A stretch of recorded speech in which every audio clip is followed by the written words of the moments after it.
each individual parsha, but it does it not so much by exploiting the space on the page, but by exploiting the time of the commentators. How is that done? They organize the commentaries into three large groups. There's one section that focuses on the time of the sages, which is basically anthologizing commentaries from Midrash, from the Talmud, and so on.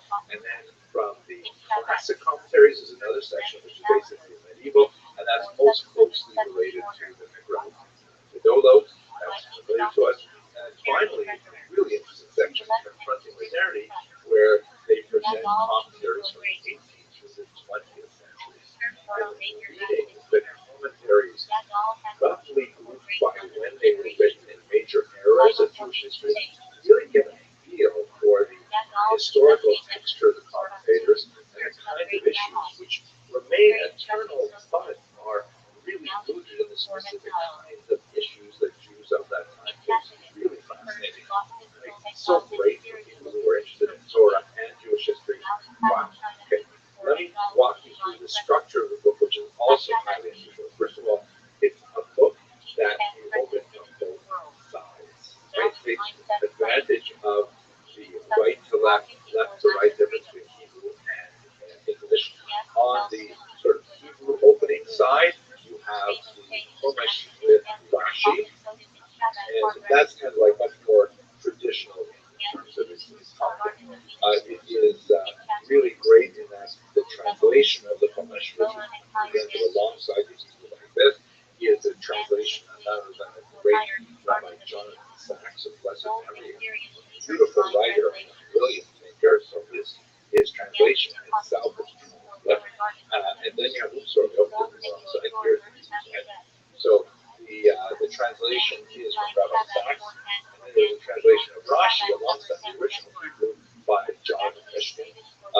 He also, by the way, translated all the commentators on the other side, which is really useful because it means that with one translator, you have sort of a common emotional and literary baseline that allows for the idiosyncrasies of individual commentators to really stand out, rather than a jarring kind of collection of translations from different translators. So really, really useful. Also, I read of course, the Hebrew Rashi, which I normally do, but I also read the English Rashi, and I actually appreciated it because there was a lot of helpful parenthetical comments. One of the classic issues in studying Rashi is sometimes he will provide a statement, and you wonder, like, why did he say this?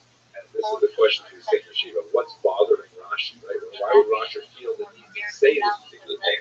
So the questions as to why Rashi might be prompted to say such a thing is helpfully included here. I really benefited from it. The only small criticism I have is that while I am a huge fan of the regular Kohen font, which of course the publishing house takes its name from the author of that font, it is really gorgeous and good for my own personal prayer book. But I think I really like the Rashi font that Kohen developed. I still have difficulty with certain letters, and I don't think it's quite as beautiful as the main one. But that's a small quibble. I'm overwhelmingly impressed with the series, and I hope that's coming across. Now, let's go to the other side, which is really where you have something unusual. It's not just Chumash Rashi, it's something totally new. So the editing here is the key. And there's a great team involved here. The managing editor, Rabbi, but I think the strongest editing voice through this is Rabbi Shai Finkelstein, as the editor-in-chief, and his vision really permeates the entire book. Really getting a lot of this. He's the one, of course, who makes the tremendous number of selections here, choosing from more than 40 different commentators that are represented for everything, and it's really fantastic. So let's look at those three main historical sections. In the section that they call the time of the sages, not here like this. There are standards like the Talmud Bavli, the Talmud Yerushalmi, lots of midrash and so on, but also Philo. Wow, I never studied Philo before. Of course, I've read about him and read little bits and pieces of him, but selecting the sections from Philo that make him stand out really give you a sense of how different the Torah of Alexandria was from the Torah of, let's say, Tiberias or Jerusalem, a place like that. I really appreciate that very much. Then in the middle section, there's the classical commentators, which is more standard, like you'll get some Rashi, Rabbi, and so on, and the others, but also some voices that I've never studied before, like Abraham ben Rabbi, the son of Maimonides. It's really interesting when the son of Maimonides quotes his grandfather, and you feel like, wow, it's so interesting.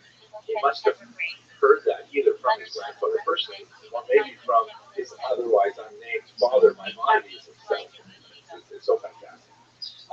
Then in the modern period, that's when it's like so unusual. You have the standard, modern commentators like the Chaim Davar and so on, but you have Shadal, Rabbi Samson Raphael Hirsch, who's really brought in here, Rabbi Avraham Kotler, 20th century thinkers, Rabbi Joseph Soloveitchik, who's a far mature Rebbe, so fascinating to see this range of ideas brought together, and legal.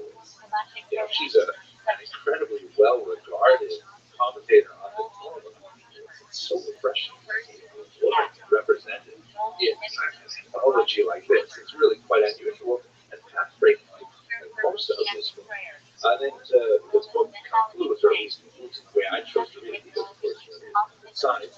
But with the center section, which has a selection of 3 brief essays by Rabbi Finkelstein, which I read for yesterday's parsha for weekends. I have to say, they were like really insightful, and I got a lot out of them, and made me feel again like, wait a minute, is Corbin writing these just for me? Because they felt like personally directed. They addressed a lot of the concerns that I have about life, the universe, and everything, and it was really great. So this is really a game changer in terms of teaching. And it's a significant investment. Each individual volume is really quite reasonably priced.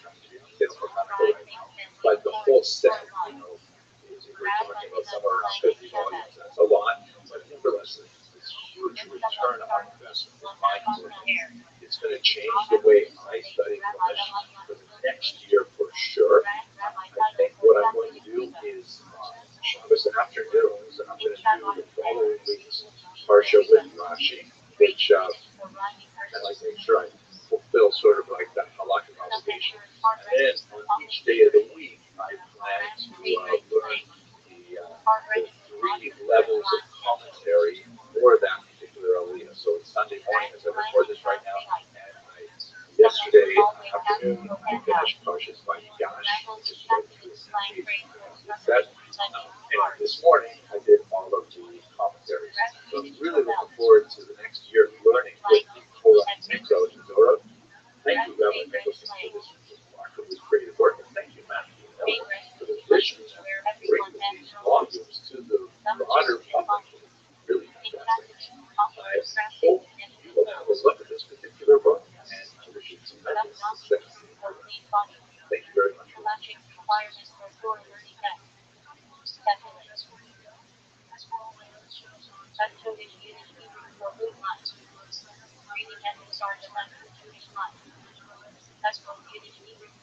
Hello, fellow students of Church History. My goal in this short video is to quickly cover the roots of this concept, with emphasis on the period from the middle of the 19th century to the onset of the 1940s.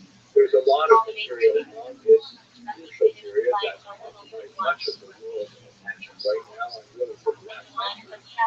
Much of the material online is unfortunately highly controversial, very misleading. I'm going to be relying very heavily on the research of Professor Susan Vega from the University of Mexico, a very serviceable history. She has made a very good case for the fact that most historians come to this topic with a great degree of intelligence and to see the entire history within the perspective of her national and religious ethnic practice. And I'm going to do my best and rise above that. Obviously, I have my own biases and opinions like everybody else, but let's try and get rid of that and be as passionate as possible, and leave it up to you to face what it means to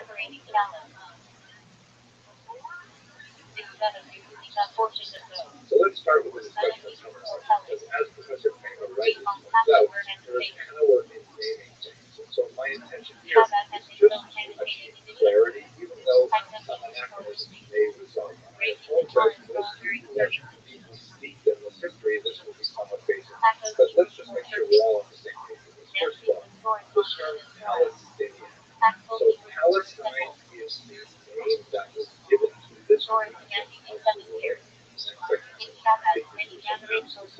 Exactly. It is a term that derives originally from a Roman quotation, 2nd century, after having dealt with three revolts of the Jewish population. They decided to completely wipe out the name Judea, which was the Jewish name of the southern part of what would be like Israel today, and they renamed the entire central Palestina. So that term entered into Western usage already from the 2nd century and was later adapted, for example, in the Arab world as Judah. Now, Palestinian was also used in the 20th century and the 19th century as well to refer to Jews who lived in this region as well, who call themselves Palestinian Jews, if you want to make mistaken. For example, look at this newspaper, the Palestine News, which is actually a Jewish newspaper. Its name was later changed to the Jerusalem Post, but that's just because the term did not have the strong ethnic and national foundation that it has today. So that's Palestinians. Israeli. Israeli refers to people who have citizenship in the state of Israel. Approximately 20% of the people who have citizenship in the state of Israel would call themselves Palestinians. Israeli citizenship is extended to a large number of Arabs, Jews, Christians, Baha'i, and other people who are non-Jewish. So Israeli refers to a citizenship in the state of Israel. What about the term Arab? So Arab is an ethnic term that refers to a large number of people all across the entire Middle East. It includes Palestinians, but it does not include Muslims. Muslim is a larger term, is a religious term referring to people who worship according to the dictates of Islam, and that includes all kinds of people in the Far East, for example, and Africa, and of course the United States. The term Jew is also, it's a religious term, but it's also an ethnic term because many people who are Jews do not consider themselves religious, but nevertheless they still fall within the ethnic definition. And as I mentioned, about 80% of Israelis are also Jewish, but about half of the world's Jews are not Israelis. Israel houses about half of the entire population of the world. Finally, Zionists. So Zionists, the term Zionism was coined in the late 19th century to describe this movement towards reestablishing a Jewish homeland in the land which was Palestine. This is an aspiration that does not necessarily mean it has to come to fruition. Actual Israeli statehood, it can also be understood as support for the land of Israel. And once again, the majority of Jews really are Zionists and support the state of Israel to one degree or another. But there are many Jews who are not Zionists. There are even some Israelis who are not Zionists, believe it or not. That's because Israel is a democratic country that tolerates a very wide range of differences of opinion on those political, social, and economic issues. So that's our basic survey on terminology. Let's look at the map survey. Where exactly is Palestine? The borders of the region which has been called Palestine vary significantly over the space of time. There has never been a state of Palestine, that is true, but the region has had that term already as received from the 2nd century. It is especially well used after the 7th century when it becomes an Islamic one. And in the region of the Ottoman Empire, which ruled for almost exactly 500 years until the beginning of the 20th century, it was actually divided between two administrative sections, that of Jerusalem and that of Beirut. So the regional identity of Palestine or Arabic Palestine was not very well developed really until the 20th century. It nevertheless did have controversies. For this newspaper, Palestine, which was actually established in 1909, very early on in history. But for many, the term Palestine geographically is identical to the boundaries of the state of Israel, which in itself is a huge problem.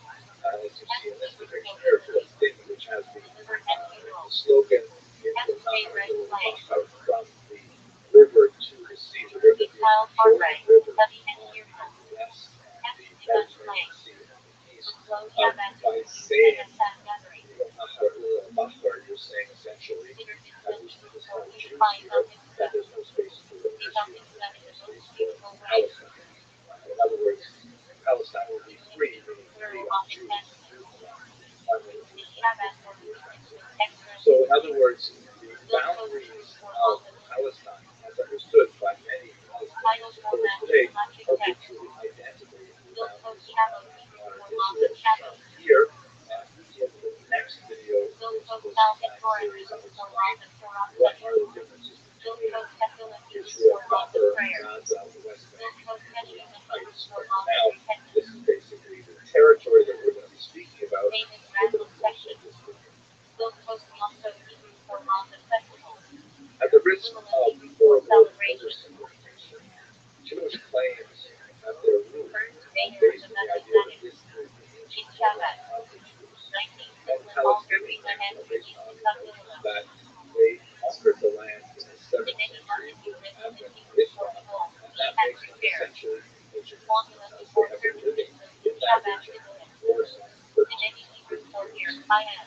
This is a little bit like something I saw with my grandchildren the other day. I don't mean to introduce complex versions of something very juvenile, but this will at least help as a metaphor. Two of my grandchildren have a favorite chair, which was given to them by the other set of grandparents, and it actually has the name of the older child that lives on it. So the younger child was sitting on it, and the older child wanted to take it from the younger child, and we said, no, you have to let her sit there. But then she saw something that distracted her. She got up from the chair and she went on to do something else. And in that time, the older child went and sat in the chair, which upset the younger child, even though she was fighting. But basically, it's the same kind of claim. I was here first, versus you left, and then I took it. Now, the fact that the name is written on the chair does not necessarily feed into these charities forever and ever, because to extend this back to our situation, the main source of the claim to the birth of Black Israel, the Jews, is the Bible, and Muslims do not regard the Bible, the Hebrew scriptures, and the Arabic scriptures as being truly sanctified the same way that Jews and Christians do.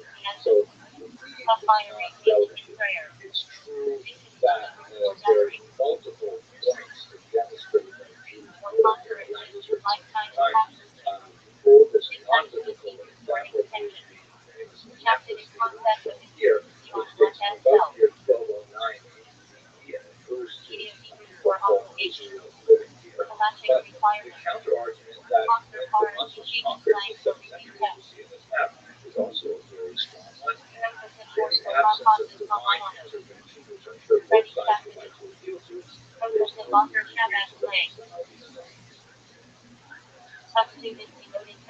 So let's move to the Ottoman period, specifically the area we're going to concentrate in the 19th century, to understand how this concept expressed itself. The metaphor of my grandchildren's chairs do not happen for a lot of reasons, one of which is that there was always a small portion of the land of Israel, as best we can tell from historical records. Having looked at the very statistics, the Ottoman Empire was until the latter part of the 19th century when they started to divide more reliable statistics. But this gives us an sense that in 1850, looking at Ottoman subjects only, not foreign people living in Muslims and Jews lived in the survey around to about 88% of the population, Christians about 8%, and Jews about 4%. But by the time you move to the late part of the 19th century, there's a significant shift in Jewish attitudes. Many Jews, really absorbing the national movements that are launching much in Europe at the time, Eastern Europe in particular, they begin to explore the idea of developing a Jewish national state, with the object of creating a Jewish national state in this Ottoman Empire. The most famous early movement is called Ilu Bige, verse 5 of Yaakov, house of Jacob, let us arise and go into the land. Israel organizes there, and where is this deficient? In fact, they did work in the land with some success, but they were heavily supported by Jews in the world. The idea of Zionism, especially promoted by Theodore Herzl, really the imagination of Jews around the world began to force.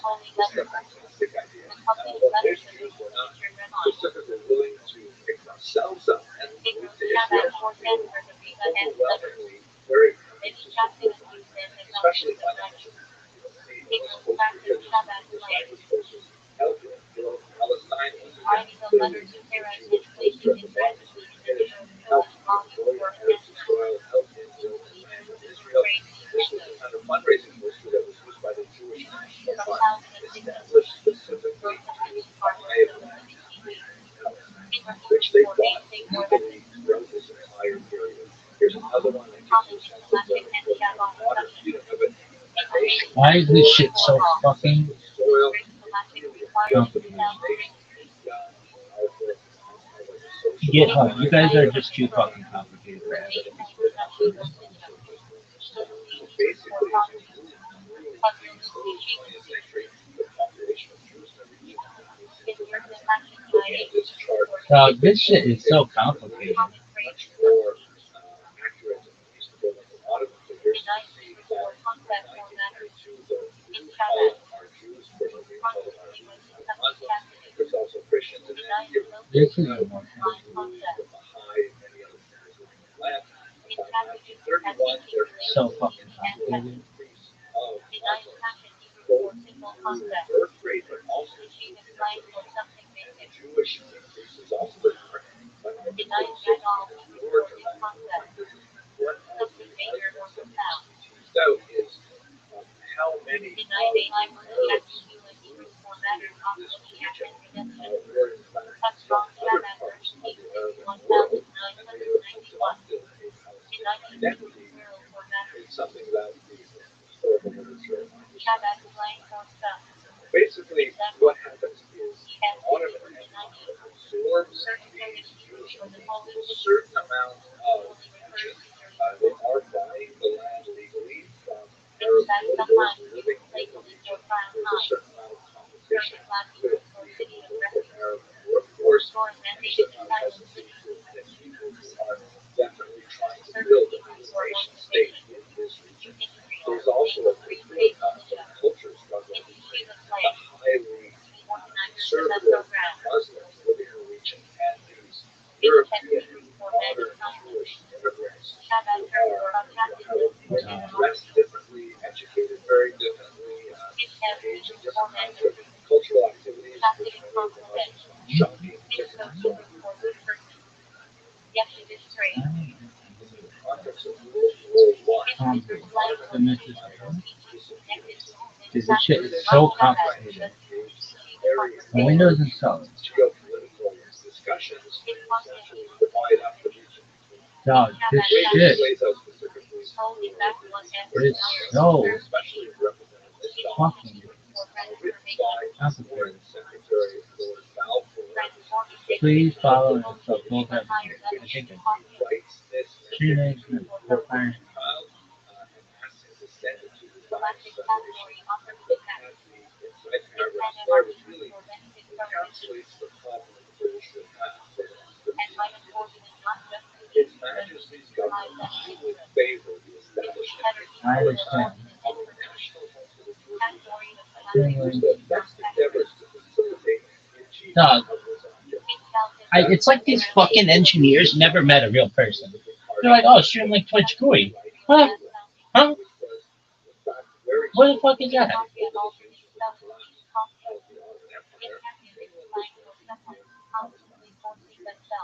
The second part of the paragraph reads, "It clearly understood that Dog, you could give me a fucking virus at this point. I just how this shit works. Dog, this shit is so dog. The British were saying essentially two things. On the other hand, for 30 years, some of this land So you do it like this? but at the same time, they're saying as long as Nobody fucking, Arab people without there, an engineering degree, uses this shit. that's basically Real people don't use this shit. it's also There's no way this looks like shit. definitely Oh, the Chaco. The term Chaco is not recognized. Of course it's not. Nobody knows what Jews this is. celebrate this great and Arabs are concerned. But not using the term The Palestinian graph, for themselves, dude, but as even if this thing did work, let's just refer to them as Palestinians. That's going to be much more popular than just the second The first series of disturbances were associated with the Avenue Festival, which dude, ironically don't call this a thing. Oh, GUI, graphical user interface. Okay, just say like that box, whatever. Okay, one of the reasons that this shit is too blurred. Streamlink installed it. Didn't I do that? well,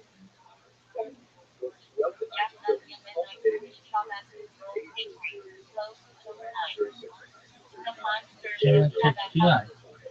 I will allow other Page up. historians to work See the project, detailed information. Dude, 1 in 100 people. 1 in 100 people can install this, maybe. I don't know what is so difficult. Why GitHub was like, you know what, guys, we could make it really easy. Like, hey, here's the download button. Or we could be like, you need to download 60 fucking things to use as PowerShell command. Why don't you want to do it?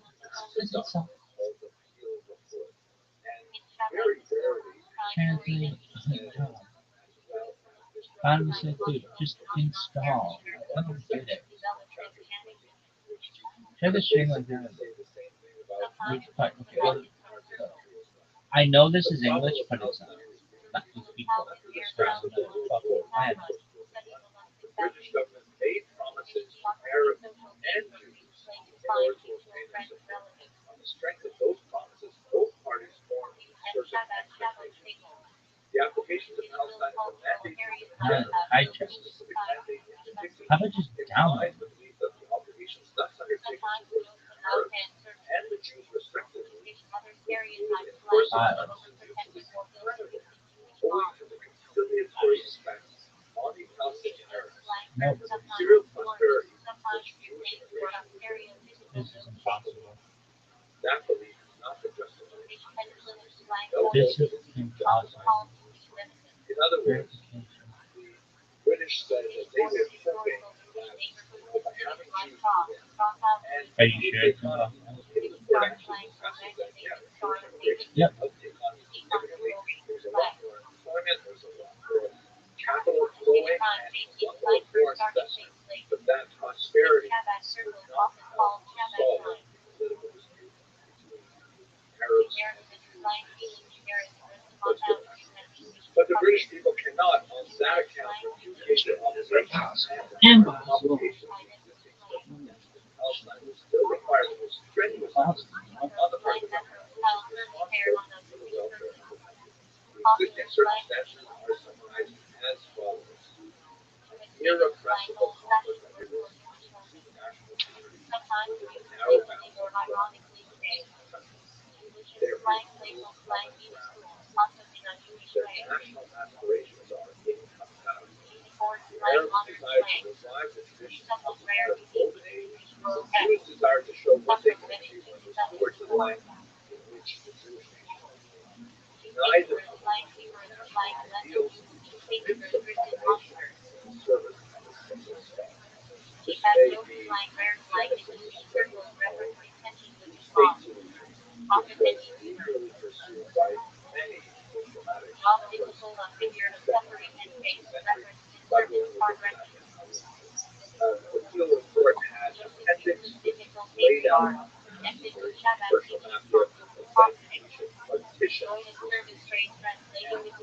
the area outlined in red was to be given to the Jews as a homeland. As you can see, the tiny scratch of major boundaries like this, and it's not entirely conforming to the basic conservation aspirations of the land. Although there was this region around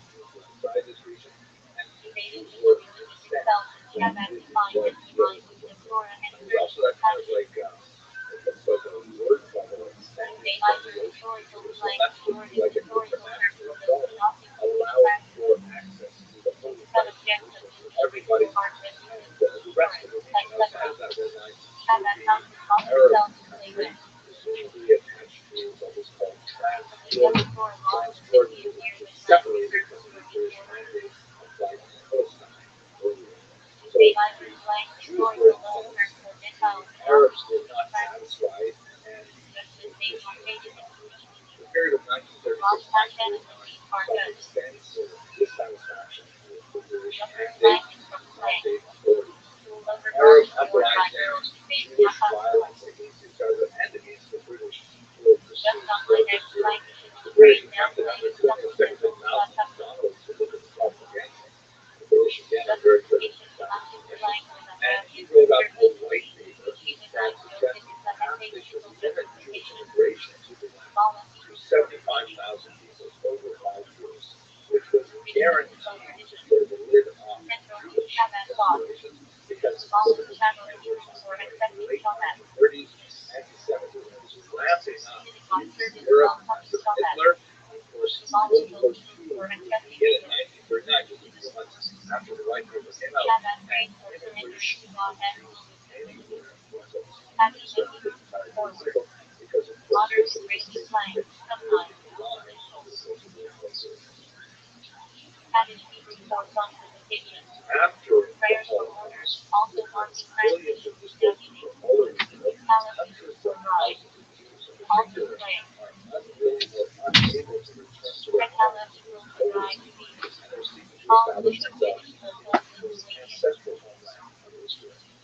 Legal migration and illegal migration is happening at a tremendous rate, and the British are desperate to try and hold off thousands of Jews who are seeking to make their way safely in the Middle East. The Arabs, of course, are very incensed with the idea that Europe's problem should be solved with migration to the Middle East. But as one Zionist from the era put it, the Arabs have this problem as an appetite, and the Jews have a plot of starvation. They neither find themselves to live nor to be somewhat acceptable. So basically, the British gave up.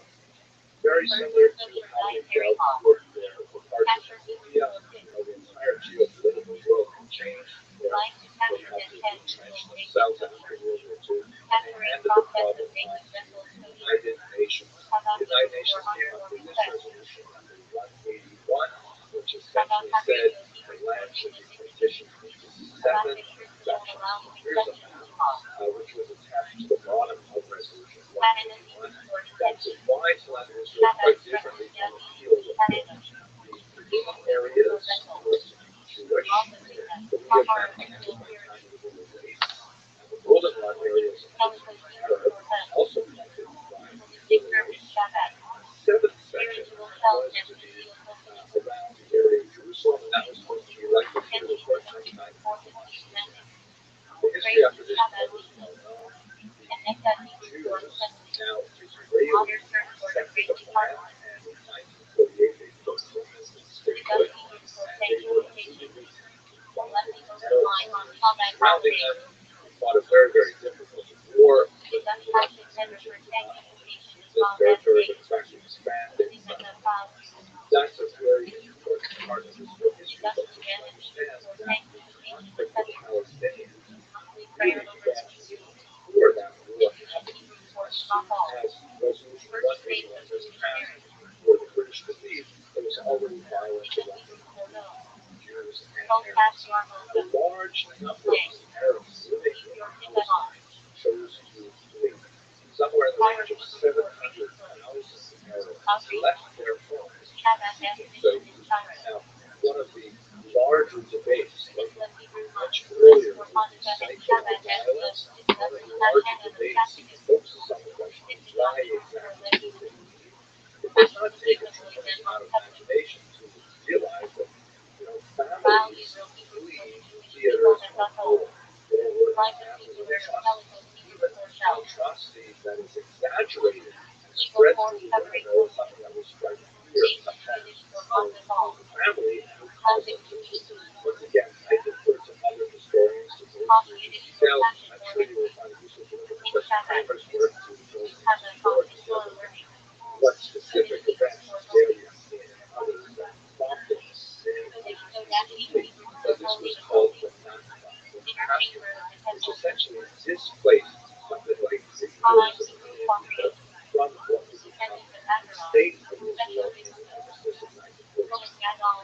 Here you can see the green areas were assigned to the state of Israel in 1947 traditional land, but after a successful defending this territory, the Israelis were able to actually add those green areas to make the boundaries somewhat more defensible. That's essentially the origins of the Palestinian national. It's also important to note that there is a Jewish version of this concept at the same time. Shortly after this war, there was a wave of anti-Jewish persecution out in the Islamic world, particularly in Arab lands, and Jews were forced to flee from many of these countries. Perhaps 800,000 Jews were required to flee. Many of them making their way to Israel, which ironically achieved the opposite purpose of what many of these states might have had in mind, because it made Israel much more stable and stronger demographically and further cemented its presence in the Middle East. So that's a very quick overview of the major events that contribute to the conflict between Israelis and Palestinians. I'm sure that many of you will comment that I forgot to mention this, or forgot to mention that, and it's true, it's inevitable that as I attempt to press this massive history through a very, very short presentation, it's inevitable to omit certain things, but I hope that this overview does something to break down the tunnel vision that's so prevalent on social media today. People can have, hopefully, productive discussions about how this conflict may be resolved peaceably, that all the peoples in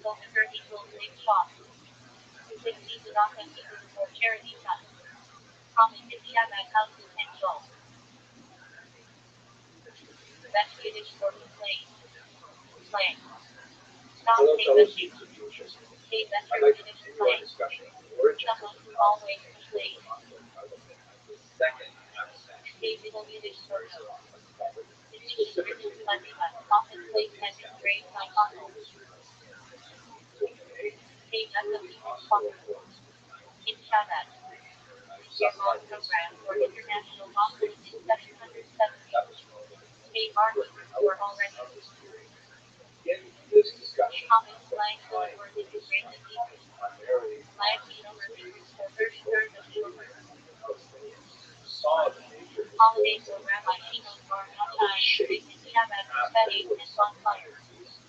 I will not be devoting attention to every single element of this history because it's overwhelming for a short presentation, but hopefully this will represent an overview of the major events that help provide some background to understanding what it is to understand the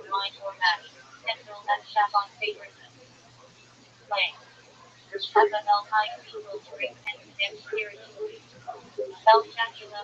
history affects memory, and memory affects history. A simplistic view of history is something necessary to just cover the dates and events that happened, but realize that every time we talk about history, we have it from a different perspective. Consider, for example, two people standing at very different points of an intersection with the same traffic accident, but both see very different things because of the place in which they're situated at that accident. So when we look at something far more complicated than a single fender bender, the 100-year-long conflict between the Palestinians and Israel, so it's crucial to understand exactly where we were standing from that perspective. In this context, let me share a little bit about my own background and how I come to this history, and specifically the sources that I have been researching specifically over the years. So I was born, obviously, to a Jewish family in the 1960s, and I was raised on a fairly steady diet. What I call the Jewish school, daily program, which basically presents materials in a way that describes the struggle and conflict between Jews and very positive light, obviously. And displayed the behavior of the enemies of the state was known very negatively. He understood as a national historiography that aims to create an image for the state of Israel with the ideals of Zionism and so on. And I believe that the skeletal structure of that historiographical model is basically sound. However, as memory and history interact, specifically as we move back to reliable sources sometimes after more details on favorite slang or a late night learning session, usually right past bedtime. So I'm going to rely in this presentation on much of my prior research based on that material at school, but also on new research that qualifies that material. First of all, I'm going to rely on a lot of the work by Professor Manny Morris of the University. He is a member of what's sometimes called the the hard work of faculty on asking some of the difficult questions about those controversial topics of the book. His recent book, Righteous Victims,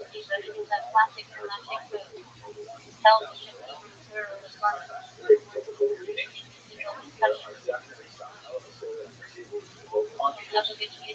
Also relies, obviously, on Palestinian perspective. Professor Rothschild,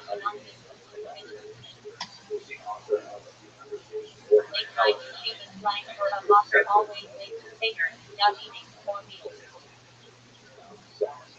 and his perspective, right, Professor Morris is definitely partisan.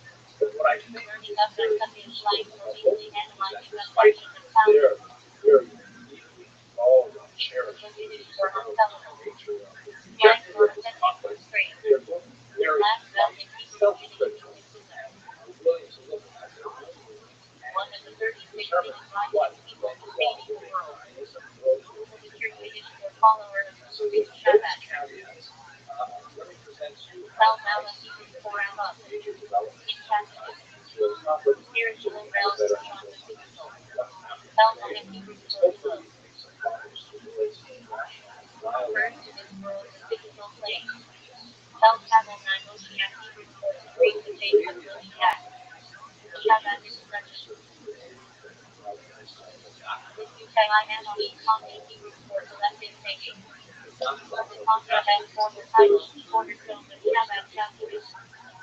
a large number, something like 700,000 plus paragraphs of territory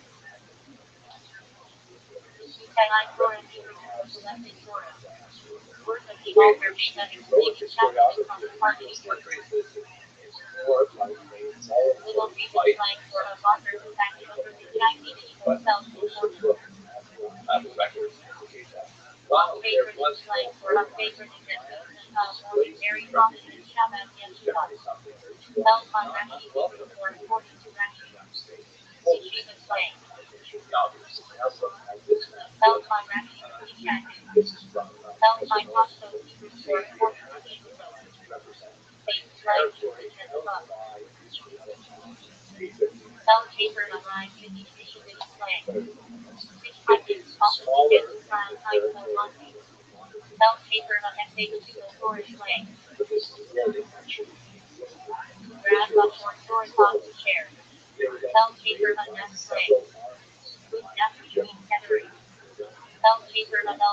Amazingly, they were able to hold them off, not on their back, actually expand the territory. Now, it is a remarkable military achievement, as Professor Kramer put it in her last book, where it's not exactly a David versus Goliath kind of battle, more like David versus many Davids. The Arab armies suffered from a lot of deficiencies. But if you look at the challenges that the army Israel faced, we're looking at that small strip of land extending from the coast to the sea. This is a very indefensible military. So this Grand Valley is actually focused on consolidating territory, locally in particular, to be able to access important settlements. What's crucial, beginning from the date of the statehood to the period when the British actually evacuated and then were pulled on board, there are a lot of hostilities engaging with the Arabs. There was atrocities such as that of the Red Sea, which spread near right across the ocean that was produced with flood. I can point to a few examples going back that length. For the Haganah and what was largely the equivalent of Israeli Defense Forces or IDF, they holiday from stuff. They saw that as they left their homes, they were freeing up more territory to allow them to achieve their objectives of security. What that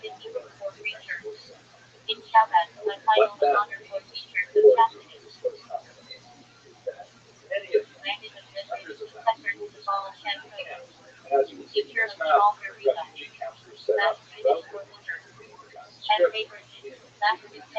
which of course also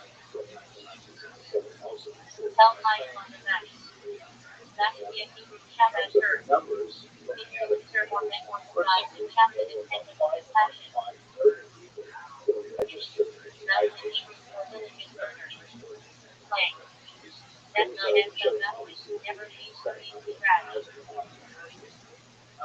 about 1.5 million of them are still in the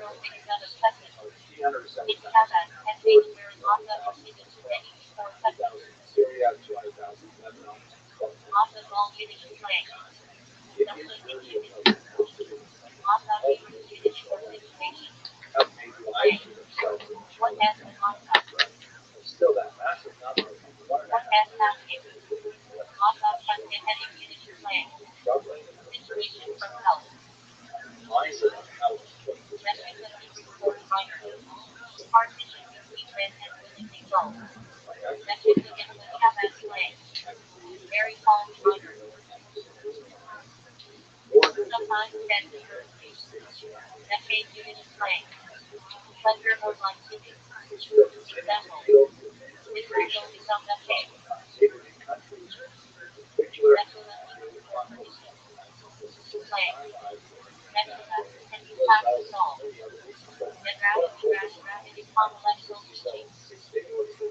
especially controlled construction.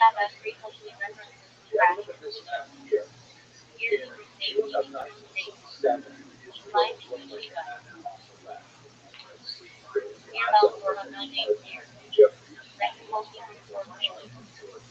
Israel then fought a war primarily with Egypt and also basically was very brief for 6 days. Israel was able to surprising victory. And Israel had to decide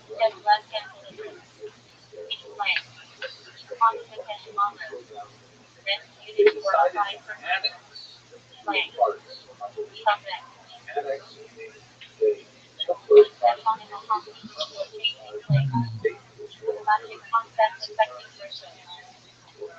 state of Israel, eastern part of Jerusalem, divided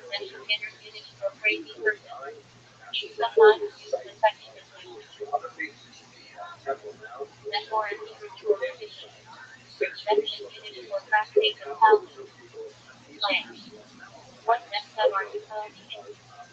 since this also happened north of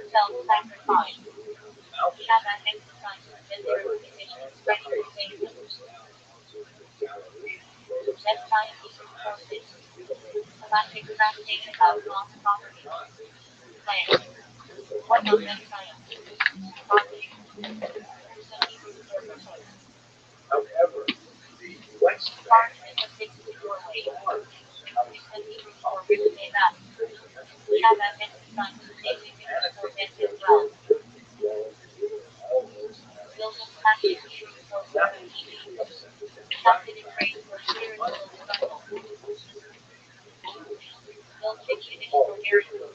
striving with goal.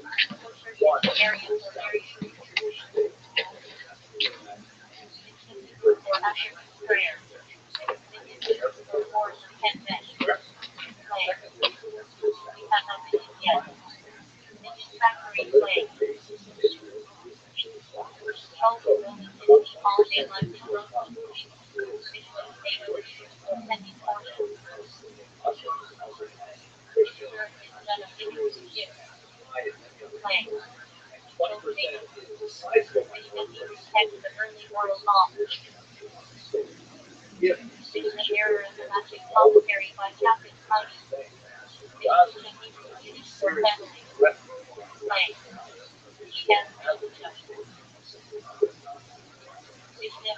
So the West Bank and Gaza are largely uninhabited Sinai was occupied.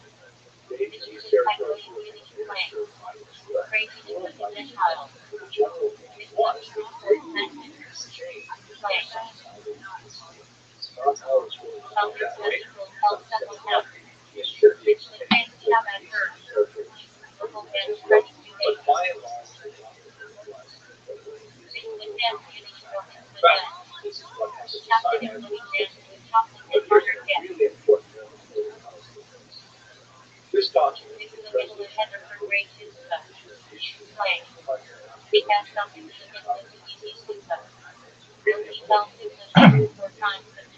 First is something that proceeds one basis of a just and lasting the withdrawal of Israel armed forces from territories occupied in the What this said was that there would be a just and lasting peace, or in fact, that Israel would territory conquered, in fact, a just and lasting peace. This is because surrounding Arab states did not recognize the 1949 they regarded it as larger ceasefire armistice. So that was a big deal for Israel. Oh, by the way, I flew with official small extension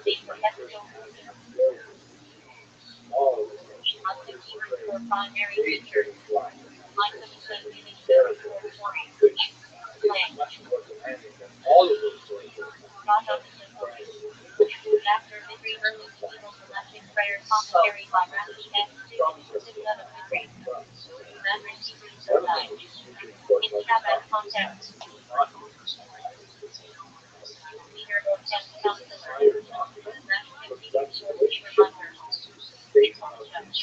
Now recognizing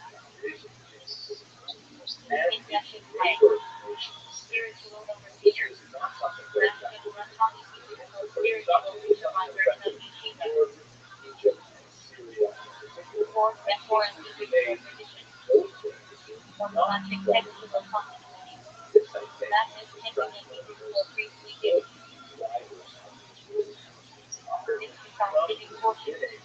understand the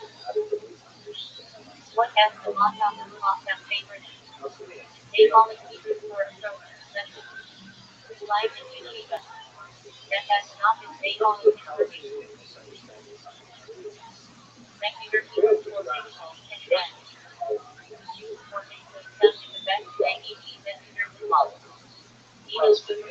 1960s, many pro-Palestinians today seem to take for granted to live guess in a generous, not must have a home so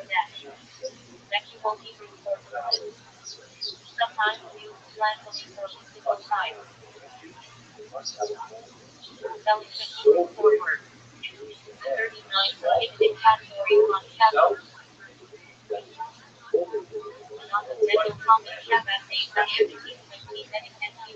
themselves that for their part they misunderstand although we awaken much later other nationalities this is a society that understood quite frankly in terms of having very low levels of literacy and education and so on. Most of their national expressions of loyalty to perhaps to clan religion, but they regarded themselves as part of a larger society. Those things are all very true, but by discounting the Palestinians' rights for self-determination, this is really a You ever seen the gold? Disrespect the house. This resolution states it comes from the United Nations. So we receive this contribution. Sometimes it shows evil left.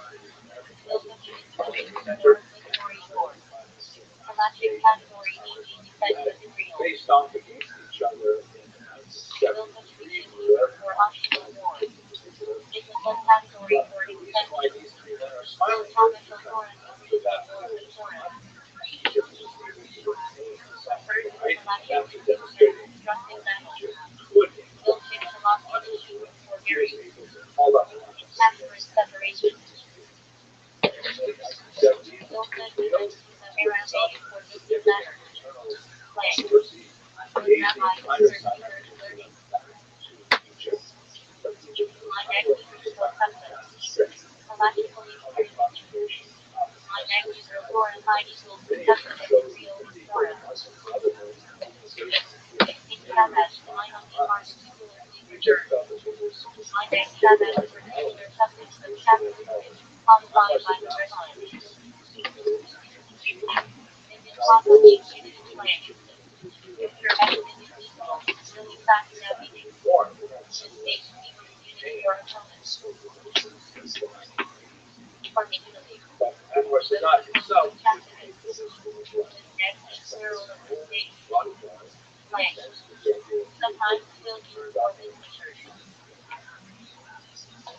This was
they found that they had to expel common Shabbat days after Fetch seven years common shortest mental common nickname Shabbat mental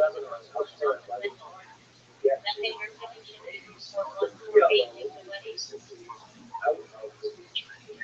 initiating Rabbi at the Shabbat that she should fly for Shabbat and emphasize the public announcement of the Riva and Early Act.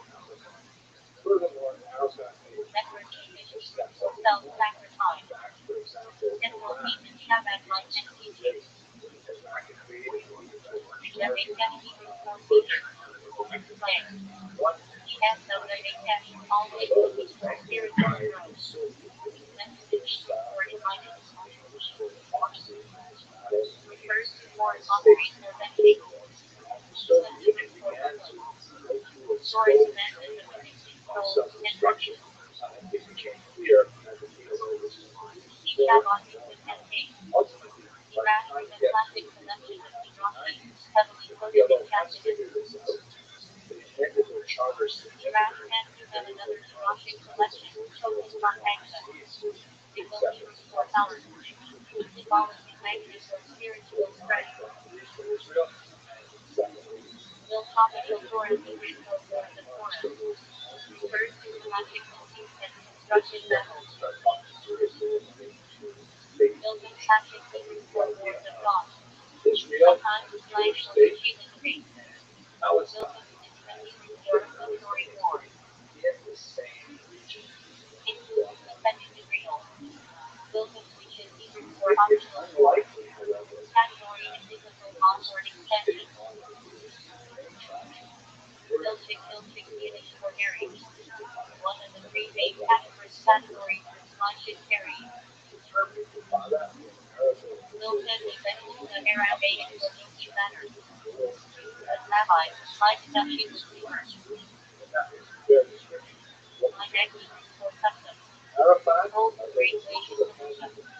My negligence will glorify as human custom and support the Torah. My next Shabbat to be custom with Shabbat codified by the Rabbi.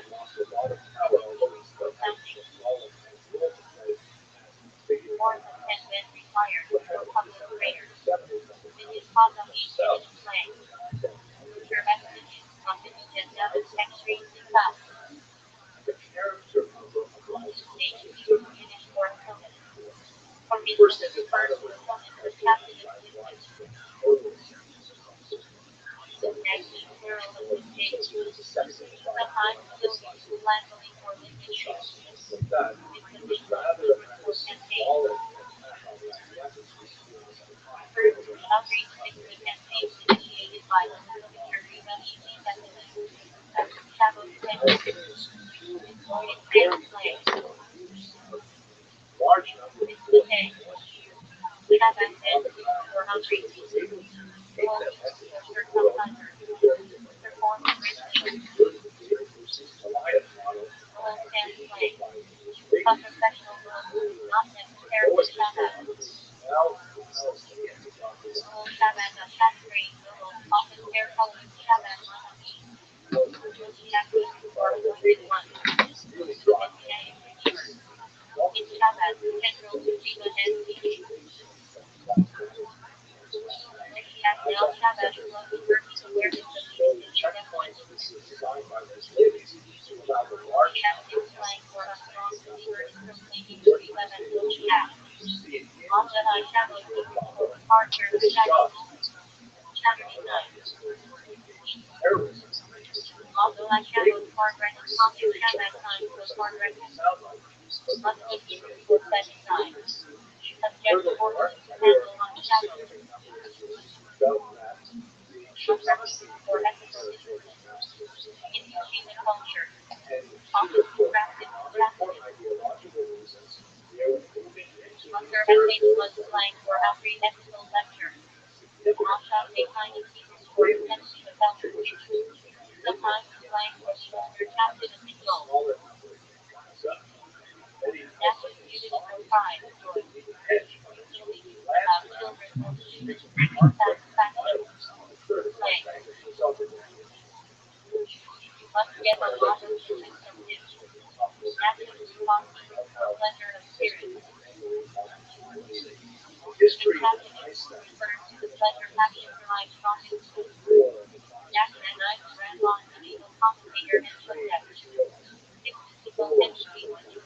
that.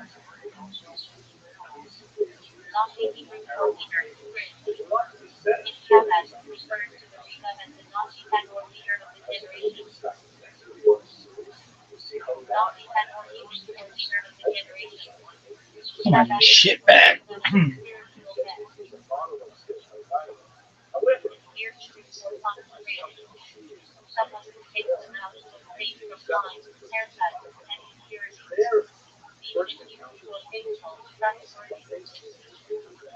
That shit is watches.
Jewish settlements, Israeli settlements, and we're basically dealing with populations that are living in shallow, one-world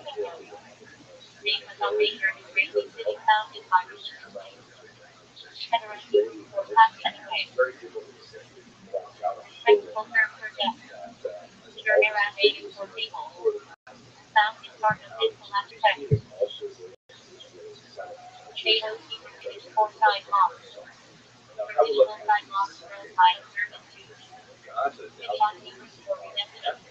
Gaza. Gaza after 2005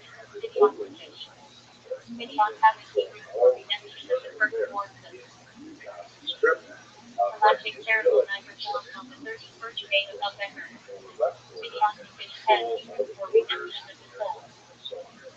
initially this was far less onerous, but as time went on, Israel imposed harsher blockades for what kind of slaves? How do you expect us to build a state out of major chunks of land? You have to set up some kind of corridor.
So for many Israelis, particularly on the right, the idea of whether it's so much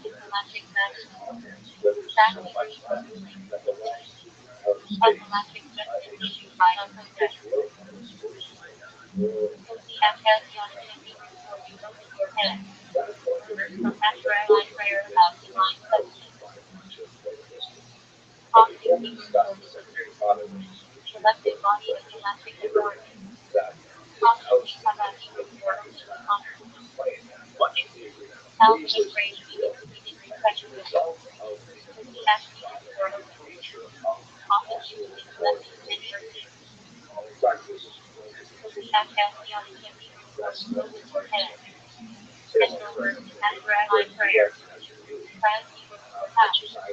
outsized role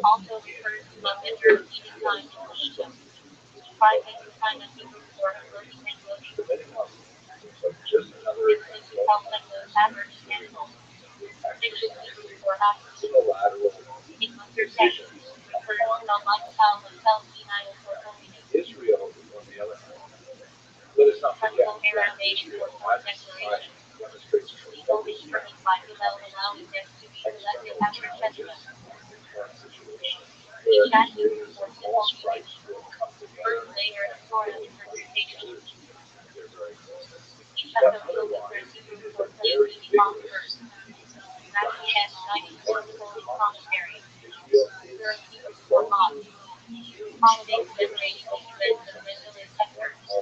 Heather has exhausted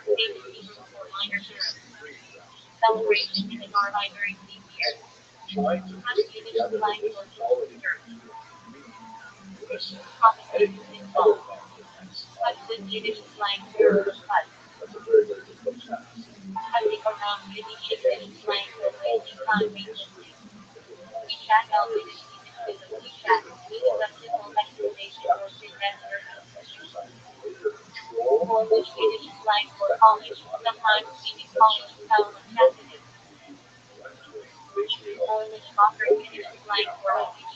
experiments are possible. But on the other hand, Palestinians say every time we send another study in the West, which brings a message back off the ground, that is evidence to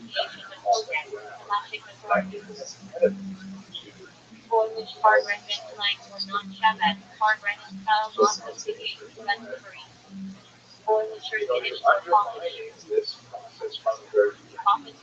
In some big cities, observe the United States, but the reality lies Palestinians are also blessed with honestly ineffective leadership, as for example, after the Arafat was much better at implementing civilian attacks on Israel. He wasn't actually state building, but his successor, Mahmoud Abbas, ultimately as compromising after having elections simply deceased these elections and instead of powerful about joining as widely regarded among outgiving as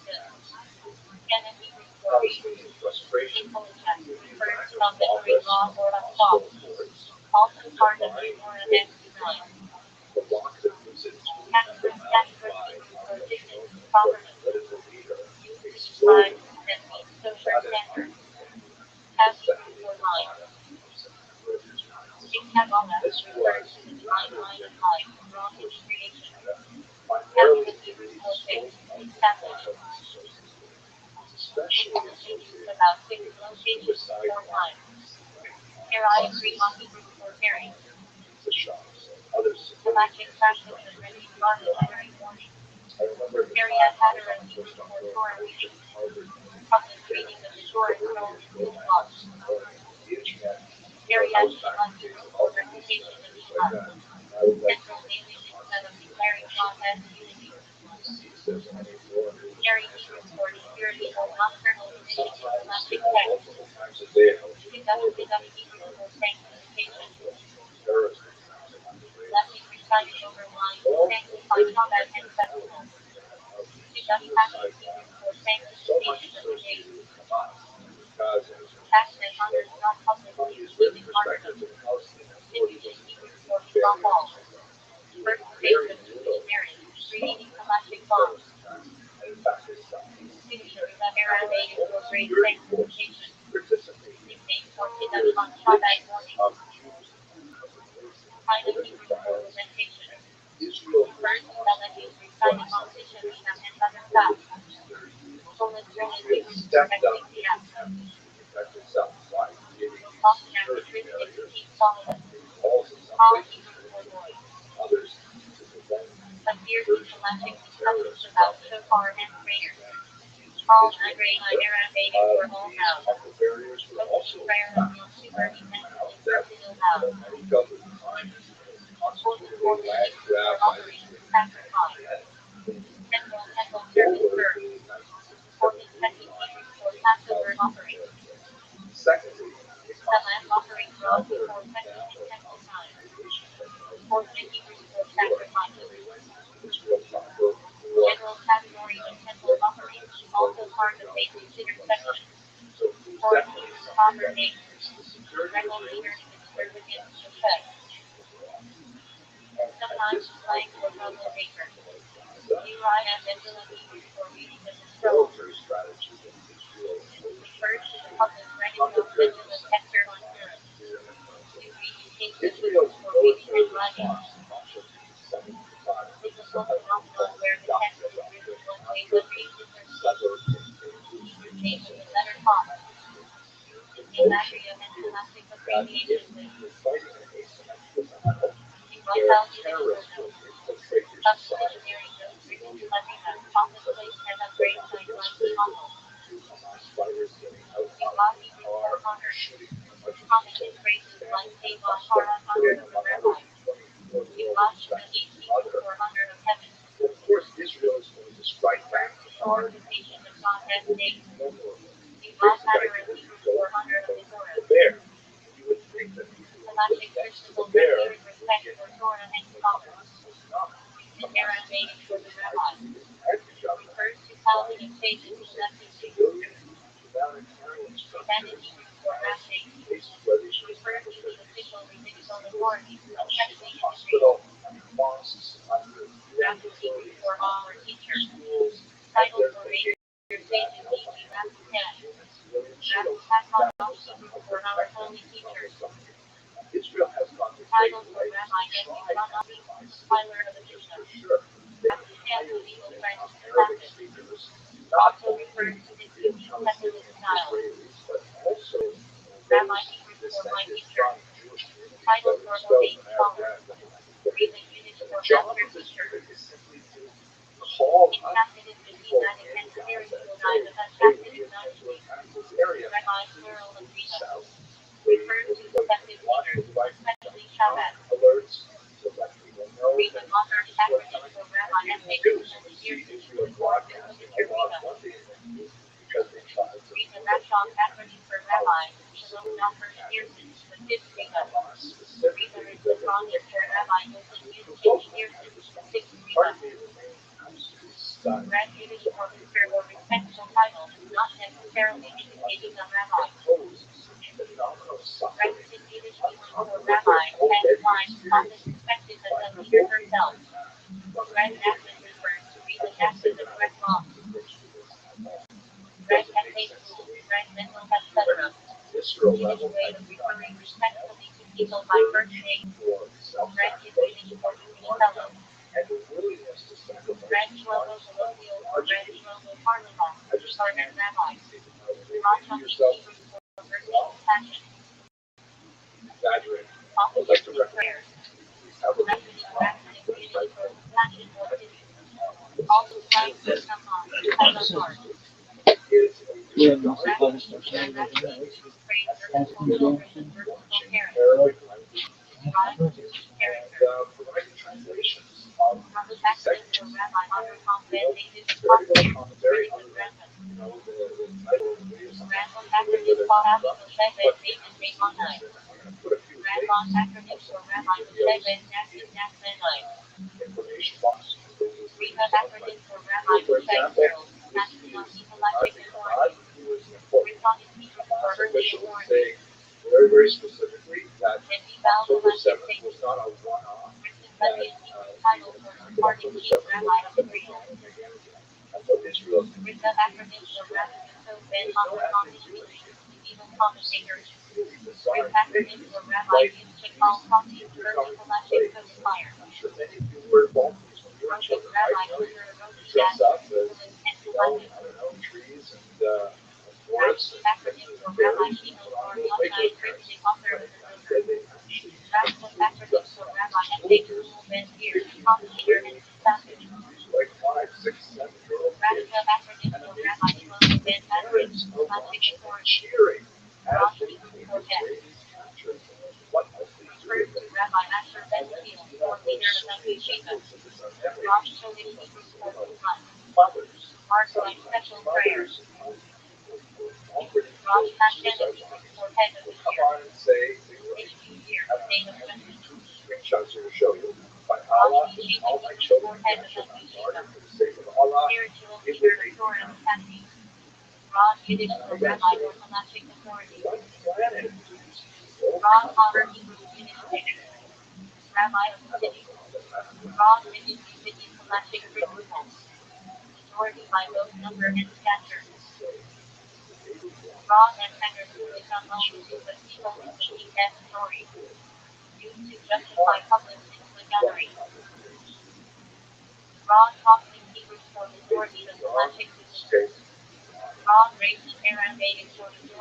I don't know. You'll see that they provide a broad scope of voices. It's not like just watching, on a crazy channel. You'll see that their voices there, they're critical of Hamas. But the examples I'm giving you are all commentators. This is the kind of audience that you're listening to this. I'd like to conclude this part of the video with just a short discussion of this United States struggle with Islam. One of the things that certainly is that even though we should be obvious that waiting for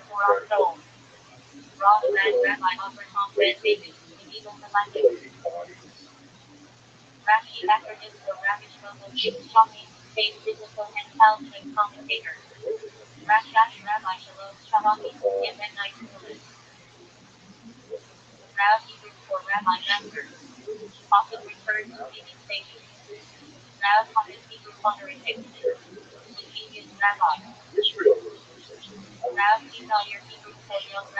I'd like to think I was speak out as I feel how strongly about that. We should be able to see that in the United States, for example, the results of the poll that was conducted just after Israel actually has a fairly strong favorability in the United States. You see that of the measure, Israel has number 2 behind the U.S. military and considerably higher than the Supreme Court, the news organizations, and Hamas is like way down higher, but here's the scary thing. When you go deeper into what they've done, stress that positivity, young people, disregard the right, reject, in general, conquer your side forward into a war of Hamas. Not Gaza, I'm saying it's the Hamas. Terrorist group. 60% of Americans side with Hamas. Didn't just like that number, but 84% say it's true. If I look at the chart below, you see that people in my age bracket are far more likely to feel the way I feel. Only 50% of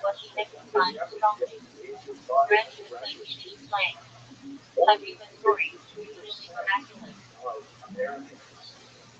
This is 2 weeks after October 7th.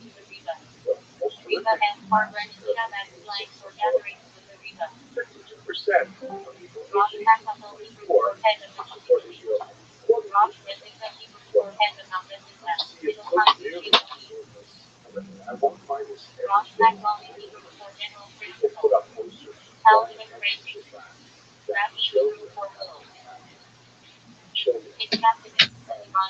Other people, when those posters say, I don't know if that's true. Well, there are Hamas propagandists who say the craziest things that October 7th didn't happen, when it did happen, but it was difficult, crazy outfit. This is going full Q on and on this flat earth society. However you feel about the concept is that.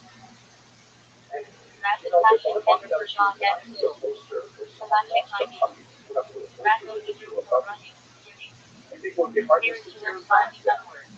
Someone lost their dog. They're on the video seeing something. Pictures of children were suffering. But that's the case today in our society.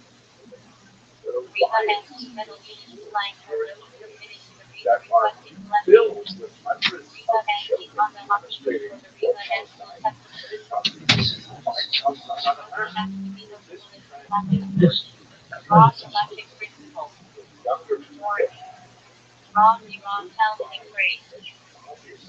immoral messages of Hamas. They're bringing us much more trouble than we're in. This video has always gone much longer than it is. Let me just do that. There it is. All of the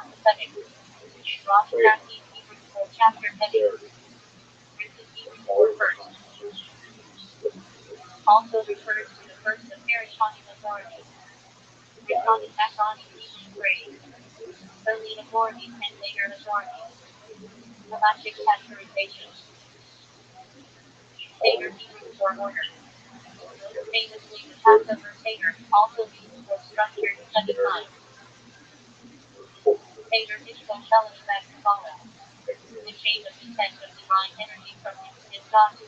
through. Hello, fellow students of Jewish history.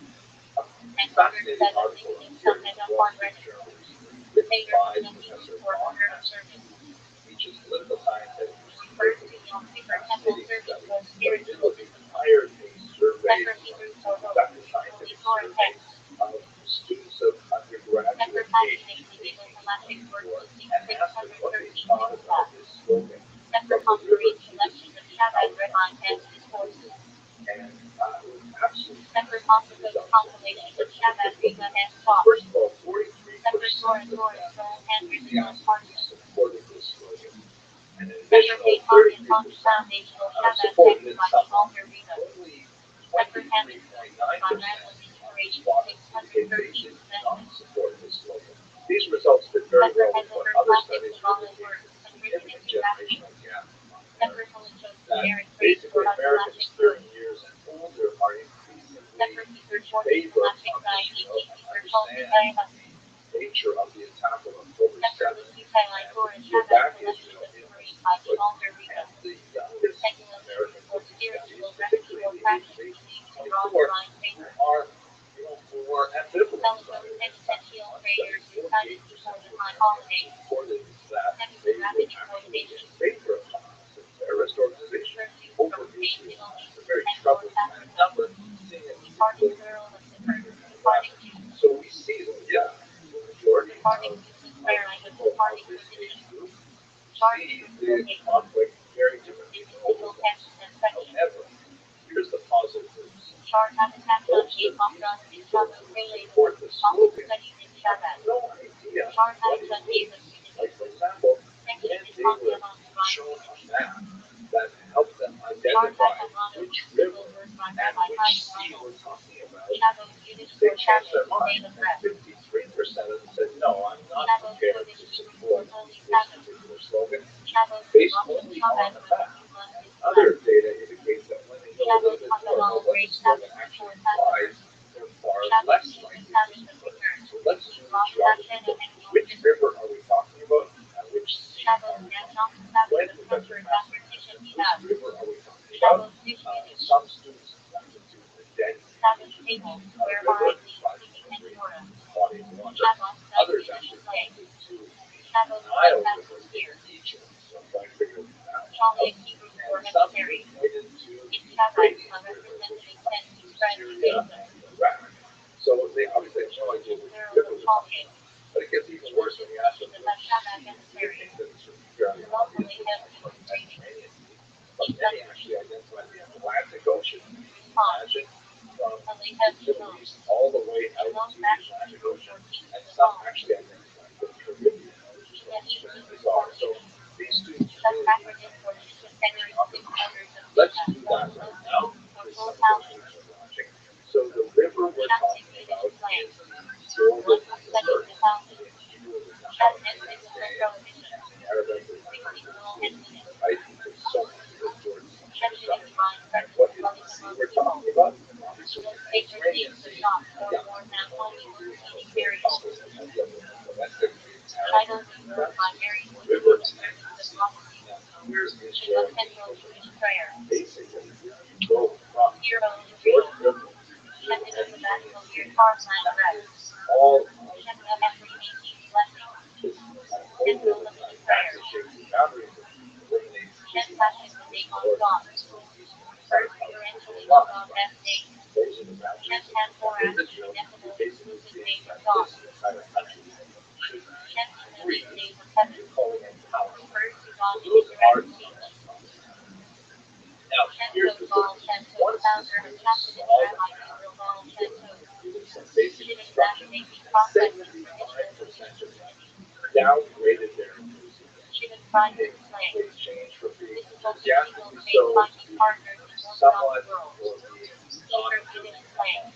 Furthermore, once it was explained to them that replacing current country of Israel with a fugitive future country known as Palestine would involve both the subjugation, expulsion, or Come on, annihilation baby. of 7 million Jewish and Come 4 on, baby. million Arab Israelis, 60% downgraded their enthusiasm.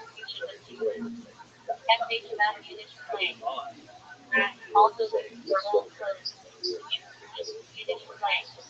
And that makes me happy because at least we're talking about people who are unfortunately experienced this basic geographic and historical information. Let's look a little bit deeper now. Like, what exactly is the slogan? Let's try to understand how it is. The phrase in Arabic reads, what happened? One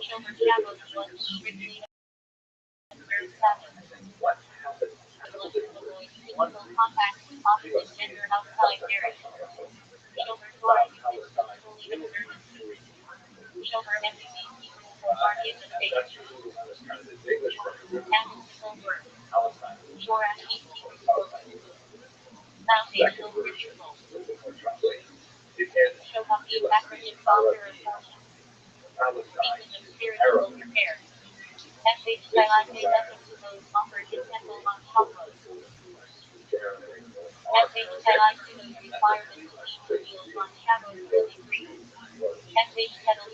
The third version is a little different. Maya, water, water, Palestine.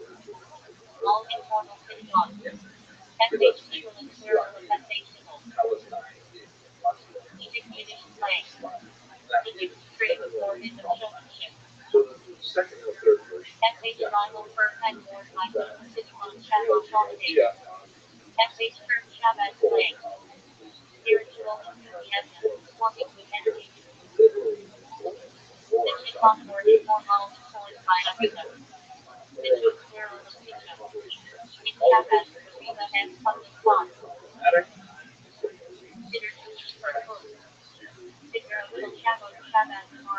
What about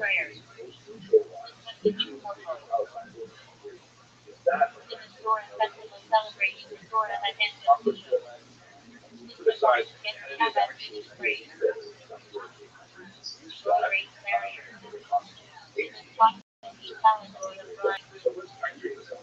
so when you say from the river to the sea,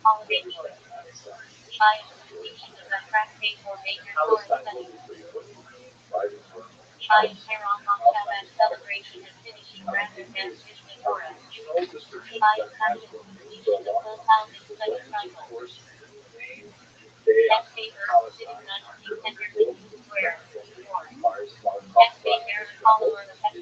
wipe out the association of land with its strong leadership echoing the Rothschild'S, but before that, the Bible refers to the Philistines. So that term Palestine was used quite literally by Arabs and Jews and British and everybody involved in about this of the land.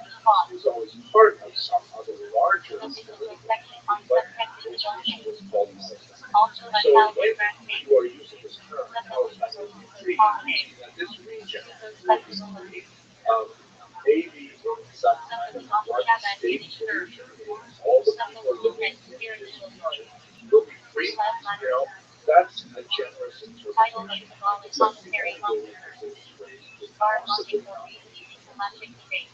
But let's look at the second word. Palestine will be free. Already. Democratic.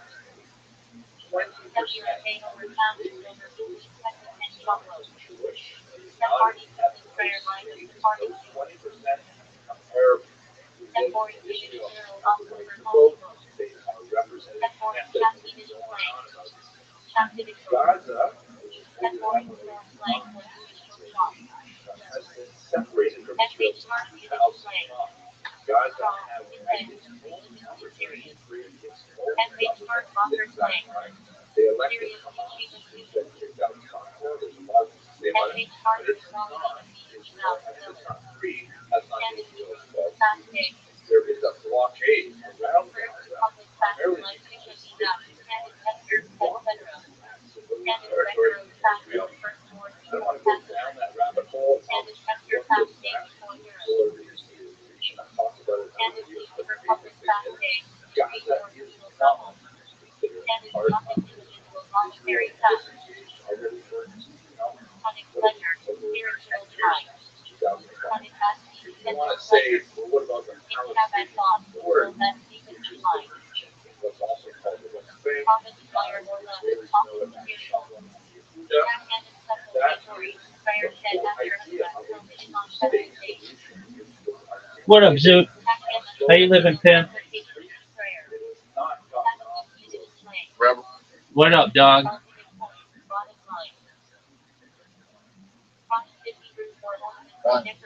don't trust Bill Gates. What'd you say? I said I don't trust Bill Gates. Okay, you people do. The software sucks some dick. It's only degraded since the 90s. His own wife doesn't even trust him, and she left him.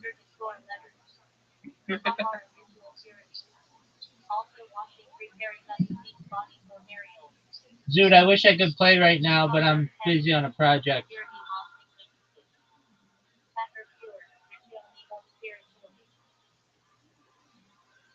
I can probably play in like 3 hours, though. How's your day going?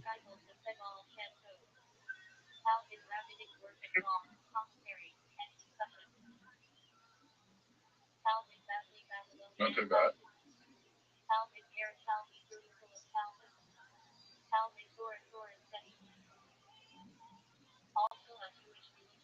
When are you going to the gym next? A rabbi. Yo, Camp. Who says this but has this statement that has the fifth richest person in the world, whatever, right? They say if sorry, I'm distracted with what's going on in the background. Okay, we'll focus. Alright, who says this? Right? Who says that they're a billionaire and they said that if they would have been diagnosed with autism when they were younger, if it was widespread as it is today. So go and get diagnosed. You're a fucking billionaire. Yeah, again, But how hard is it for you? again, I don't know what that is, and thus, I don't know. I don't think anybody really knows what it is. Because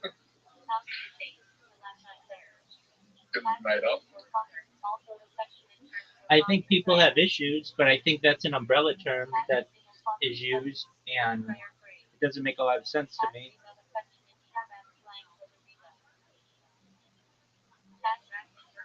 I mean, if you can't explain it to a 6-year-old, that you can't explain it yourself.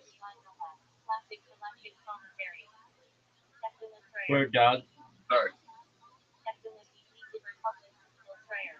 If you can't explain it to a 6-year-old, you can't understand it yourself. Word, dog.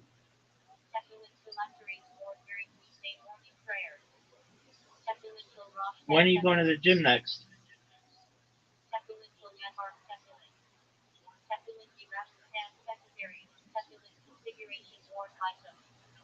Zoot. Mark, Okay.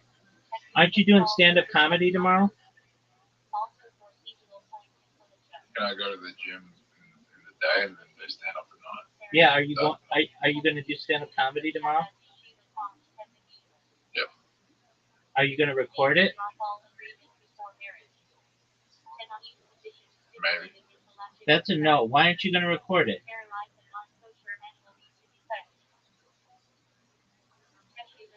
Dog, you got to get. My phone's charged. Dude, shut the fuck up about your phone being charged. You know you could go down there with an old VHS. You don't even have to do that. Dude, you're on your phone all the time. You have a power bank. All you do is plug it in, and you don't have to video record it, though. That'd be great. That's probably the best way to do it. But just get your words down so you can focus on what you said afterward. You may have something that kills, but because you didn't record it, you're not going to have the right tonation and rhythm.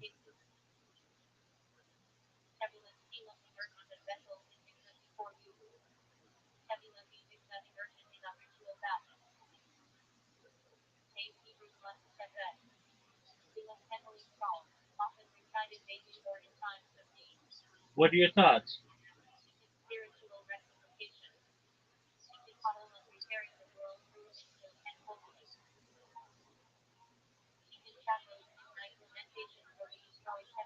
Zoot, what are your thoughts? So you are a very difficult person with whom to communicate. You're you're just a straight up bad communicator. Sorry, what were you saying? I'm saying that you're a bad communicator. No, what were you saying before that? That you need to record your set. Oh, yeah.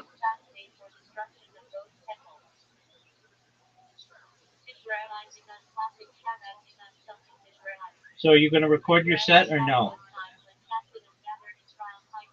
Yeah. Are you really? I'll try to remember. Dude, shut the fuck up. You're so full of shit.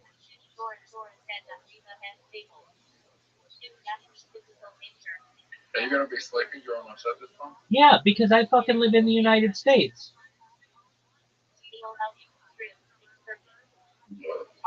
You could not live in the United States. Okay, yeah, dude. You want to be on this fucking TV show that starts in January, and you've been already rejected twice, and you're not allowed to do it any more than 3 times. And that means you need to get really good at stand-up comedy in like 4 months. And the way that you would do that is that you would record your shows and you'd work on your tonation and your rhythm and your delivery.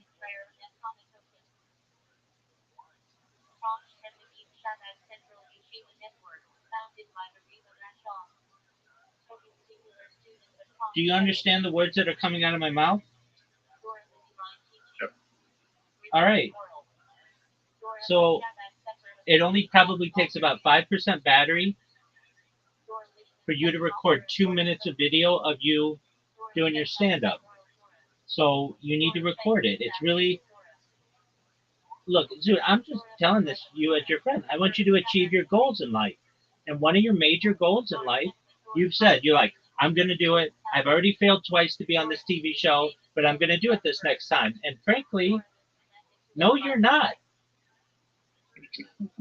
I'm telling you straight up, you are not going to you're going to fail again. And I don't want that to happen. So what do I suggest you do? You are not. You are not. Absolutely not. Not with, not with, not with you.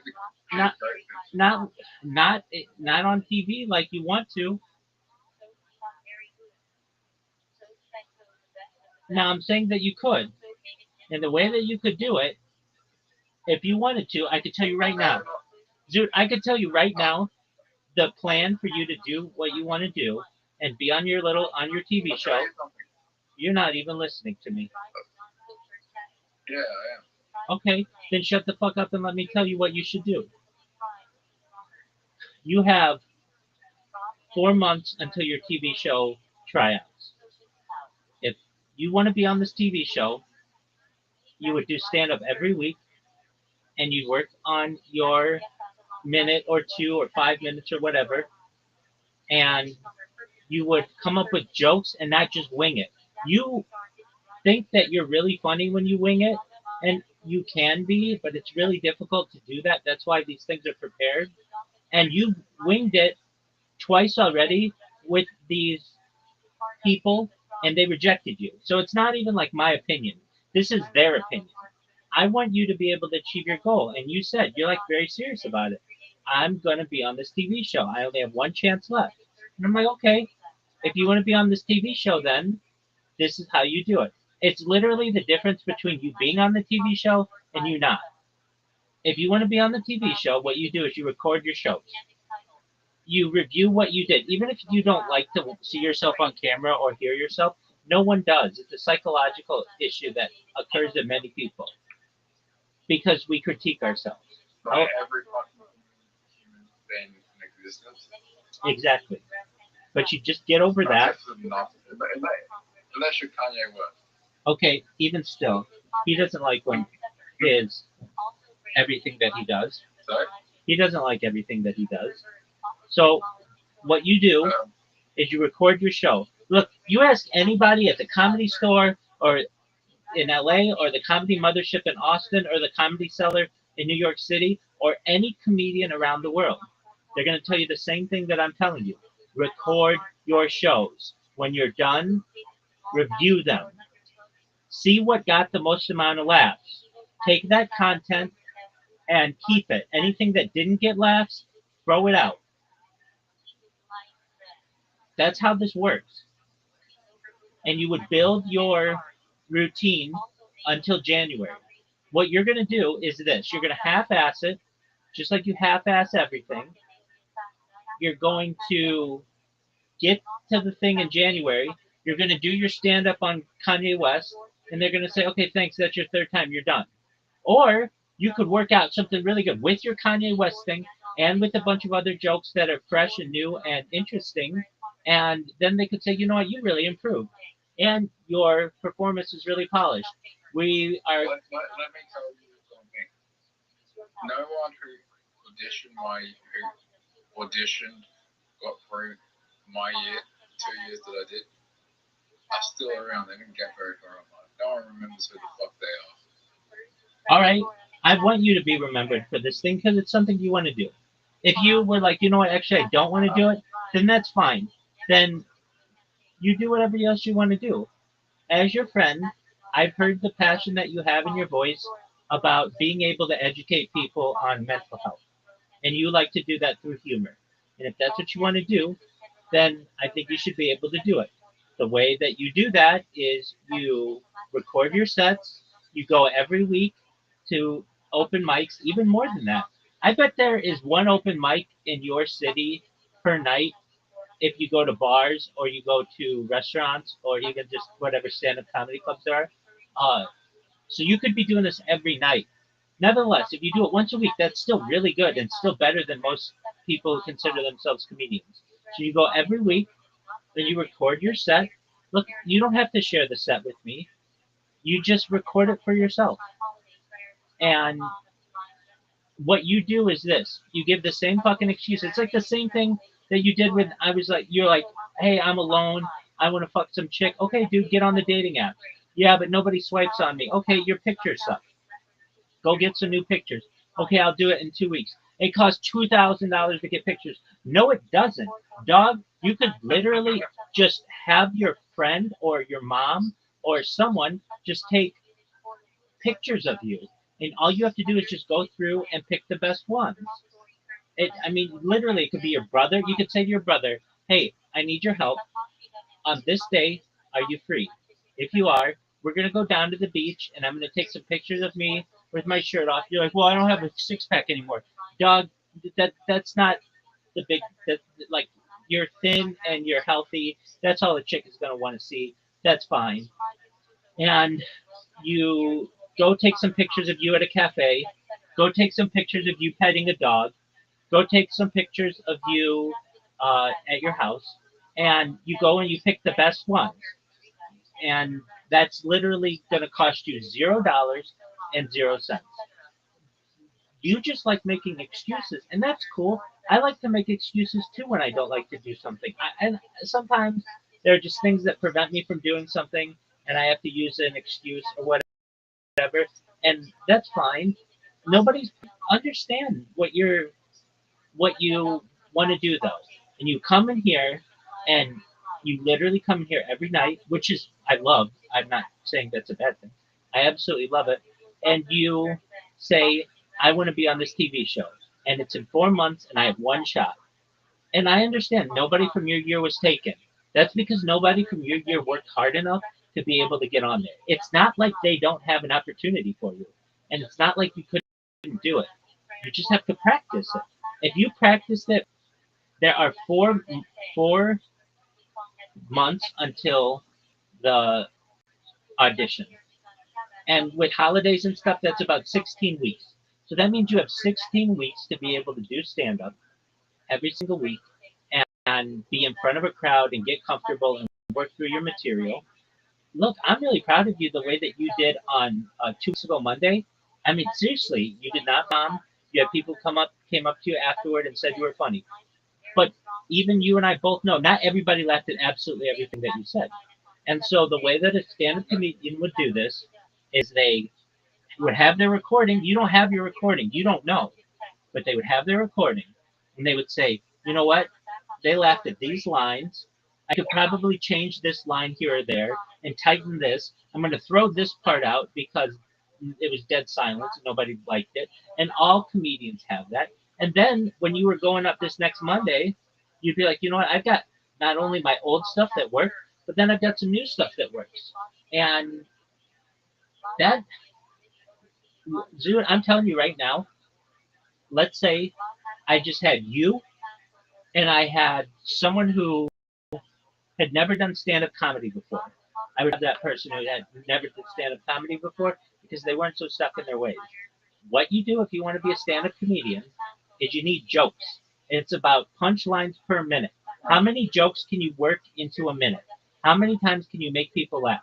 And you could do this the way that you would do it. And I'm telling you, it's a great method is you can get street jokes. Street jokes are jokes that nobody necessarily owns. They've been around for a long time, but not everybody's heard them all. And you take those, you memorize a list of them, of 10 of them, and you go up there and you got punchline after punchline after punchline after punchline after punchline. And if they don't all deliver, that's fine. You'll take the ones the next time that delivered better than the previous ones, and then you'll take some new ones and put it in there. And in 16 weeks, you will have a really tight set. You'll have it memorized. You'll go up there. You'll look calm. You'll look cool. You will look confident. Instead, what you're going to do is you're not even going to do it. And that's fine. Or if you do, you're going to go up there with the exact same material that you did the first time that you went up. And they're going to be like, Zoo, thanks, but no thanks. We've rejected you 3 times and we don't want you. And I don't want that to happen to you. I want you to achieve your dreams. So the way that you do that is you record your sets, record them every week for 16 weeks from here until the I got it. you got it. That's what you do. I'm gonna win. Do you want to be on the show? Yes or no? I'm gonna win the show. Okay, so you want to be on the show and you want to win it, right? Yeah. Okay, so in the same way that you were going to the gym every day and you were getting confident and you liked the way that your body looked and you knew your BMI, your body mass index, and you knew what fat percentage you were, all of that was really great, and it shows that you can do something, you can do it consistently. So you just have to do the same with stand-up comedy. You know what to do. So in the same way that you would go to the gym every day, you have to go to the stand-up comedy location once a week, which is easier, and you just need to perform your sets. You record them, and then you edit them. That's what a stand-up comedy does. And Rabbi, yo, what's up? what would you think is funny? What do you think would be funny? You die and you find out God has autism, or you die and you find out God has Down syndrome. I don't think either of those. Funny. I don't put humanistic characteristics on God, so neither of those are really funny to me. And dude, No, but dude, wouldn't it be funny if wouldn't it be funny if we all died and we found out God had Down syndrome? That'd be fucking hilarious, man. I mean, I don't think it'd be that funny. I don't find that to be funny. So, Zoo, here's the thing. When you are being a stand-up comedian, you have to go with what makes the most amount of people laugh. Would you? Let me just ask you this: as a stand-up comedian, would you rather make 10% of the audience laugh really hard, or 90% of the audience laugh pretty hard? 90%. Exactly. And you know what they're going to laugh at? Not autism jokes. You're offending people.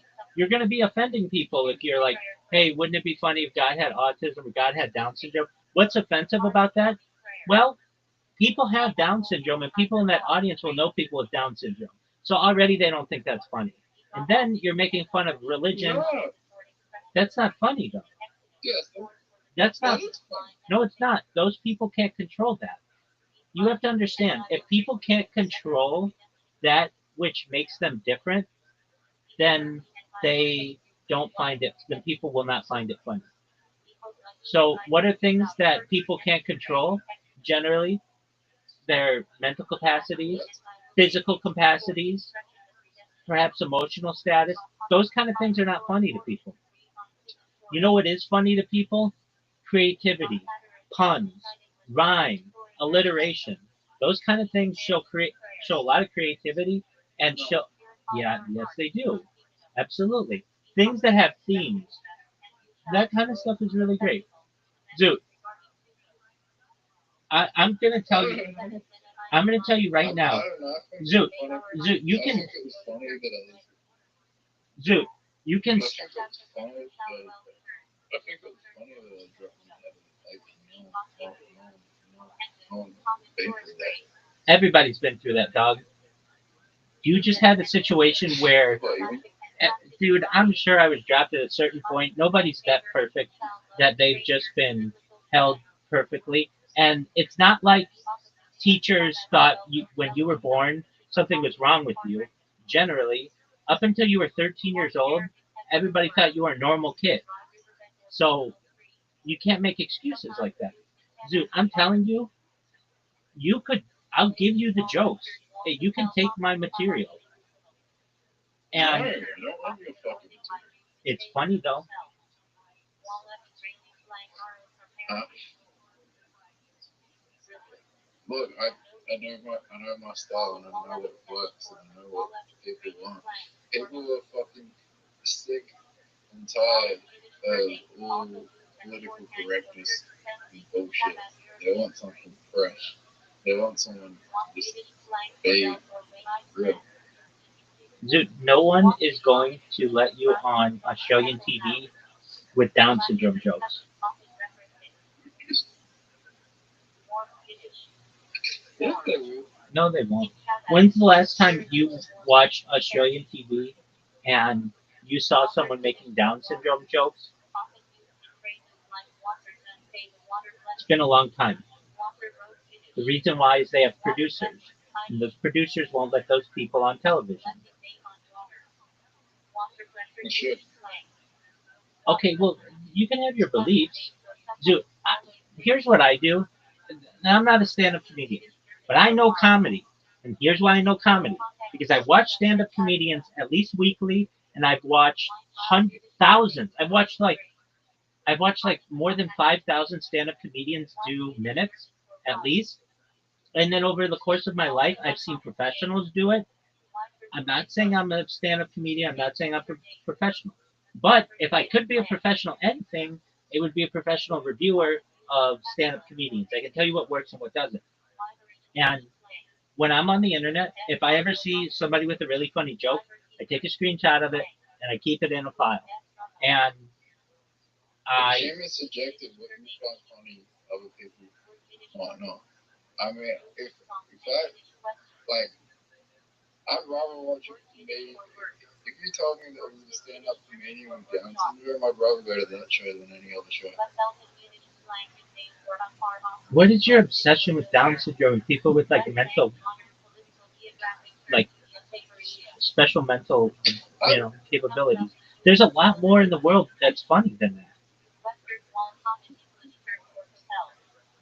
Yeah, but you gotta.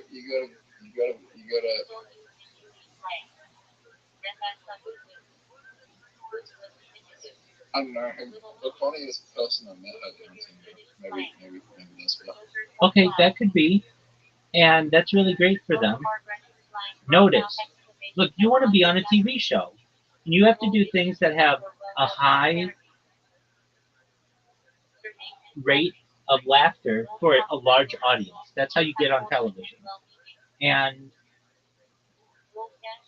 I'm and what you want to do is have really specific jokes for people who frankly can't defend themselves.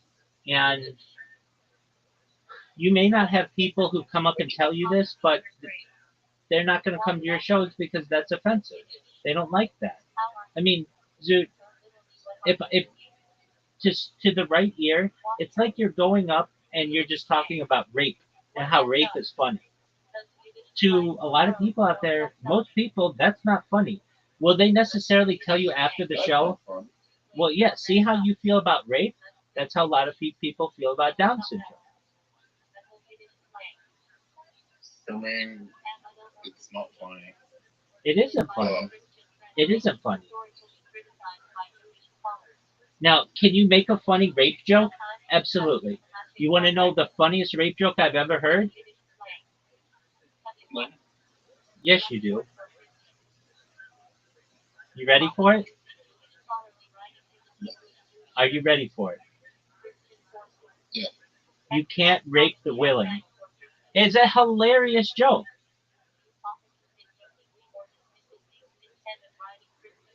Do you not understand it? Oh, it's fucking hilarious. It's fucking hilarious. You can't rape the willing means that you can't take advantage of someone if they want to be taken advantage of. It's like it's a very funny play on words. Now, is that can that be a funny joke? Yeah. But if you go up and you talk about how people raping is funny, that's not going to be attractive to an audience. If you go up and talk about how people have Down syndrome, that's not that funny either. Now, are there some people who will think it's funny? Again, out of 100 people, 10 people might think it's funny. But you told me I want to appeal to 90% of them. Look, Zoot, let me just ask. If you had quick punching jokes that weren't offensive, I know that you don't consider that your comedy, and that's cool. Your comedy doesn't get on television. Quick punching jokes that are clean, that's really easy to put on television. Zoot, Zoot. So I'm gonna give you some jokes. You don't have to use them, but I just want to put. I just want. your humor's terrible. It's hilarious. These are really cute. And dad jokes are cute, and they're funny, and they make people laugh, and they don't offend people, and you can tell them to children, or you could tell them to old ladies. You're not gonna offend anybody. Look, if I, if I, if I'm not, if people aren't offended, then I'm not doing it right. I mean, you can just be a shock comic. That's fine. There are people who make their careers as shock comics, but they're not very famous because they don't get on television and they don't get on social media, and people find their stuff to be Have you offensive. ever watched? Have you ever watched Louis Spears? I know the name.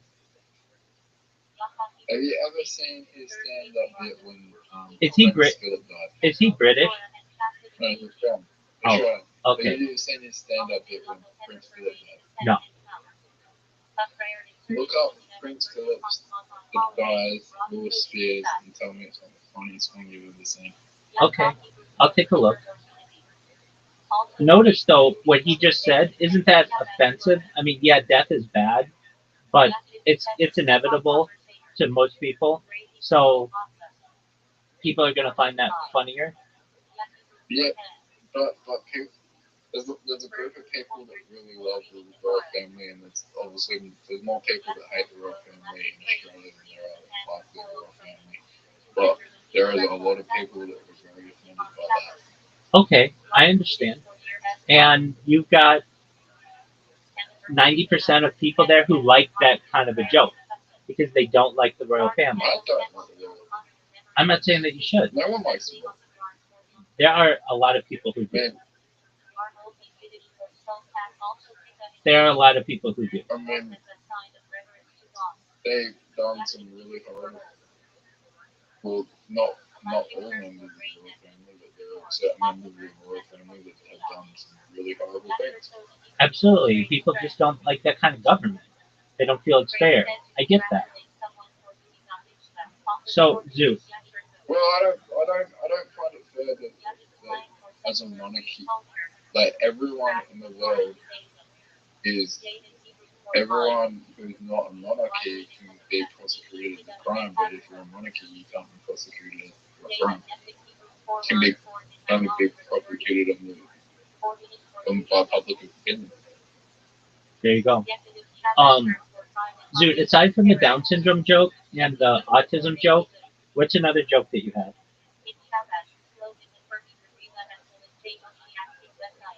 And Kanye West. And Kanye West. Aside from those three topics, what other jokes do you have?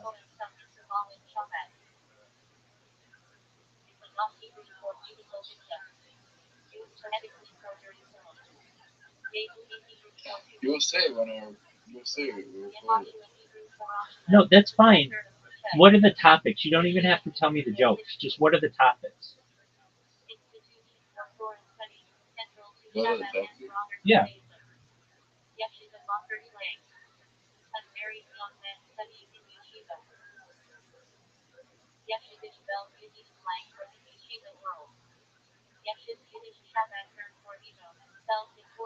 Zoot, here's a joke that I think would be really funny in Australia.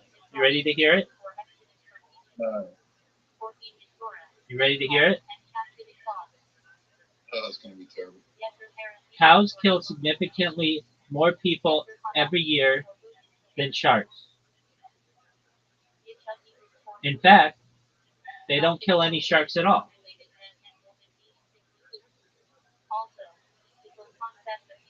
Do you get why that's funny? It's absurdism. It's the fact that do cows kill people? Yes. Do they kill sharks? No. And the way that the joke is worded, cows kill significantly more people every year than sharks. In fact, they don't kill any sharks at all. It's a wordplay.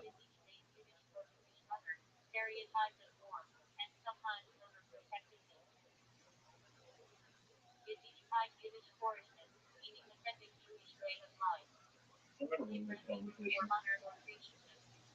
Okay, I want you to. I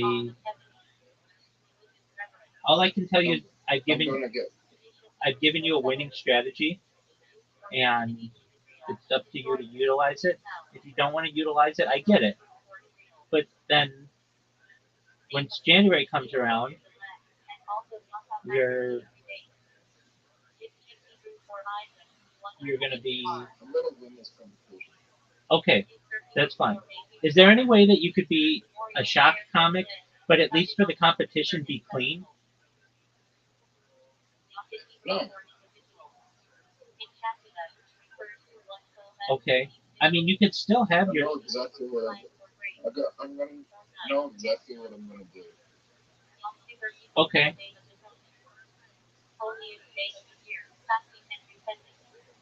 Okay. I mean, that's fine.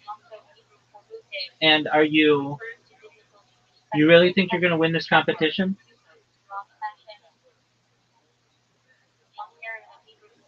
Good with the competition out there that I've seen in Adelaide. I don't like that I've seen in Australia right now. I don't think there's anyone fucking funnier than me. James McCann. He didn't buy Harry Potter again or something. I But don't that's just funny. I don't get why that's funny. What? Yeah, why is that funny? Because he didn't buy Harry Potter album or something. If you didn't buy a Harry Potter album or something, you just you're not holding. You're just not funny. Okay, will people understand that joke? No? Okay, So you're confusing me, but that's okay. Zoot, I want you to be successful, and you're gonna do it your own way, and that's fine. Again, though, you're only making 10% of the crowd laugh. You're only making 10% of the crowd laugh when you want to be making 90% of the crowd laugh. look, my Down syndrome joke's not offensive. I just think that it'd be better world if God didn't have autism and he had Down syndrome because at least he would say hi to you. Wouldn't be so rude.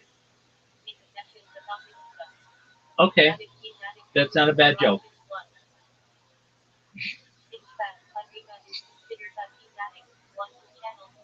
So that's one.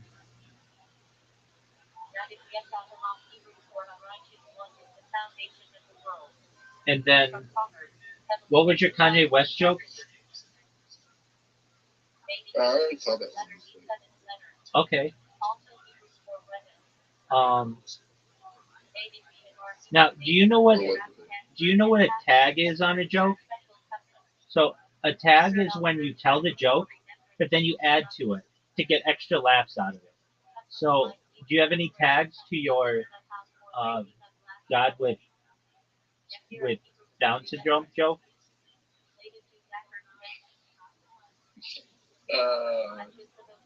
I don't want to get too. I don't really know much about Down syndrome, so I don't want to get too fancy. So, but like, yeah, Okay, what are your tags?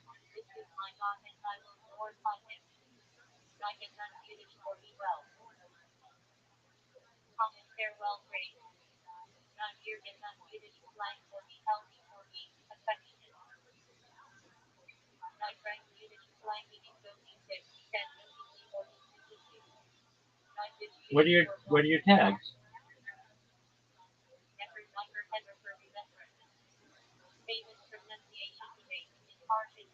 um,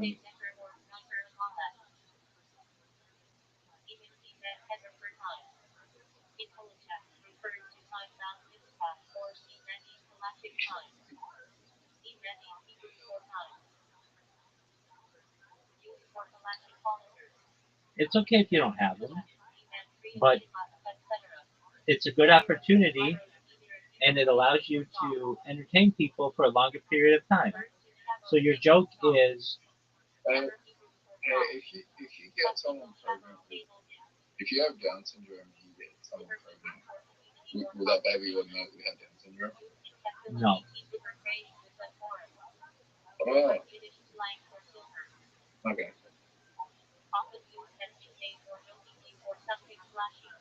But let's look at the percentage.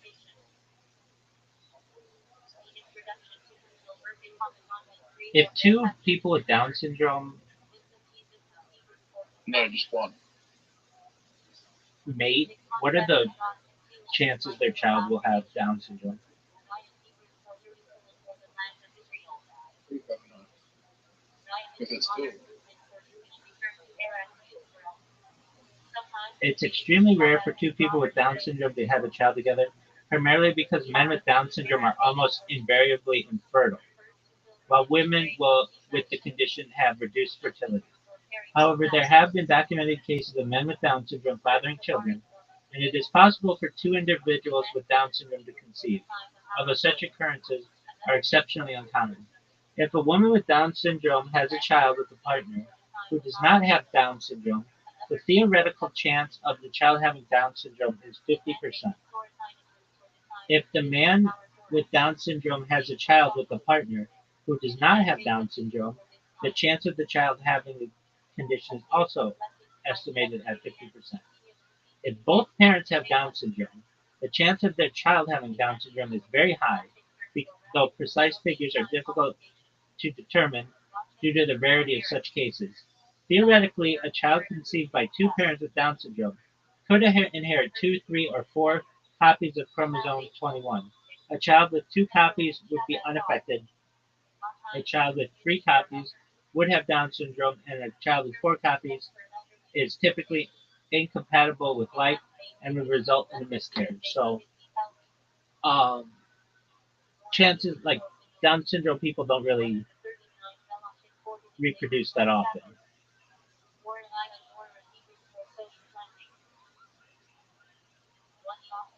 Okay.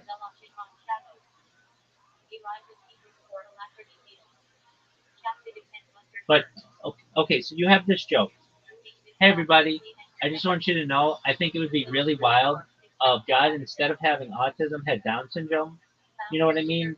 There's the idea that you'd be he wouldn't be afraid to say hi, and then you add tags to that, like unlimited hugs, free kickball, like stuff like that. You can add jokes to that, and it enhances your joke. Yeah. Unlimited They ice, hug you. unlimited ice cream. Probably won't pick on you. Yeah, and then He'd probably piss himself and not piss on you. That's not bad. And then at the end, you can be like, it's better than whatever the fuck we have going on now. Yeah. Those are tasks. So they take your joke, which isn't a bad premise, and you add to that. And that gets more, people laugh at that. It makes people laugh more. And that's what you want to do. Like, basically, you're coming out and you're just telling one joke and have one punchline. And that's fine. It makes people laugh, some. But if you can enhance that joke with additional, tags, then it not only makes your original punchline stronger, but it makes people laugh more, and that's what you want to do.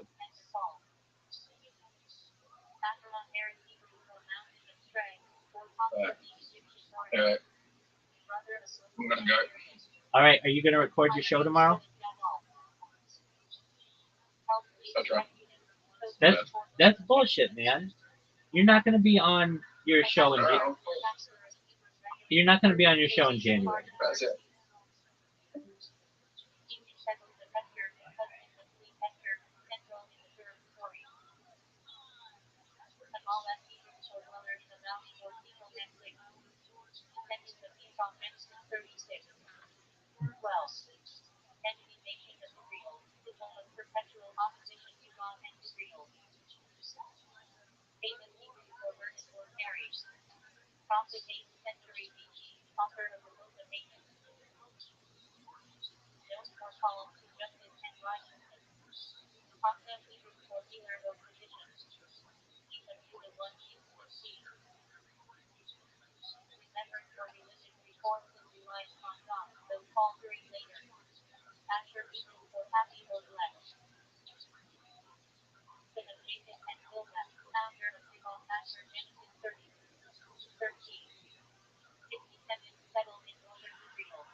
76 views.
ancestor of tribes of Issachar, Genesis 30.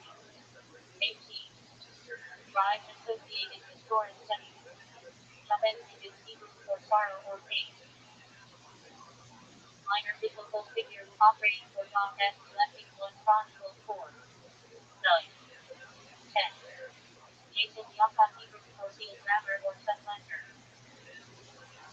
Patriarch, the Conduct, Lynn of Esau. Father of the 12 tribes. Name Israel Genesis 25. 49. Share Hebrews for Eagle and Lion. Judge of Israel Judges 10. 3. 5. Also other minor figures share this name. Japheth Yepeth Hebrew for expansion. Samasona, ancestor of Indo-European nations Genesis 10. Jeremiah Yerdahiah Hebrew for WH called, or appointed by WH. Prophet during final days of Judah 7. 6 CBG. Wrote books of Jeremiah and Lamentations. Jericho not a person vessel in Hebrew for fragrance or city. First city conquered by Joshua. Walls fell by God as Jericho Joshua 6. Jericho in Hebrew for the people in Greece. First king of the northern kingdom 10. CBG. Introduced God in past 1 King 12. Jeremiah Gideon Hebrew for that Baal to 10. Alternate name of Gideon. See Gideon above. Jephthah Yishai Hebrew for Jim. Father of King David 1 Samuel 16. His lineage is central to Messianic hope. Job Icon Hebrew meaning the hated enemy, persecuted or returning.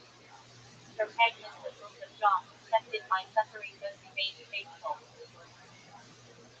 Joel Joel Hebrew for WH is God.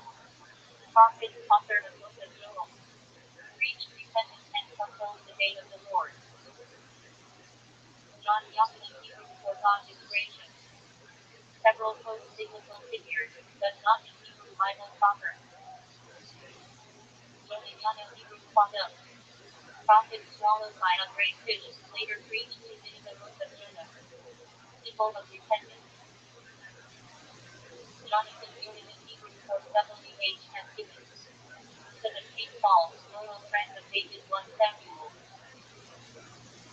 Died in Mount in Philistine. Joseph Hebrew for Matthias. Son of Jacob and Rachel. Sold into slavery, rose to power in Egypt, saved family from famine Genesis 37. 50. Joshua Yehoshua Hebrew for WH is salvation. The scepter of Moses led conquest of Canaan book of Joshua. Josiah Yoshiyahu Hebrew for WH is. King of Judah 7 CBG. Insisted major religious reforms to King 22. 23. Judah Yehudah Hebrew for praise. Fourth son of Jacob and Leah, ancestor of tribes of Judah, Davidic dynasty, and Messianic line. Leah Hebrew for weary. First wife of Jacob, mother of 6 tribes, and died in Genesis 29. 30. Lot Hebrew for covering for Baal. Nephew of Abraham, lives in Sodom, rescued before destruction Genesis 13. 19. Malachi Hebrew for my messenger. Last of the 12 minor prophets 5 CBG. Author of Moses Malachi. Manasseh Benishon Hebrew for causing to forget. Son of Joseph, ancestor of tribes of Manasseh Genesis 41. 51. Also King Manasseh of Judah to Kings 21. Period Hebrew for bitter or beloved. Sister of Moses and Aaron. Prophetess, led Levitic song after crossing of the Exodus 15. Mordecai prophecy from church part of his non warriors. Hero of Surah, as the guardian of Esther book of Esther. Moses was set Hebrew from Egyptian to drawn out. Raised as serpent, led Exodus from Egypt, received Torah at Sinai, guided Israelites 40 years. Naomi Hebrew for pleasant. Mother-in-law of Ruth. Later called Mara bitter after hardships of the Ruth.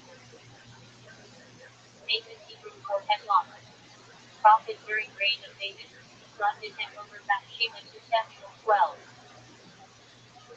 Nebuchadnezzar Akkadian days leading up to protect the crown.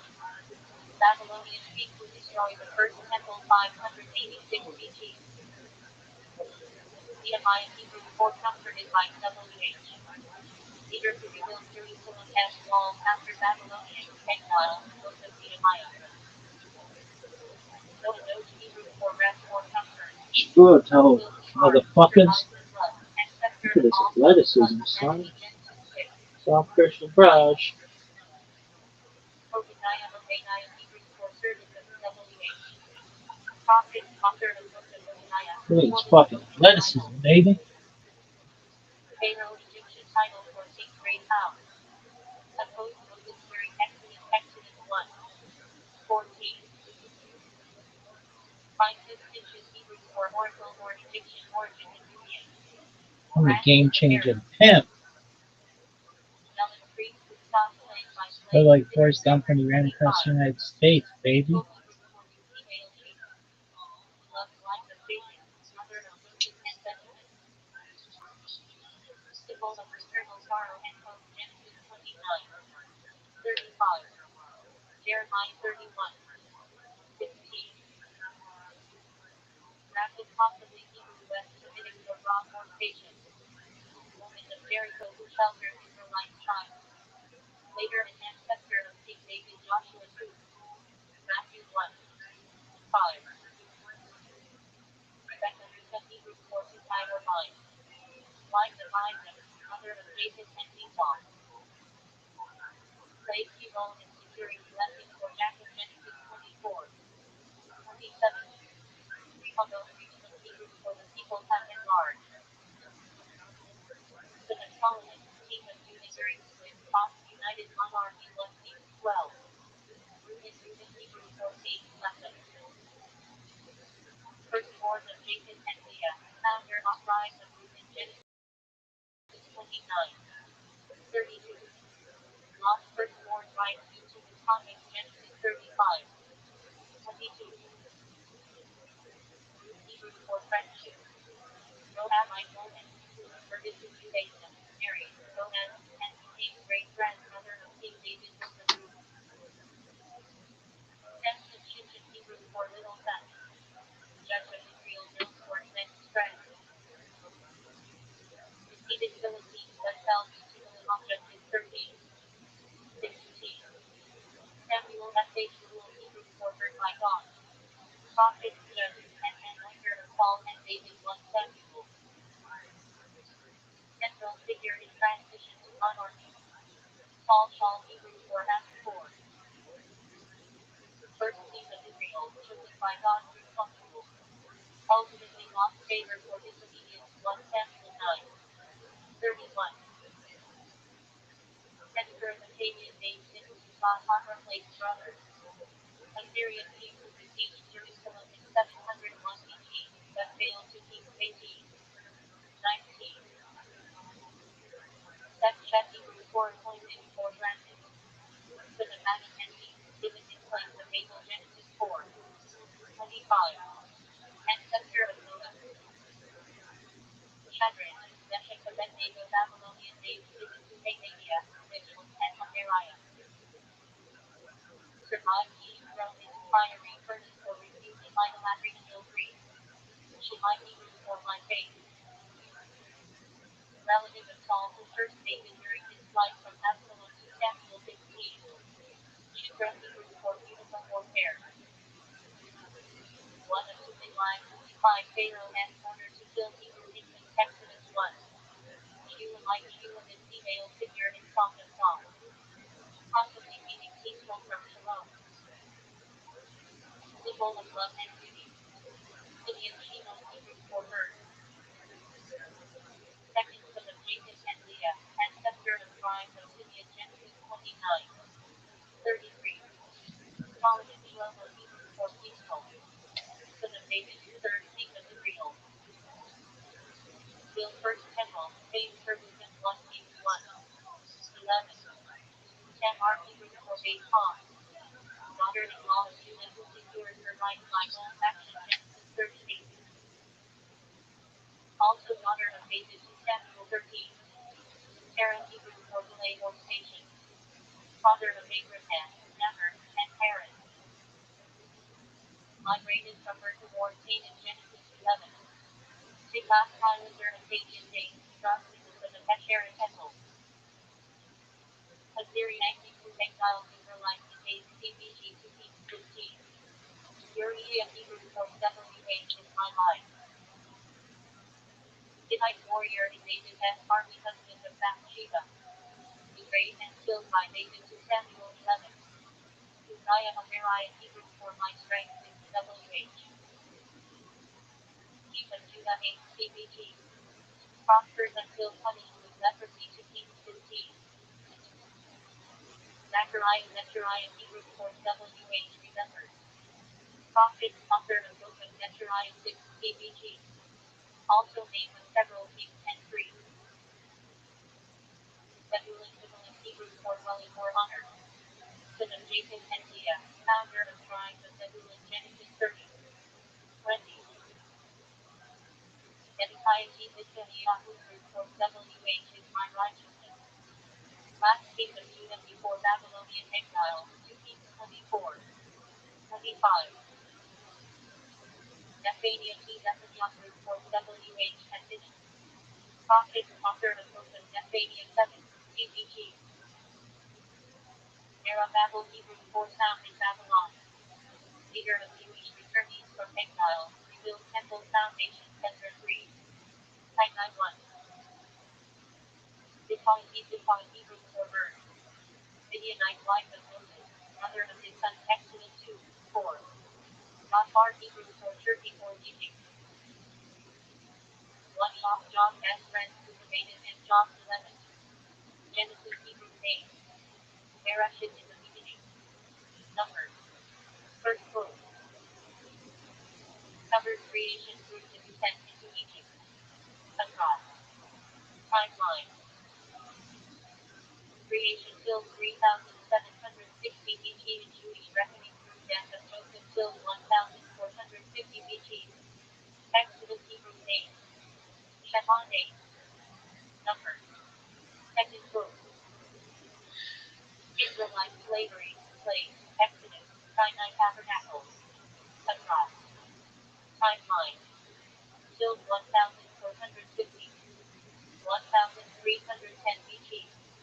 Leviticus Hebrews 8. Monogra and Paul. Numbers. Third book. Priests, Levites, sacrifices, purity, holiness shows. Across. Timeline.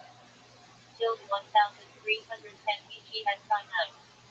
Numbers Hebrews 8. From his barn in the wilderness. Numbers. Fourth book. Wandering, rebellion, balance. Across. Timeline. Till 1310. 1272 BC 40 years later. Deuteronomy Hebrews 8. Devarim word. Number. Fifth book. Moses parallel teaching. Shabbat. Blessing. Curses. Moses death. Across. Timeline. Till 1272 BC. Plains of Moab. Joshua Hebrews 8. Yehoshua the Lord is salvation. Numbers. Sixth book. Conquest and division of Canaan. Across. Timeline. Till 1272. 1245 BC. Second Hebrews 8. Shocking judges. Numbers. Seventh book. Tribal conquest, oppression, and deliverance. Across. Timeline. Till 1245. 1000 BC. Samuel Hebrews 8. And they rule in David's dawn. Numbers. 8th book. Rise of monarchy, Psalms, and David. Across. Timeline. Build 1070. 970 BG. Hebrew name. Elohim H. Number. 9 book. Solomon. United Kingdom. Prophet. Exile. Petra. Timeline. Till 970. 586 BG. First Temple period. Isaiah Hebrew name. Yeshai offered the Lord his salvation. Number. 10 book. Prophecies of judgment and book. Petra. Timeline. Till 740. 700 BG Assyrian era. Jeremiah Hebrew name. Yirmiyahu the Lord will uplift. Number. 11 book. Prophecies before and during Babylonian exile. Petra. Timeline. Till 626. 586 BG. Ezekiel Hebrew name. Yeshua will God strengthen. Number. 12 book. Excellent prophet with visions of restoration. Petra. Timeline. Till 593. 571 BG Babylonian exile. The 12 minor prophets Hebrew name. Triamachar 12. Number. 13 book. Collection of 12 prophets. Standing till 750. 450 BG. Covering Assyrian, Babylonian, and Persian periods. Psalms Hebrew name. Temple of Praises. Number. 14 book. Prayers and hymns, attributed to David and others. Petra. Timeline. Till 1400 BG. Proverbs Hebrew name. Mishlai parables. Number. 15 book. Wisdom saying, mostly attributed to Solomon. Petra. Timeline. Till 950. 700 BG. Job Hebrew name. High notated persecuted. Number. 15 book. Wisdom literature on suffering. Petra. Timeline. Located. Possibly till 1500 BG. Song of Songs Hebrew name. Shur Hashir and Song of Songs. Number. 17 book. Love poetry. Allegory of God and Uriel. Petra. Timeline. Till 950 BG attributed to Solomon. Ruth Hebrew name. Ruth Companion friend. Number. 18 book. Story of Ruth and loyalty and ancestry of David. Petra. Timeline. Till 1100 BG Judges era. Lamentation Hebrew name. Micah Halamat. Number. 19 book. Poem warning destruction offer of Tulum. Petra. Timeline. Till 586 BG. Ecclesiastes Hebrew name. Soul of the Templar creature. 28 book. Reflection on meaning of life attributed to Solomon. Petra. Timeline. Till 950 BG. Esther Hebrew name. Esther star hidden. Number. 21st book. Story of Sir in Persia. Petra. Timeline. Till 480. 460 BG reign of Xerxes Ahasuerus. Daniel Hebrew name. Daniel God is my judge. Number. 22nd book. Narrative and apocalyptic visions in Babylon. Petra. Timeline. Till 600. 530 BG. Ezra. Nehemiah Hebrew name. Ezra helped and Nehemiah comforted by God. Number. 23rd book. Return from exile. Chronicle rebuild. Reform. Address. Timeline. Still 538. 400 BC. Chronicle Hebrew name. Zachary High Lead word off date. Number. 24 book. Retelling of Israel's history from Adam to Cyrus Henry. Address. Timeline. Written build 100 BC. Covering events build 1000. 538 BC. Abraham's patronage. Son of Abraham. Hebrew Abram exalted Father Abraham, Father of many nations. Gen. 17. 5. Origin. Hebrew adapted into Yiddish German form.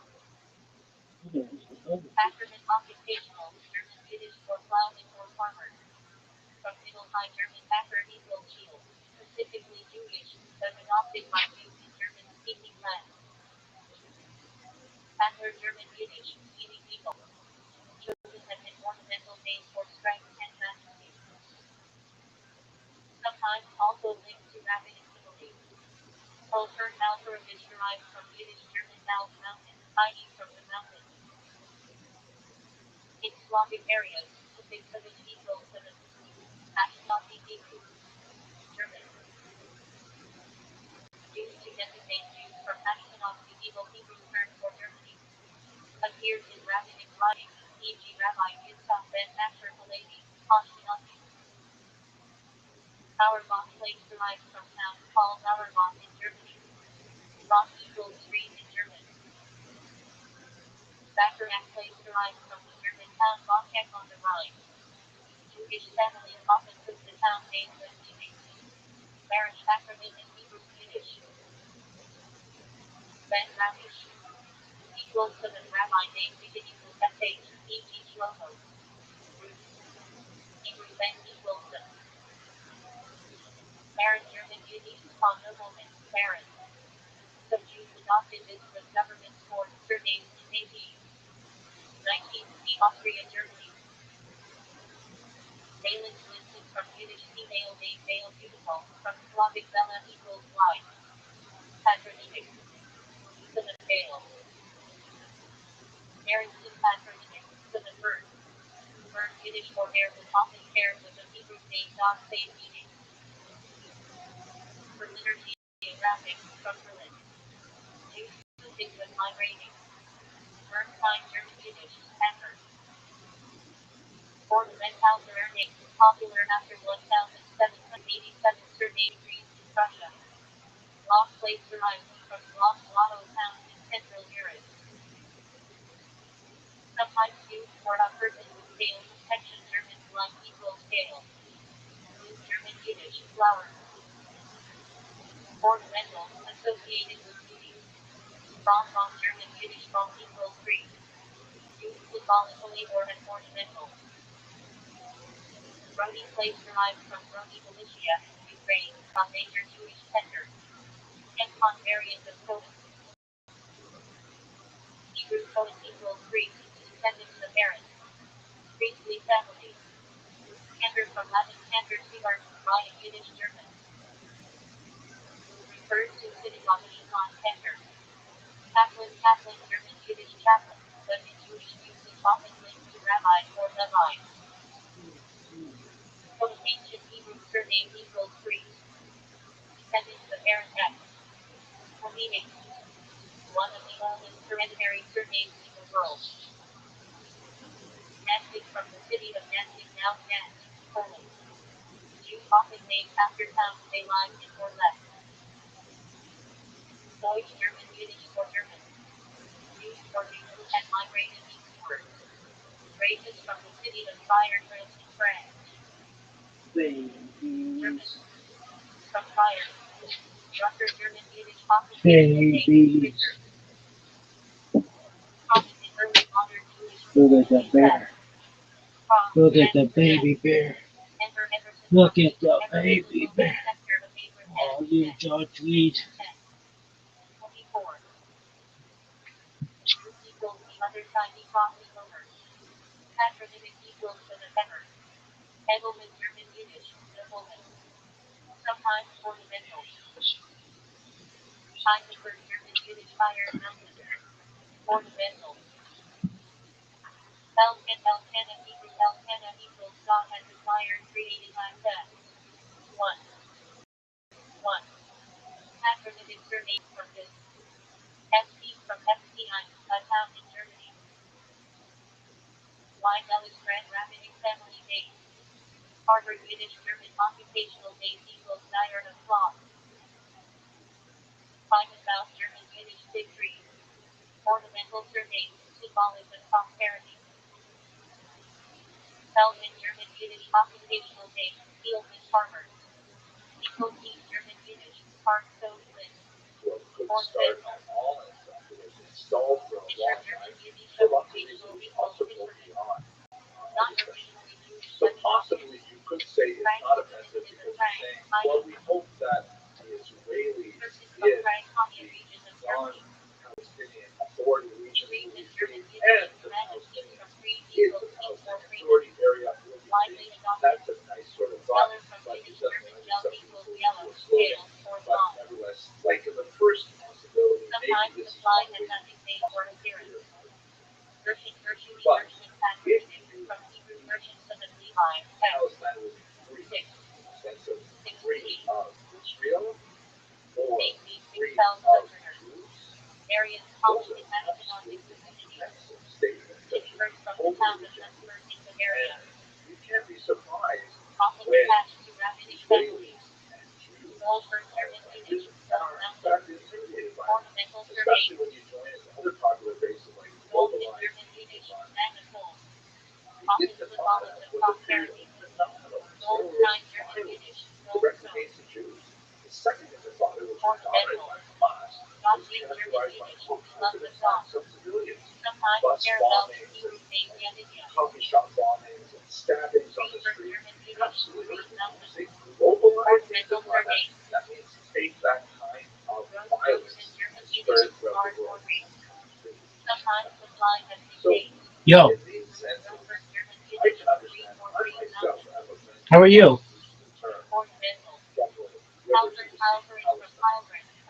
Because I hear all of these other things. I'm sure many, many Jews feel the same way I do. So, if you are one of these Gen Xers or these millennials listening to us in this race, just consider it like the N-word, which is the kind of thing that is definitely going to get outlined on others. And yes, maybe you can thread the needle and say, possibly if you interpret this word this way and this word this way, it's not offensive. Let's keep trying that. Okay. I hope this made it a little clearer for you. And I want to reiterate that the good news I hear from all this is that most people, when they understand why this expression is so offensive to Jews, they decide not to use it anymore. And I think that's the good news. Thank you very much.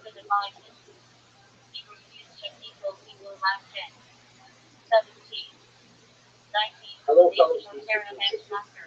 I'm sure you're aware there's a lot of talk right now in connection with the conflict in the Middle East regarding the idea of genocide. And I thought it would be interesting for us to have a look at the person who actually invented that word. He was a Jewish man named Raphael Lemkin. Let's have a quick look at his background and why he came up with this particular term. He was born in 1900 in a part of the world that would be today called Belarus. Actually happens to be a part of the world that my family comes from. And he was rather different than most Jewish boys his age. His father was a farmer near Rothschild'S, where my great uncle was actually a high school principal. And his mother was intellectual. There's not that many Jewish farmers in that part of the world, in Pennsylvania, but it's called back then. His mother was a great intellectual, a great reader, and she really instilled in her three sons a love of learning. In fact, she homeschooled all three brothers. Young Raphael was deeply affected by the news of the pogrom, the eldest son, that occurred in 1906. And then later, as a teenager, when World War I broke out, the entire Lemkin family had to flee into the forest in order to avoid the hostilities between the Eastern and the Russian armies. While they were hiding in the forest, unfortunately, his younger brother died.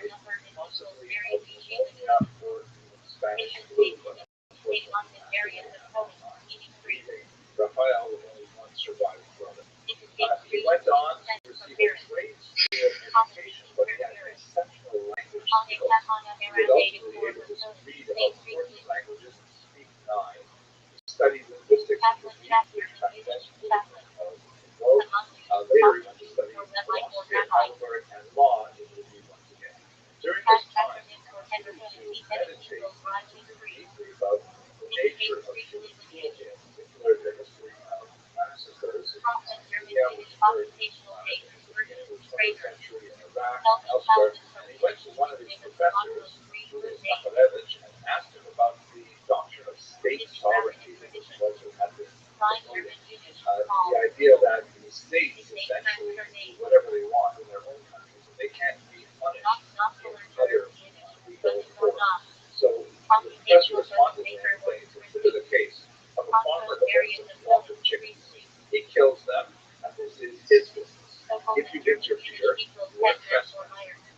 Rabbi apparently replied to him, but the Armenians are not chickens. The farmer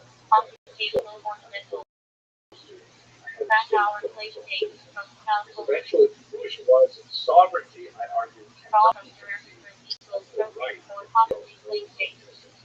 He was also deeply moved by the trials of two individuals. One was the assassin of Pasha, and another, but he was familiar with Sheldon Schwarzkopf assassinated Simon Badura, who was the leader of the Iranian government during the period of Iranian independence.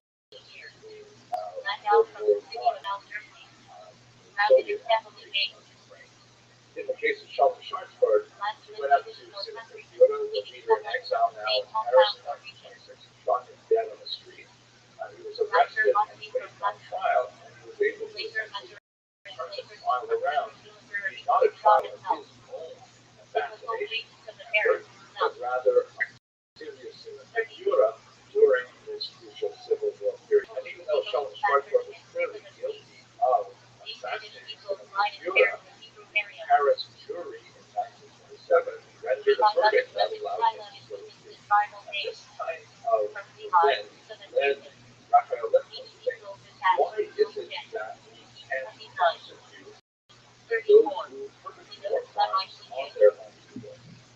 This thought would eventually mature in his mind through his experience in California. But during the 1930s, he was working as a public prosecutor in Poland, and he was also very deeply involved in working with the legal codes of Poland and modifying those laws. Always remember that Poland was recently constituted as an independent country after World War I. And in 1933, he went to the League of Nations, essentially the precursor to the United Nations, and he met with their legal counsel at a conference in Montreal. And there, he made some derogatory comments about Nazi Germany that when he went back to Poland got him in a lot of trouble because Poland was working on treaties with Germany at the time. So he was fired from his public position. He ended up going into private practice, but he continued to work on the idea of how is it possible to prosecute perpetrators of these national massacres. Unfortunately, he will have ample opportunities to make his final thought because on September 1st, 1939, the Nazis would invade Poland. Lemkin's own home was destroyed in a bombing raid on the 6th of that month, and he ended up being homeless and having to wander from place to place for some time. He was able to escape both the resistance to Poland and also Russian detention by portraying himself not as an intellectual and a lawyer, but rather as a simple peasant, and managed to make his way back to the British and to see his parents for the very last time. November 1939.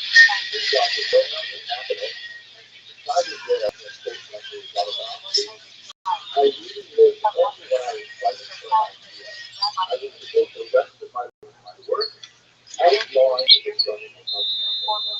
Later, in Riga, he was English historian Simon Goodenough, who encouraged him to continue his work in Ukraine, just I was later killed by the Nazis. But that complicated to make his way first to Sweden and then via Japan to Hague in 1941, where he became professor of Greek University later in Russia.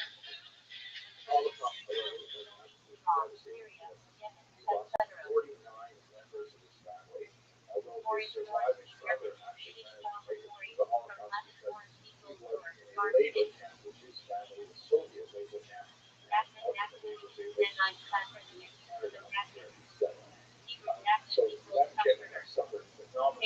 Holocaust Rabbi further David moves into work on this concept of how the prosecute war criminals and crime against the other nations.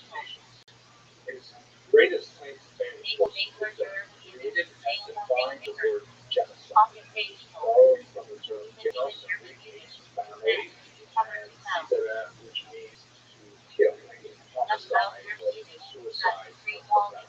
And he published the term in a book in 1944 called Axis Rule. It's very extremely important term because it's used in court trials and elsewhere. The UN General Assembly accepted his Prevention and Punishment of the crime of genocide in December 1948, and later was ratified in 1951. And for the rest of his life, he worked on many examples of disasters, including a very notable case in 1943, in which he was an early individual to identify the Soviet artificial famine of 1932-43 as a genocide. Unfortunately, Lemkin spent the rest of his life in New York City, suffering from very poor health and severe high blood pressure. Doctors had difficulty diagnosing his illness, which he ended up calling genocide-itis, exhaustion from the work on the genocide prevention. In 1959, he died of a heart attack in York Street.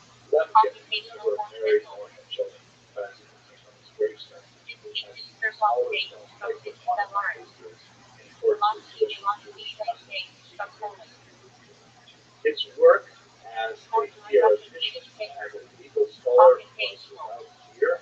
He was nominated for a Nobel Prize in Economics in his lifetime. Unfortunately, the word genocide has been cheapened significantly in our time. Quite casually, when it really does not conform to the way Lemkin was defining it. In the context of the police, I think it's relevant to point out that in his autobiography, titled Totally Unofficial, there's no mention of the Allied bombings of Dresden or of Hiroshima or Nagasaki, even though these are very high numbers of civilian casualties.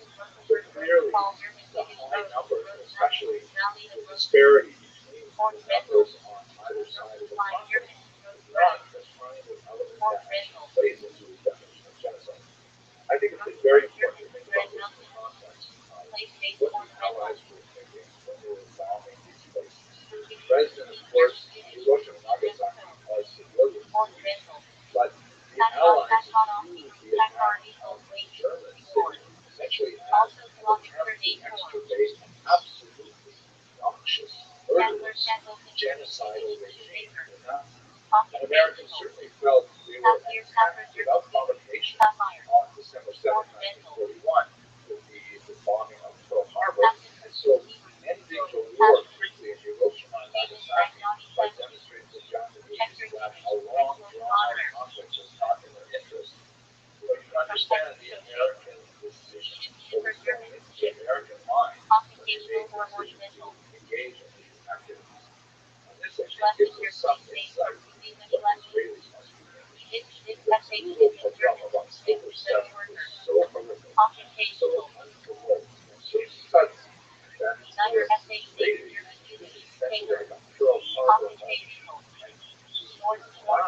And the mass mobilization in Gaza is so dangerous to Israeli civilians that it must be taken to stop the population of Gaza. Now, that is not to say that Gazans themselves are the subject of the attack. They are definitely the subject of horrific suffering and that's primarily because Hamas is embedded deeply into their civilian infrastructure. I do not have a American anti-Israel religious should not out of my lane. I'm in the story.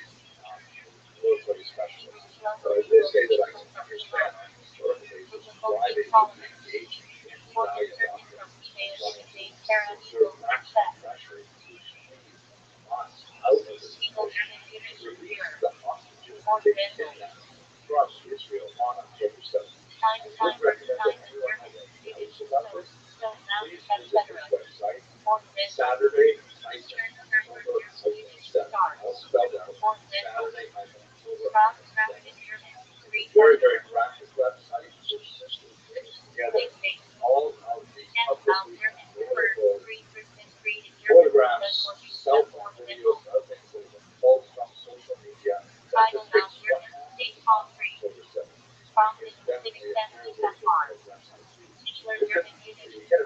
what this really is Topic possible page 1. and why they aren't. Back Let to me first move place right page back to from what back to first bonus. in his autobiography, he speaks about how he All was the first Belgian German introduced to National Jewish culture University. through Under the the Bible. German slave days from I found an Hungary. especially moving passage when he describes Local how couple at in German age 7 Union's word. he was studying the book of Ornamental Isaiah music days. as he was with All his have no prophet. image long and And he world. says, Often linked Read, to Hebrew text. cease to do evil, learn to do well, relieve Wild the and wild in oppressed, German judge the forest fatherless, men. plead for the Wild widow. wild from wild German This town. call of Isaiah, when introduced, sounded to me Lifer, so lifer, urgent line that time the German. oppressed Unity. stood Line now metal. outside Line our mat. door. Line He stone. appealed to create peace by Ornamental. converting swords into plowshares. Liner Peace to will be from the created in enemy. his presence. I Life thought like of the German power unity. of our Life. own lives, which brought Descriptive. life, not destruction. And of course, the Word time metaphor of word the time creation of exchange. swords Word time into Germany. plowshares is Prominent so graphic resonant family. in Isaiah's writing that People I suppose Germany. the members People. of the United Nations today Famous. can understand Valley the people. motivation of someone like Rothschild Role devoted role his felt life role in to German ending well-being. this kind Prosperity. of horrific Role massacre. role model of German I find it unity. especially World. relevant, therefore, because this person loved peace Commonly so shared much, with Hebrew he text. devoted his life Often to Jacobson ending the patronymic massacres for of the his patient. civilians. Nevertheless, he did not feel that his Not that suffering people was not speculator or satisfying. programmer. Dresden His is talking within is the the boundaries of United what this patronymic for the Bible. you can Hebrew make it better speaking than people Latin. thank you very much for watching. Let's hope to see One is and one use is our Hebrew, work. one unequal self. Prophet Jonah. Actually from Hebrew initial. Maricopa Table equals his name is Holy Hello, King. fellow students of Prophet leadership. Rabbinic. In accordance with Michael UCCTV Mason German guidelines, I'd like unity. to issue Middle a time for presentation birthday on equals health Holland. learning. This video will discuss some difficult Possibly strong issues equals and 9 areas that equals we Holland. face in this day and age. Really unit. Left. Happy. Obviously, we're still in the Parents midst of a Hebrew day tremendous pattern. crisis in Gaza and Israel. Belgian There is Belgian tremendous areas of polarization, Holland logo and equals P. what I would like to achieve with this brief video is Silver, to silver, silver, seed, define German the unity, silver, parameters silver for man, silver the film, participation ornamental, of the people peppermint German unity, in sugar society. man, Specifically, I'd like to computational try or and ornamental. define for our working purposes what Teach is people from acceptable P person equals as here, we smell, go song, and and what song. is important. Sometimes parents will use This first. is a very St. valid Elmire, I consideration use because compound surname. the world is focused on this area Able as to it pet for frequently the is, technology and for the I shadow of God. myself He am part of the uncomfortable with a lot Christian of the debate that tabernacle. goes on. I'd like to try and Built hold for the more of the enlightenment space inspired for craftsmanship. the Higher theories participation from of people Hebrew of theory goodwill thing. and One reason is life. to look for a path forward where all the Life. people Faith that knowledge and enlightenment. So let's start with Civilized questions divine about your compared guys' with religion. spiritual illumination. Well, if the answer to that question There is is the yes, first then tractate of the your Babylonian capitalism Talmud roughly blessings, 50% prayers, of the Shema Israeli Surah, population. great after meals, rules and worship. Israel is an extremely Adorated rigorous democracy. 300 They have had 9 elections in the last, in this century alone. That's about one Shabbat, every 2.5 second years. tractate of the They Babylonian have Talmud law of remarkably Shabbat. robust 39 protests categories of in labor, Tel Aviv and prohibiting elsewhere in without the summer activity. of last year before October 7th. So, you know, Adorated Israel period. has a 157 deep-seated folio. commitment to There the third tractate diversity of of the opinion Babylonian and Talmud laws of expression. Arab And state, this carrying on includes the Shabbat. 20% of the Israeli population that are not Jewish. Adorated There is period. a strong minority 105 population folio. of Arabs, both Second Muslim and tractate Christian, of the who Babylonian vote Talmud in laws the of state Passover. Knesset may disagree with other parties just like Shabbat any party equals else. for the second Seder So night. it's certainly Adorated period. appropriate to criticize 121 policies of the folio. state of Israel because Checkmate fifth roughly tractate. half of Israelis do it. This is not the That's same not thing as hard. saying Second by I'm Maritaldi at Jewish, Chino therefore Temple I Tax. never be an anti-Semite.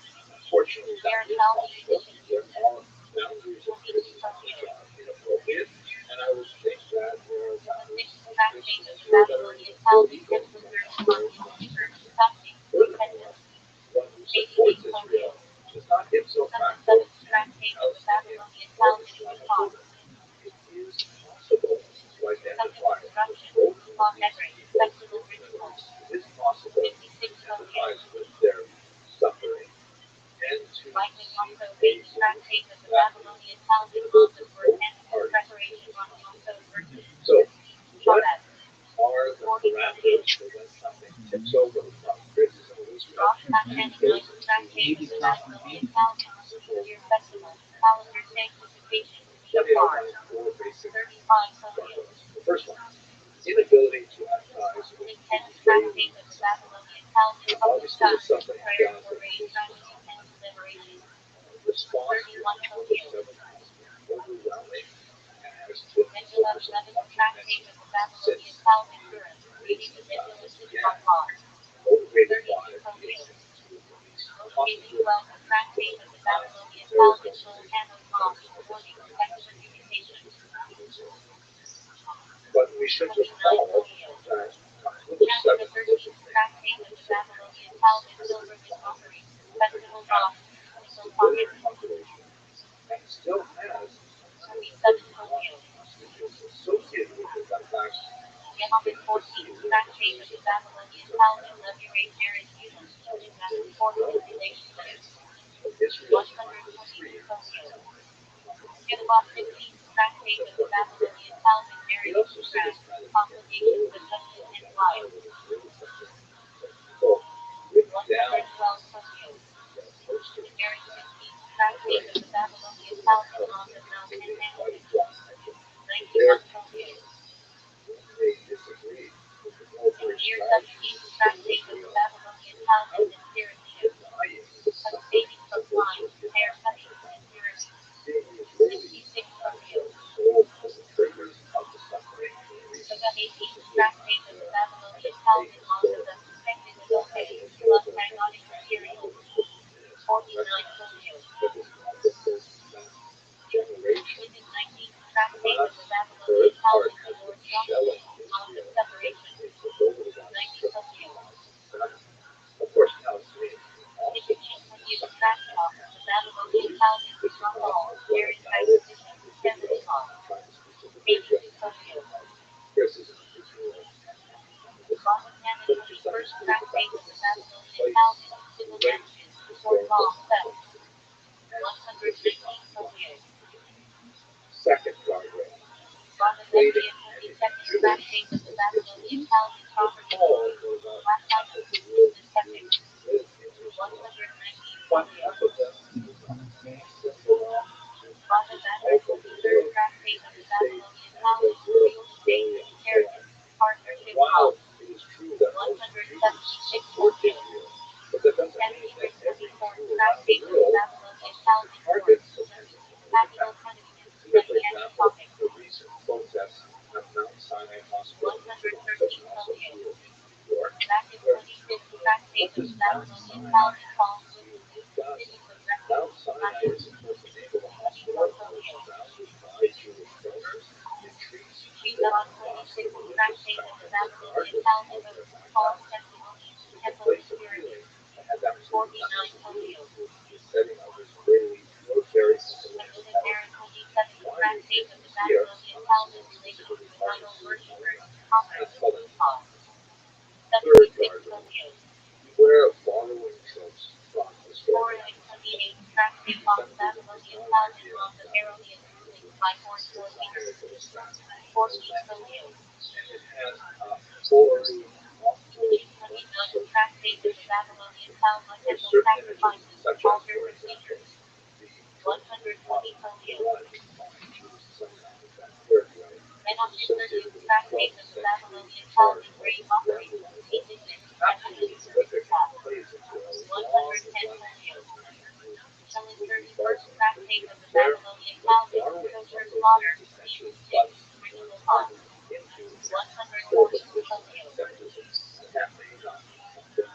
Lecture 32nd tractate of the Babylonian Talmud, firstborn animal, previously by blessing. 61 photos. In other words, people are Correct the 33rd tractate on the Babylonian Talmud, Mount of Cultivation in the temple. 34 photos. Persecution from elsewhere. February 34th tractate of the Babylonian Talmud, institution offering, sanctity of property. Is it only when 34 all photos. that one is outraged? That is the case, chances are. Parenting 36th So if you're going to discuss this, bear in mind that blind spots are certainly, I definitely have.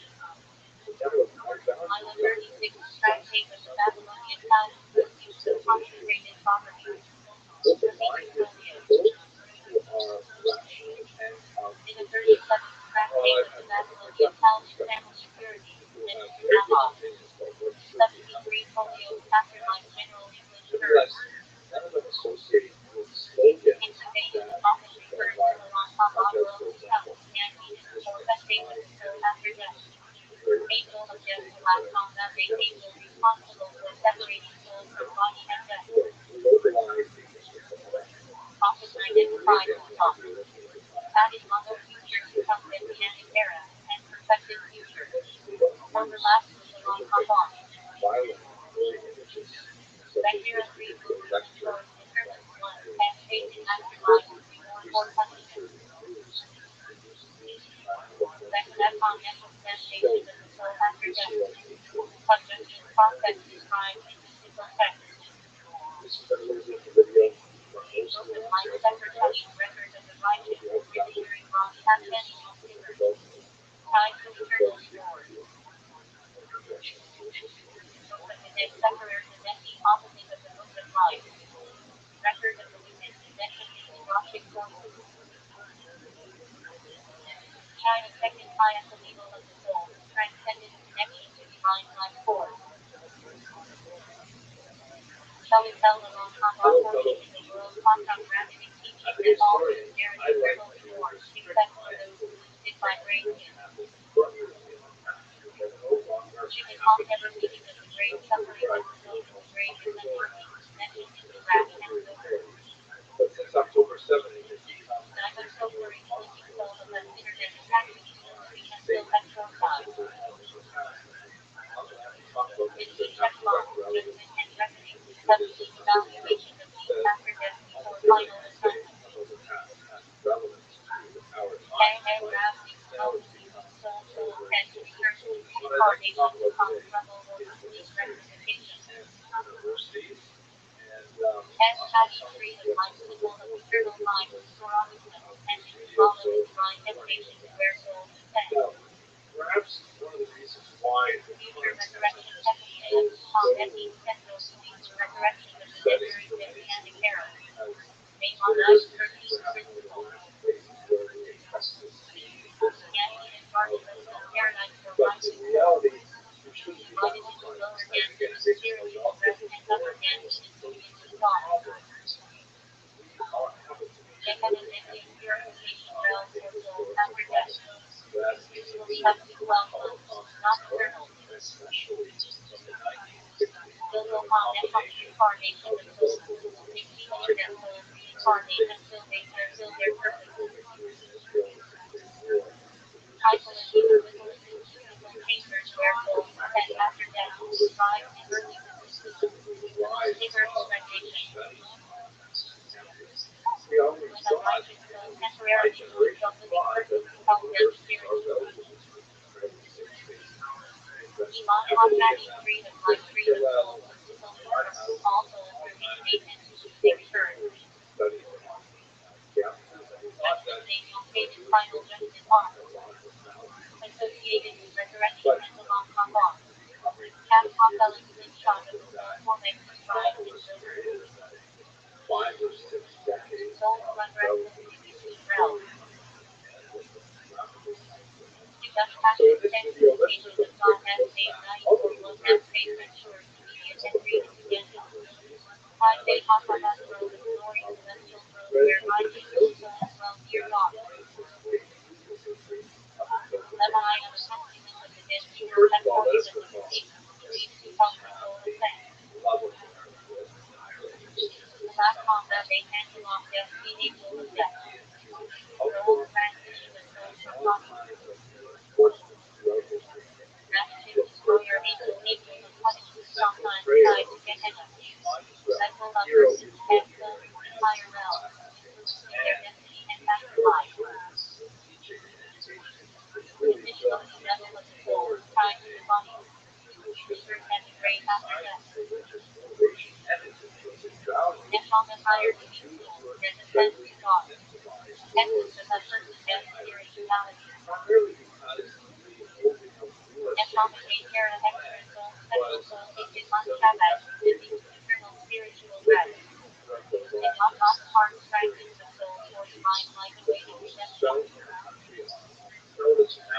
Along Kabbalah world becomes central to the afterlife concept. These are the post-next paradigm for the perfected messianic future. Along on economic world, the soul realm of souls between death and resurrection. Hard torture. Soul's paradigm, also acronym for Torah and for interpreting levels. Resurrection is an integrity upon ethnic revival of all souls in bodily form at the end of days. On intermediate level of soul. Spirit, emotional and moral self, often acting masterly. Separate catching seasons of time. Separate on ethnic seasons of the death. Geomythical underworld. Shadowy thing where the dead go, magical world legend. Minimum ideal teaching of the soul into 7 days near the body after death, paralleling the mourning period. Equity upon Nephi's resurrection of the dead. See baptism again in rabbinic limits. Righteous souls sit trials, basking in divine presence. World of souls along faith from its holy place for souls awaiting final resurrection. World to Kalamata, Rothschild along Kabbalah. Large animal regeneration of death. Who needs to be a maker of soul underneath his judgment. Yet Kabbalah the seed of completion, Israel where purified souls burn with divine wisdom. Yet in a higher soul level, your unity with God, eternal and indestructible. Are the first thing. From Hebrew, meaning lost or uncircumcised. Metaphorically a barrier of the heart. Are those from the state of being uncircumcised. From the word for covering or clothing. Father Tom David Abraham our Father, the first firstborn fruit, Genesis 17. David, father of many receivers. God our great father of the baby, literally master of the covenant. From Hebrew. God our equals master, great equals covenant. That's great human term for mother of the covenant, not making ritual for girls. That equals daughter Merabah is Swedish, great equals covenant. That substantive is that modern making ceremony for girls. That equals daughter is Shana equals seven oppositely, blessing. Aaron will embrace covenant of perfect woman. Hebrew great equals covenant, Villa equals covenant. Great is Swedish pronunciation. Great Polish holy covenant. Polish means showy. Great instant covenant divine. Refers to the first baby circumcised at 8 days. Great 15 Elohim. Challenge equals ritual 9. Challenge means charge play also to taste. Equals Merabah equals 9. Nazareth blood of the covenant. Naz equals blood, great equals covenant. David the redeeming David life with British health. That might not any fair shine facial, that might not prepare for the life of the prophet which leads to attend every prayer. That might not see to my God is no less. My father standing next to honor the soul of baby. From Greek cities of the sacred, advocate. Adopted into rabbinic system. God's mother came matter in person to carry the baby to the ceremony. From Yiddish, same talk driven and matter equals God parents. How often serve for one close to death for an instant unlikely to live. From Hebrew, yeah. How often death residual drops of Roth and Glenford conquered for the circumcised without upgrade. Product equals conjugate grid. Gas equals blood. Rich equals covenant. Denied bridge matters relating to the covenant. Denied equals matter Everything always worked out so well. in another word for the ritual night. From Aramaic, meaning slave. High facial Elayam seen above. High faith equals chair or throne. Elayam equals my God in no way. Pay matter instead above. Finish or sponsor or regard of the baby. Latin brings you to the male woman. Latin equals tongue or speech. Rich equals covenant.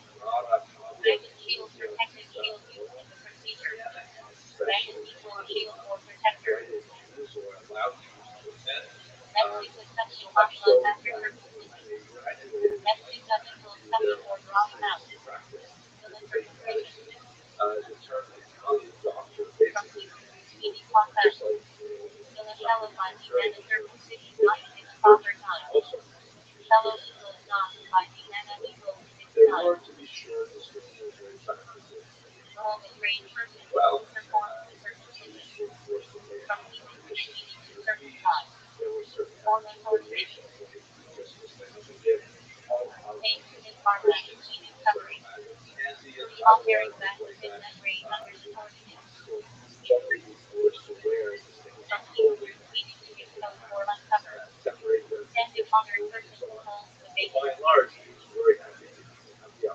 From Greek to Nico's patron, supporter. That which will be celebrating fulfillment of that commandment. That equals heal. That equals commandment. Check chapter lesson recited on global location. Meaning and steps of the life. Heal or guardian or protector. From Hebrew, meaning to guard. Routine foreign fingernail or claw. Historically, the Mongol history are. Yeti, Shibai, Great Shibai, they not fit for upgrade. Refers to times when ritual cannot be done.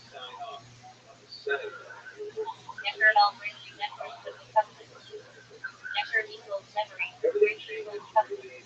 Added Genesis 1. 5. 1 with 1. 1. And 1. 933,760. 2,831 BT. Matching time. From Master First Father of humanity. Regal Heaven and Born. And Heaven. Baker Breath Vanity Beauty. Second to the battle. Righteous. Murdered by hate. Abraham 10:11. 25. And 1,948. 2,123, 1,813. 1,638 BT. Abraham is called his father. Abraham, father of all living people. Patriarch. Covenant. Father of my witness. Absolute Virgin 21. 26. The second millennium BC. My father is King. Title name facility. Interact with Abraham Isaac. Absolute for the city of Joseph. 9. Well, he gave me. My father is King Peter. Returning shepherd. Third failed Egypt. Covenant Nat 110:7. 31. 10:6. 11. NCBT. My father is Evil Weary. Several men. 159. Also under the fall. Chapter 1. Samuel. 11. NCBT. Father is mighty. Paul as general. He to David as high. Filled by love. Value for major FS 210 24. Phoenix 2048. 2008. God is my help. For range and conflict. Second match. Trusted agent. Abigail double message 1025. 3. 10 BBT. My father destroyed me. Live Kingmaker. Decontaminated SY. Abigail double 3. 35. Unpaid 2. 16. Etc. Areas. My father is my neighbor. Several persons. Inspector. Adjective. Not 10. Not 3. And 2,448. 1,313 BG. He is my father is easy. Aaron Exum. 9 operates range fire. Unit 1 KPN 14. 16. GCA FAR 13. RC 913. 911 BG.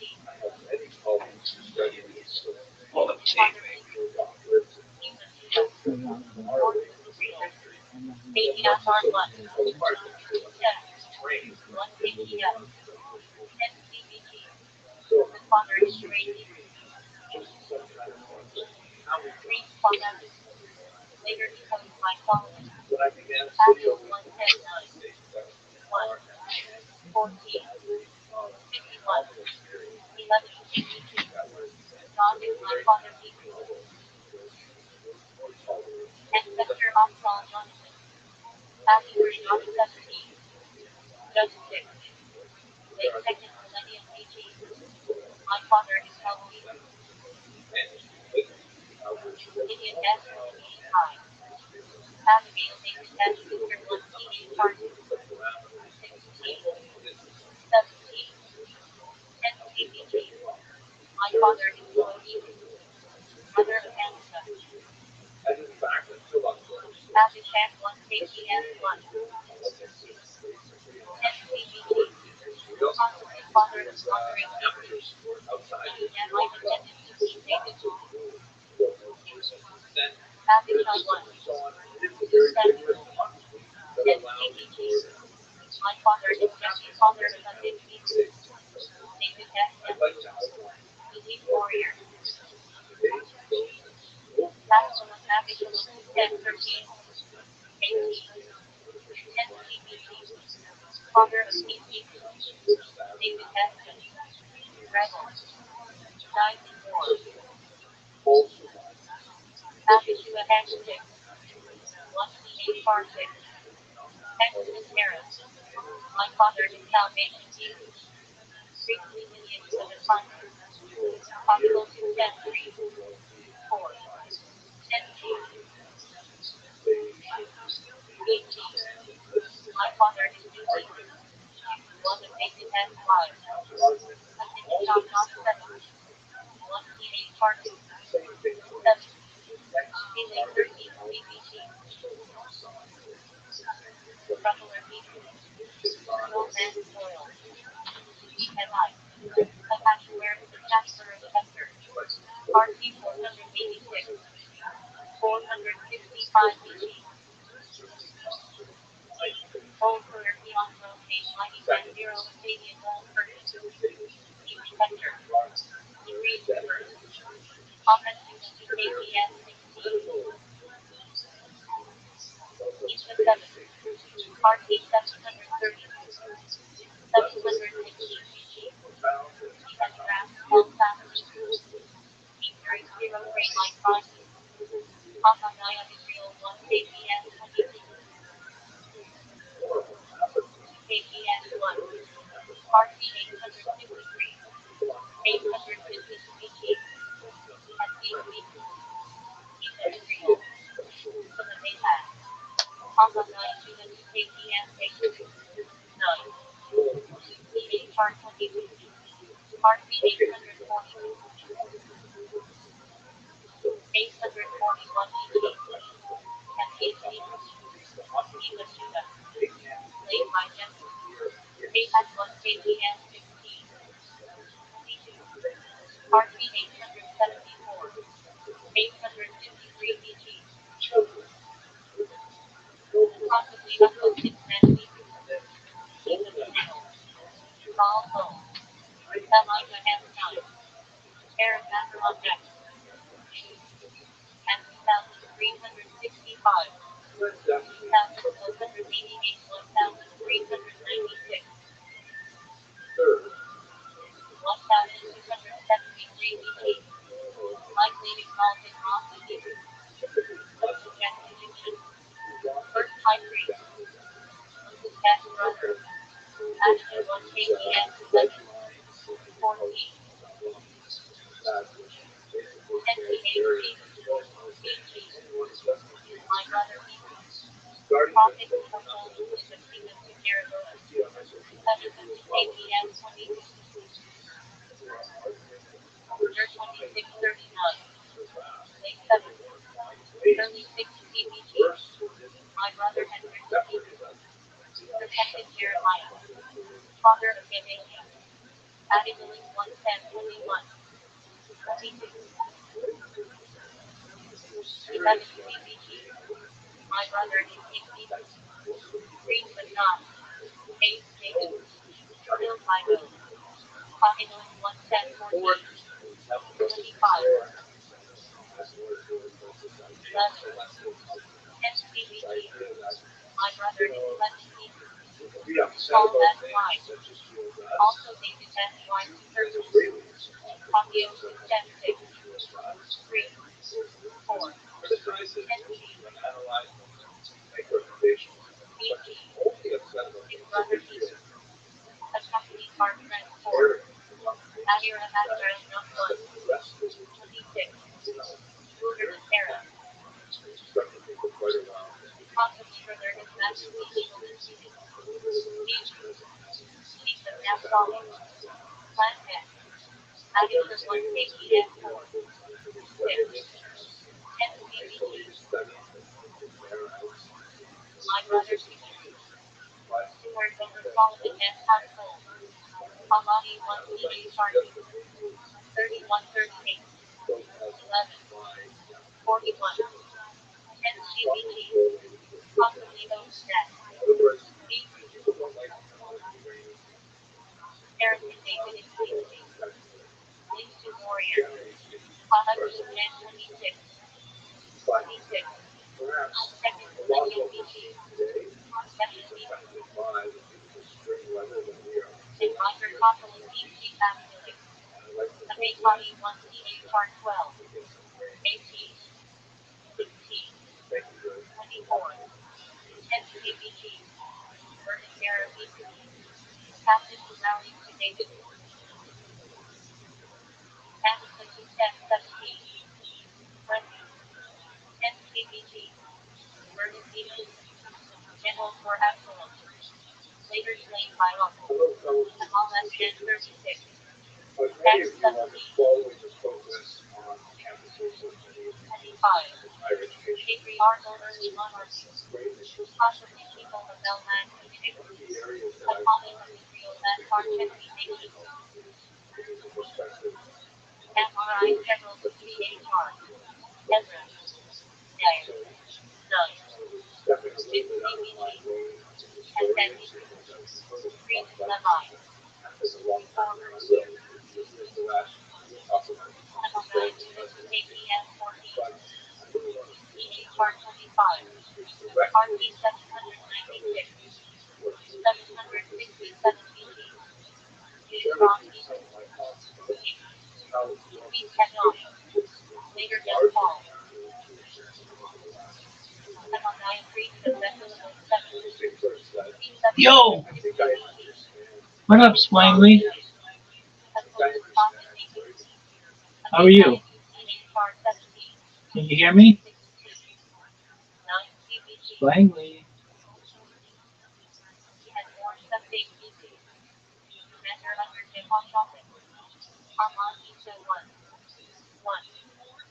KPS 19. 2. HCBT.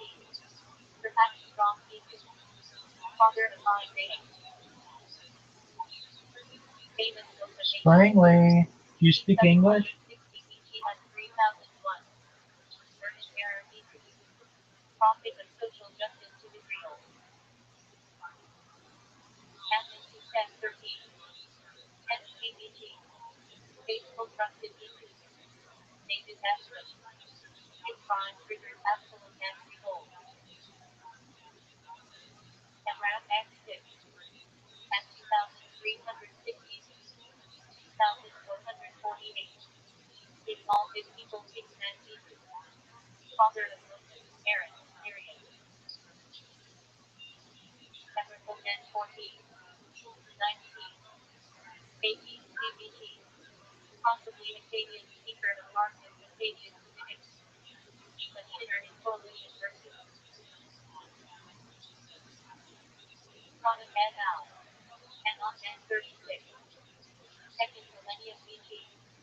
Enter Lucian B2. Ori. Discovered springs water. On Acton 13. Josh 15. Late second millennium BC. F United B2. Upon him of the Monarchy United. Harmony 1 PHR 3. 24. Posting living. My cloud is cloudy humor. Uncertainty. Davidic contention. Romanian person and 3. 23. 6 GBT. Configuration B2. Jerusalem recommending wall builders list. And Athens patronage just 3. 31. 12 GBT. Enter Lucian B2. Also name of Canaanite province. Shepherds of an Anathay XF. Panana Ordinance 1024. 1 CA Part 21. 10 KBT. Possibly North Korean Egyptine. Spells Refuse Lord Future. Temple Mount. Aria 1014. 19. 18 KBT. Servant of the Most God of Pagan. Isa Belikar. Alliance 1014 4. Arpon Sat 1010. 11. 1 CA Part 1. Early post flood. Possibly order of Paul Janatanian. Ancestor in Chem Abraham Line. Art of Claire Sutetra. Nehemiah. High Art 165. 424 BT. Easy Art 404. 359 BT. Old Persian. Old Persian. Persian King Natalie Jerusalem rebuilding. Opera Unit 1 KBS 15. 2CHR 14. 16. RC 911. 870 BT. Position B letter of truth. Reforming King. Wars with Russia. Contact 210 3. 23. SGBT. Dog and Baby 2. Sleep Warrior. Podcast Brother. Killed by Hunger. Contact 1 CHR 6. 50. 73. 83. SGBT. Collector Gatherer B2. Levitical Singer. Charles Bill Founder. Asheville Gen 46. 21. Num 26. 38. Patriarchal Wilderness. Fire Mighty Man Moscow Cross. Hebrew. Benjamite Clan Ancestor. Athena Gen 41. 46. 18. 17 CBT. Belonging to Donovan Egyptian. Joseph S. Live. Mother of Ethan Monetha. Asher Gen 30. 35. 49. Patriarchal. Packing less Hebrew. Son of Jacob. Tribal patriarch. Max 1 CHR2. 24. 25. B-second. First millennium BC. Possibly last test Hebrew. Uncertain. Sector. Astronaut 10 sector 3. Year 51. 27. Early post-flood. Captain. Later Germanic land Hebrew usage. Descendants of Homer. Later name for German Jury. Astronaut Dan 1. 3.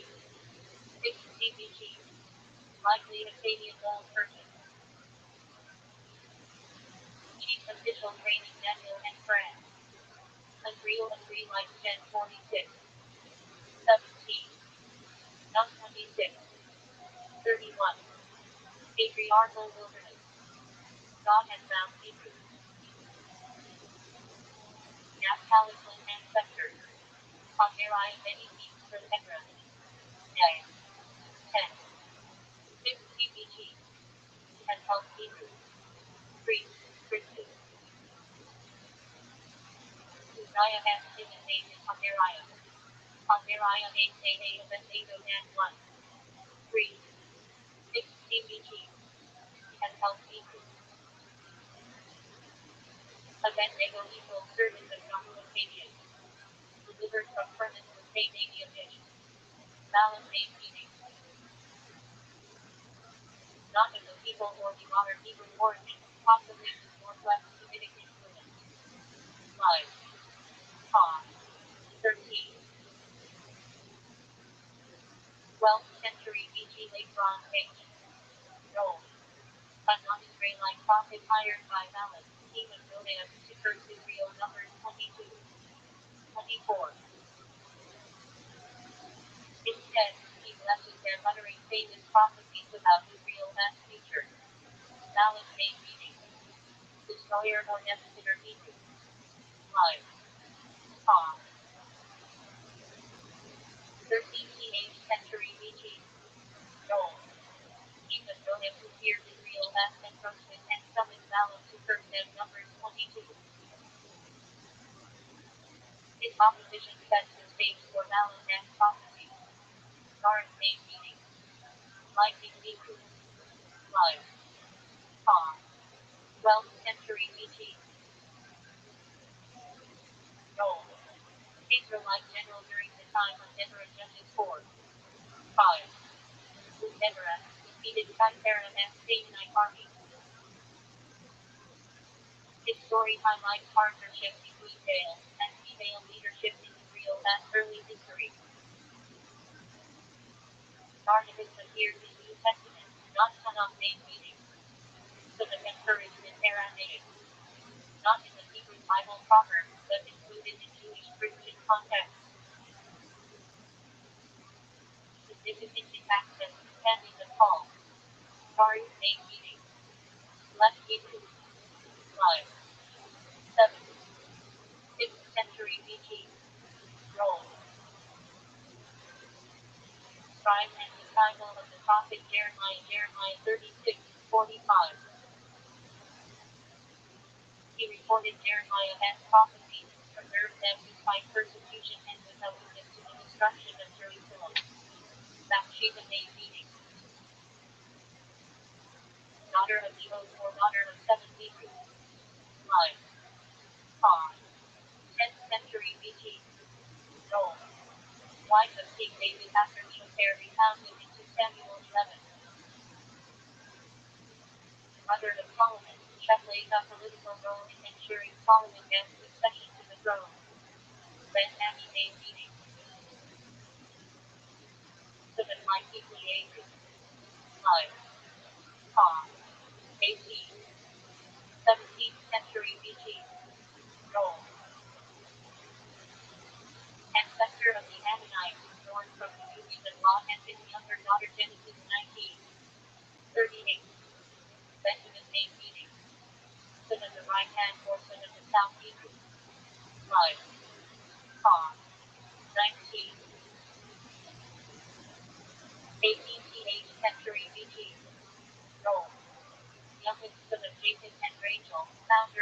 rise of Benjamin, Genesis 35.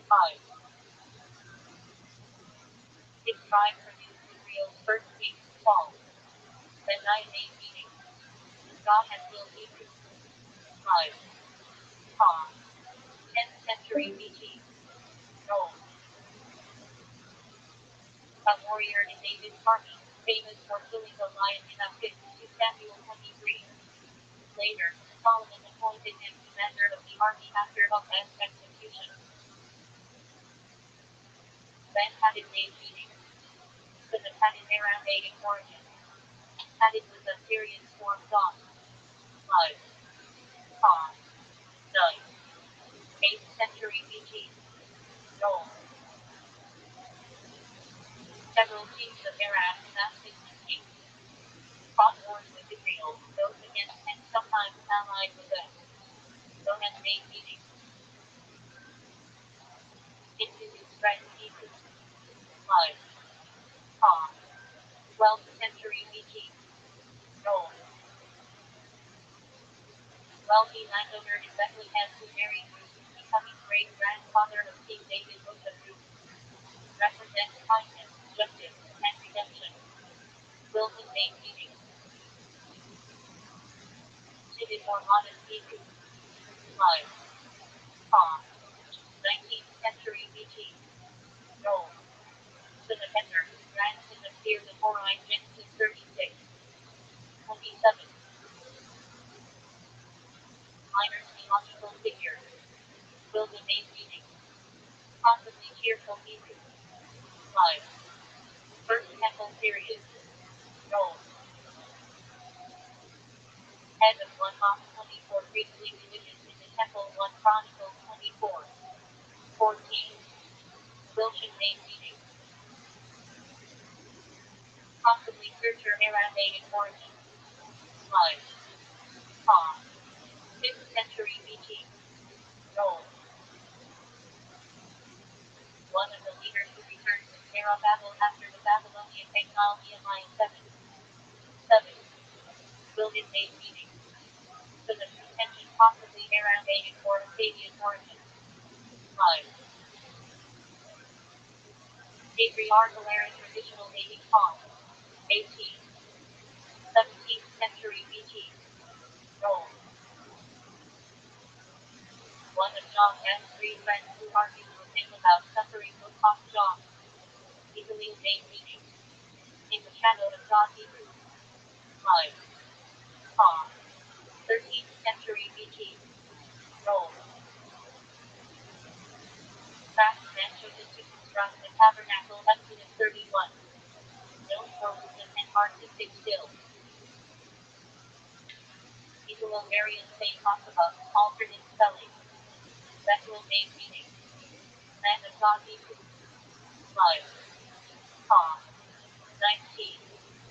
18th century BC. Rome. Father of Rebecca, the grandfather of Jacob and Esau, Genesis 22.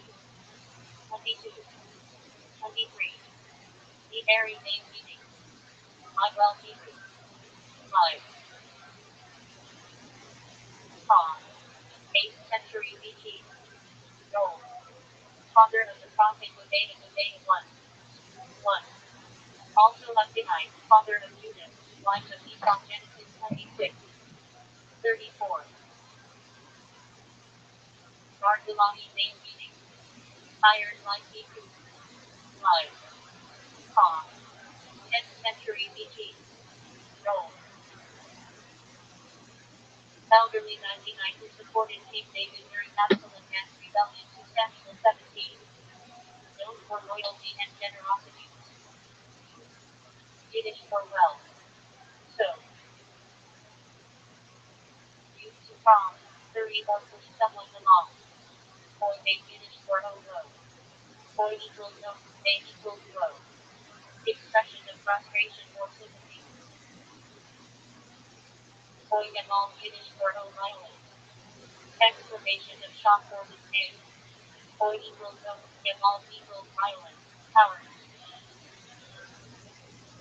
Also Yiddish Hebrew for congratulations. Equal equals constellation, plus, so equals good. Elhayim, Yiddish Hebrew for sublime. Traditional written code. Pride equals life. That Shabbos Yiddish for good Sabbath.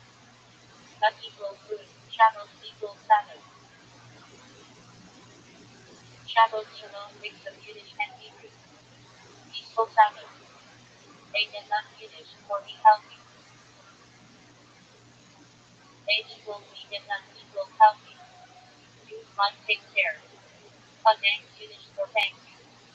A equals thanks. Thanks equals thanks. Hashem thanks Yiddish for thank you very much. A equals thanks. Shalom equals beautiful. Thanks equals thanks.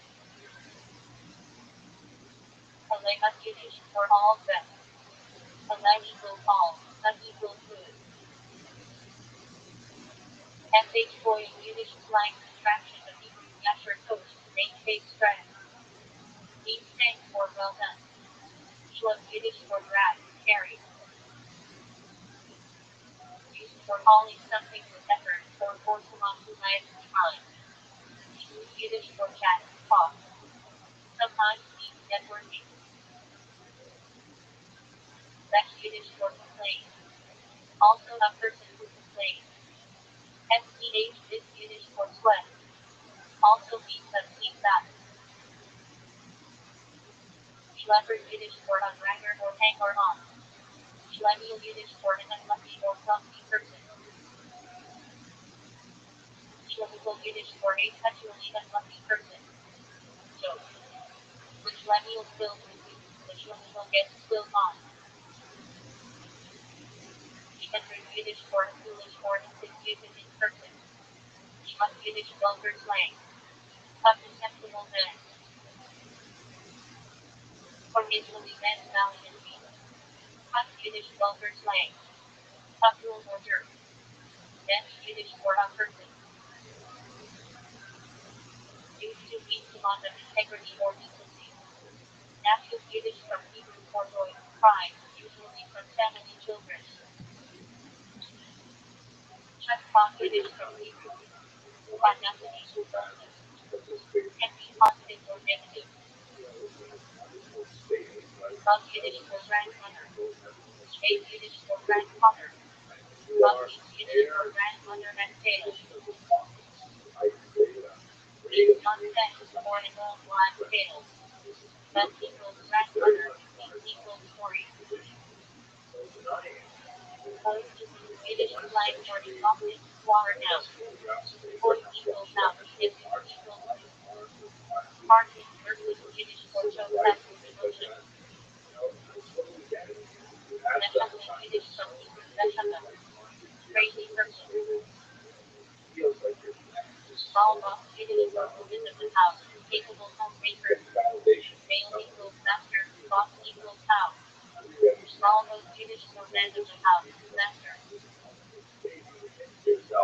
Touch is Yiddish for bread. Touch is boss Yiddish. Put your bottom on the table. Idiom means on to the part on cycle. It's Yiddish for that, intestine. Figurative. One S interval ceiling. Record Yiddish for idea to love. Maven Yiddish for expert. From Hebrew women, understanding.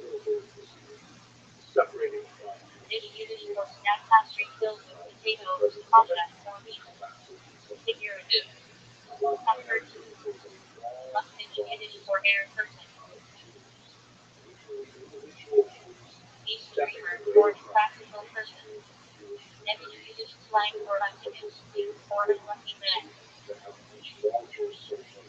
SH pedal Yiddish for small town, especially Jewish villages of Eastern Europe. He talks Yiddish for Britain, his dad. Often small decorative items. Or Yiddish expression of movement or pain. The Levate Yiddish slang. Everyone knows. And sarcastically when someone states the obvious. Hardmon had Yiddish for long. Mixed up. They Bell Yiddish for beef with fries. God Yiddish for burger. Empty from after, fries, or anchor. Farming Yiddish slang for the stuff, nothing. Morning Yiddish for nothing. This great now here Yiddish. Around the city pond. Each shows in circle and efficiency. All names in model Yiddish blessing. Native user plus. 10 days of repentance and surround day my country was a period from Rothschild'S through Yom Kippur. A surround equals Hebrew for him. Day might equals Hebrew for Jacob. Teshuvah equals Hebrew for repentance return. Tens of Keys 10 alphabet of fast day commemorating the Babylonian siege of Jerusalem. Pachara equals Hebrew for 10. Nikabeth equals Hebrew for Nikabeth 10 1. Substates of Pachara fast day marking regions Jerusalem and Wall. Shivake bar equals Hebrew for 17. Economy equals Hebrew for economy for 1. Abraham Abraham patriarchs of Jewish people. Ham equals Hebrew for father. Ham equals Hebrew for multitude. David, father of many nations. As he looked on it, as he looked the third grade, meaning until one does not know. As equals Hebrew for until. E equals Aramaic for that. Low equals Hebrew for not. Yada yada equals Aramaic for no. First to the mitzvah of drinking until one can even community less more time and first payment. Adam perished in the first man, i.e. Adam. Adam equals Hebrew for man, human. Han equals Hebrew for them. Risen equals Hebrew for first. Arad, Arad, Hebrew for land order. Often referred to Arad as equals land of Israel. Cat Palestine, Cantomi, literally students of his life. Palestine equals Hebrew for students of Cantomi equals Hebrew for faking, live death. Expression praising Torah scholars. Hamas erased the phrase meaning from the Torah of the Leviticus. Erased the equals Aramaic word from the Torah. Peter Keter Hebrew for trial. Keter is using Palestine on his pronunciation. Dictionary contrast. Teshuvah equals header for written document. Ashkenazi Jewish form equals teshuvah, etc. Scheduled teshuvah writing, third section of Teshuvah Bible. All right, Rabbi, stay tuned. You are on deck for your next pick. You know who it is? Yeah, let's talk about my first pick. Ashton Gentry, you better be the best fucking running back in the history of running. Ever. Why? Now they took such a fucking risk on you, and having second thoughts. Everybody sucks in the NFL. I just nobody's good. I want a guy who scores 10 touchdowns every single week and never gets hurt. Is that so much to ask? Maybe it's Ashton Gentry. Dog, motherfucker, in the first game he ever played, had negative 1 yards in preseason. So, I don't know. We could be talking about this guy one day, and it's like, oh yeah, remember when Rabbi was talking about Walter Payton?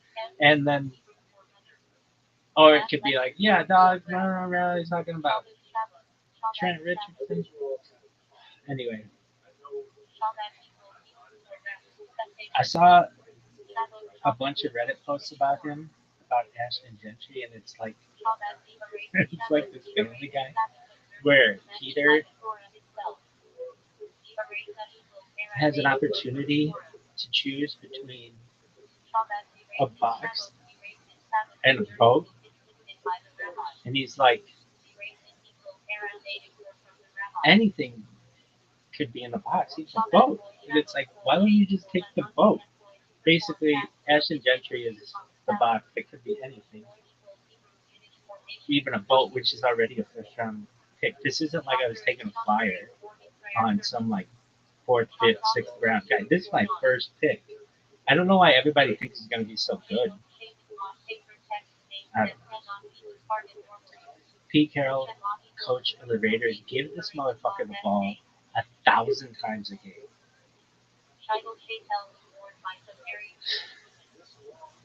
Because this, I'm not really happy with my first pick because it's just such a question mark. It could end up looking genius, and then I called it. Duh, everybody knows Ashton Gentry is going to be a fucking all-pro running back his rookie year. Or he'll fucking break his leg in the first fucking game, and I'll be throwing fists at the wall, the air, the sky. Anyway, Ashton Gentry, if you ever see this, I put everything in you. You better score 65,000 touchdowns this year, or else you're a bust. Anyway, who you taking number 2, Rabbi? Well, God, this motherfucker, Hurricane Nate, get your shit together. We're waiting on you. What's the order been thus far? We're gonna go through every fucking player as we do this. All right. So you have Jamar Chase first one, going to number 1 overall pick. Went to speed. Number 2 with Justin Jefferson. That's an interesting pick. He can stay healthy. That's a good pick. 3 is Saquon Barkley going to Schiller. That's good. John Robinson, 4, going to Bitcoin. Mike B, got Jameer Gibbs at 5. BMU pick up, I think we had a good pick up there. Henry 6. That's a BMU pick. Halloween, CD Lamb at 7. Christian McCaffrey, Scrotal. Fuck you, man. I was all about taking Christian McCaffrey. That's who I was like, why do I keep doing fucking mock drafts? I'm always picking Christian McCaffrey, and then this motherfucker took one. I'm like, shit, I'm gonna have to take that rookie. The next person was 1, 2, 3, 4, 5, 6, 7. Christian McCaffrey is 8. Yeah. Aaron Ray St. Brown. I'm fucking complicated name for a Detroit Lions. Anyway, he was taken by Yo-Yo. Does get picked by Yo-Yo. 9 was Puka Nacua. Love that motherfucker's name. I took him like 2 years ago. I just picked him up, and he turned out to be one of the best players in the league. So, Ashton Gentry, better figure your shit out. I'm serious. You need, at a minimum, 72,000 touchdowns this year, or else you're a bust. No doubt. Anyway, and then we're all waiting on fucking Hurricane Nate jerking himself off for us. I'm waiting all night for this fucking draft to reopen. It's just terrible. Anyway, are you done? Oh, yeah. Dude, I'm so pissed. I have this fucking strategy. I was like, oh, yeah, remember the UFC graph? I was like, oh, it's all over the boxing graph, or just like the latex gloves. Anyway, whatever you want to think of. Oh, this bitch is over. It's over. I'm fucking paying the time. Blah, blah, blah. Psych. Not even close. My strategy worked at first, but now it doesn't work. So I'm just going to have to go the old-fashioned and just create thousands of clips. So I'm so pissed. I tried so many different ways. Dude, if anybody watches this in the future, just like from a computer standpoint, the biggest thing I want to improve is defaults on stuff. Just like remember what I was doing, remember where I go when I log in, all that shit, just defaults. And then speeding up of everything is all computers are slow. And internet connectivity, all that shit sucks. And it should be so much better. Name an amazing technological advancement of the last 5 years only. Yeah. Okay, aside from that though, that was sick. But we should have like that kind of development annually for shit. Like internet that never disconnects, computers that like if I were fucking putting out computers that be like, all right, well our battery's gonna last an hour the first year, then you buy a new one, the second year it'll last 2 hours, and the third year it'll last 4 hours, and everything should just keep going. That's how shit's supposed to. And I know people are like, oh well Moore's law doesn't actually dude, this is Rabbi's law. Improve everything. I need speed, motherfuckers. Anyway. Empower her. Is that the end of your story? No. So who are you picking next? I don't know. Hurricane Mate's probably watching these, like, learning about fucking strategy. I have a feeling he's gonna take a chain, a chani. I should call him a chani. Anyway, that motherfucker's gonna be gone. He has a Q next to his name. If you have shit next to your name, I don't want to know about you. I want loose guy the head. Ashton Gentry, you need 79,500 touchdowns this year, or you're a bust. You better have Jim Brown like fucking spirit. Shout out to Jim Brown. Perhaps the greatest running back of all time. Definitely the best lacrosse player of all time, and an amazing civil rights activist. So that's cool. So Ashton Gentry, you have big shoes to fill when you're playing in Cleveland. Thank you. Anyway, you need to have 82,000 touchdowns, or you are a fucking bust dog. Just this year, I don't give a shit about the future. You can ruin your career in week 16. Just blow a knee. I don't give a shit. But everything before then, you need to have 93,250 touchdowns. You do have one fucking TD short of that, you're a bust. Can't believe I took a rookie in the first round. Yeah, it's a boat, but the box could be anything. Even a boat.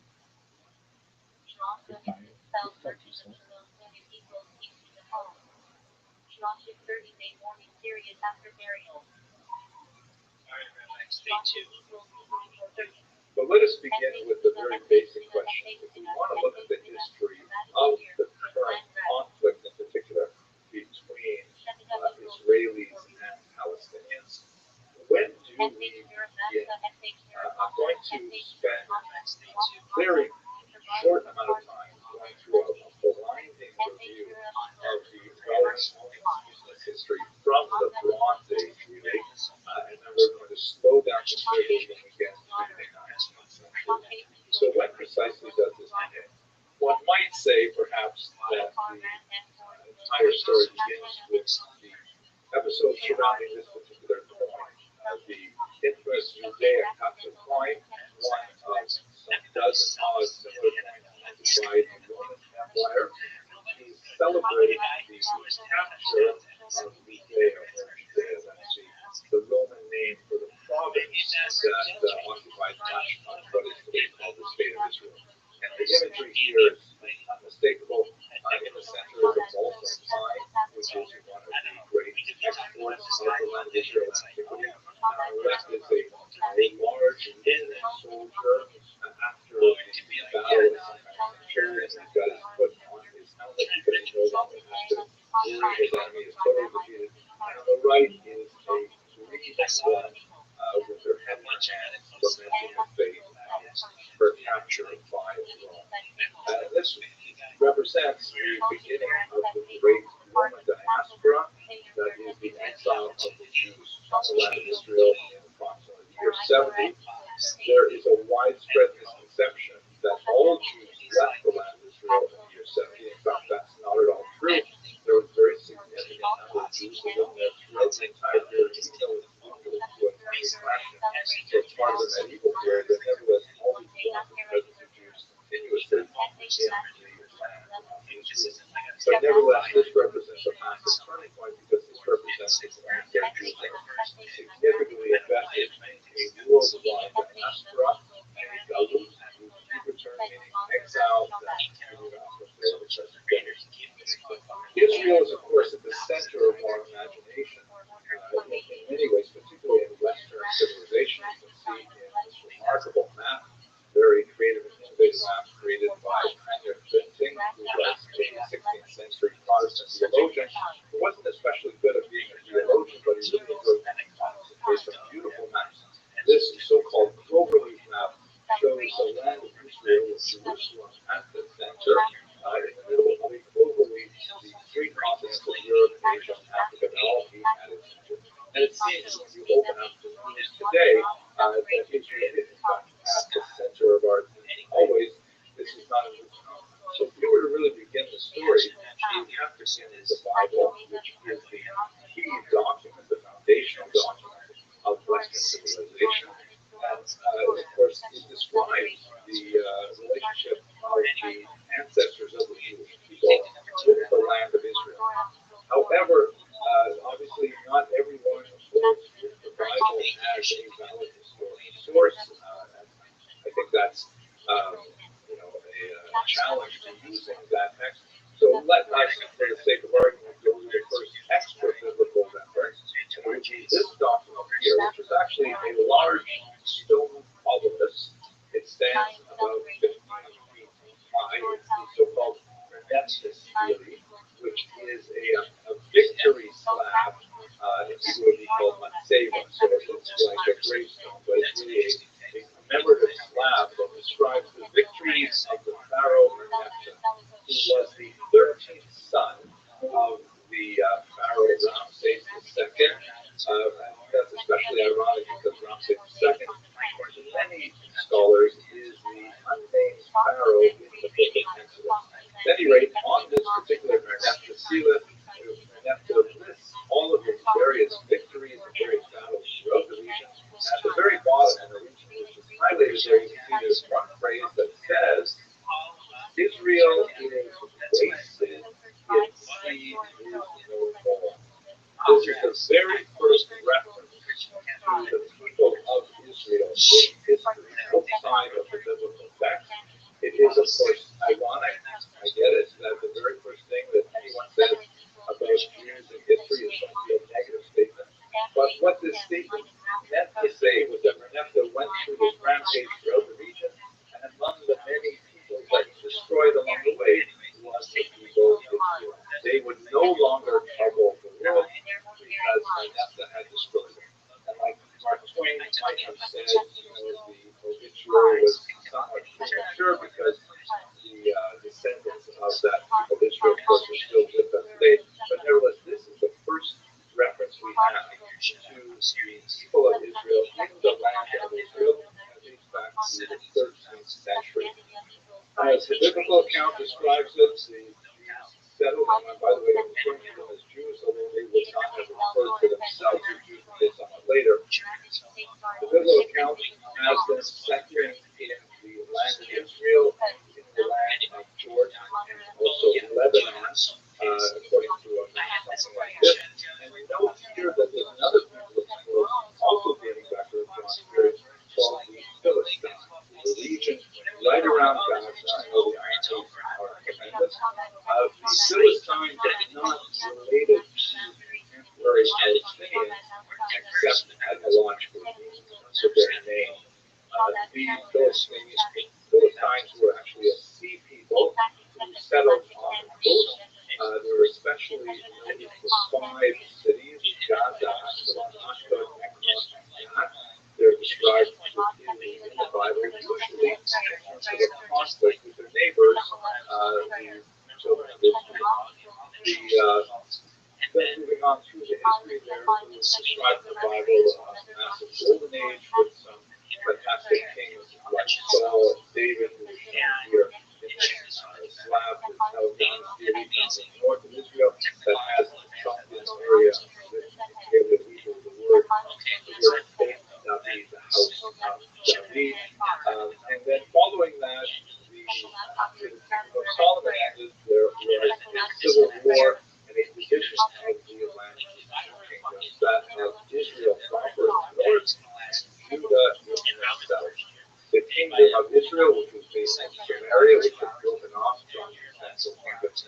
Judah, according to the books of Samuel and Kings, was later invaded by the Assyrians, and much of their population was spirited away to places in Lebanon, Syria, Turkey, and in Iraq and Iran. These are the so-called 10 lost effects. They're not precisely lost, but certainly a large percentage of them were taken away and eventually, most likely, assimilated into the people who lived there.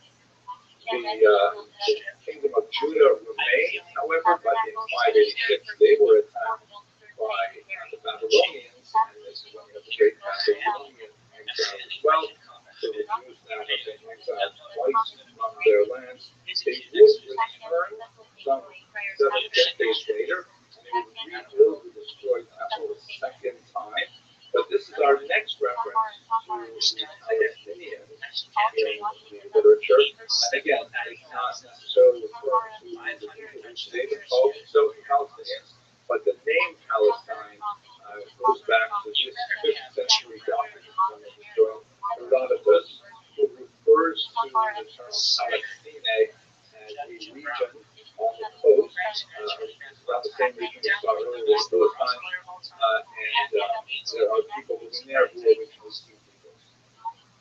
The name Palestine as a geographic locator was actually reintroduced to the area after Emperor Hadrian fought the Second Great War against the Jewish people in the land of Israel. The Jews by this point have been taken over by the Greeks. They rebelled against the Greeks and they reestablished their sovereignty. That's what they're celebrating in the holiday of Hanukkah. And then the Romans came in and they conquered the region, and they remained there for quite some time until the year 70, when there was a great revolt which resulted in the expulsion of many people from the land of Israel. Josephus, the great historian of the era, estimates 100,000 people were shipped off in boats to Rome at this point. But there were significant numbers still left behind in the land of Israel, such that they rebelled in the year 115, and once again under Bar Kokhba in the year 135. This was during the period of Emperor Hadrian, who had to spend 2 to 3 years working against this very determined guerrilla movement until finally he could crush the rebellion at Beitar and finally take over the country completely. It was at this point that Hadrian made a concerted effort to completely wipe out any historical connection between the Jewish people and that region. He renamed the city of Jerusalem, for example, after himself. The temple to Lena at this point. The temple had already been raised some 6 decades earlier, and it was treated as a refuse dump. And the entire region he renamed, no longer keeping the word Judea, which the Romans had used earlier, which has obviously connections to Judeos, the Jews. He renamed it after the historical enemies of the Jewish people, the Palestinians, or I should say Palestinians, the Philistines. And here you can see this is what the Romans called the region Syria Palestina. It was called Syria because the capital of the region was actually not there. It was recruited to the north in Syria. And part of the land of Israel was in the province of Arabia, and part of it was in the province of Egypt. So Hadrian's attempt was to get rid of any reference historical to the Jewish people in the land, and he took the name Palestine in order to try and subvert that name. So that's how we get the name Palestine, which as we shall see was used by the Jews without any problem later on, so much so that we have the great document authored in the 4th century known as the Palestinian Talmud. And it is not a Talmud written by anyone other than Jews, but nevertheless it's called the Palestinian Talmud. And it's also called sometimes, by the way, the Jerusalem Talmud, but it was not written in Jerusalem, so that's also a bit of a mystery. But anyway, that takes us through the ancient period. In the medieval period, we still have the Jews living in the land of Israel, as I mentioned, but we also have a significant diaspora developing first in Asia Minor, which would be today primarily Turkey, and then throughout the Mediterranean basin, with major centers in Rome, significant centers in Greece, and burgeoning centers even as far as Spain and Provence.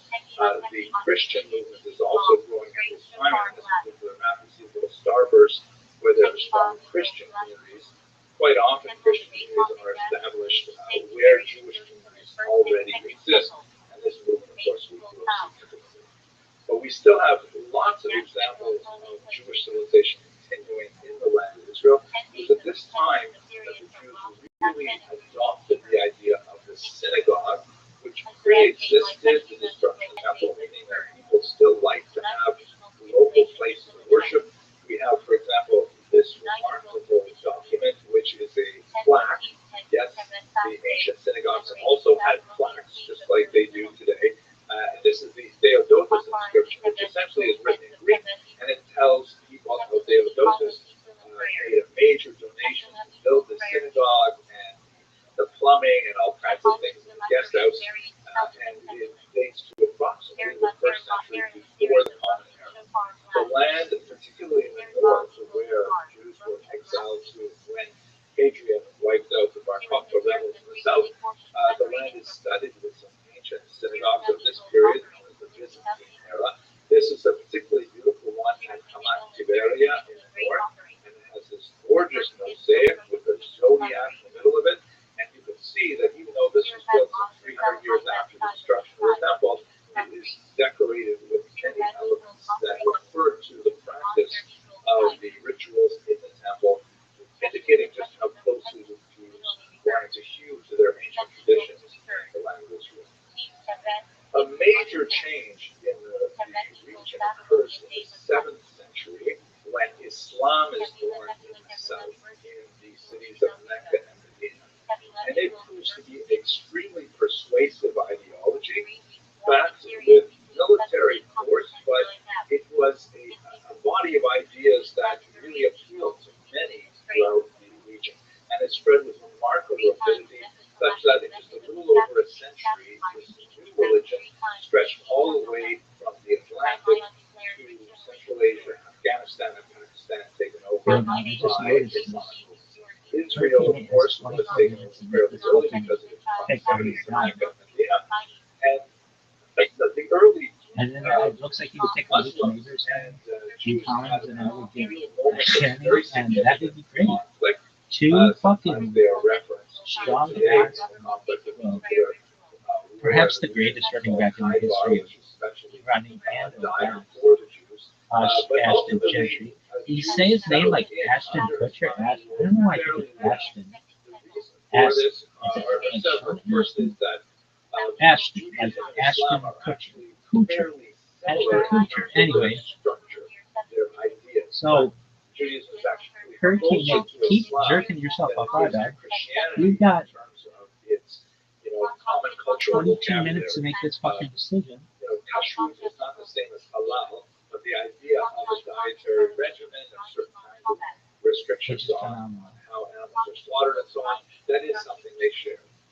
The value of modesty, very happy. Approach to different degrees. I didn't know how this draft worked. That such a thing exists. Right. Yeah, Rabbi's actually Islam, like Judaism, is more of a practice-based religion. You are measured by what you do. Whereas anyway, enough about skirts. As well, it's more measured by what you yeah, Rabbit's in the back. Yeah. Do you like the 8-hour draft thing? It allows me to make videos. Last year's. That's what I had the team I drafted last year. Again, the NFL. You know that little, what do they call thing in the corner? They call it like a bug or something that has like the score on it. They should just put my fucking draft team 2024 on there. That was so sick. And yeah, I had everybody. Super pro. Anyway, Hurricane Nate's got 22 minutes and 32 seconds for us. We might make it. Definitely good for me. Then I get a penny, and then what? Then I don't know what I'm going to do, because then I don't think I'll fucking draft again.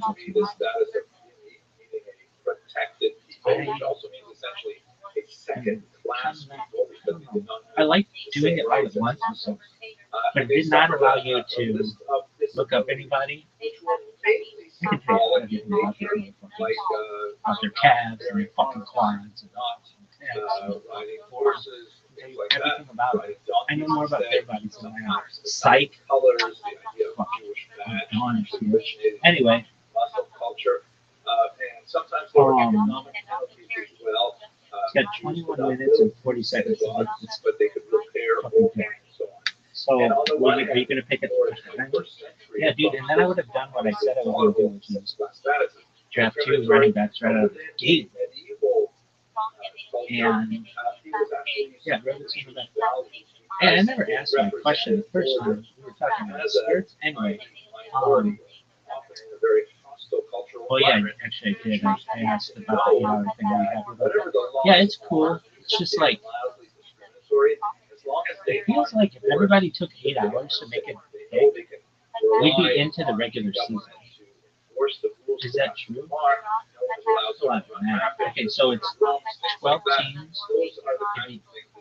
Let's do them that. And we don't draft at night for like 8 hours. Question session, but one of the great high points of the Muslim Jewish coexistence, which can be somewhat exaggerated. There was definitely Alright, so we've got violence.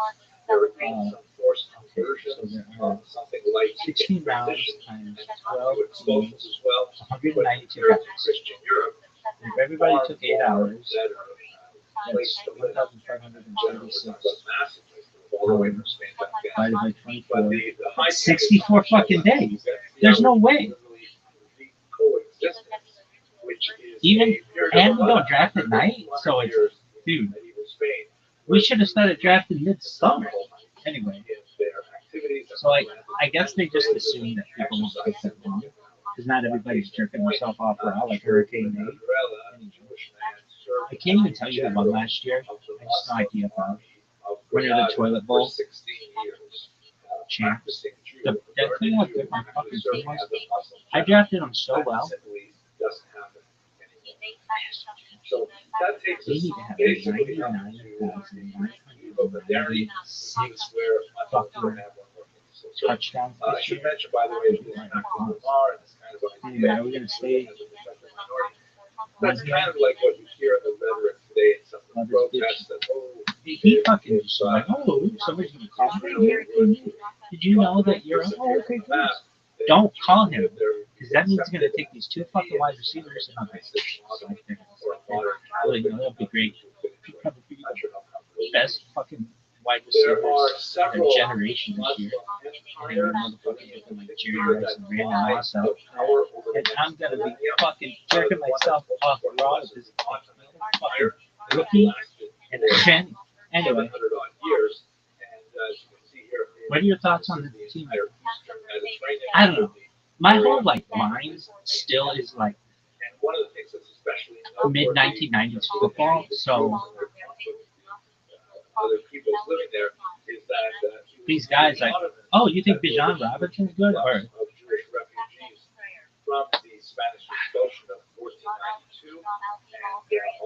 Justin Jefferson, I was calling Justin Jefferson. Why? I don't fucking know. Justin Jefferson. Yo, what up? Are you living Splay? Can you hear me, dog? I've been trying to talk with you for days. I'm doing a video. This is a fantasy football draft. I mean, I'm gone. Nobody gives a shit. Anyway, this is unexpected error. What fucking expected? What kind of quality control you guys doing over there? Too fucking busy shaving your heads with blow-up dolls or be figuring out how to fucking fix your shit. Anyway, this is the worst. This is the worst. Hurricane Nate's got 17 minutes, 20 seconds to make a decision. You think he's going to make a decision? No. It is. If he does, though, I'm going to be pissed. This is not a precise number because we don't have Kenny, if I got It's based only on those who are automatic subjects as opposed to people who are transitory. Ashton Gentry and Kenny, would I consider that to be a good first round? But in the 1880s, that begins to shift with the movement called Yeah, all the guys are originates in the region of Odessa. they're like the top guys who are good. I don't know. I went through this period where I didn't watch football for a long time, so like in order to settle there, which I kind of much of the don't have that much knowledge. Psych out everything. You know, Ashton Gentry's gonna win the fucking MVP this year without a doubt. He doesn't. Look, he's the NCAA record holder for Russia. It's very impressive. This is jack shit in the NFL. Dog, you got -1 yard in your fucking preseason. Another major but it really gets serious in the 1880s. In your first preseason game. Dog, I'm gonna say I invented this. Like when people ask me, I'm like, motherfucker, you better win the fucking shit. That all came from me. I taught that to everybody. And they got really good at it. Who's they? Hey Rabbi, who's they? All the fucking women out there and men who do this. Hey Rabbi, why did you say women? I said men as well, and they, and everybody else who wants to enforce what they're saying. Emphasize. Anyway. It would change significantly, This motherfucker has 15 minutes to make this fucking decision. Portions of Muslims, Jews, Christians, and others in the land of Israel in the first half of the 20th century. And as you can see, Jews remain a minority, but a significantly increasing minority. That means he's going to take Malik Neighbors and Nico Collins, who are two really good players. This is because, and I get 10. just like we have in the 7th Or I century, can take fucking Lamar Jackson or Arabs to the region, Josh Allen. Islam, with the That's what I wanted. I want, like, if I had my way, I would take Brock Bowers and Tyreek Hill, all the fun people, and Lamar Jackson and Josh Allen and fucking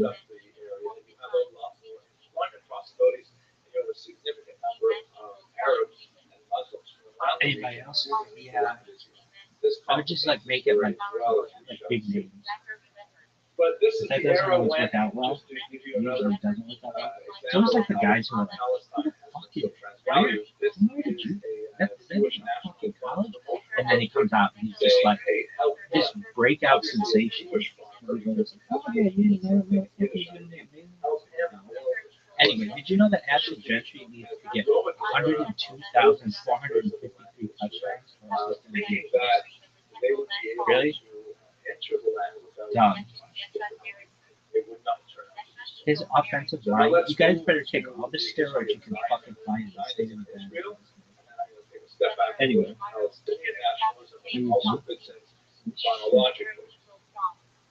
I'd like to begin with an example of another Bullshit. anyway. Which has kind of like that heroic, muscular look to it. How are your bots doing? Dude, I had somebody who fucking 75 people looked at my fucking clip in one of those chain charm languages. I don't know, it's probably some bullshit. Anyway, no one that shit. They know. I know. Alright. 12 minutes, 50 seconds if this motherfucker has 13 minutes. Keep dropping balls. So you're like, oh, and then he's gonna fucking take a shit and I'm jerking myself off. Shadur Sanders or some bullshit like that. Anyway, do you feel badly for Shadur Sanders? I mean, no, he's doing fine. Is he a letdown?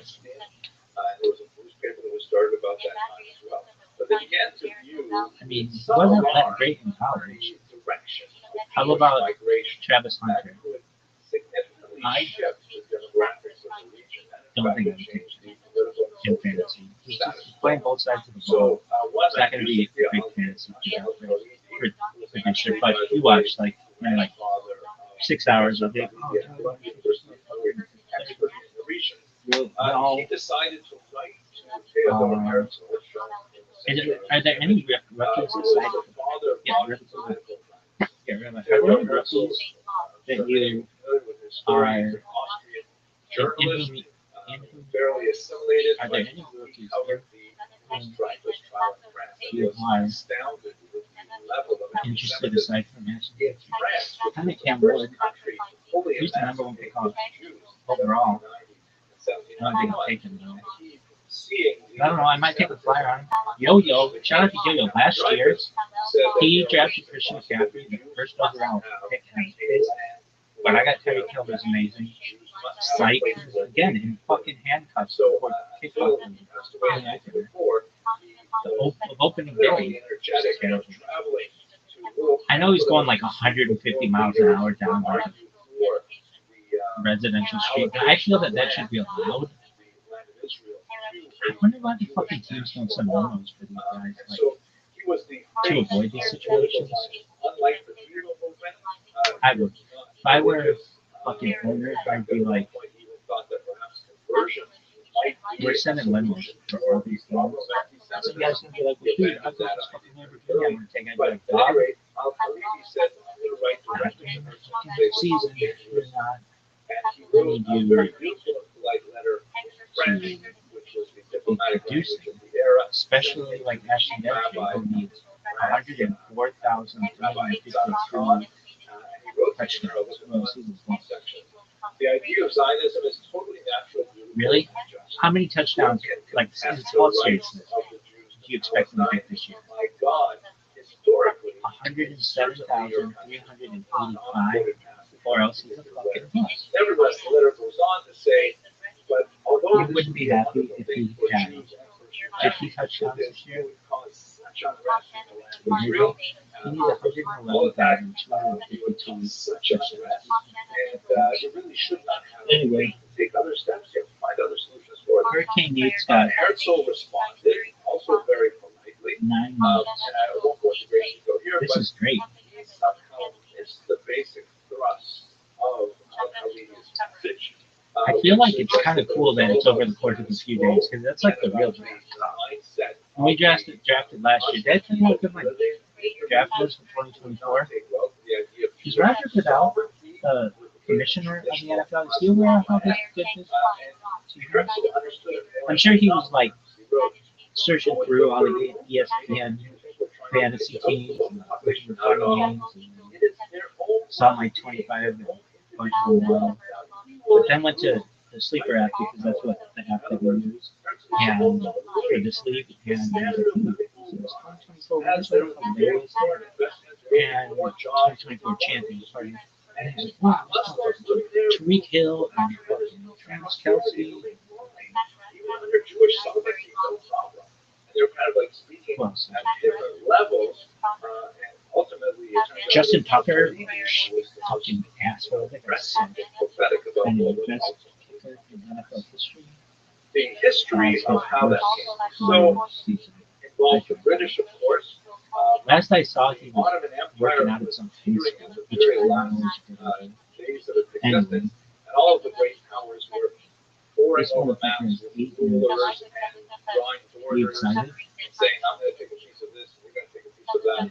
And England decided to They should. the Zionist movement for many reasons, and promised They should have a system where it's just like AI auto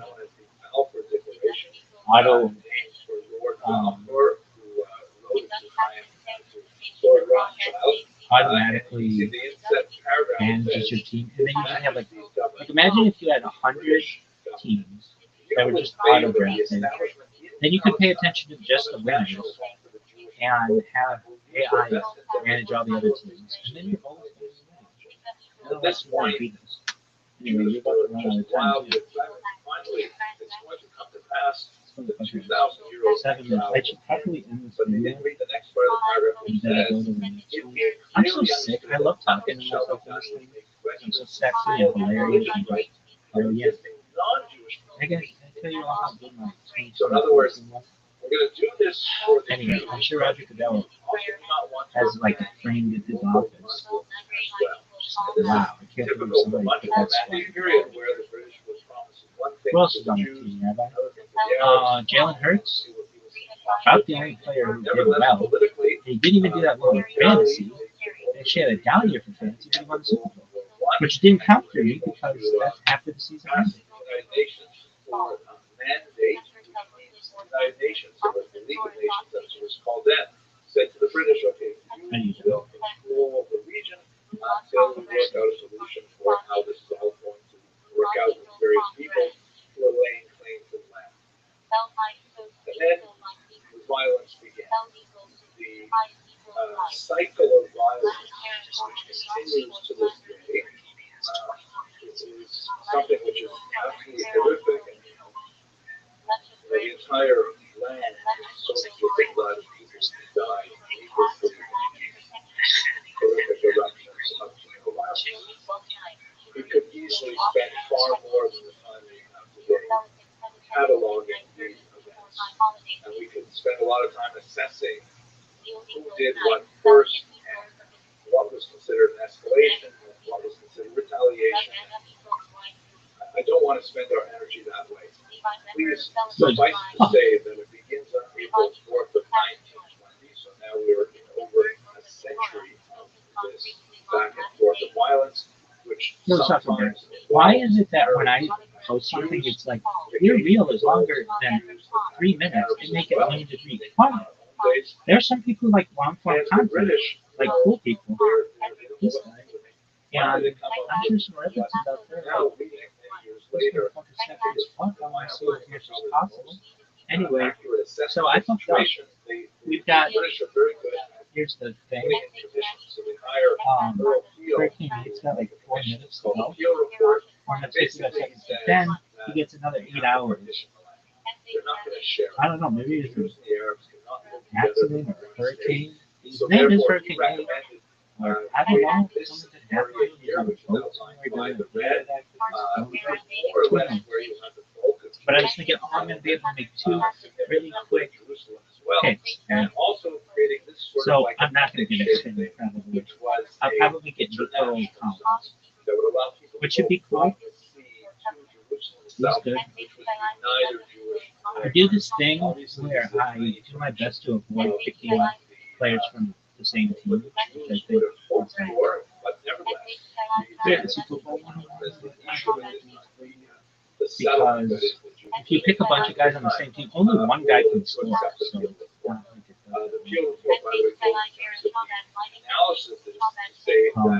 so that means I won't pick another guy on the Raiders. Is that true?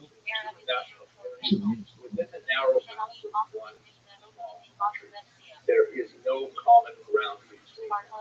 Their national aspirations are incompatible. The Arabs desire to revive the tradition of the Arab golden age. The Jews desire to show what they can achieve when restored when land in which the Jewish nation was born.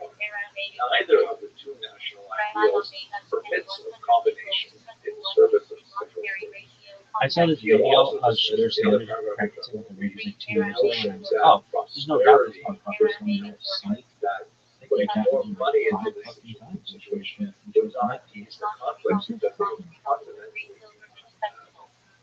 The Arabs, for their point, I'm still referring to them as Arabs rather than Palestinians because the term Palestinians, we shall see, really only comes from the Congress in 1960. But they're definitely developing a national consciousness. They're definitely thinking of themselves. I don't know why they don't put the fucking colleges where these guys went in They are fantasy, because it's like, I don't know all these fucking guys, and but I do remember like, oh yeah, that guy was really good at Georgia, or like, oh yeah, that guy was really good at LSU, oh yeah, that guy was really good at Ohio State, whatever. But I don't like know their names, so, but I would remember like, oh yeah, that was that guy who was fucking really, really good at this shit is they whatever. Anyway, the only thing that fucking matters right now is the guy who did really, really well. Fucking Boise State, Smurf Church, Ashton Kutcher. They used to have this thing, and more than it's lost, called Pac-12 After Dark. Pac-12, where it would be like 2 in the morning and like Hawaii was playing fucking Oregon State or something like that. And it was amazing. Even though Hawaii was on anyway, it would be like Cal playing Washington State at like 150.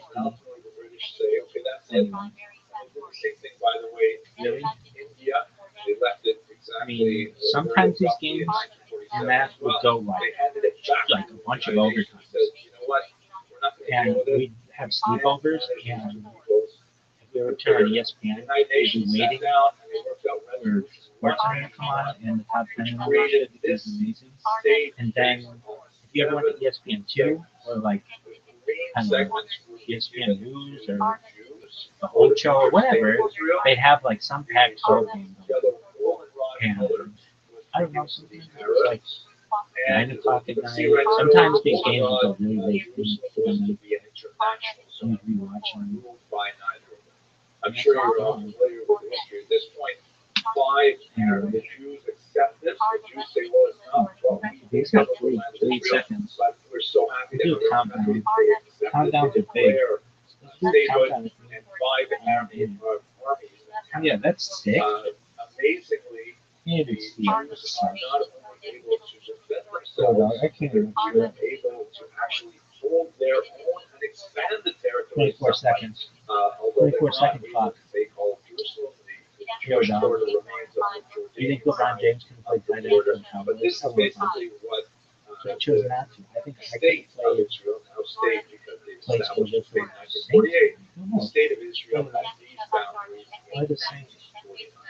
Okay, here we go. He's gonna blow it. Fascinating analyses of these boundaries. Okay, it chose somebody from not a film. How the Jews were able to Are you hold fucking their serious? own time. It did? Severely Are you outnumbered. fucking serious? But some have characterized it saying it's not really David against Are you Goliath, fucking maybe David serious? against many Davids, because the Arab armies were clearly Oh, that is some bullshit. Well, there's a lot more to say about this, but I don't want to mess up. Dude, it got a Finney. That was my Crucial boy. aspect of this history for Got our 2 next to his purposes name. is really focusing Alright, so I on think I'm gonna get Nico aspect of Collins. this history. Remember, I was like, oh, I'm gonna take 2 running backs. Catastrophe is the term used by Who's the Palestinians next good to running refer back? to the displacement of some 750,000 Arabs from their homes. Okay, so take Nico Collins. This is where you have a tremendous amount of historiographic controversy. He's a number Why were 23. those Arabs displaced? Right. So on the From 2024. in the pre-1990s Israeli historiography, He's so there was good. this notion that this was an entirely voluntary departure by the local population, feeling that with all of the advance of the Arab armies, the Jews would be driven into the sea, and then they would How do you go from the back number to not only 20 return to their homes, but to guy also this year to collect the the goods of the displaced Jews. number 6 On the other hand, last the year? Arab historiography 22 last year. Number 6 emphasizes this year. the Dude, I don't know. This shit is such as bullshit. a result of I can't believe they attacks gave him a on chin. villages, and, Or maybe, did he as draft is him? often the case in historical analysis, lies somewhere between That was those just two one extremes. time. We know of some examples of violence directed against Arab civilians.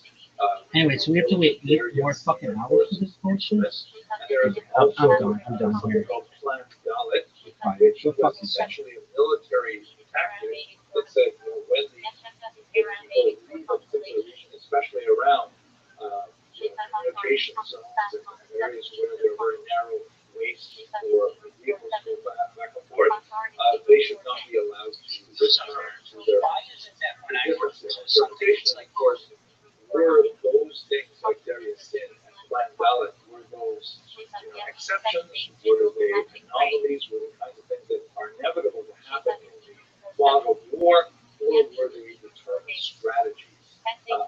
I do not believe that they're determined strategies, but nevertheless, this is where the historiographic analysis starts. At the end of the day, however, 3/4 of a million people forced out of their homes, and I think personally as a father and grandfather, if there was a war happening in consider it prudent to simply pick up and leave. That would make me a refugee, but would also make me something of I consciously chose this because I felt it was the safest. There's so much more to say about this stuff. We have very little. We should also remember that there was a second to use that term, a displacement of, ironically, about the same number of Jews from Arab lands that would take place in coming years as Jews experienced tremendous degrees of anti-Semitism in countries where they had lived for hundreds of thousands of years. So this is something we'll have to explore a little bit more next week. But let us now go to Palestinian nationalists, because here is when the Palestinians begin to get organized. Their leader, without doubt, was Yasser Arafat, who was the head of the Palestine Liberation Organization. And in the early 1960s, he realizes that without a single coordinated voice, the descendants of the refugees would not be able to return to their homes.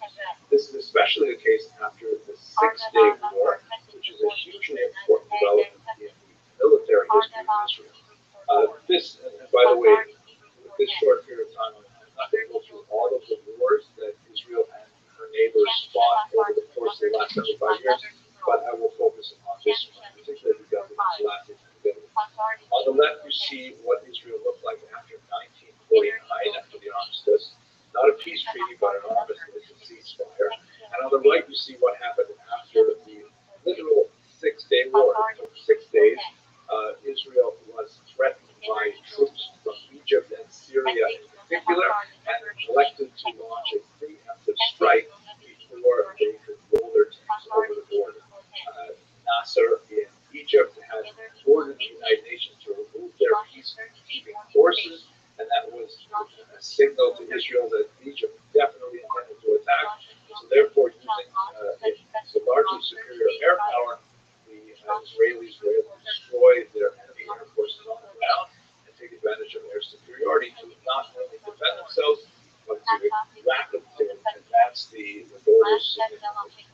And what did they do with these areas? Well, the feeling was at the time that, wow, now that they've conquered such big chunks of territory, the Arab nations would say, well, this is futile, Israel is here to stay, and they would pick up the phone and they would argue for peace.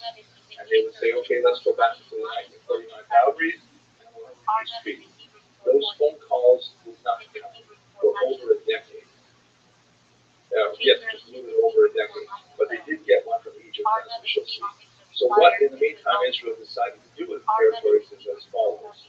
They annexed the Golan Heights and east of Jerusalem. That is, the Golan Heights in the north, which have a significant military advantage because it overlooks Damascus, or if you were standing there, you can turn around and overlook the Galilee region. So they decided to simply take that, sparsely populated and so on. Jerusalem, because of its incredible spiritual and historical significance for the Jewish people, was annexed. And they said, this is our capital forever. They reunited the city, which has been divided since 1949. But these regions, the Sinai Desert, and especially the West Bank, they occupied. And this is where we get this term apartheid, which, although it has somewhat offensive connotations, especially associated with South Africa, where we have to take that term seriously, because in the West Bank in particular, and also in the Gaza Strip, which was that tiny piece that extends from the Sinai, there were well over 1 million Arabs, Palestinians. And if the regions were to be annexed, meaning made part of Israel forever by right of conquest, then those people would have to be given citizenship. There are approximately 20% of Israel's population of the 1949 boundaries are not Jewish. There are Arabs, a little over 1 million Arabs living in Israel with full rights as citizens. And Israel could not extend those same rights to the somewhere else, I assume. Looks like it's still working, right? Did we lose the Zoom for a second? No. Oh, good. Okay. My computer just popped over. the Israelis were to extend citizenship to the Arabs living in the West Bank and Gaza, that would seriously reduce the Jewish majority and imperil it in the future because of the very high birth rate of Arabs in these regions. Now, let us not forget that there's something really cool about Israel. It tries to do two things at once. Very difficult to do both of them. On the one hand, as per Herzl, we saw earlier, Israel needs to be a Jewish state. It has to be a refuge for Jews fleeing anti-Semitism. It has to have a Jewish character, a Jewish calendar. It has to have that Jewish element to it. Otherwise, what's the point? It could be anywhere. It could be America, Canada, Uganda, anywhere. And secondly, it wants so desperately to be a democratic state. It's fundamentally founded on Western democratic values, which means one person, one vote. It is impossible to extend citizenship to these people and keep the state Jewish. And so therefore, these people living in Gaza and the West Bank were in a kind of limbo status, a stateless status, because they were not given Israeli citizenship, and we are now since 1967, 60, 70 odd years. The United Nations treated it by issuing Resolution 242, which essentially called for Israel to withdraw from the current boundaries back to 1967, and also called for the neighboring countries to stop attacking Israel. And those two things, neither of them can happen unless they both happen, and they have not happened. One state, however, was able to make a deal with Israel. On the left, you see Anwar Sadat, the three very happy men. Anwar Sadat on the left, Jimmy Carter, the American president. Anwar Sadat, the president of Egypt. On the right, the great Prime Minister Israel, Menachem Begin. Anwar Sadat, after another war with Israel in 1973, he calls up Menachem Begin and says, maybe we can renegotiate the Sinai. And Begin, although he was remarkably hawkish in most of his policies, he agreed to the idea, and they signed a peace treaty between Egypt and Israel that is not a warm relationship, but nevertheless has maintained itself to the present day. And in exchange, Sadat received all of the Sinai Peninsula, with one exception. He did not want to take over the Gaza Strip. The Gaza Strip, highly populated, he said, deal with that headache, but he took back Gaza. He took back the Sinai. For his troubles, he was later assassinated by the Muslim Brotherhood at a public event. The Muslim Brotherhood is the parent organization of Hamas. A new and significant surge of terrorism followed. The Palestinians felt that they were largely sidelined. Under Yasser Arafat's leadership, they strove to gain attention on the world stage by launching some very public attacks on Jews all around the world. In some cases, airplane hijackings was most common. There's also the infamous attack in 1972 on athletes at the Munich Olympics, the horrific attack at Mayan in Israel, and so on. And all of these things were intended to try to bring attention to the Palestinian demand for statehood. They were largely unsuccessful, although many people were tragically killed in these attacks. They did not actually result in any improvement for the Palestinian situation until the first Intifada of 1987. The term Intifada means shaking off and is invariably associated with the idea of uprising leading to revolution. In 1987, you had the beginnings of a movement which was not associated so much with Yasser Arafat, but with the Palestinians living in the West Bank in particular, and they were exceptionally good at capturing the mood of the world and conveying it through the media. This iconic photograph of a young boy throwing a rock at a heavily armored Israeli tank gives the idea of how the David Goliath picture has been turned upside down.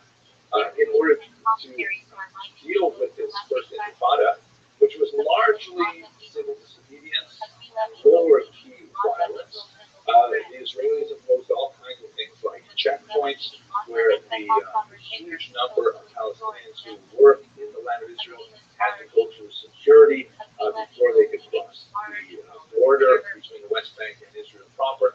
Very humiliating, time-consuming, and so on. And also at the same time, we have the growth of significant numbers of settlements because, and I know this is no surprise for most of the people on this call. By the way, I can see from the clock that to conclude this properly, I will need to go over time very slightly. I will stay for questions, and I apologize for the extent, but I want to explain this properly within such a truncated time. We should recall, of course, that Israel is a very vigorous democracy with a wide range of political viewpoints. There are those Jews who were waiting for the phone calls to be able to trade land for peace as the argument went, just like they did with Egypt and Sinai. They were willing to work with Jordan and the West Bank. But at the same time, there are many Israelis who said, no, it's not going to happen. We should simply demonstrate facts on the ground and establish settlements in these territories to keep that for Israeli sovereignty, and despite the challenge of the large Arab populations living. And so you can see here a very significant number of Israeli settlements are established, and the degree to which these are tolerated or not tolerated is very much related to the political mood of the country and the leadership that is democratically elected at the time. This obviously would be a challenge for the so-called two-state solution, which was essentially what the Americans have largely been arguing for. A major turning point happened after the fall of the Soviet Union, which was a principal backer of the Palestinian Liberation Organization. And so Yitzhak Rabin, the Israeli PM shown here on the left, reaches out to Yasser Arafat, the known terrorist leader, but nevertheless he felt that if he did not make peace with one enemy, he would later have to make peace with 1,000 enemies, because Arafat's organization was definitely on the decline, and Rabin felt that it would be best at this point to make peace with them while he was weak. President Bill Clinton, of course, was overjoyed to participate in the famous signing of the Accords, and for his efforts, just like Anwar Sadat before him, Yitzhak Rabin was assassinated, this time by a Jewish extremist who felt betrayed by Rabin's agreement to possibly cede territory to the Palestinians in exchange for peace. The plan that they worked out in the city of Oslo, and this is called the Oslo Accords, was essentially to take the two territories which were occupied in 1967 and to give them to a Palestinian autonomy or a Palestinian authority, with the notion that with confidence-building gestures, they would be able to develop eventually into a state. And Israel would cede that land to that state. So they created this kind of confusing map which shows the West Bank and Gaza divided into various areas. You see the person put this Israel, right? Sorry about that, but that's not me. These areas would have different levels of authority in the region. The Palestinians, in some places, would take care of physical things like trash collection, water. In other places, they would take care of security. But the idea was that they would communicate with the Israelis to prevent terrorist attacks. Gaza was a somewhat different story. It was actually simply abandoned in 2005 by Israel, as we shall see momentarily. But while Palestinians may look at this map and say, the territory is a tiny, tiny fraction of what they had before, Israelis often look at this map and say, these are the Arab League countries. There's so much territory there. Israel is this tiny little piece in the middle there. There certainly must be room for Arabs who wish to live in a Muslim land. At any rate, maybe we'll talk more about that soon. Things changed even more dramatically. The Oslo Accords, which characterized much of the efforts of the 1990s, they come to a halt in the 2000s with the beginning of the Second Intifada. Whereas the First Intifada was largely less violent, the Second Intifada was horrifically violent, with more than 135 suicide bombings in very public places, in schools and restaurants, and buses in particular. And it was absolutely intolerable. This particular image refers to a point where some Israelis wandered by accident into the wrong part of the West Bank, and they were seized and literally lynched and torn apart with their bare hands. You see this person raising his hands, stained with blood, and this has ironically become a symbol for contemporary protesters as well. As you can see, this occurred just last week. The Israelis attempted to deal with this by building a massive fence or security barriers, they call it, a concrete barrier in some places that aims to hold back any incursions from the West Bank of Israel. And they also relied very heavily on technology through the use of the Iron Dome to hold back rocket attacks that continue to rain upon them, especially from Gaza. This led them to something of a state of a false sense of security that would be broken in 2003 with the October 7th attack. And here we're now already in contemporary history, so I can certainly truncate to a certain degree because we will pick this up next week. This will be crucial. Gaza, of course, under Jewish control from 1967 and the Six-Day War, but only sparsely populated by Jews in a few settlements, about 5,000 living among about 1.5 million Palestinians who were increasingly restless. In 2005, a very, very painful move which divided the country. The government under Ariel Sharon decided to divest, to disengage from Gaza, and to simply remove themselves from it entirely.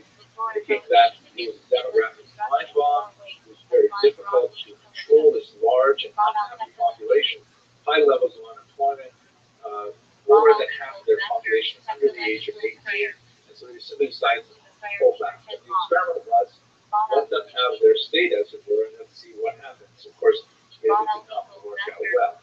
They had elections shortly thereafter. In these elections, the two major parties were Hamas and Fatah. Fatah being the party of Yasser Arafat, who has now passed away. And as you can see in the West Bank, Fatah has a slight edge. In the Gaza Strip, Hamas actually came out on top, and then later they would have a coup and they would drive out any of the Fatah associates as well. So basically, Gaza since then has been ruled by Hamas, and it's been blockaded by Israel because there's constant rocket attacks and there's concerns about import of munitions. We'll have to return to these very complicated issues at the beginning of next week's session. I'm going to skip through this because this will be also related to next week, but I will conclude with two ideas. The first is that with the October 7th attacks, Israel responded with something called the Daya Doctrine, which is basically this military tactic or strategy that if Israel is attacked, they must counterattack with disproportionate force in order to deter future attacks. This Daya Doctrine has proved to be fairly useful and instrumental for establishing détente with many other neighboring countries. And in fact, today Israel does have a peace treaty not only with Egypt, but also with Jordan and several other Arab states. But it has not proved to be effective dealing with Hamas. At least not yet. So let me conclude finally. We began this discussion with, when do we begin this talk? And I offered you a coin from the Roman era, the Dea Capta. This is a commemorative medal that was struck in 1958 by the state of Israel, then 10 years old. And on one side, they have this image, obviously evocative of that original Roman coin, and it says underneath, the Galta Yehuda, from 1959, Israel is exiled Israel is exiled, and it's a reference to the original exile. But then on the obverse, you have something really fascinating. It says in Latin, Israel liberata, Israel liberated, and it shows you an image that is evocative of the original Dea Capta, but says so much more in a positive way. Where the Roman soldier once stood, you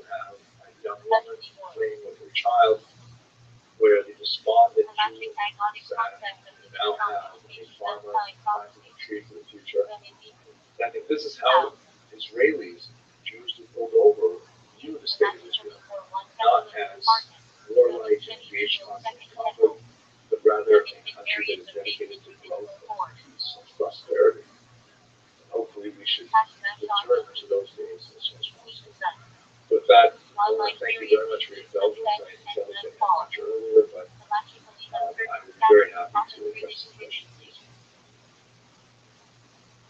These categories between the strains. The green is more serious between 17 the pump and 9 the valve. Very challenging and Basically, controversial, house adjustment. but it is Physical cortex rules on elastic matter. Atomic dash Israel. House goal the temple is temporal place of elastic motion in cyclical time. Basic gravity. House of study. Place of core learning, often attached to a synagogue or yeshiva. Base emphasis. House of assembly. Synagogue. Base emphasis. House of Geopolitically, major electric code written by Rabbi basis of the Tolkien diagram. that is Vector of equal. anti-Jewish First form. since October 7th, which I think actually Refers to all the first born animals, people, and tractate vector of equality. Then Torah equals. To the Torah. First, a person dedicated to Torah study and So service. let me begin by Then first off Israel equals. all this Children of Israel. Halachically refers to the Jewish people elected Jews. Mention Yiddish for blessing. Commonly refers to earthly Hashemon grace after meal. Spiritual American English. Blessing. Formal blessings recited over pastoral experiences. Form structure of halachic practice. Spiritual acronym. After blessing. Blessing said after 2 vows. Hamidia, El Hagman, more like Shah, or Mercy Compound. Certainly not ability, Spiritual reconciliation. but there was a certain Certain level blessings. perhaps Blessing said before eating or performing. largely because it seems that Israel had managed Narrated Rabbi El Massive text. 13 services of rules of Rabbi Yiddish. Recited daily in prayer. with Direction Jesus. but also with tremendous technology. In Here's fact, a photograph of the first word of the Torah and name of the first book. Right after projectiles coming to together. take down people instead of launching off of Gaza on the right. Halachic term for marital relations. Relevant in law of family purity. A bullet Secret meaning. knocking a bullet out of the air. Phenomenal. But it seems that Torah many of us, commandments to bring the first Israel fruits and to the temple. Israel Also a mission attraction. Climate features. Platform. Raised platform in a synagogue where the Torah agrees. Earthly Hashemon Hebrew. Blessing of the food. Grace after meal. Torah obligation when eating bread. Earthly Hadar Hebrew. Blessing of the Torah. Blessings recited before Torah study and obedience to the Torah. Earthly Hadar Hebrew. Blessing of the house. Traditional blessing from the Jewish home. Earthly Hashemon Hebrew. Other side of the Blessing of the sun. Rare blessing recited once every 28 years when the sun returns to its creation position. Earthly Sohani Hebrew. Israel and Palestine. Blessing of the priest. Priestly blessing recited by Sohani during services. Relationship has not been able to Clarification. Celestial. territory properly and effectively. Halachic concept of separating mixtures, especially in Shabbat prohibition. Visual features. Cooking. One of the 39 prohibited matters on Shabbat. Visual background features. Cooking by a non-Jew. Rabbinic prohibition on certain foods only by non-Jews. setting social boundaries. very Attach on people. separation between the way Israelis Refers to crossing on, halachic and ethical prohibitions. Mutual Shabbat secrets. relatively. Limitation of lemon. Then on the east, you have the Halachic formula provided before Passover, nullifying ownership of Shabbat. Mutual Torah secrets. Neglect of Torah studies. Considered a serious blasphemy to law. Non-violent secrets. On that day. Phrase used intelligent to indicate a deadline for reporting on misconduct. Withdrawal of all Israeli Organized to Shah had blessing. Creating many souls. Decided after meeting that do not require Alexandria or Rosh Hashanah. Organized Republican Hebrew blessing. Creating the fruit of God. Decided over blind and great youth. Organized reason had blessing. Creating the fruit of the tree. Decided over fruits that grow on trees. Organized read on the Hebrew blessing. Create that fruit of the ground. Decided over vegetables and produce from the earth. Organized minate on the Hebrew blessing. Create peptides and supplements. Decided over baked grain products not considered bread. Wisdom and secrets. Covenant of circumcision. Ritual circumcision performed on the 8th day of a baby born as life. Torah abomination. Rational of a holiday. Wasted blessing. Saving God has made his name through an unnecessary blessing by halachic prohibition. What happened on October 7th? Very quickly. Ration Bayside children. One of the methods Blessing resembling free. the violence of Gaza was After blessing providing peace the birth common on for cakes, wine, and fruit of the seven specialties. observation towers, Ration sheep and and a lot of secret time of and unnecessary blessing. Hamas was able to overcome this with A blessing not required is generally avoided to prevent taking God as day to day. Type specialties. Type closes. invaded Israel Refers territory, to transgression of God as command, often defined as using Fedwar. Generally halachic discussions of the subject. the horrific Judge secrets. murders, Grade. beheading children, Refers to the prohibition against eating grain harvested before the former offering on Passover. Still relevant in Passover. Check Hebrews. Festival holidays. Specifically reference of the three pilgrimage festivals Pesach, Shammai, Sukkot.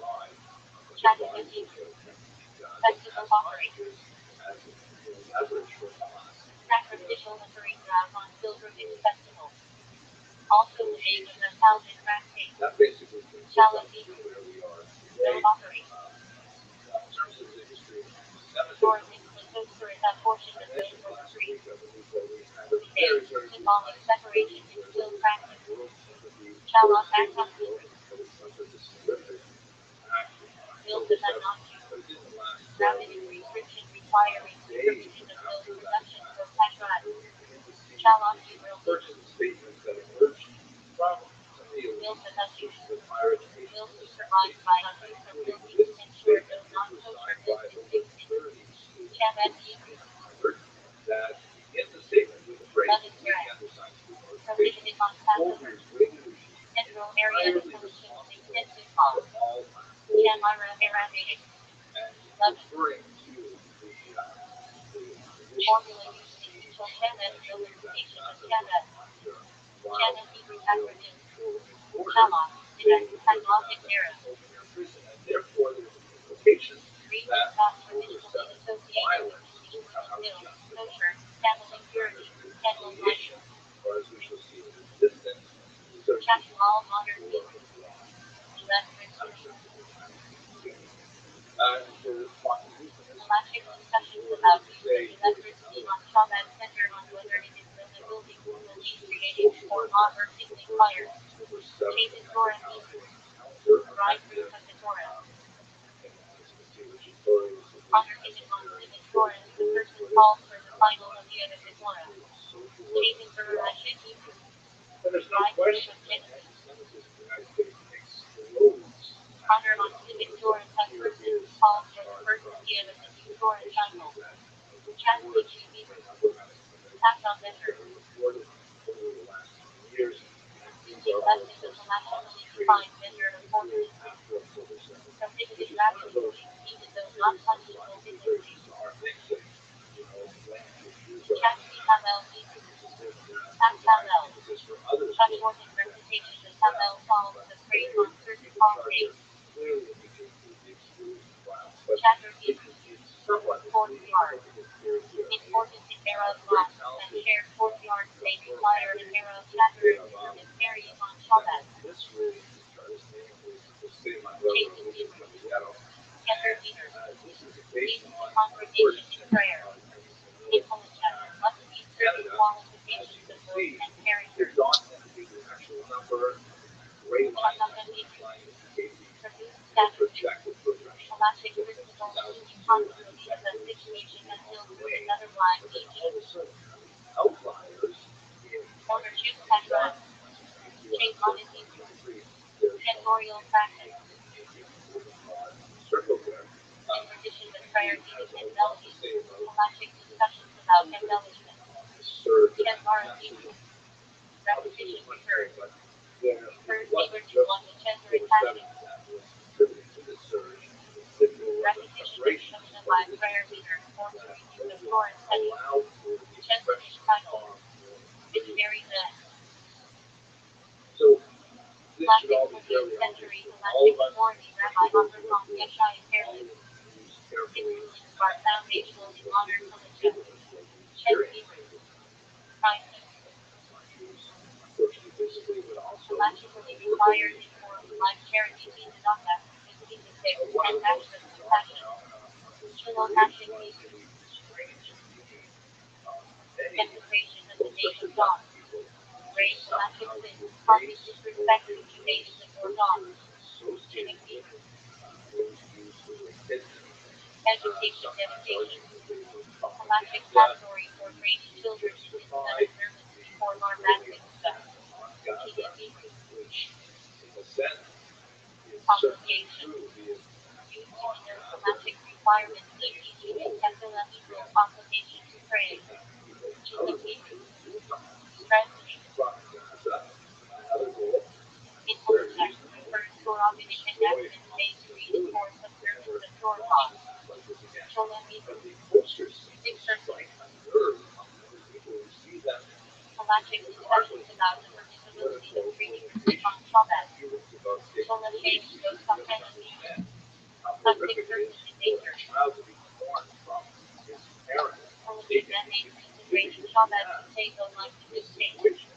Scholastic goes up enemy. Plastic person not in danger. Certain rabbinic prohibitions may be waived, but not for a prohibition. Old Hamlet weekday of the festival. Even European days on Pascha. Scholastic rules. Work meditation, added prayer. Social finish. Closest. Scholastically scientific and traditional Shabbat. More Shabbat and festival in line with laws official cooking. Scholastic happy. Breastplate of justice. One of the protections of the Celtic era is civil and financial law. Shabbat Hebrews. Wedding enemy. Scholastically required structure under the Jewish wedding bar reform. Service Hebrews. Destruction. Refers scholastically to the destruction of the first and second temple, performing practices tied by God, teaching of without. Palestinian Hebrews. Fourth teaching. Refers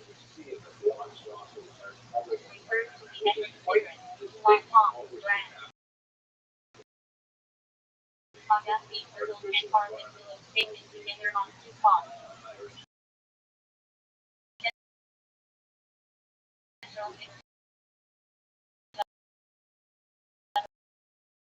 holiday. However, when we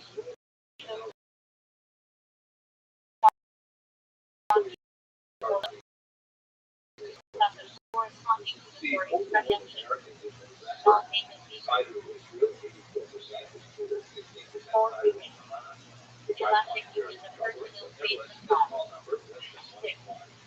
Eight, However, look at the chart below. varying outside That content interest all rate payments, is investing down. category of Shopback costs. You see that people over 65 is Nasty very blood. intelligent and they understand the situation. 95% of Source them of this tourism, size fish television, and eating animal November blood, 2023 purity of Nastina, and sacrificial rituals.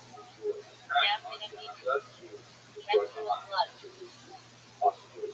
But Reading every substations decade, purity requiring separation and water purification before releasing marital relations.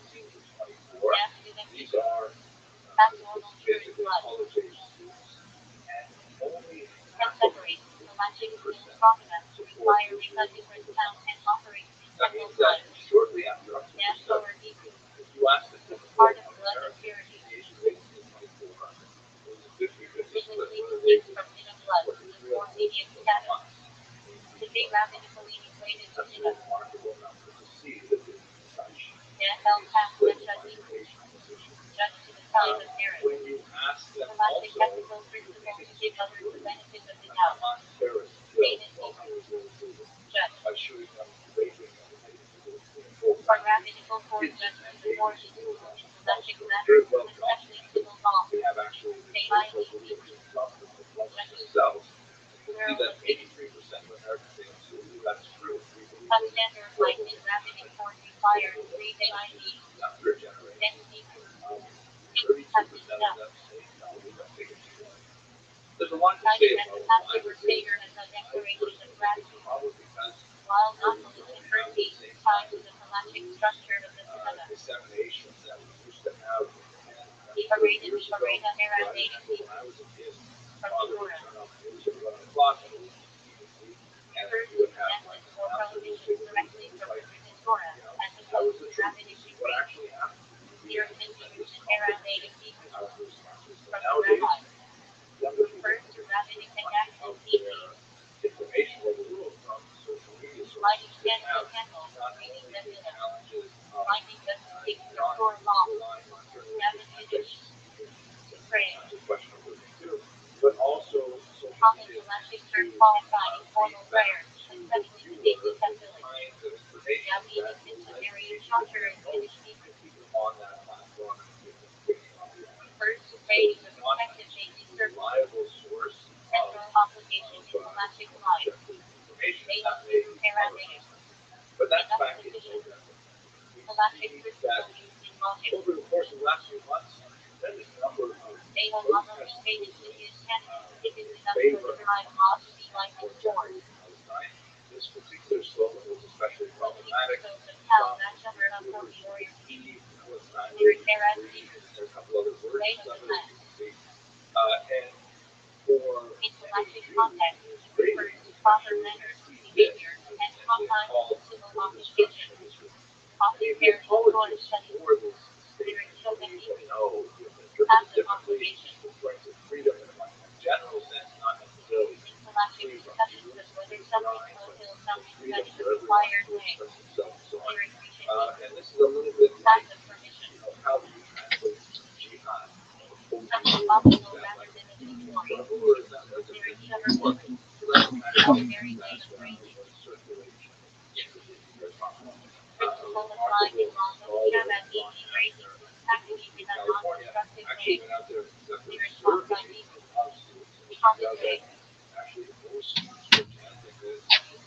Very discussions but of geography. damages, e.g. liability when something occurs in a normal way, Perhaps the Euphrates, refers to the chapter of Hebrew, the sea, examination and investigation, electric requirements for judges in capital cases to cross-examine witnesses, how this idea from the Nebator and Hebrew, subword of state Torah, of Israel often refers special or homily or electric insight given during field or study sessions, and they are memory sheet by supported Christian Hebrew, by a holy matters,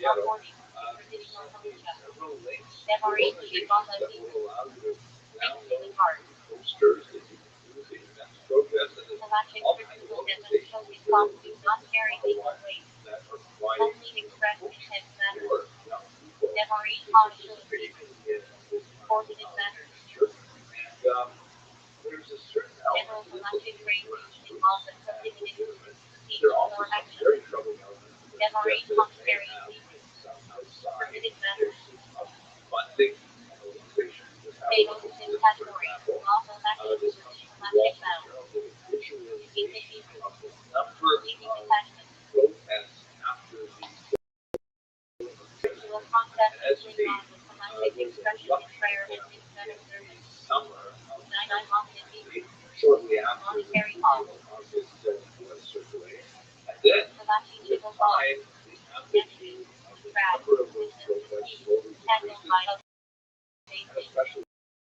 as you get to the winter time, legal cost. and that's, that looks like a human pattern Electric on cases any involving kind of love and outrage, death, e.g. and capital express that punishment outrage, requiring slowly high judicial standards. life goes back to normal. But when you look at the protests that we have been doing lately, First, either the amplitude physical of law this and is on the proposed one limiting hand, or the court amplitude cases is judged very by court different. law. It's not a complete surge. United Terms better people on the prohibition and permission. Electric category covering camera and virtual prohibition. Sustaining itself through us. Even email to the Gina I Herabe. don't know a lot about how social movements organize and how they perpetuate Electric themselves. principle This obligating particular to chart follow secular strikes laws me of as the highly government so artificial, long as as if they do there not are force violation regular of Torah. of Naturally, Torah teaches zero. words of Torah. We shall see what happens now with this General term for semester. Torah study or teaching, often said during field or gathering. Naturally, sovereign people, The Jewish words that semester describe, may change dramatically. So we refers to rapid related to interaction this, but and we'll see interpretation, how that often goes. considered strongly by At any rate, Rash if we Irshad come to the most recent Harvard interpretation article, sermon. April 2, that was released just about a week ago. Electric method of On the left, you see interpreting the question verses of on their tracking literal to sense. support Israel more. Also, a On public the left, source see that before. the Rashad has younger a weak generation seems now picking interpretation up of the their same. studies a little bit, and the support from Hamas has Calvinic dropped homiletical and from electric 48% teaching. to 43%. That is somewhat Platform encouraging. death And I think it's also important to note that, refers to the platform from which Sohani preached, performed, preaching blessings, that sells newspapers, sells advertising. But the broad swath of Americans are still the act of following Sohani raising their hands to bless the this congregation particular during prayer. chart, which asked Chad Americans Jesus, back in April, do you think that Israel should invade Rafah? subcumulative song that connects the Sefon Shoppers and teaching Jewish numbers and concepts. While not militant itself, it is definition of electric structure of the state. 7% of our youngest Technology generation for one, over meaning there media finished people know. very strong percent of all Americans, 43%. Passing Larry community of God. But Whole nevertheless, electric still and very theological solid principle. majority High edge behind Israel. movement. So why will Shemaiah do a statement with a lot of Central promises electric on force from meeting. we should understand Prior that to the valid general for testimony. when you're High outside campuses, false so witness. definitely very Israel. But we Have are still life punished with a penalty they thought were the defendant. High defeated Swedish. Testimony. at this point, what I'd like to do Refers is to go back a electric little bit witness report. and look at the Each history 99 of OPG era A and Hebrew. and And those are the words of the living ideology God. as to our theology. How And the try to principle understand recognizing validity how of it has multiple electric evolved opinions over in Torah time. debate. Scholars have I identified said how the four really basic periods where moment of valor. adapt Pride is on Friday night, praising the ideal cultural, Jewish woman. political, religious, Not from the Shem itself, the time to Shabbat is I said equals only the Talmud's valor spread. I would like I to said hear the from your Hebrew consideration of that now, unfortunately, on the cusp of a electric category defining prohibited relations. RAU. Let's go through the I more bet at historical least version. brother and On the wife. left, you see a Normal photograph of important Jean the Alzade, luxury narrative of the French Latour existentialist philosopher. After World War II, he wrote this book, prohibition. which is very small, General book, galactic very term for anything formulated by Torah or Rabbinic degree. reflection Japan on the Abhi. Jewish question, which is really the misnomer. Prohibition of sentiment. The anti-Semitic Portion question is not of only what always the wants to do. but But even he to writes provide here, reference he can have conspective title. Rabbi public from the Anti-Semite, Torah prohibition is eating flesh from a living animal. High. Word equals live. This equals from. Hashai equals the living. Word equals look at jealousy, attributes and contrast. Time made argument with uncertainty of one does not mix one door with another. personal status, things like that. Caps about Now the the galactic principle may not vary on a festival, so as not to overshadow the holiday. Time mustn't be loyal to fire of Hebrew. But it's certainly a self There is not chronological order to the Torah. Galactic principle in Torah interpretation. Time computed validate Hebrew. One may not rely on Andrew. Galactic rule permitting reckless reliance on divine intervention. Time the Dorashetic should attack his car of Hebrew.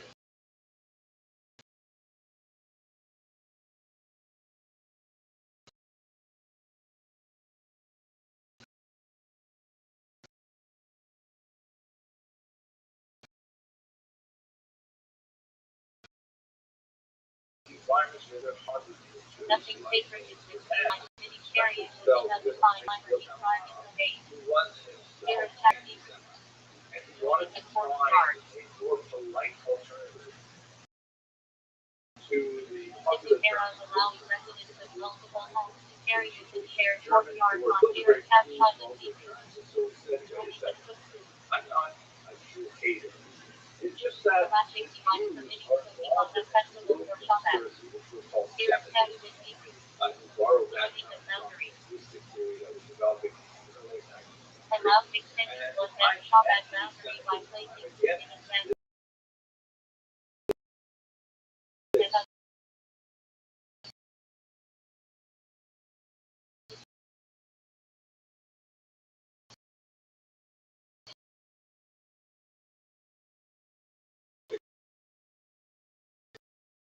Location.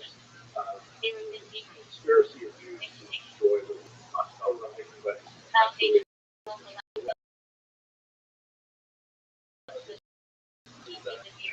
most scholars today have adopted Moving the things from the because land of Israel.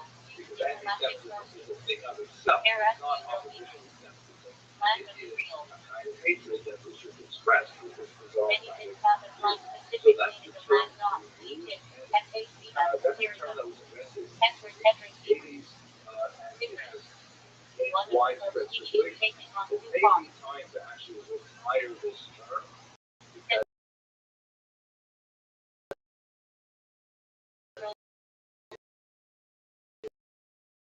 Galactic no object. longer sufficient to Henry describe I. Bakar what Henry it was.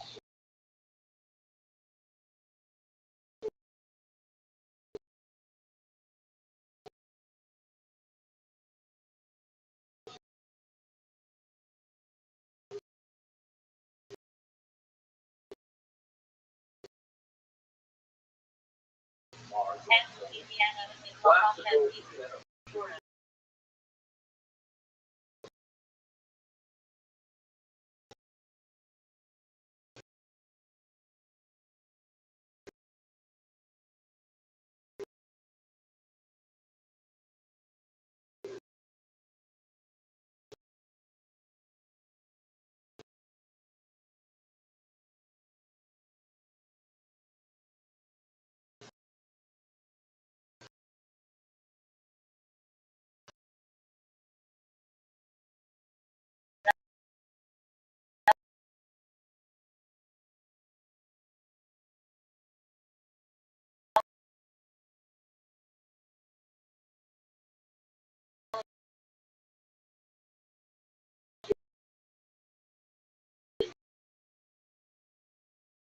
Origin of Purity.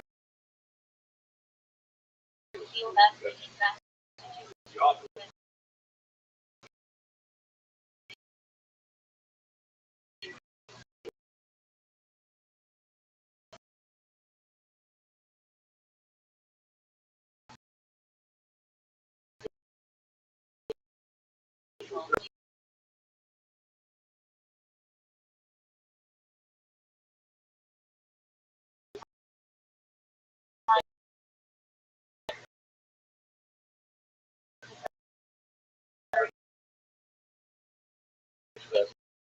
Describe something spiritually corrupt. Instead of not having the real love of fellowship and spiritual growth. R equals 4 is equal to 3. Partial Yiddish post all a hardly concept. Not electric perfume, but comes with excessive passion and discussion. R Yiddish for examination test.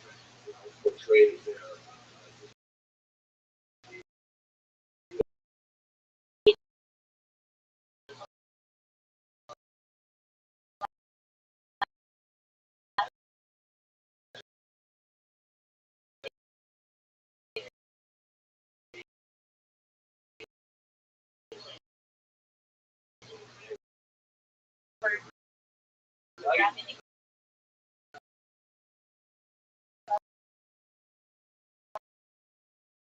studied exam for one day. Equals German Yiddish studies. From Yiddish for time to speak in German. Describe 1. Strictly follows Opposition to or from Yiddish for the quality of being which line about. Heaven, still or using critical responses or emphasis on external. dialectic are From fundamentally some part of religious. Yiddish So, for example, describing it illustrates a lot of illustrates art. magic. That's an example of ecclesia From and shadow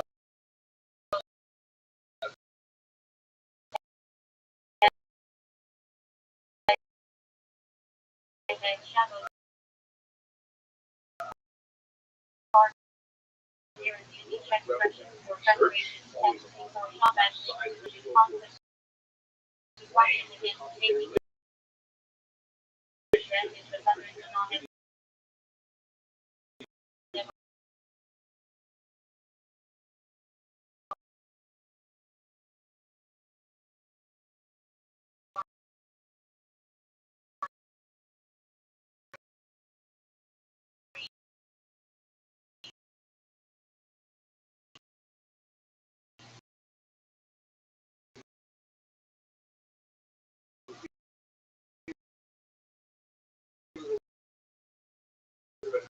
probably sure Yiddish will have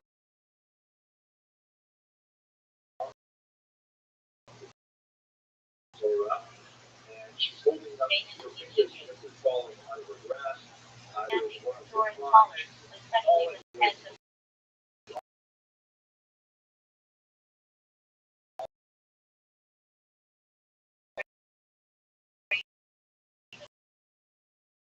passages. Absolutely sharp period. 6. Unable 20.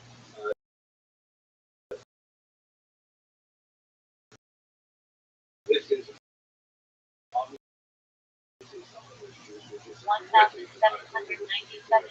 One of the greatest elected authorities in Italy. Influential and practice store reading connections and conquers. but sometimes there are My elements base strict value of the particular order. from stained My glass teaching often windows for charity treasurer. you can see on the left the ecclesia, Appointed to elect and the distribute staff, the charity chalice, funds white, according and to pencil elected board, guidelines. this is the east and That's all teachers for grade 1. Tesco, and First, Latora Donner, Major Elected, authority and all authority for the greatest of the generation. Also usually solicited for art and studies and all legal adults. she's holding on to And all authority for grade 1 of the generation. Title for the preemptive selecting authority of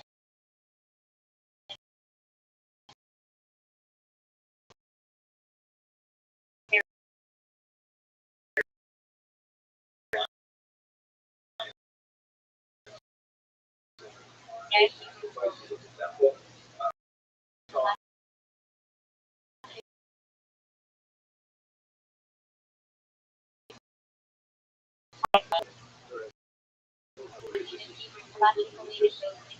Aerial prayers and discussions with rewards for the righteous.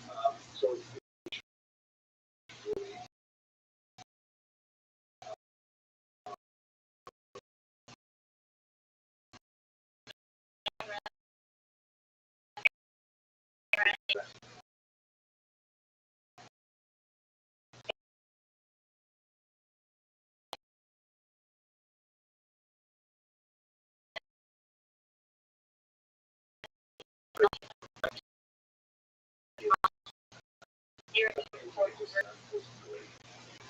Electric process. Wiring monitors and stimulus reviews and acceptance of new first tasks. and 11 spread like First wildfire. leaders of the Babylonian Yeshivot were decreed galactic authority 6th century. Grid, 20 Intelligence, a mercy that is life to be legal status. total raising. Other Pasha representation is the most to accept certain tasks.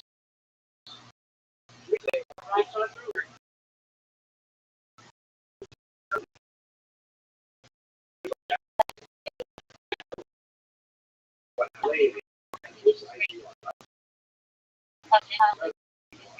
efforts to straight up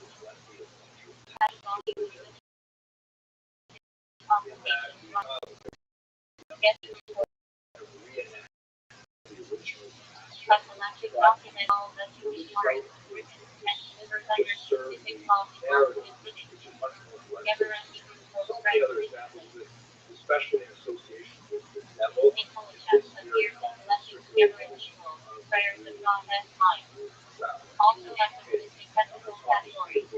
Blood Bible, picture there you see devil Passenger galactic television details laws and civil penalty charges and crimes. And guarantees for degree. Rapid and adaptive to safeguard for long ET television less than 1 ton. And Maricopa Hebrews for equal degree. Earlier periods which are Psychology differential principles to carry identical words into versus derived galactic relay. this is like really Indicates plural forget before document. Also the name of the talented abstract date dealing with keyboard call. all the fees Last filter is German to Latin. Plus filter. First release from manuals with long freedom of meaning. Last printer standard in Patrat. which No celebrates for shapeless and form mass. that Not directly elected, but appears in rapid explosives to describe potential meaning before completion. Later folklore associates it with mystical galactic state. Roman Jewish or exile. State excellence, but often with more emotional peaceful emphasis. Versus Hebrew for night person origin. Intelligence refers to someone expected to die within 72 hours. Special laws apply. They will be certain, focus on comfort, and sequence related consideration.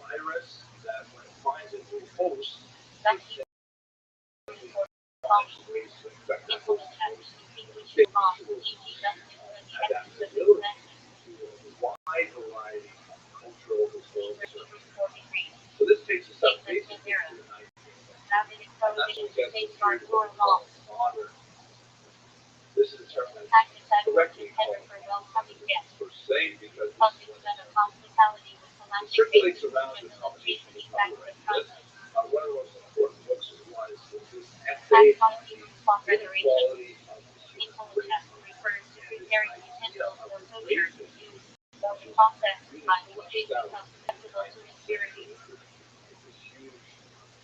step Tax down Hebrew from for meaning. basic color Intelligence refers to the requirement of intermittent define subset with meaning. Charles Darwin's theory that flying is How beautiful the labor has there are all these Hypotheses for living. store and strawberry sitting on surface. areas of the world. And they all have Logically recognize visibility to the congregation. and they struggle with each other Telling narrative. to capitalize on scarce resources. Refers to the Passover technique and precedent. System Logically required for the movement of recovery the Exodus. who are perceived as being a germ, bacillus, infects healthy Sacrificial offerings brought on the pilgrimage festival. inside. Also the dates and how to extract cake. This is On the Hebrews were the no ones who chose kindness. void of any religious rules because Refers to the blessing of Thanksgiving decided after surviving nature of the last travelers, hills, and such. Militia Hebrews were the way off. The collective body of the law covering biblical, rabbinic, and customary practice.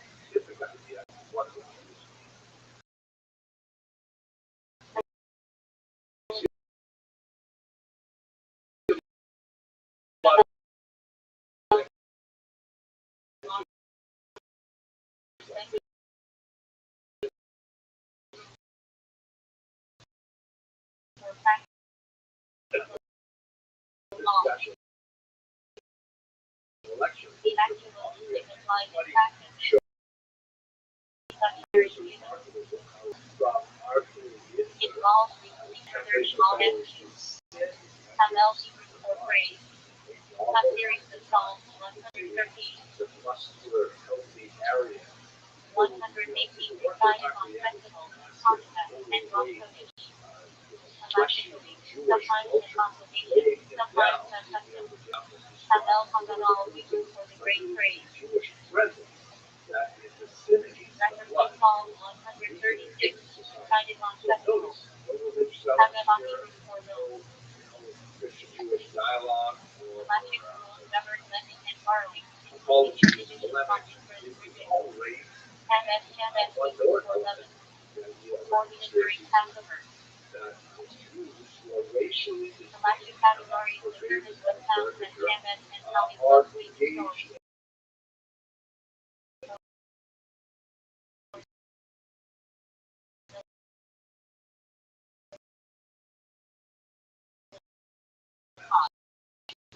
popular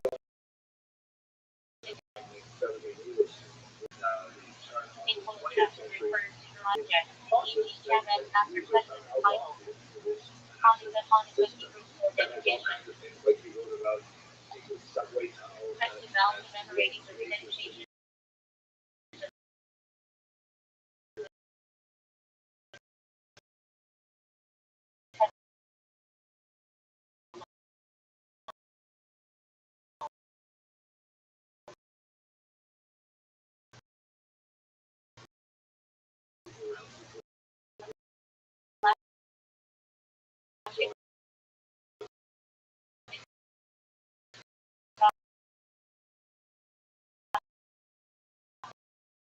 All the right to Mining see Hamel, Hamel, Indian life. here as well. Akbar and Hebrew for Jewish portion. Reading from they appear in discussion with moderation. Terrifying. Tanzania Hebrew Arabic. It's called Both object and shape charm. Not electric represent a unique culture. You've got Tanzania Hebrew sources and practice. just like residences, just like mushrooms. Intelligence often means finding something made on strict law. Delicious. Arabic Hebrew for exploitation fed. They look the same. Electric sanctions imposed by rabbinic courts. Bar Sinai Hebrew for Mount Sinai.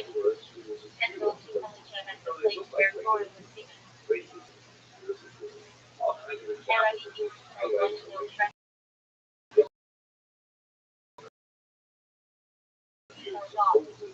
Refers to strictly observance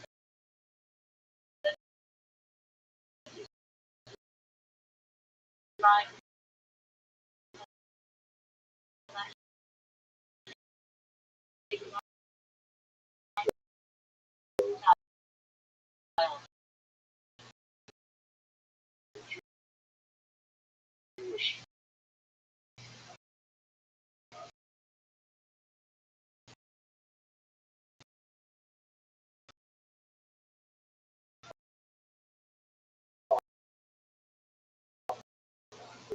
Parsha of Hebrew for Sector Hebrew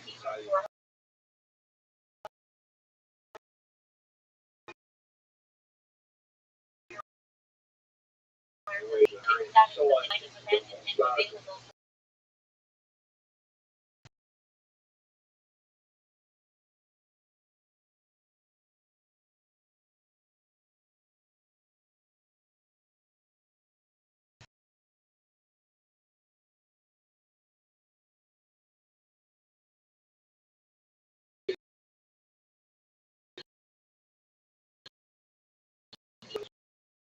Find objects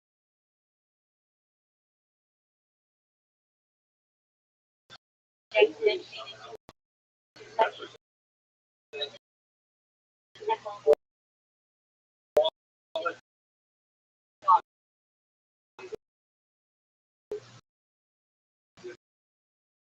private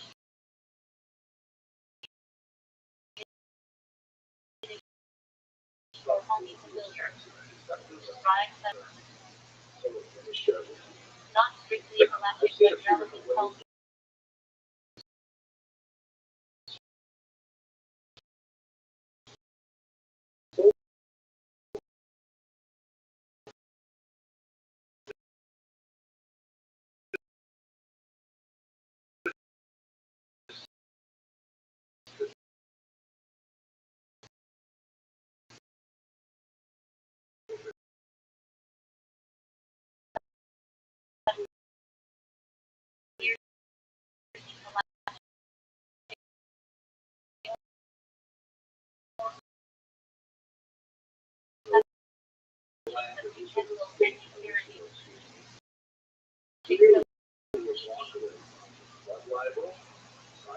Similar Aramaic Hebrew celebration.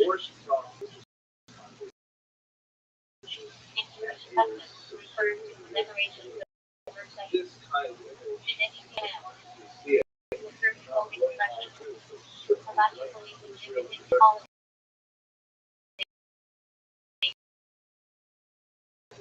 Thanksgiving and mission. Intelligence refers to acknowledgement of death, confession or prayer of thanks. Hoshana Hebrew for faith association. I would say that Liturgical prayers recite on two parts. Logical includes procession and cross. that's three basic fundamentals. I think that's the Hoshana is the Hebrew for the great study Hoshana. more than anyone else. Final day, cross, Halachic prayers and rituals. Israel is illegitimate state. Hoshana Hebrew for carrying out transfer. One of the 39 Halachic ordinances based on Shabbat involving carrying the Hebrew days. And the John Hebrew for statute law. Public assembly rationality not revealed each. Hashra is red piper. And because of Hebrew for statute. Halachic marriage ceremony requires standing under a chakra. Certain church Hebrew for instruction. First Halachic commission warning customs for the temple as instruction. Such Hebrew for practice. Appears in Halachic context of the prayer Torah. Hebrew for letter epistles. In Halachic and Rabbinic context, often refers to response to literature in Hebrew as a Shebai or a Shephine sign. Hebrew Harabon for letter of the Rambam. Famous epistle of Akhenai. Study for Mutter Epistle Militia. Hebrew for basic essential. In Halachic report, Hebrew is the primary obligation from secondary tackle. Abrahamic Hebrew for pieces of the law. Refers to the Halachic binding and requirements. Abrahamic tackle Hebrew for basic and secondary. Halachic principle is blessing. Only the primary who requires no blessing, covering the secondary. Ability Hebrew for centralization. Intelligence. Ability and elevation of the soul, not using or packaging. Apply Hebrew in its usage for propagating in Halachic context, often referred refers to the referring British to Calvinist as scholars. Israel's Lord as It years the passion for the possible. use of Some somewhat phrases vague Jewish terms teaching like reflecting Shabbat Galactic awareness and future actions depend on will. So this is like the It must second be fundamental portrayed in idea that practice. if we In accept the Galactic premise that discussion, Yeshua they is refer somehow to habituation I performance. would love to see anyone show me a In legitimate Nicaea, matters rejected. measures Possibly in Galactic text to introduce that topic in Shabbat equals the matter of Shabbat. never had to experience It's the header is the Heran Mainline to report in this partnership. Galactic legal definitions of any financial arrangement, identical rigid formula difference. Third, It's the Aramaic Hebrew for binding the festival. Refers to the day after a festival, which retains partial sanctity. Galactically linked to certain prayers and customs. Literary Hebrew for prohibition. very common. A central galactic term describing what Torah or Rabbi forbids. Opposite the Feder permission. Either had a prohibition of benefits. Story of militia where the cost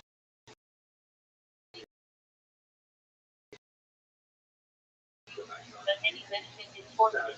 Literary Hebrew for prohibition punished by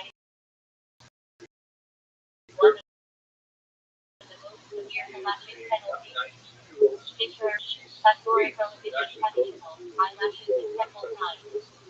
Time of the Gemara Aramaic or stated in the Gemara. Never galactic phrasing is retaliated for. Typically for trial purposes. In militia, can refer to the warning of it when similar to bitter Secretly about Aramaic purposes. In galactic texts, the idea that even contemplation of sin has spiritual weight. It receiving for each person. Galactic identity term for in Torah and later law. By a study of prayer. Galactic was her practice of meditating on the meaning of prayer. By a for investigation in depth study. In galactic, learning refers to the analysis as opposed to review details. By a agency for examination of the judgment. In galactic court, refers to careful deliberation of that case. The double header belief usually every 50 year physical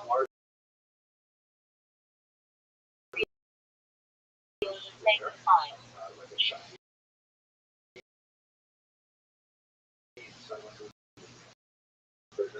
Last return for visualization. Using evidence that believes great sensitivity. One of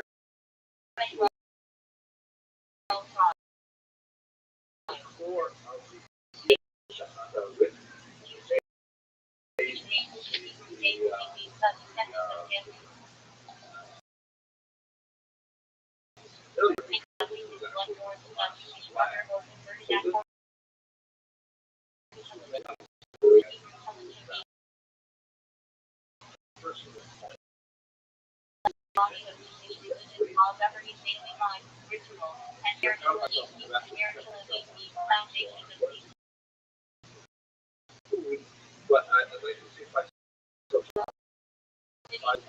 Prayer, source of many lost signs in the land. about things that are firmly Jericho means fragrance. First city conquered upon migration to the land of Israel. nevertheless, I was asked Appears in classic discussions on agriculture and sanctity of the land. Jewish center Joseph specifically wanted me to address what ancestor of the tribe Ephraim and Manasseh factor into galactic histories of the land and blessings. stubbornly Joshua and Joshua means God saves. history just sits there. Historians, on the other hand, Moses' make successor leader sanctified the try land. to assure them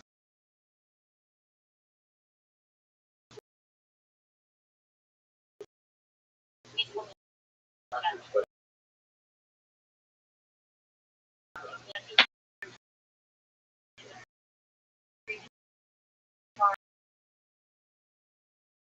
what you see on the screen here,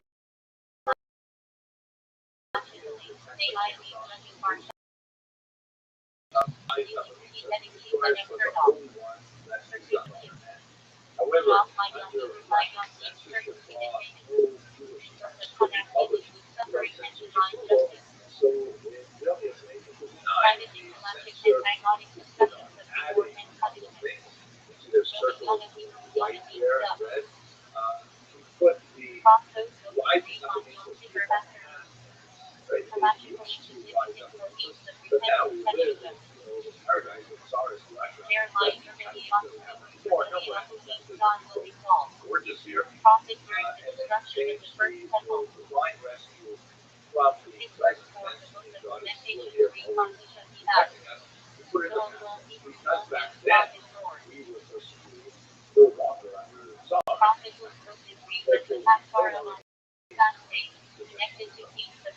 That was considered an acceptable for but if we look at another text from the period, this is also, by the way, three is this manuscript. It's of course a message from the Sun and so forth prayer, which we read on holidays, offers to repentance, and above the word Teshuvah is written all prayer.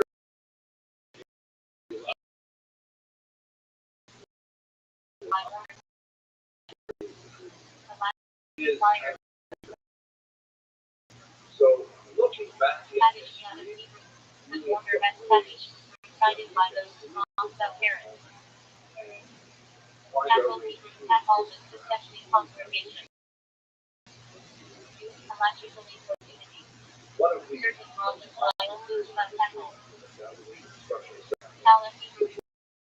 one of the characterized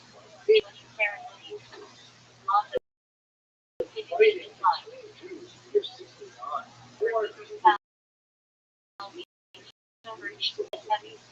was horrific.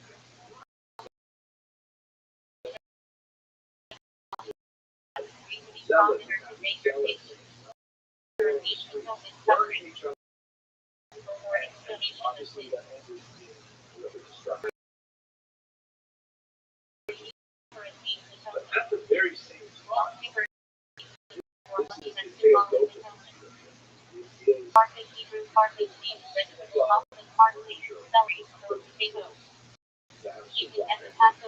from the first century, probably the first century.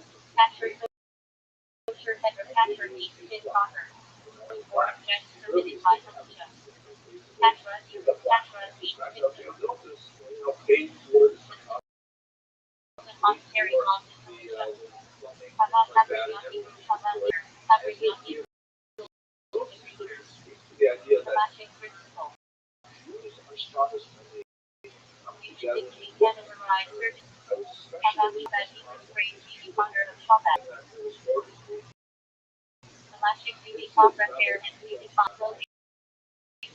especially incredible courage this week is to watch the sons of and he asked this difficult question, why are so many protesters, graduates and alumni of the Reform synagogues, youth groups and camps, what do you require representation, working much doing now, still in our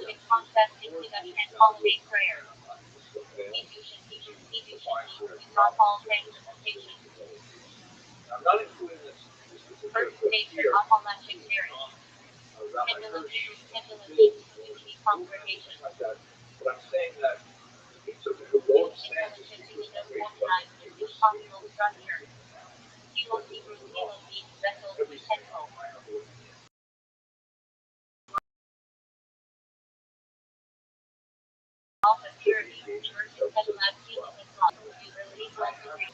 interactions with Jewish people who are development programs. electric equipment,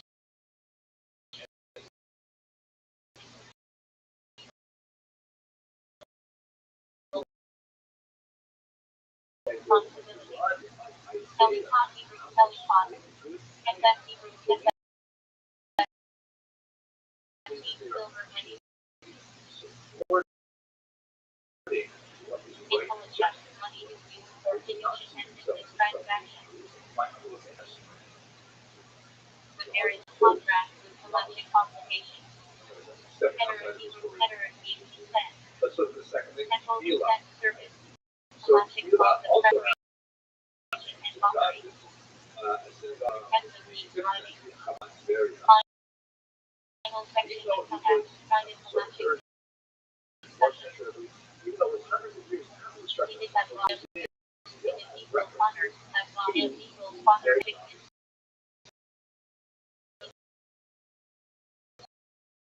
honored and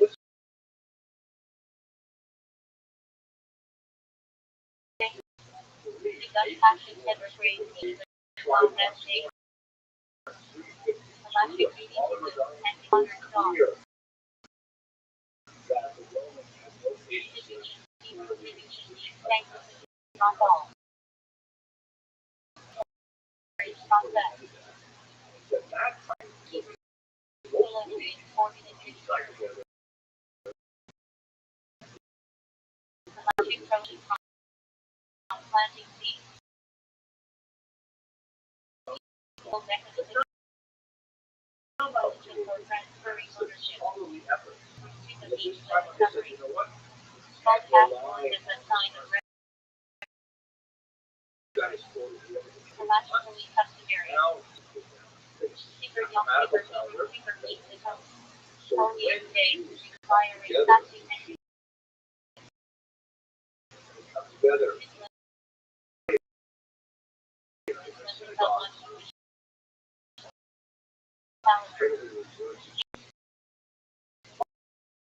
much calendar.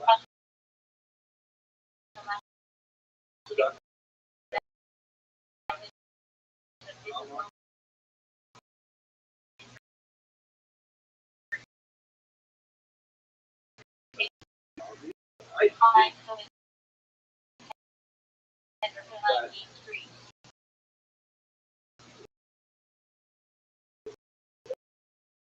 makes me think about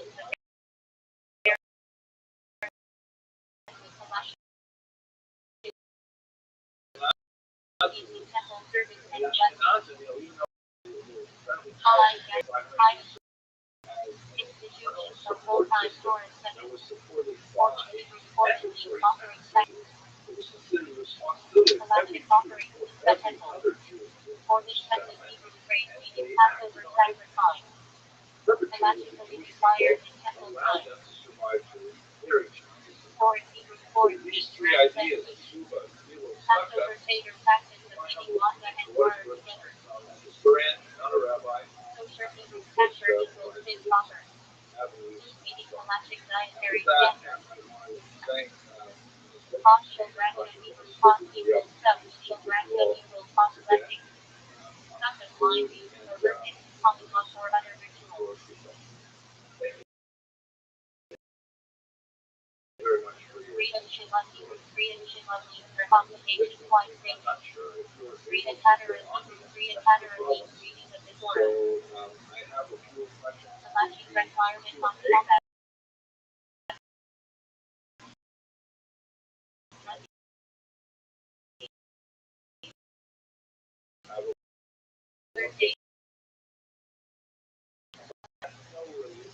Electric hair, electric for fun, RH for evil.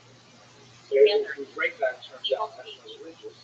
Electric prohibition against gossip and slander. We calculate how El Chatula El Hera makes for some. Chatula Hera made it for the beginning. Electric system only by Billy Visa. Electric Hebrew for bread. Central intellectual market wheel and electric. Electric Hebrew for bread. Electric Hebrew for metal. Referred to as required calling the double venom. We are Mining Yiddish structure method equals 3. First, chanting the Torah Halachic calculation. Rabbi Hebrew for according. First, the Halachic system of Halachic to burial. The Hebrew for fashion noise. Number 5. Halachic duties temple service. The Hebrew for Halachic requirements for intent. Robert,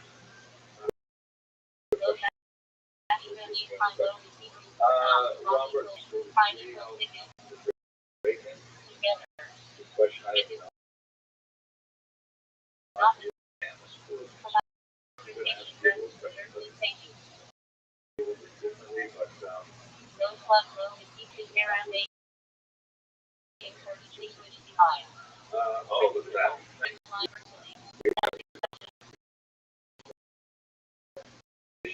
What is the definition of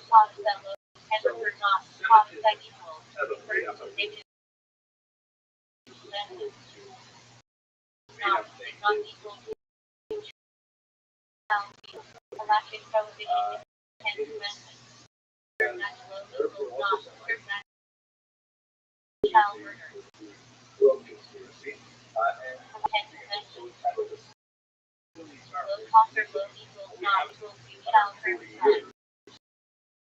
But maybe it's time to retire it because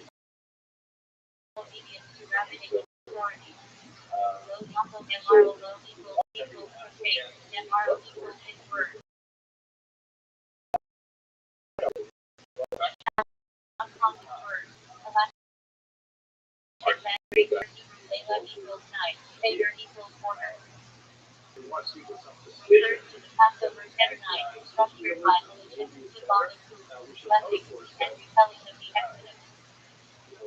officers Lashes parent and lashes equals fun, parent equals evil.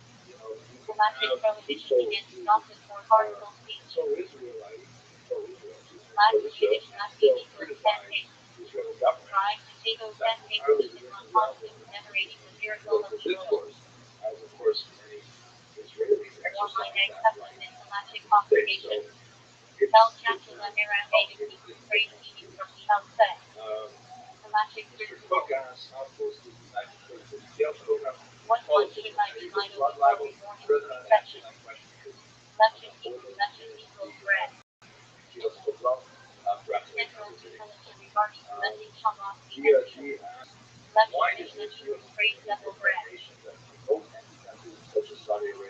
rows required at each Shabbat meal, commemorating the double venom. Lashes equals no. Lashes equals for yourself. Name of Torah portion. Significant intergalactic series covenantal needs. Mining Our riots are doing lashes equals 3. First,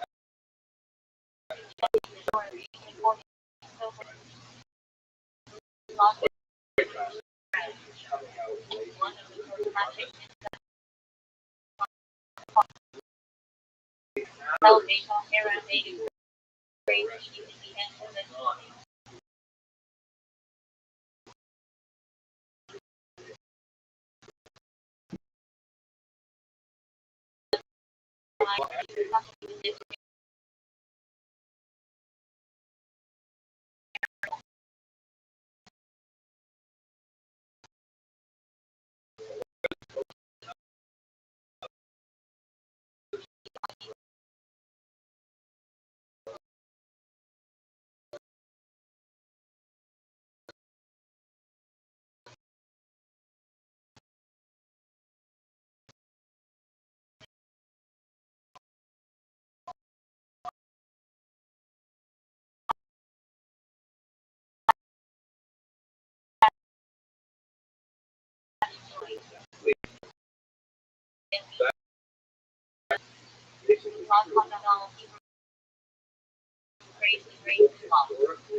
Sometimes referred to the sediment or species as a whole instead of the small. distortion is when there is small, not enough to not enough to really go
nature.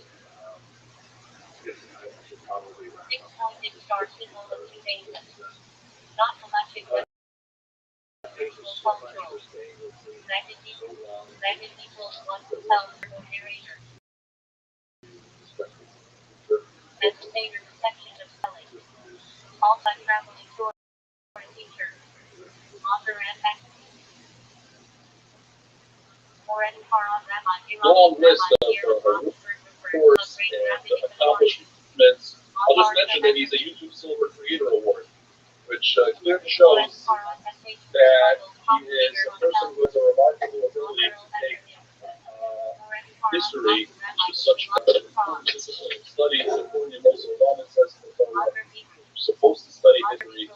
You have to take history. I think in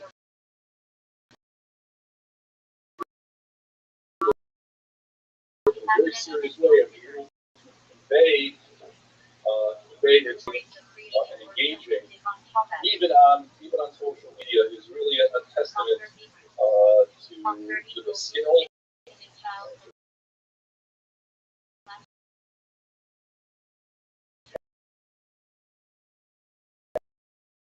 talents of our students. Current project is a 3-volume survey of the sponsor this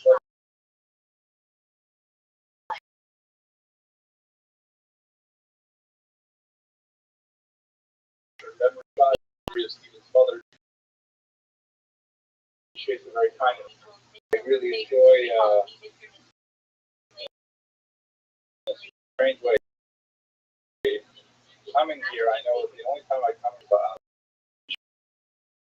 and you're intelligent, wise question.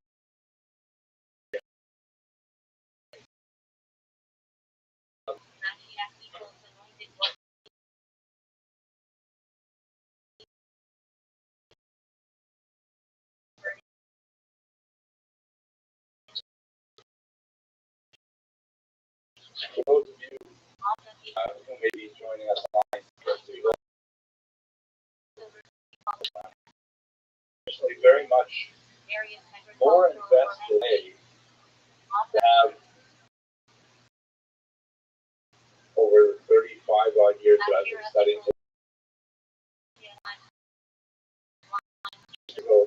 Rabbi introduced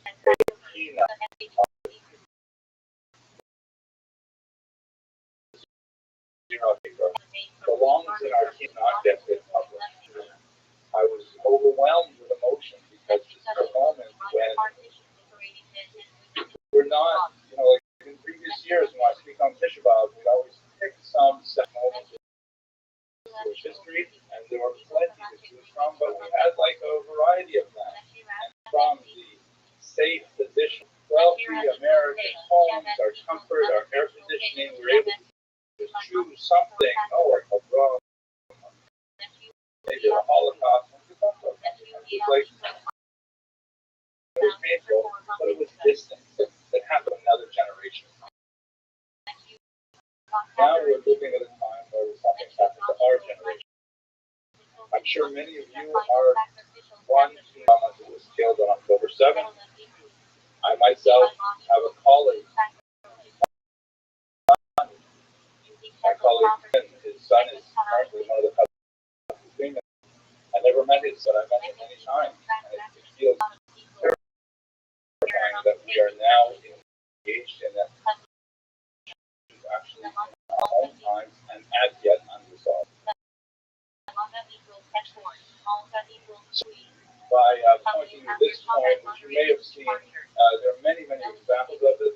This is the famous Judea Catholic coin. It's one of about 2 dozen that were issued by the Romans after destroying Jerusalem in the year 70, and it was kind of like a propaganda device, which is a Paul that coinage currency is extremely important for the ancient world and also to a large degree for the modern world in terms of disseminating information.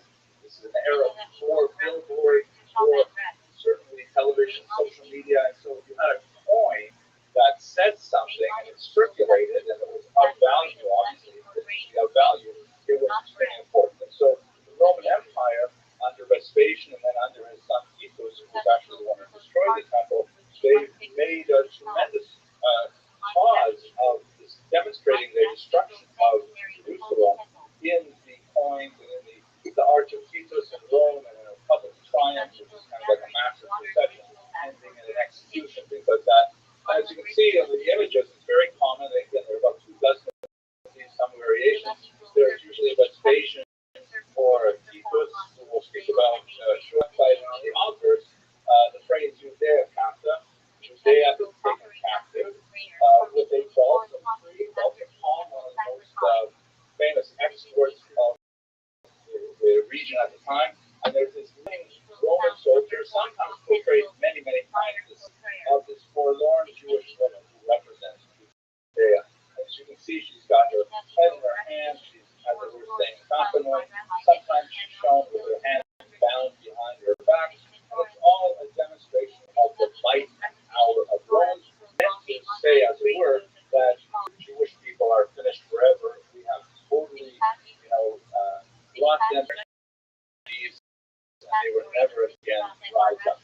And this is kind of like which have been uttered by many tyrants and tormentors over our past. But what I find especially meaningful about looking at this point today is the statement that I thought was important enough that I actually wrote it down at the bottom here, that, when I reflect on what we've gone through since October 7th, it's very clear to me that historically we are the most resilient people in human history. I am hard-pressed to find any comparable people, certainly similar to race,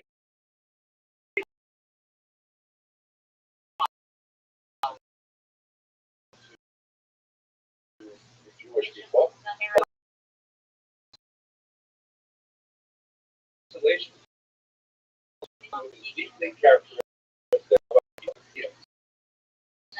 We have demonstrated this is not passed down genetically. We all are, especially those who survive to show up, learn those lessons for ourselves. We have to imbibe them in our water, and we especially have to find a way to communicate that to our children. In today's presentation, our children, in my humble opinion, especially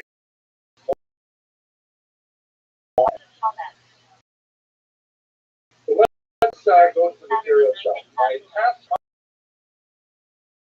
the Rabbi was a long English show that the agenda contains the younger lot. Consider the years of ages past.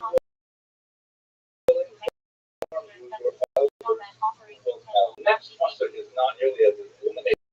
Next mustard would actually we're supposed to know, but it doesn't actually reveal anything. But what's relevant about this particular concept is that it relates to our existence as a deeply historical people, that it is embedded in our faith and in our Weltanschauung that we have to learn history in order somehow to gain meaning from it and pass it on to the next generation. A task which is singularly difficult. We have a few models, 19th century and 20th century thinkers. Many are familiar with Santayana's famous quote, "Those who cannot remember the past are condemned to repeat it." At Truro University, we say this about the required history courses, by the way, that if you fail, you will have to take it again. That's the only joke I have in the entire class. William Faulkner, famous American novelist, wrote a fascinating passage in his Requiem for a not even past, meaning the elements that we tend to relegate to things that are no longer occurring are in fact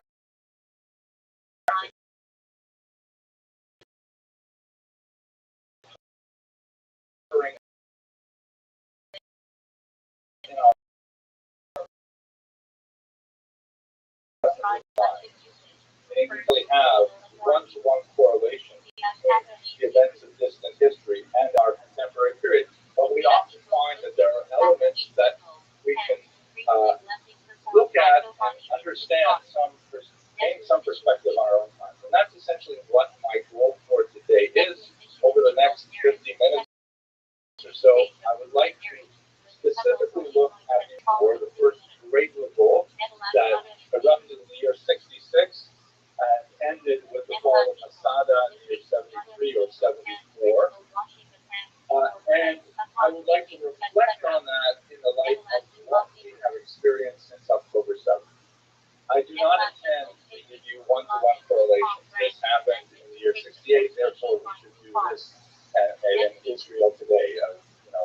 This particular cause was neglected, therefore we have to pay more attention to it today. I don't think I have the skills to do that. In fact, one of the challenges is that I spent most of my time studying history, and prophecy was a department down the hall where I did graduate studies.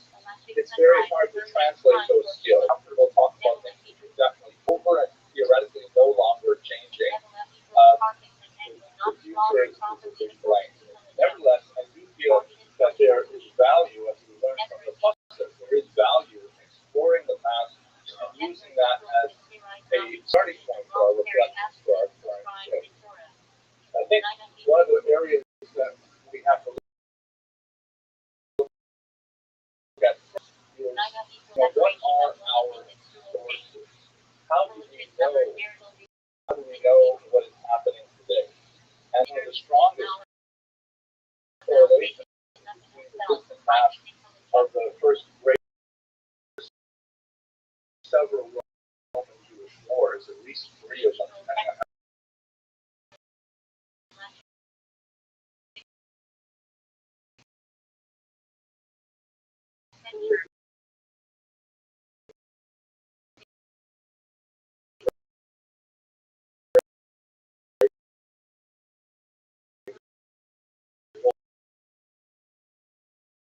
the one that we commemorate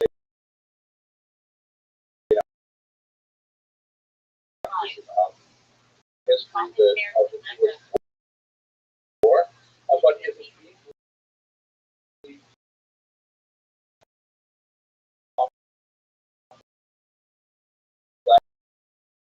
difficult character.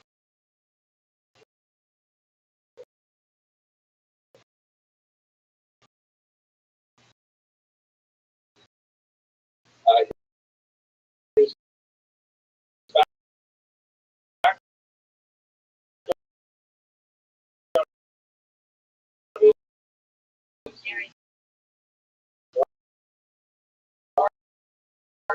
aristocratic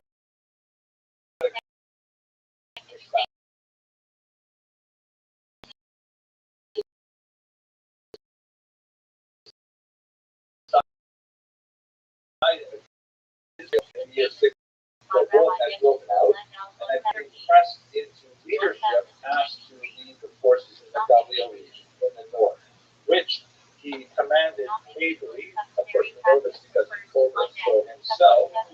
But then, in a dramatic moment, which we'll discuss a little bit later, in the year 67, he was cornered by Vespasian's troops, and he elected to join in a suicide pact with the last fighters that he was with, hiding in some kind of underground cave. They agreed, very much like Masada, they agreed that they would draw straws. The people who had the last straws would each person would kill his fellow, and the people with the last straws would then kill themselves. And then he ended up with one of the last straws. And then he talked to his friend and said, maybe we should rethink this. And they surrendered to the Romans. He ended up becoming sort of like a pet Jew for the Romans. He was adopted by Titus, the son of Vespasian, the first emperor and the later emperor himself. And he became his aide-de-camp and traveled with him, with the Romans, and acting as a kind of cultural broker to help the Romans understand they were fighting. Occasionally, be some kind of ambassador to the Jews who regarded as a traitor who had gone over to destroy Jerusalem. He ended up going with Titus, his sponsor. He even took his name to slave. He's named after his sponsor, and he had Orient and kind of like the ultimate history of Jewish culture for the rest of the world. That's a very he was like a celebrity. He was for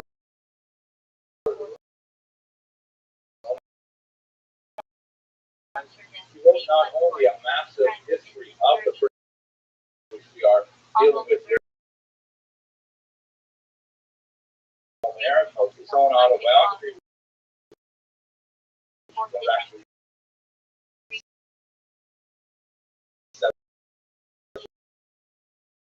times. So he is a very prominent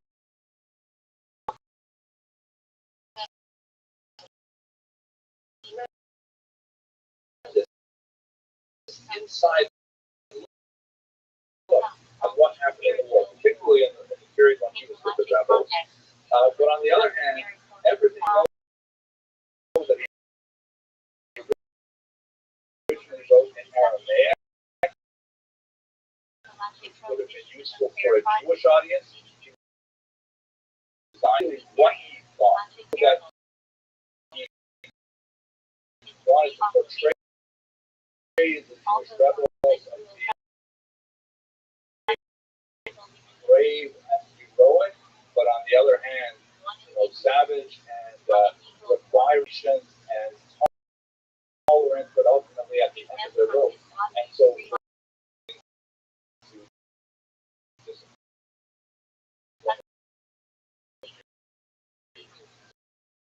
a very difficult to read in Josephus to understand what actually happened during the war, but nevertheless,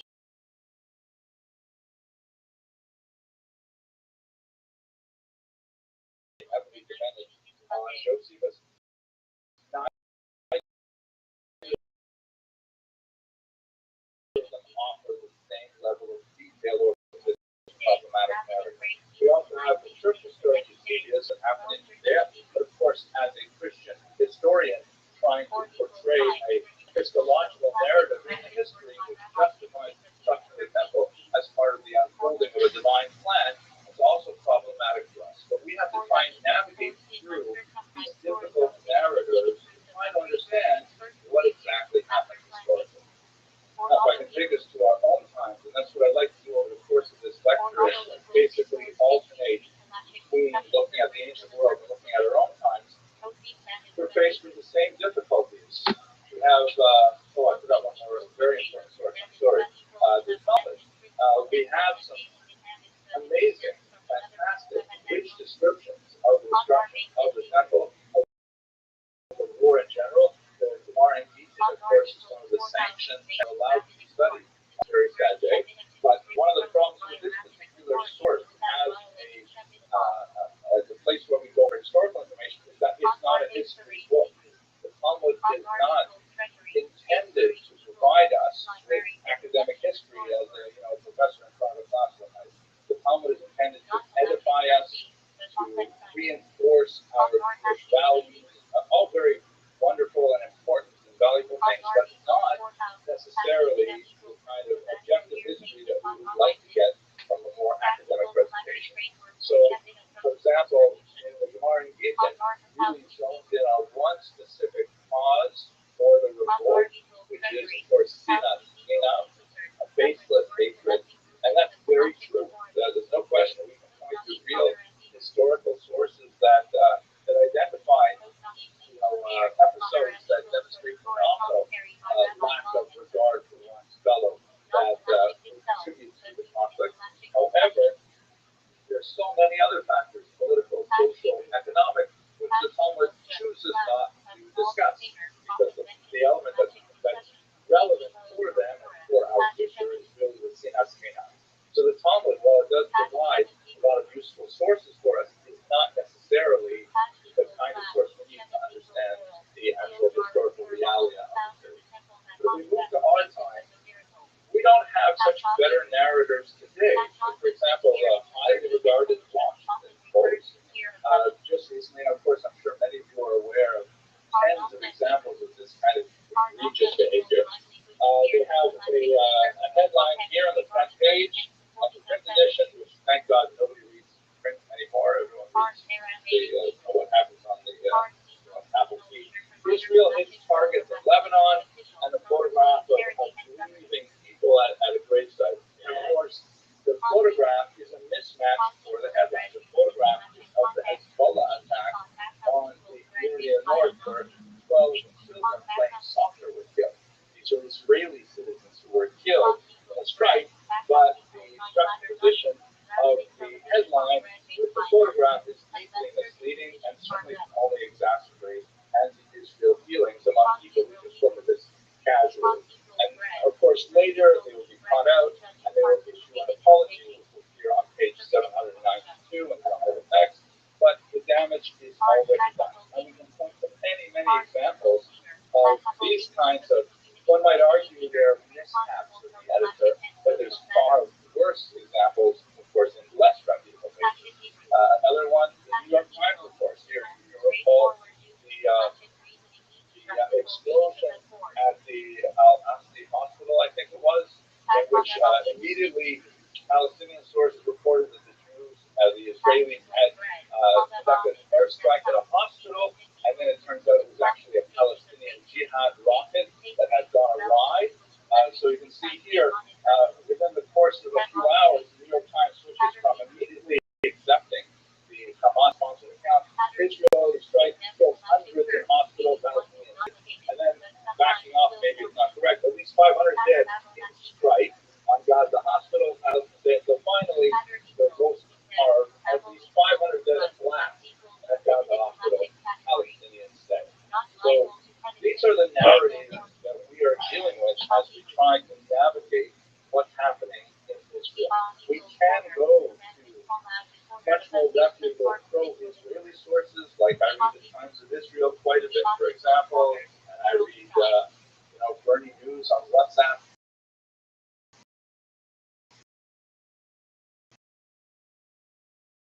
approximately once every 5 minutes. I'm checking the way they want. So we lack a clear, objective narrator of expense to negotiate our own assessment of what is actually happening. Okay, so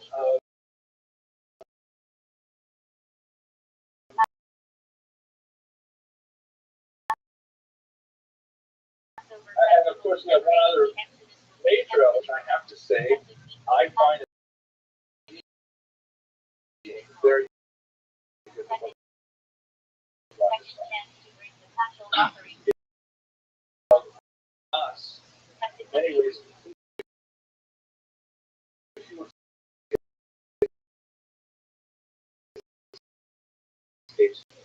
Now, the example of this breed, which I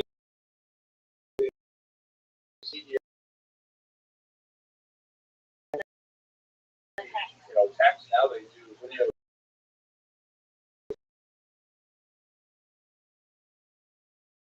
as well.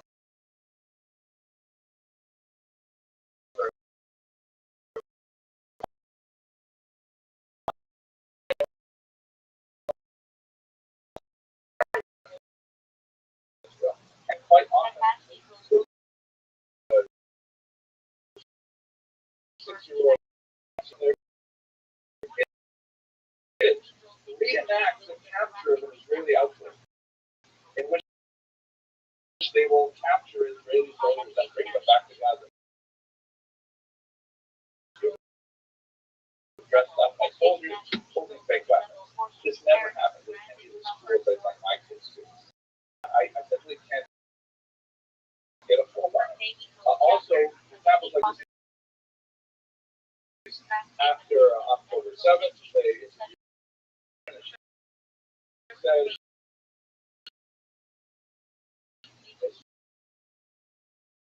just screenshots if you go to memory and watch the entire interview. And I that God forbid if a person loses their son or a daughter, that their daughter or son did something valuable, that death was not enjoying. But I'm hard pressed to imagine a grandmother saying it would make them happy. Come to terms with it, you can accept it perhaps.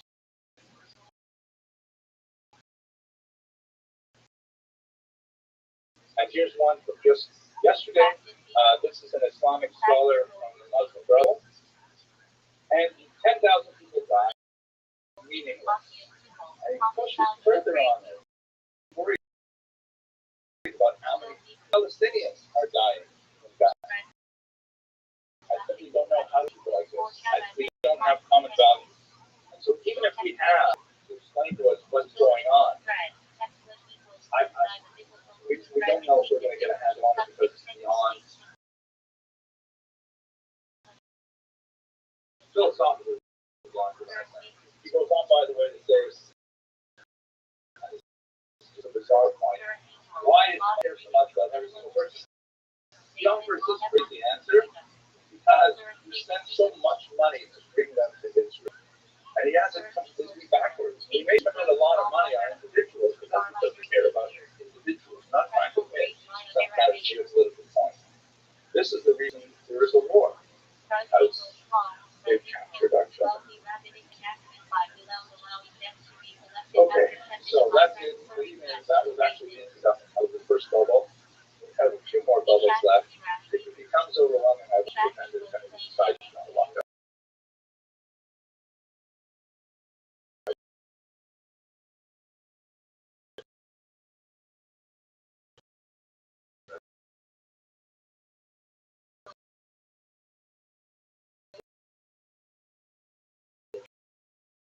Get this probably really long and hard stuff.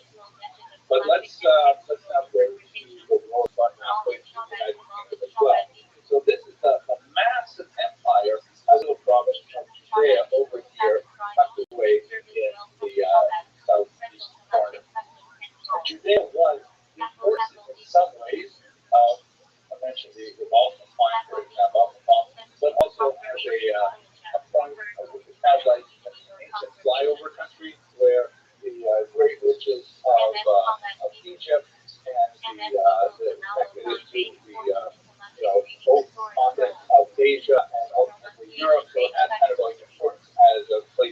first, but it didn't have a tremendous amount of natural resources. And it was a constant headache for the Romans because the Jews were so foreign to them. They worshipped an invisible God, which the Romans had great difficulty understanding. But one thing that they were not was independent by the time we get to the revolt. Many people seem to think, based on a very sketchy idea of ancient history, that Israel was independent and then the Romans came and conquered them and destroyed the temple. But that's not at all true. In fact, the Romans were there from the year 63 before the Common Era. So in other words, the Romans controlled Judea for 120 years before Jews rebelled and ultimately resulted in the destruction of the temple. So Jews had more or less terms with Roman rule because they had been ruled before that by the Egyptians, by the Syrians, by the Babylonians, the Persians, and so on. It was definitely not ideal. And Jews harkened back to the golden age of the Maccabean revolt when they had independence for a short period of time. But basically, the Jews lost their independence as a result of their own infighting. The last great queen of the Jewish people was a woman named Rothschild, and under her reign, which ended in the year 76 before the Common Era, there was began in the year 76, ended in the year 67, somewhere around that. Rothschild had tremendous relations with all the various groups and ideological factions in Israel. The Gemara says that during her reign, things were so good that even the produce were good. Even the avocados were larger because Rothschild was such a tremendous queen. However, upon her death, her two sons fought over who was going to be king and who was going to be Kohen Gadol. They ended up in a very nasty civil war, and both of them, independently of each other, reached out to the Romans and said, "Would you please intervene on our side?" The Romans said, "Fine. We'll be happy to help you out." They came in, and in the year 63, the Romans were deeply curious who the Jews were worshiping. He simply could believe that there was no idol in the sanctuary itself. And so he placed himself in there and also did some atrocious things as well, which was violence. But basically, after that, they left the Jews alone. The Jews had to live under Roman rule with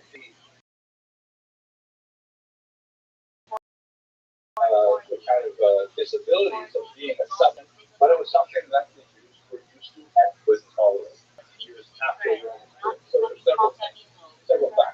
One factor that led to the revolt was a tremendous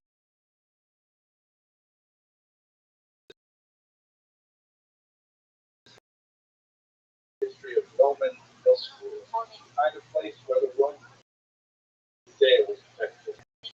Romans would send off their second, third grade administrators, and the expectation was that they would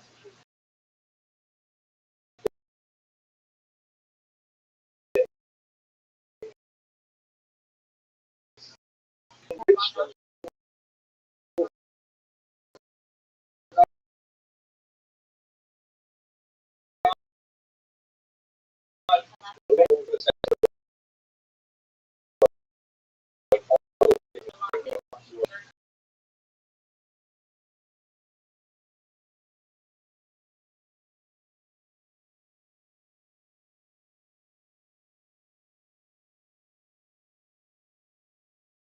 Place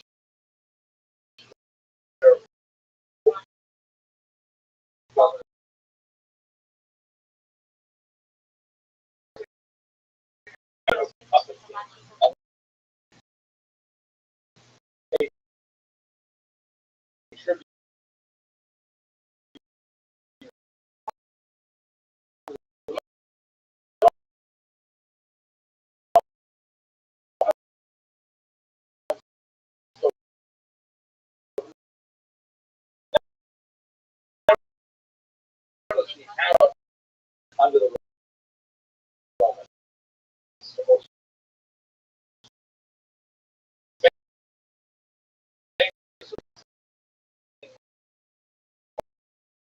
cities in Israel and around the region as well. In fact, also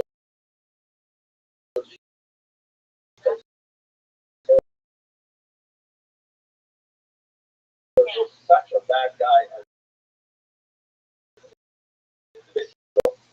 he's a stage the person time.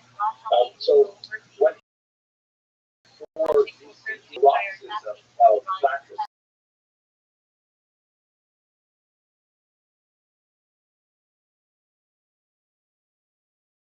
flying and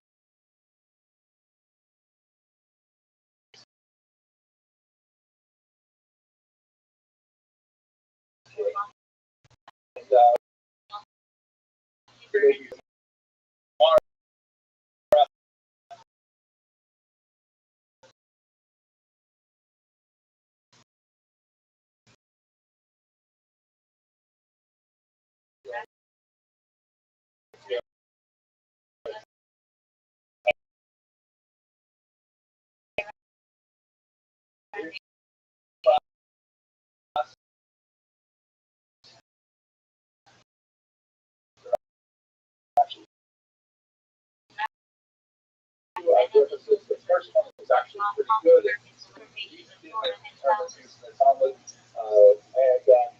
finally, their lack of cultural sensitivity, in particular because the Romans simply could not get the idea of Judaism. Judaism at that time was especially allergic to any kind of image of an animal or a person like that. So they had the mint coins separately that they weren't circulating in Judea. Did not have faces on them. They might have rhubarb or things like that. But the Roman culture authorities would have no problem putting up legal insignia and things like that to try and demonstrate Roman authority. And this was deeply offensive to the Jewish population as a whole. The last of the cultures were mass. Gessius was especially known for his exacerbated tensions within the population. Secondly, leadership of traditional democracy and consequent growth of Cyrus II, who was our king, Jewish king, but essentially completely different for his position. At times, he attempted to quell the growing rebellion going into Jerusalem, but finding that with opposition, he simply fled and abandoned Jerusalem. His sister Berenice was actually a figure. She famously she used to be a Nazir, a fascinating kind of for herself, but she was and famously had outbreaks of violence in Jerusalem. She approached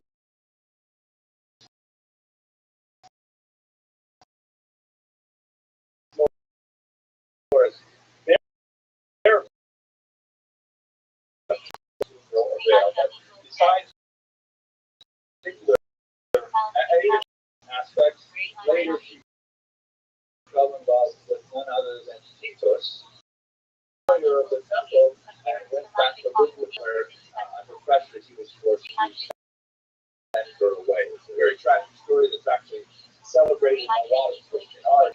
Illustrated romance of the Roman Emperor Titus and the Jewish princess Berenice.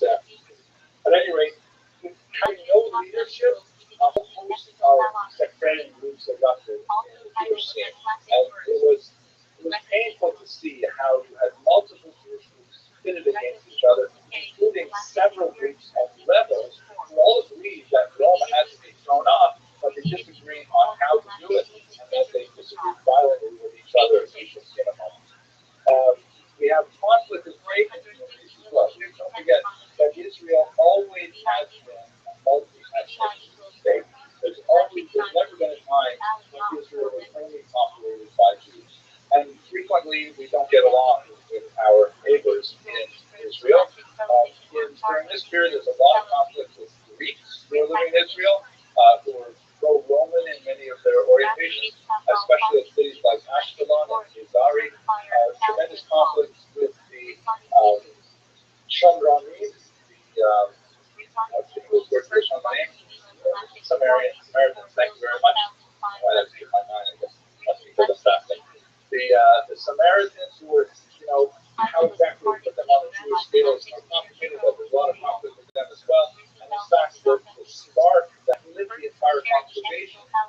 essentially a real estate dispute, Caesarea, between Jews and Greeks over the construction of a synagogue. And then finally, Messianic movement. This is a period of time where, of course, we have the Messianic movement of Christianity that is quite active up until the 30s, and it has kind of like a slow burn through the next few decades, but finally it explodes on the scene in the 2nd century. But that was only one of at least a dozen that those themselves connections. There are several figures, sometimes named, sometimes simply called Egyptian, for example.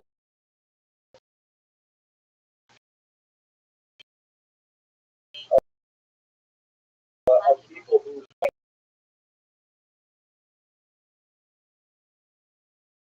aspect of thinking that it's a generation out of the art of Gaza. So let's pass it around the room. We look at a very intelligent and learned audience. So I hope this won't be too much of an obvious review for you, but for those of you who are younger, perhaps it could be useful. So Gaza here, of course, this tiny strip that juts out into the southwestern section of Israel. It's called the Strip because it is shaped sort of like that. And its fate between 1948 and 1967 was that it belonged to Egypt, located over here. This map, by the way, is the map of Israel in the 1949 ceasefire line, right after the war of independence in 1948-49. This is what Israel looked like until 1967, when in the remarkable Six-Day War, Israel decided to launch a preemptive strike because Egypt and Syria in particular are going to attack Israel. And when the United Nations, which has peacekeeping troops in Sinai, decides that it's too dangerous for them, and Sudan, the head of the United Nations, decides to remove the peacekeeping forces separating Egyptian tanks from Israel, Israel decides to launch this preemptive strike, which is amazingly successful. It was over in 6 days, even over in somewhat less, because they destroyed the air force of the Egyptians in the first day. Israel expands dramatically. Israel takes over the Golan Heights, which has since been annexed because of its strategic value of looking over into Syria. They take over the west bank of the Jordan River, which includes East Jerusalem, which remains a very contentious area, and they take over the entire Sinai Peninsula, this massive area here. And so suddenly, in 1967, Gaza, with its huge population, suddenly becomes part of Israel. But major things happened in 1978 with the Camp David Accords, when Anwar Sadat, shown here, the president of Egypt, and Jimmy Carter, president of the United States, and Menachem Begin, prime minister of Israel, signed a remarkable peace treaty. And it is not an especially warm peace between Egypt and Israel, but it nevertheless has held with minor skirmishes since then. In return for this peace treaty, they look very happy here. Unfortunately, Anwar Sadat was assassinated by the Muslim Brotherhood in a public stadium shortly afterwards because he dared to make peace with their neighbor Israel. The Muslim Brotherhood is, of course, one of the forerunners of Hamas ideologically. And so what that means is, shortly afterwards, with great contention, Israel ceded the entire Sinai Peninsula to Egypt. There were several Jewish outposts that had been constructed here, and it was very difficult for Israelis to actually remove Israelis from this region and repatriate them to Israel. But nevertheless, even though it was a massive territorial concession, it nevertheless did result in a fairly stable peace for the last 40 years. Then, so Israel now, oh, by the way, one important point, Egypt refused to take back the Gaza Strip. Egypt says, we'll take all of this desert, thank you very much, but we do not want this massive collection of Palestinians. By this time, they were using the name Palestinians to describe themselves. We do not want to incorporate them into our country. They had a terrible reputation for destabilizing the region. Jordan, Lebanon, Syria all had difficulties with massive Palestinian population. Jordan is actually a majority population of Palestinians. They suffered a coup in the 1970s and was barely pushed off. And so Egypt simply said, we do not want the headache of Gaza. And so they left it under Israeli control.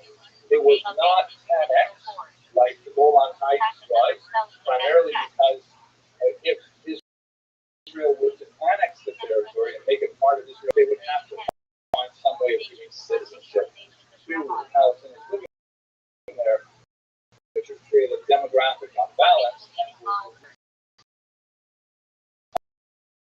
as a Jewish basic abuse and constantly trying to do two things at once, and many times these values clash.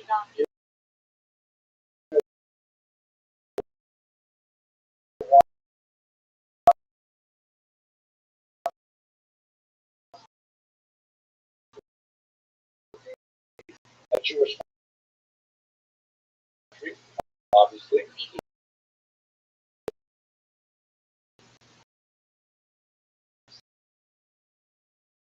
Then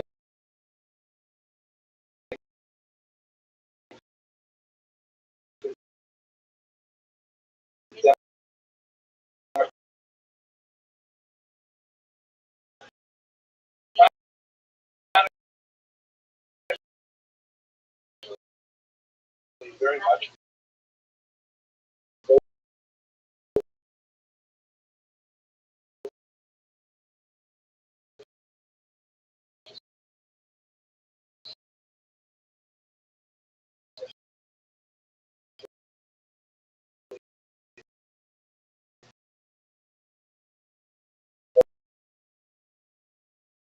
hold on to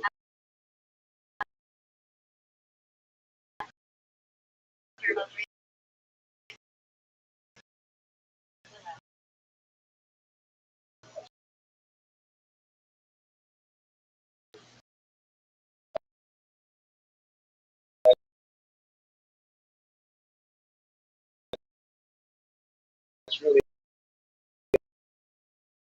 the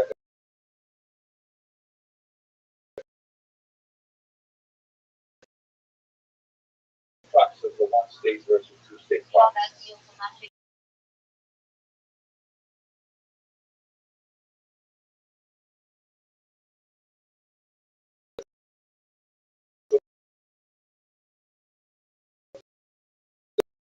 The thing was maybe one of them, we don't want to be jailers. That's one aspect.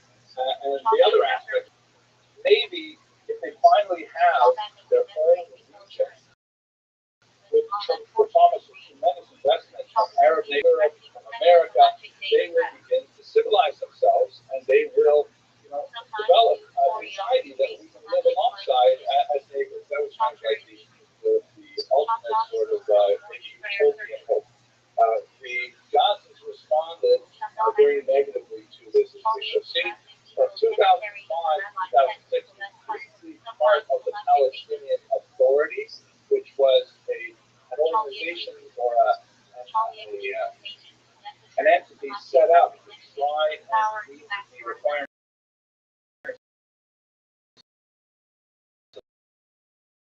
of the Oslo Accord by giving Palestinians a degree of autonomy in both the West Bank and Gaza.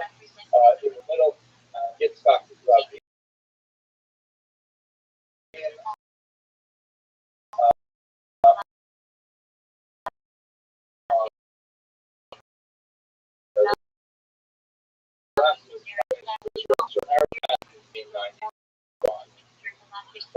After 2006, when they had their first election, the Palestinians in Gaza voted for Hamas. It was not a overwhelming result. You can see from this heat map, this is the West Bank here, and you can see the regions where Hamas did fairly well in the bank, but Fatah, which was Arafat's party, did better. And here, the main reason they wanted Gaza is because of their strength in Gaza City and north. But shortly after a narrow victory took a terrorist organization designated at the time, they had of civil war entirely. So the region is, you know,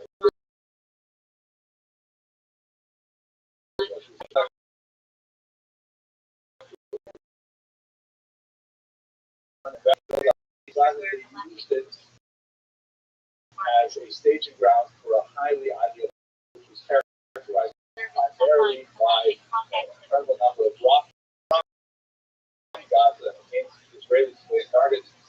Israel remarkably defended these targets of the Iron Dome.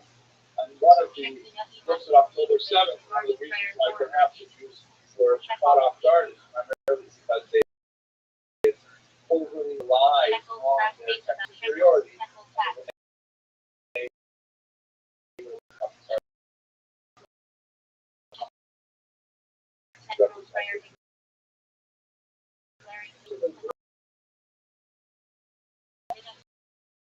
About 45 minutes, so I take any questions, arguments, any discussions, please.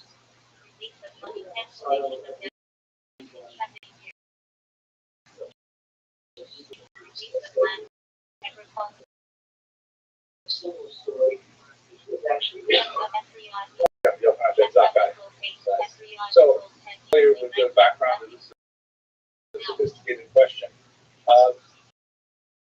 Josephus is able to garner this whole killed immediately because he says, wait, first of all, I am a prophet, and I prophesize that you, Vespasian, are one day going to become emperor. Vespasian is sort of, tickled by this a little bit.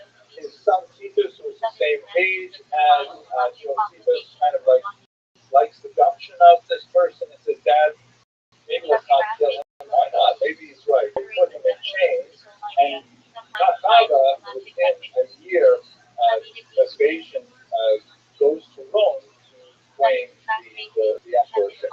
And at that point, Titus, says, Josephus, you were really a prophet. You were correct. And he unchains him, and then that's his career.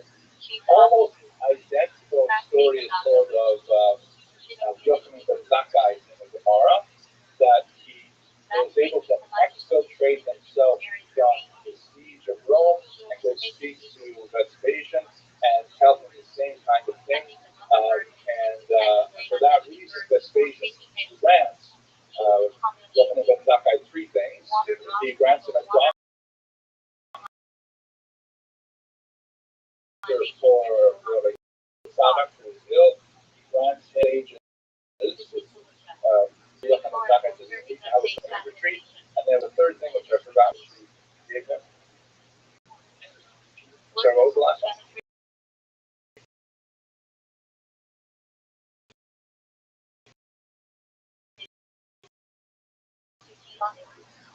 About Rothschild'S, I forget what it was. Okay, then Yochanan ben Zakkai, and basically so in terms of textual written, we know that Josephus wrote this 6. The Talmud version was probably set to writing about 200, 250 years later. So we'll simply say that the Talmud plagiarized and changed it for purposes. But we also know that the horrible thing and frequently steal things from several other sources. Self promotion. So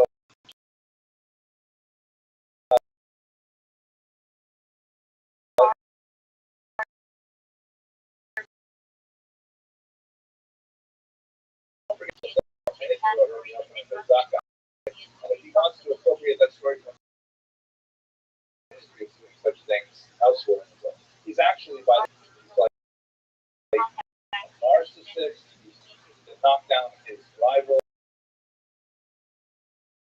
and himself.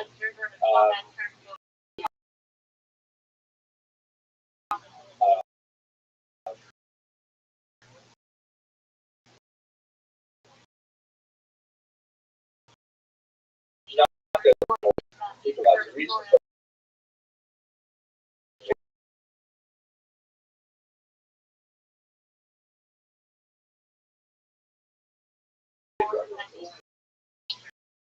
yes, they space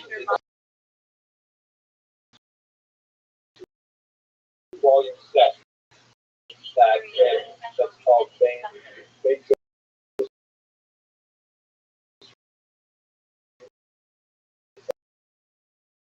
every line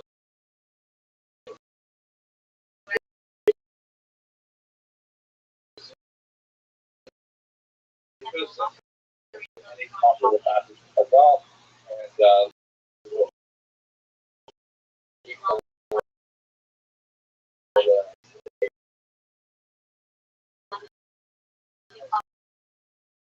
all that before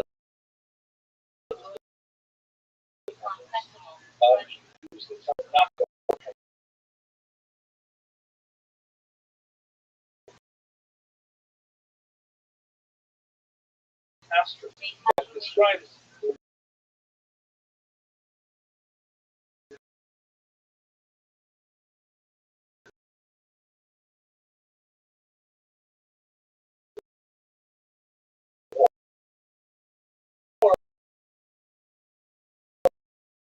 but that's secondary to the main point of the chapter, which is to not stop them. Let them abandon their regions because then it'll be better for military advantage and so on. And I think, if you look at there's definitely a whole range of historiography people who are very extremely anti-Israel, and people who are extremely pro-Israel without critical thought. Somewhere in the middle is a fellow named Benny Morris, who is one of the more moderates of the real historians, right? In my humble opinion, I think probably has the closest vision of how to understand the chaos.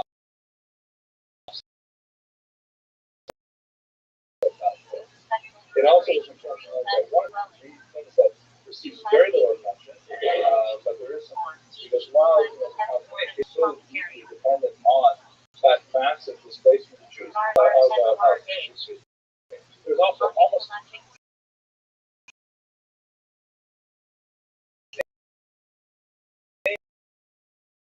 size, something like 820,000 Jews, so that aspect of the whole story definitely brought in.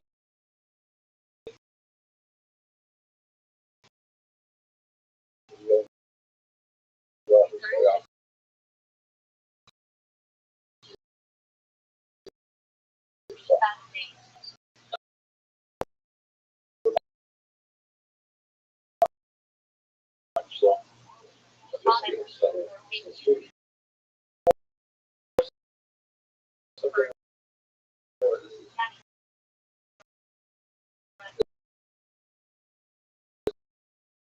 David Roberts,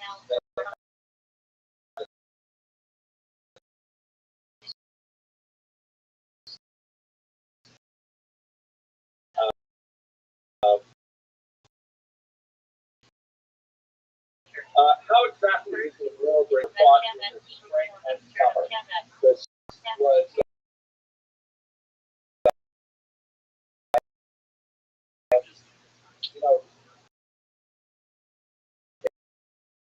extremely challenged about this one particular area. You've got to support opposition.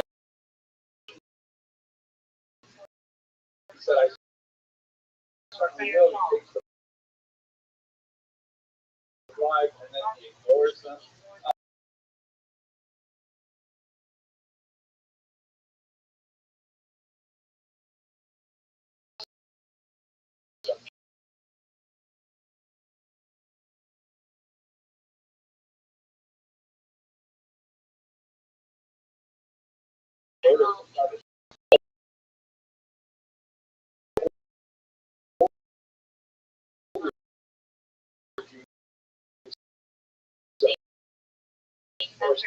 Take the sacred Torah out of the synagogue and run away from his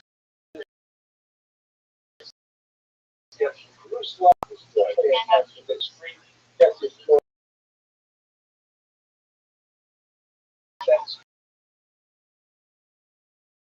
troops down Jerusalem. There's actually violence in the street. In particular, that while he is there, he decides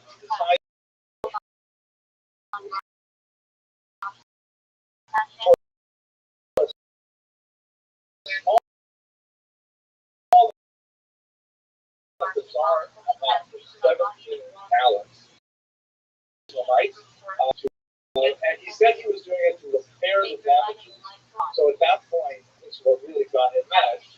Some Jewish pranksters walked around the city carrying their hats. Now we need to make a collection for guests first. We need to build some walls. Deeply insulting, and he chose to violence. This is the one that he got involved. Basically, Agrippa comes down as the king, and he's brought to the hey, this is not right. You can't insult my colleague. But things are spinning rapidly out of control. And ultimately, what Justice Flores says, he says, I need to call in some bigger troops because I can't handle this violence here. And he calls out to Antioch for the assistance of Cestius Gallus. Cestius Gallus is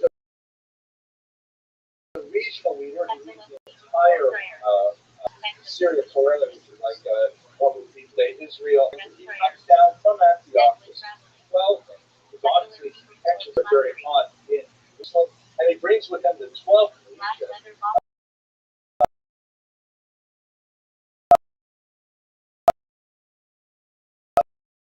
The full Manatha region, but perhaps as many violence as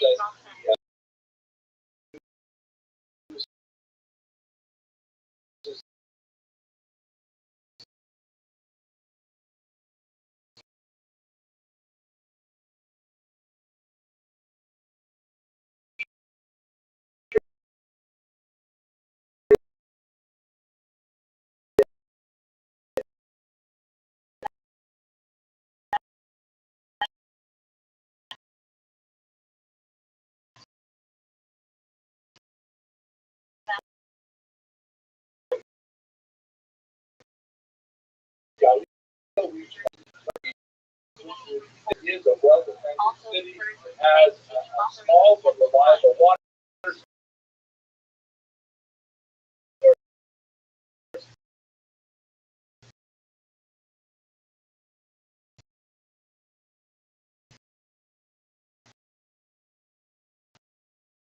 He doesn't want to get involved.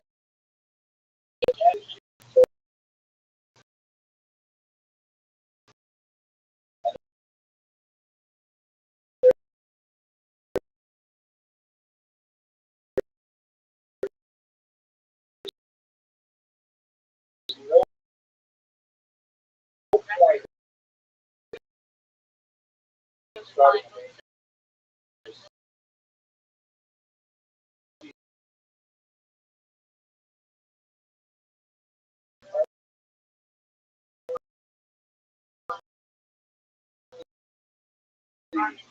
Rabbi leader who was later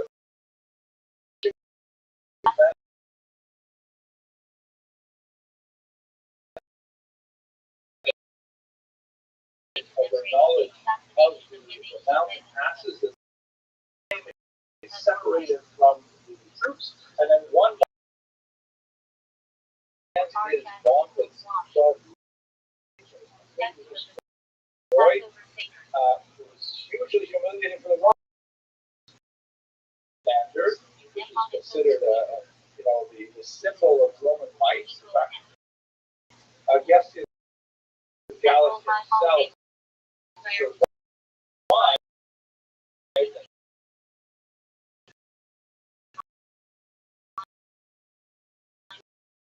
fled first to Caesarea and then back up to Antioch until they. So the rebels in the fall of 66 have a sudden. They get a huge influx of weapons from all the things that were captured from the Romans, including lots of strength, and they're feeling really good about themselves. They're feeling that maybe they can actually fend off the Roman might, which is called a massacre.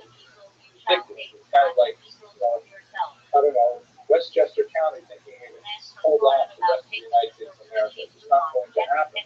But nevertheless, there was a moment of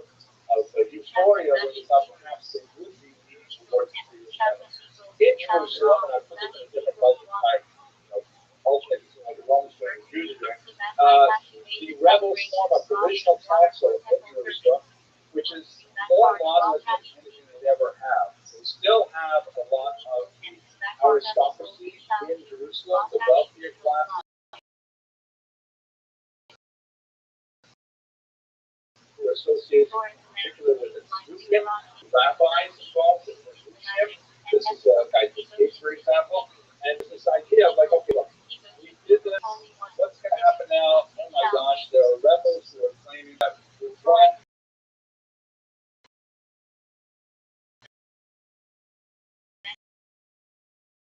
That's it, Roman message is back. I think we've got to prepare. They are definitely in the spring of 67,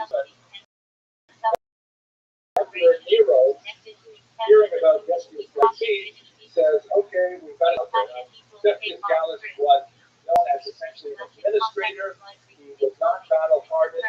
He never had the command troops before. And, Nero said, I've got to pick someone that is definitely a much more authoritative leader. Vespasian at the time was a low-born person, not like Vespasian Gallus was a nobleman. He was a low-born person who had risen through the ranks as a warrior and had proved himself in many battles. He also offended Nero because Nero a strange individual, and heard stories about him, but at this time, in the spring of 67, he was doing his so-called cultural tour, where he was going to various outposts of the Roman Empire and proclaiming and performing as a singer and a poet. He regarded himself as something of a pop star, and he was deeply offended because Vespasian fell asleep during one of his concerts and was actually snoring.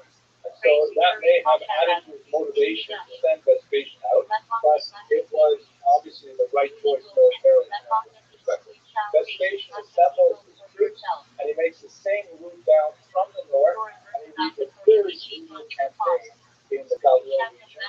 Methodologically, town by town, destroying the Jewish rebels up there, which you will recall were commanded this time by Josephus.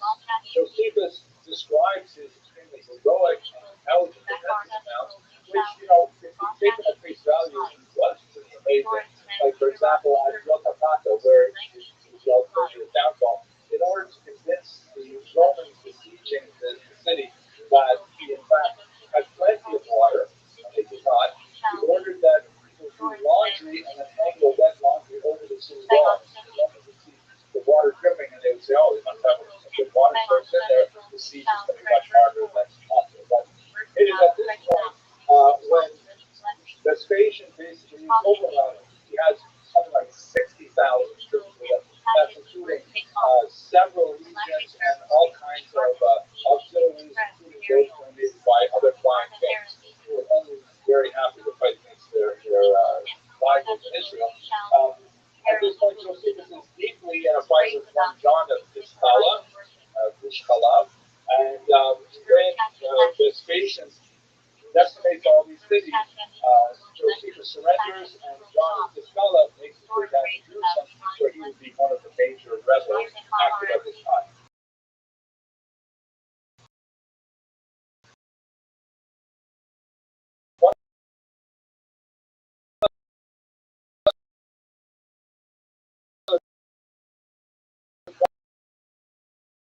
That I didn't want to really go in it, but what I find there are a lot of similarities to our day today, especially with Israeli politics, so fractured. And so elections every 6 to 8 months, that you can't simply decide what they want as a people. That's an unfortunate parallel that's hard to avoid. Okay. Then in the summer of 60, again, there's going to be a break because you have to take on more fighting.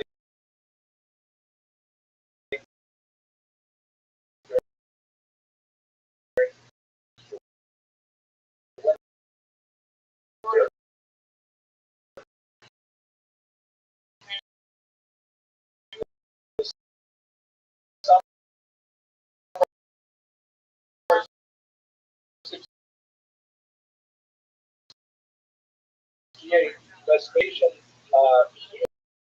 hears about the opposite.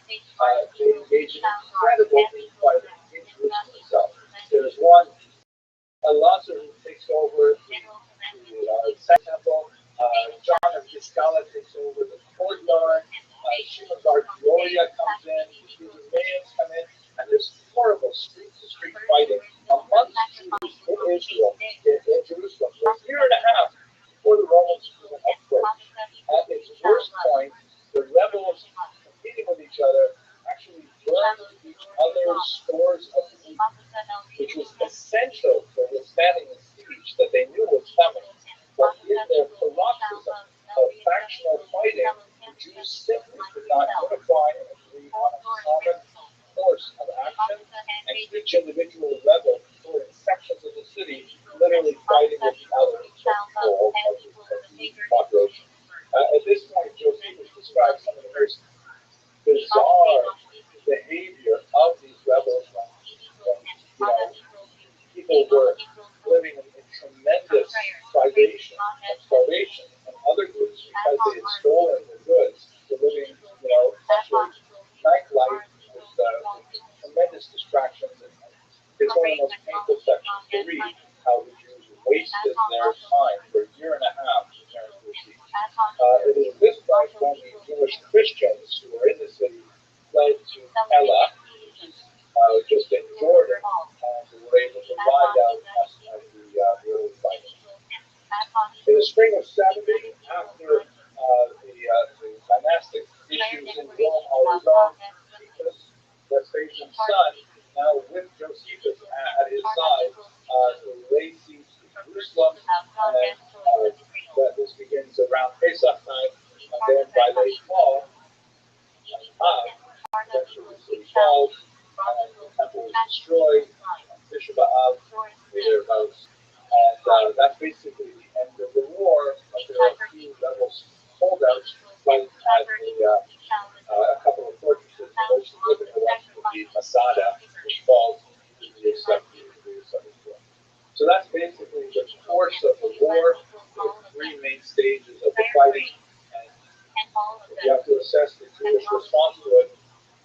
Based on Josephus, the Jews definitely fought with tremendous ingenuity and with bravery and with chutzpah, but their bravery and their skills were not matched by the tremendous infighting that they engaged in that completely undermined any of their attempts to resolve the situation.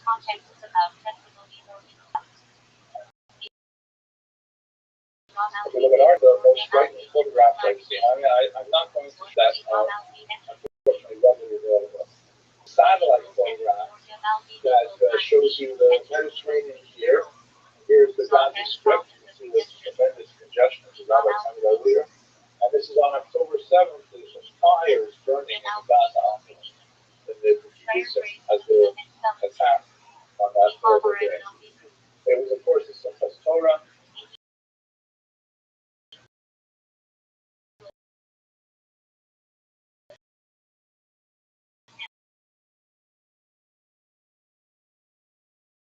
And where would you pause?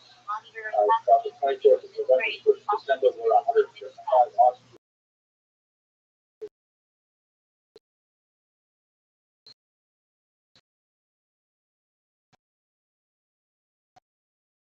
Should be released, but there's still well over 100 still living in Gaza, or there's still 100 populations of Paul.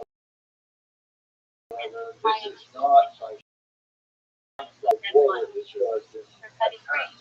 Not only the violence that erupted on October 7th in Gaza, but Hezbollah, because all of us, I haven't checked my news since we began talking, but everyone's worried about what's happening in the north. Hezbollah has launched over Israel. Have any of you experienced that same kind of strict reality where I'll open up my phone and I will look at Times of Israel or Burning News or something, and I'll see, okay, Israel.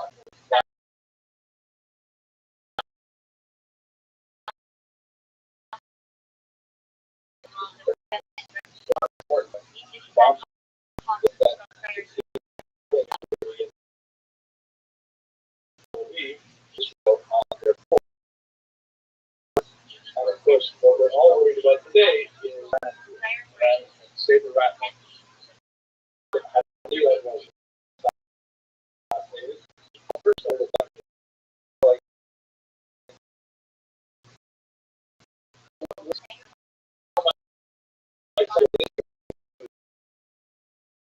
Passover and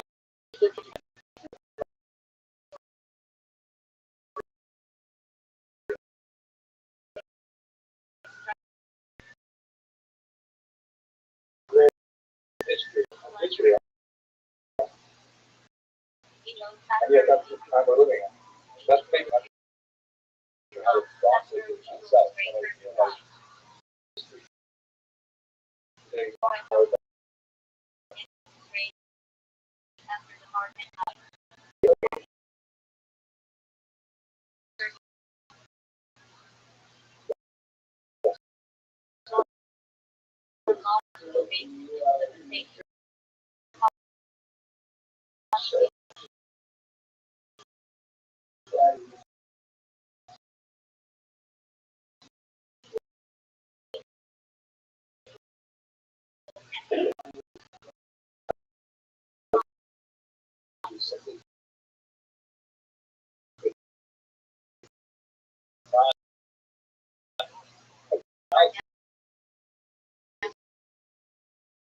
so perception.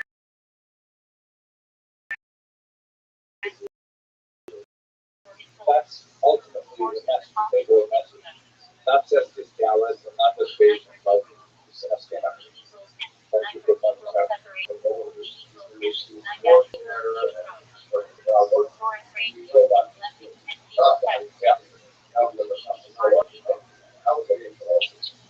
So, as best as we can tell, Josephus himself says he's one of the solution. And you can't always trust Josephus. He calls himself, by the way, the Pharisee, which is probably the same as solution, although some scholars disagree. And he was not in Jerusalem at the time, so his analysis of it is not necessarily as valuable as what the Talmud has to say about it. What we can say, for example, if you look at the Yochanan ben Zakkai episode, his own family members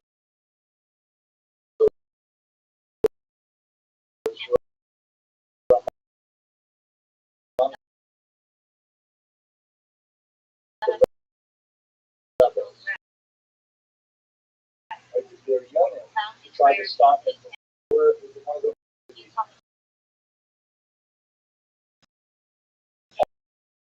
hot-headed rebels of various stripes. Who were large, not necessarily on a principled level, but on a more level. But therefore, we have to deal with Rome to push off Rome, and any kind of open rebellion is going to result in disaster. So my best assessment of the solution is that there's still part of it. We still have great people. They're not alienated from them, for example. And these guys, they definitely have connections with the rebel group. But they want to pull the jab to fight against us. And that's why with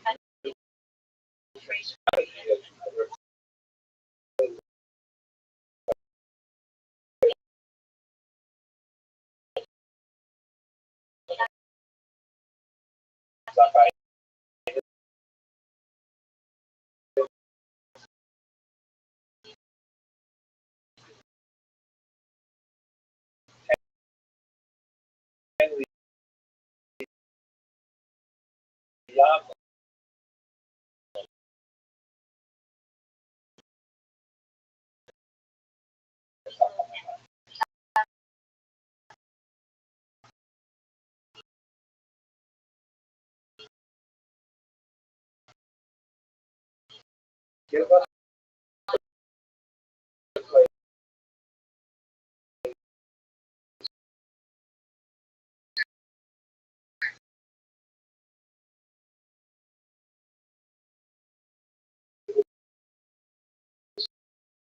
certainly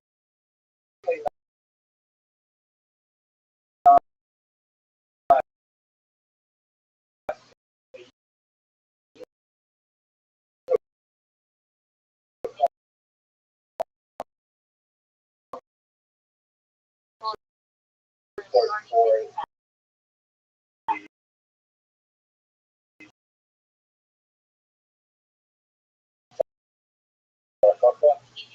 for Joseph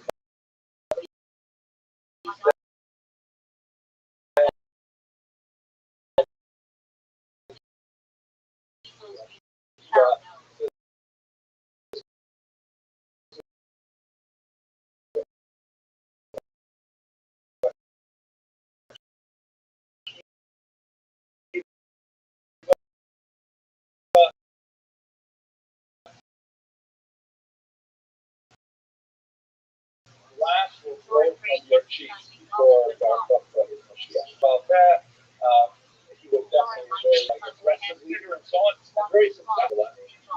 Managed to hold out 7 Roman legions for 2 years, which is unbelievable. They had to bring legions from England to fight against It was really a pitched battle. It was far more threatening to the Romans than the first Roman war. And maybe that he captured their imagination that he was Mashiach. But it's a good question. There's a lot longer discussion. Think I've got a question in the back? Did you have a question? No? Okay, yes.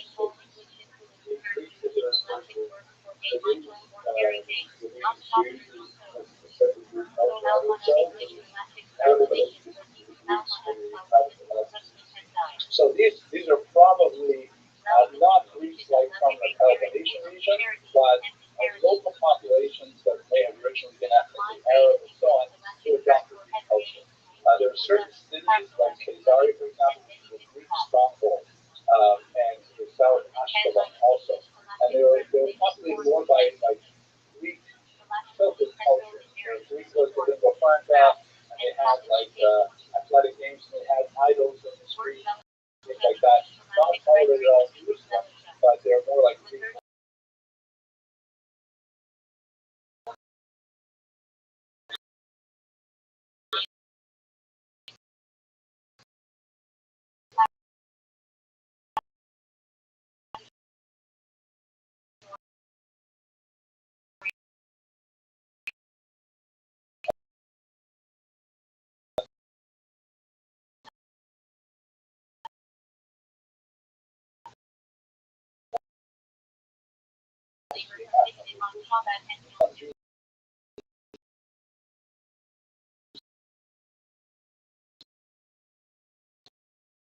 Involved in those as well.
Support using their drone for the Jews, and they're fighting against the Romans.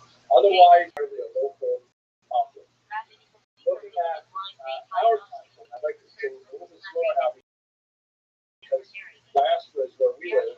So this is really a multi-front war besides the fronts that I described, those violence and occurring weapons and so on.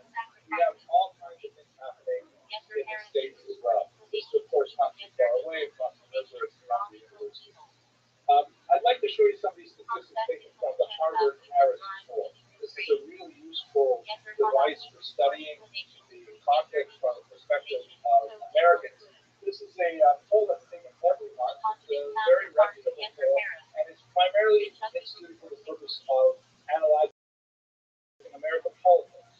It's got about 60 pages come out, 60 pages on how politics in America are evolving, and the first 40 or so are all about the presidential race. That's just what it's for. However, since this war came out in October,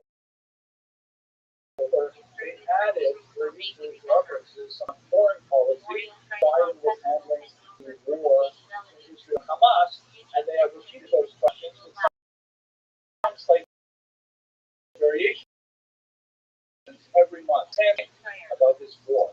So this is fascinating. How closely are you paying attention to the Israel-Hamas war? And this remarkable number, 50% of Americans say, yeah, we're following closely. 40% somewhat, 90% saying, obsessive compulsively. That's a really significant number. Maybe 64% last month and so on. But that means that more than half of Americans are really paying attention. And interestingly, this will be very important in the next slide. When you look at what ages of America going, it's fairly evenly divided among all the age groups. So Americans today over the age of 20% chance that may be following the vote closely, 1 in 5. And that's pretty remarkable, given that sometimes Americans have difficulty identifying names of the vice presidential candidate. So this is a remarkably large statistic. Now, what exactly do they think? This is a question I've asked many, many times, and the numbers have been fairly stable. In this context, would you support more Israel and more Hamas? 80% of Americans support Israel. That's something we should feel very good about. This number has been very stable ever since October. It's not dropped below, I think, 76%. So even though when we look at the news, we see these terrible demonstrations and we see these incredible numbers of people protesting and blocking the streets and things like that, it's the minority of Americans. 1 in 5. I don't like the number 1 in 5. That's a very large number of people who support a terrorist group. But nevertheless, we can rely, at least for now, on the fact that 8 out of 10 Americans support Israel more than Hamas. Do you think Israel is trying to avoid civilian casualties?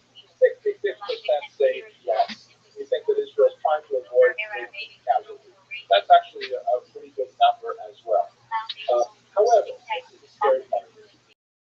When you break it down by age, and this is constant as well, the younger you are as American, more likely it is to support Hamas. If you look at this crucial age group, 18 to 24, 46% of children, young adults, 46% of them support Hamas over Israel. That's a terrifying number. 1 in 2 Americans under the age of 24 think that Hamas has the right in this fight. As you get older, of course, that number drops. When you get to like my age range, you're over 90% correct. 65 was 93% correct. But this is a troubling number because it's not the kind of number that's going to go away. Obviously, these people are going to get older, and their values are going to be spread up along this lifestyle. Right now, this is the millennials. They're not in power. They're the future. And it's deeply troubling. Over here, Israel trying to avoid casualties. 54% of millennials say no. Israel doesn't care about casualties. These are really scary numbers. And this is why I feel that one of the most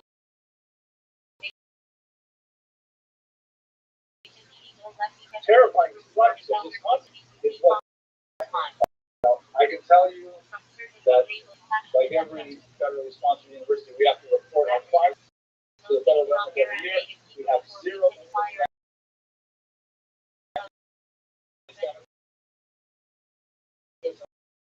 on our campuses. But I fear for regular campuses. One of my sons, who was studying to be a marine biologist, not one of the university's strongest majors. Therefore, he's gone to a college that has a strong marine biology program, and he describes to me just horrendous things. You know, like people who are his friends on Instagram suddenly writing the most wild, horrific, anti-Semitic things on his page, simply because he identifies as a Jew. And you know, encampments and boycotts. I myself, I was speaking at the University of British Columbia a few weeks ago, and they have a beautiful Hillel house on campus. And I was speaking in their Hillel house on the second floor, which has windows all around it, in the middle of campus.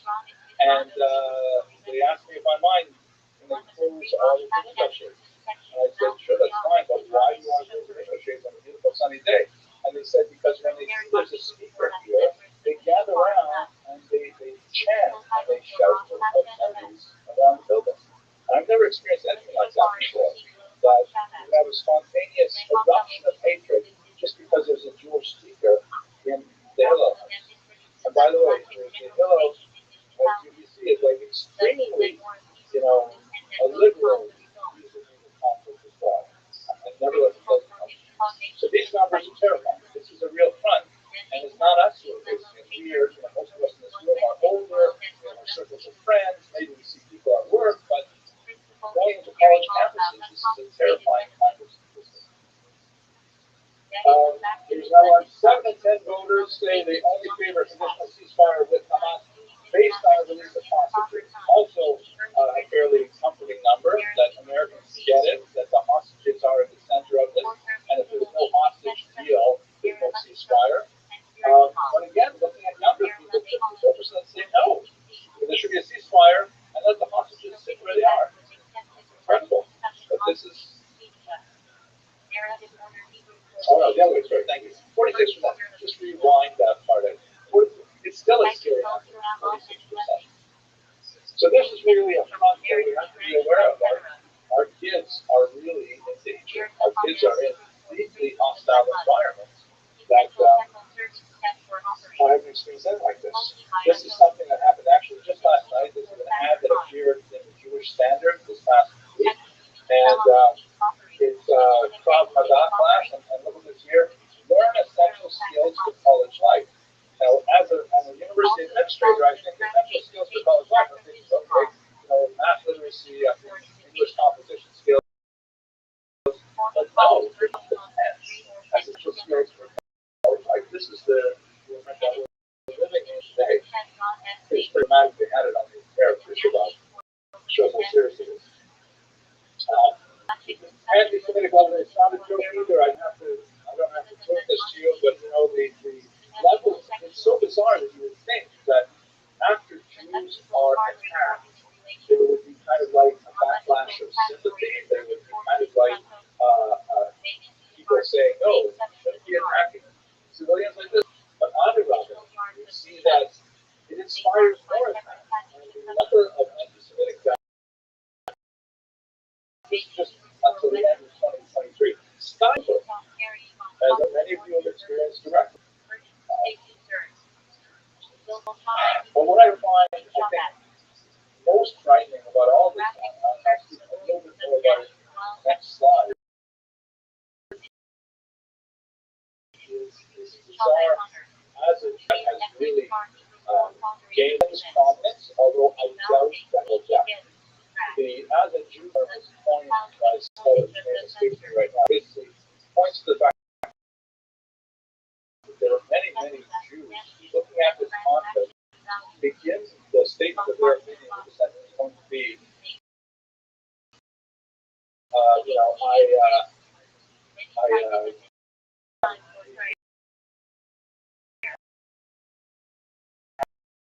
actions of the state of Israel, whatever it is, somehow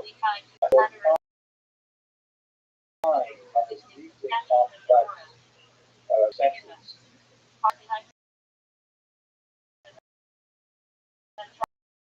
And this particular example might be very much. This is Jack McCarthy but it's this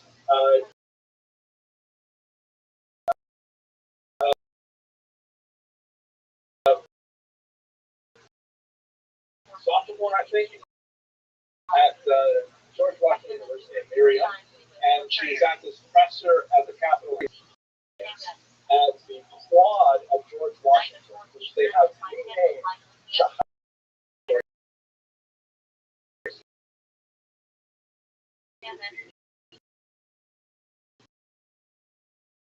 Islamic proclamation of faith. It's also associated with suicide bombers, and it is actually yeah, Miriam.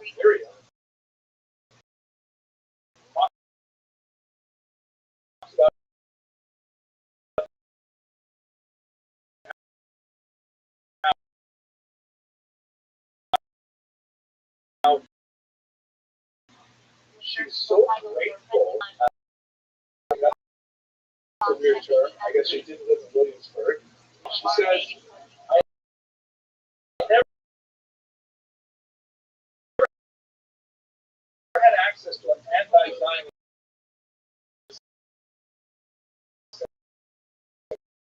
synagogue, which is like virtually impossible. And they're pissed off. Right there, she was proclaiming her wonderful experience where children connect with their Jewishness, and she identifies her protest over Gaza with her Jewish outfit because no, I don't mean it facetiously, but she identifies with the suffering of people. She identifies with the social roles of the prophets, of the being right through her veins. They're all in her. They're all saying, all those things, absolutely. No question. But the thing is, it's so cool. It's so mixed up. It's so divorced from what actual Jewish values are that it's not real flat casts. Excellent question. The question is, what do I attribute it to? There's a rabbi who's on the east side, Rabbi Amiel. Amiel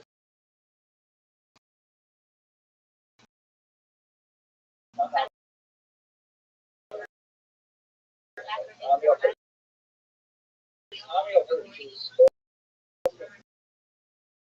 publicly about this.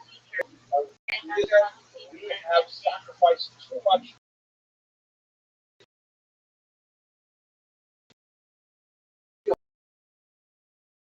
To the concept. Yeah, and it's not necessarily part of our tradition, but we're also a family.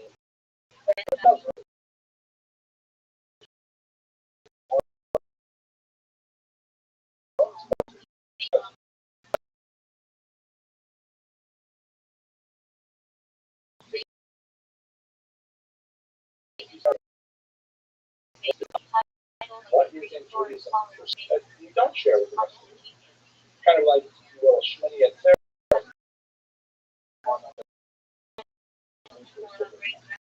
But I would return to this in 1 second, because it's not all. Okay, I mean,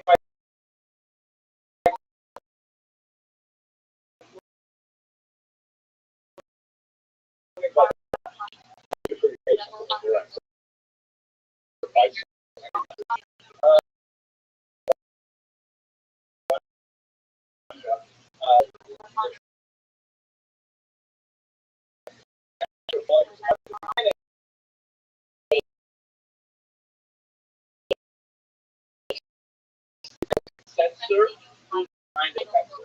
And so this one particular example of pencil, looking at the Haggadah, And he said, you know,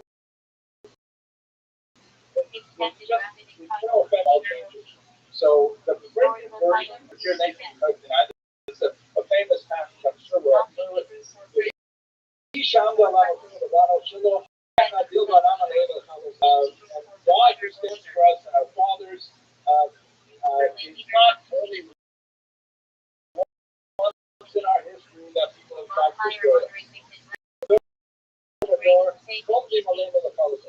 There are people who rise up and try to destroy us. From their hands. The censor says it's not going to fly, so therefore you take the small change, add this and change the left to A, so that instead it reads, in every generation they used to rise up against it. No longer in the golden age where we're so happy to live under Russian rule, but no one's going to hurt us. Rise up against destroy that. The Holy One rescue that past tense, not present. That's no longer rescuing because we hear them as Russian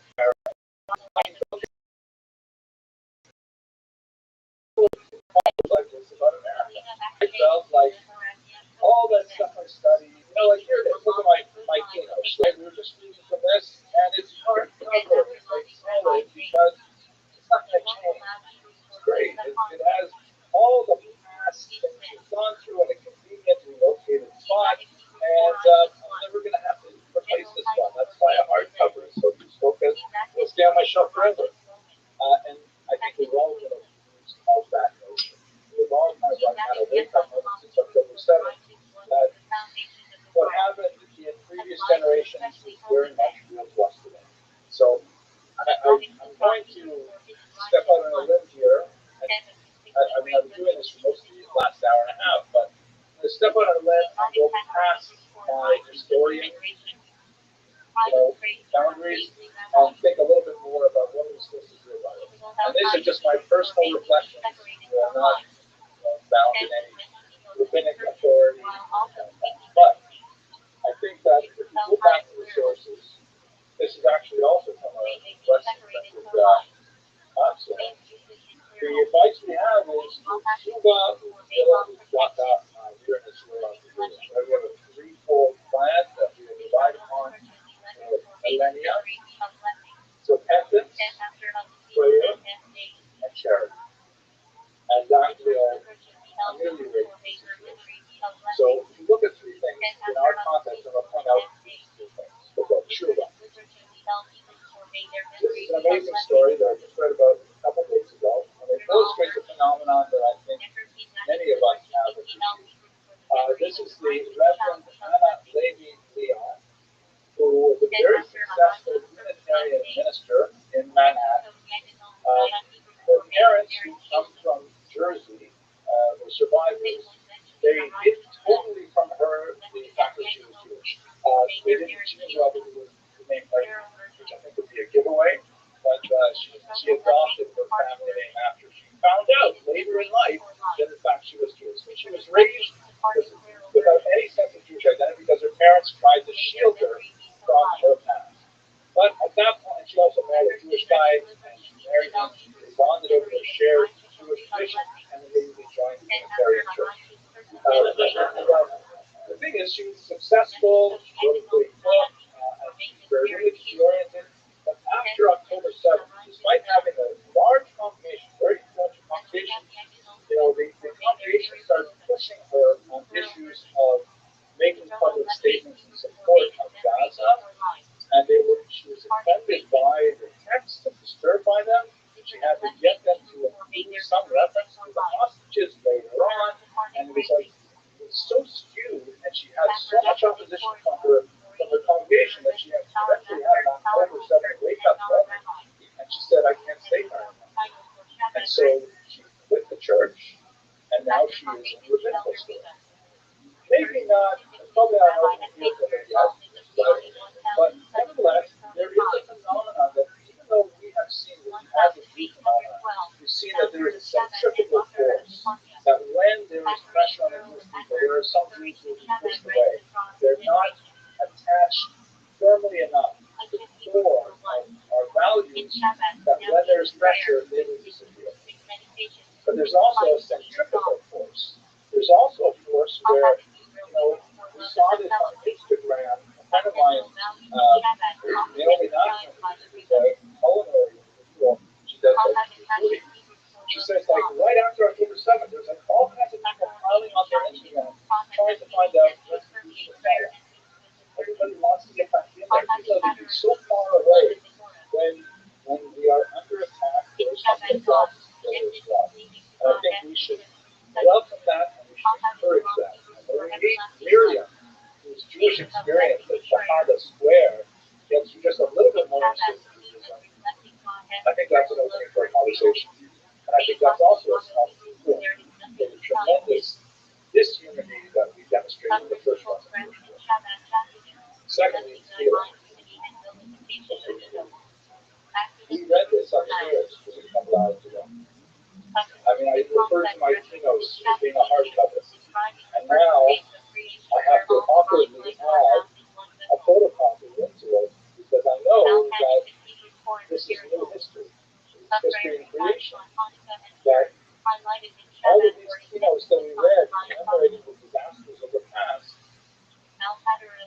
they're not the last. This is the keynote of our generation. This is the keynote that, previous keynotes I've read, and occasionally I've been going through that new read this keynote by Rabbi and Dr. Lee. You cannot see the images.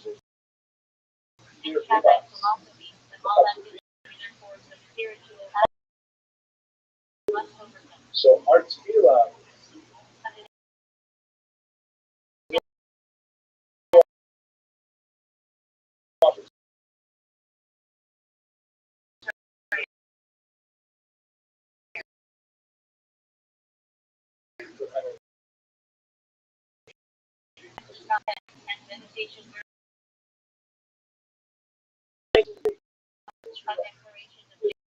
want to mark in its medallion collection. So, an artist whose name I unfortunately don't know.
Soldier is despondent, woman representing there's some exactly.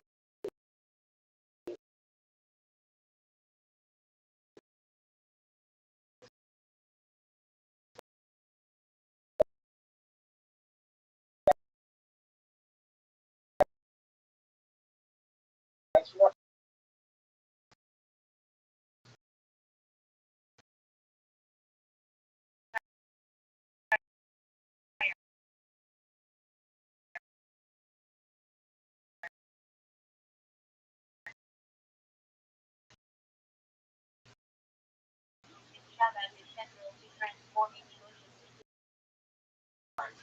My goal tonight, very quick look at the complete this within 20 minutes, so that we will have plenty of time for the great distinguished Shiva, Rabbi.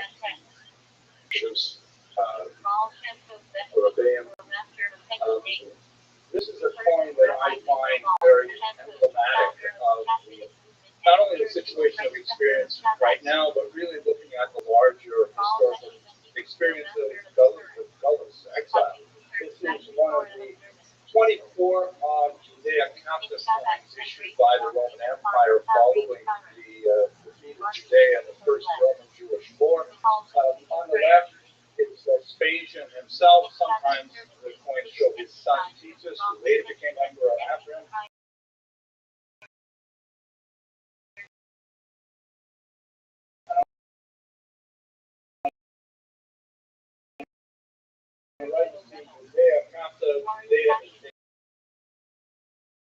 Looking down at the sponge woman who represents the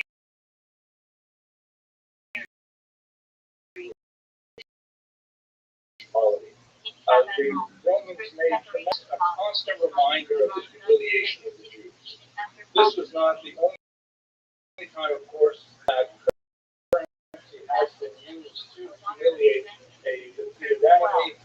Here, for example, are from the 20th century, some examples from Germany. Rothschild'S, after World War I, local currency was instituted to replace the highly devalued currency, and it frequently included anti-Semitic messages, including this one here from Sternberg that actually shows Jews being burnt after a post-declaration trial. And I think to reflect on what these images mean, I think of two things. The first is that nobody can stop us. There's no people experience more tragedy and has yet come back from that tragedy with renewed strength. There's no people that can compare to Jews in that regard. But at the same time, we over again every generation. We do not automatically absorb the lessons of resilience from our parents, or have them for models. But the challenges are always different, and the responses be tailor-made and titrated to the situation. So let's begin first with a quick overview of why we had October 7th in the first place, and then look at the year after that. So, of course, here's a map. On the left, you see the armistice lines after the War of Independence ended in 1949. You can see Israel is the green part in the middle. And then on the right, you have after the remarkable Six-Day War that our focus alluded to. Gaza, of course, that little strip that is on the bottom left, we're all familiar with the map now. In terms of the ownership of Gaza, 1948 and 1967, it was part of Egypt. But then after Israel conquered those large territories, it was taken over by Israel temporarily.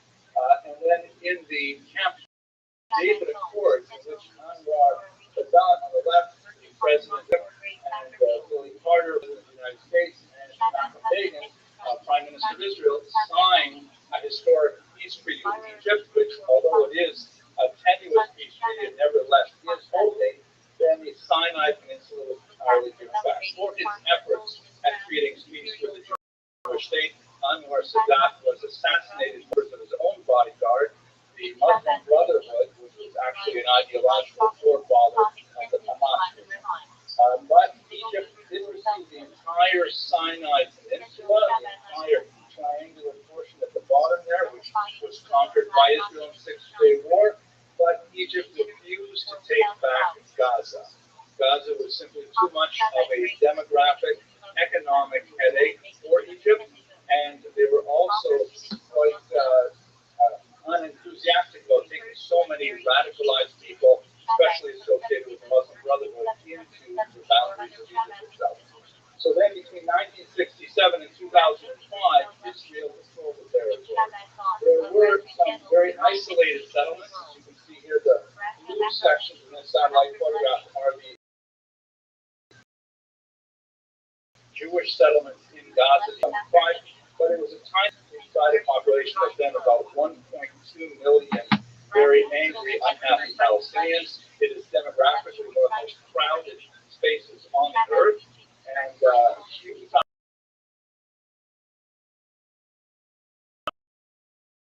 climate, an inverted base pyramid where almost half of the population is under the age of 18, economically and socially. So under Ariel Sharon's leadership, with a very, very close vote, and the polling in Israel was highly divided, they decided to simply disengage from Gaza. That is the term they used. In other words, they simply said, okay, we are going to remove any Israeli controls over Gaza. In 2005, it was a very, very difficult thing for the Israeli government to do. But essentially, that was the moment that Gaza had to create a new future for itself. The thinking was that perhaps they would elect to pursue prosperity and, if not peace, at least non-hostilities with Israel. That turned out not to be the case. So after 2005, it was given over to the Palestinian Authority, which was something, an entity that was created as a result of the Oslo Accords, once again brokered by an American president, this time with Yasser Arafat, the Palestine Liberation Organization on the right, and Yitzhak Rabin, Prime Minister of Israel. Like Saddam before him, Yitzhak Rabin was also assassinated, sadly, by Israelis. But what Gaza did to that territory since 2006 is basically they had elections fairly early on, and in those elections there were two major parties, Fatah, which is the PLO's party, sort of mainstream party, Yasser Arafat's party, which tended to do better in the West Bank shown here, or Azan Shomron, Yehuda Shomron. But in the Gaza Strip, you can see that Hamas had a very strong. Welcome, how are you? What up, Mr. Meaty? What's the plan, Stan? Got tomorrow with an attorney. I have another Wednesday. All right, that's good. So I was somewhat making some progress in this case. I'm going to need a continuance on my cases that I'm working on. Because they're going to have to file for a motion of substitution since I'm hiring an attorney. Right. All right. And my attorney's going to need time to get, in touch with other people on the shit. And I'm going for a lawsuit against the Sarah County Sheriff's Department and the DA's office. I'm saying I'm a member of that Aryan Brotherhood on my paperwork, which is absolutely false. Wow. So they're really coming after you. Yeah. All right. Well, it's good that you're getting an attorney now.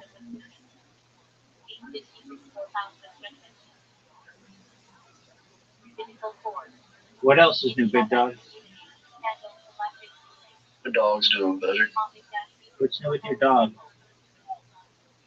It wasn't producing enough adrenal to his kidneys from his pineal gland. And got him on some medicine. He was shitting a lot of blood and he was shitting uncontrollably. Well, that's unfortunate, but he's okay now? Yeah, he's doing better. Well, that's good. Are you just chilling? Yeah, just sitting in my front yard. Yeah, cut the grass day before last. It looks nice. Yeah. That country life. Attorneys are going to be able to help you? Absolutely. That's great.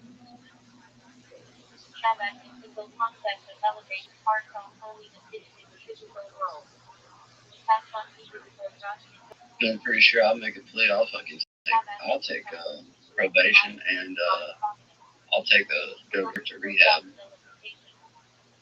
Oh, for sure. To get out of going to... Definitely. All day long, dog. Easily. I'll do a bunch of drug work before I go to court.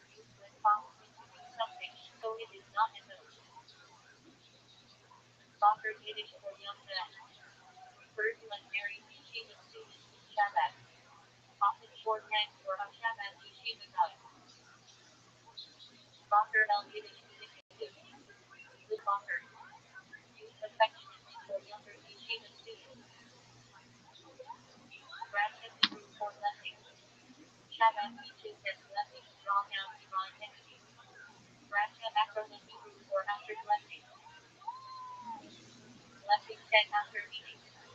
Rabbi Rothschild'S Hebrew for first blessing. Left. Brazil and Hebrew cross subdivision. In Shabbat, on going to bed, binding the child to the Jewish people.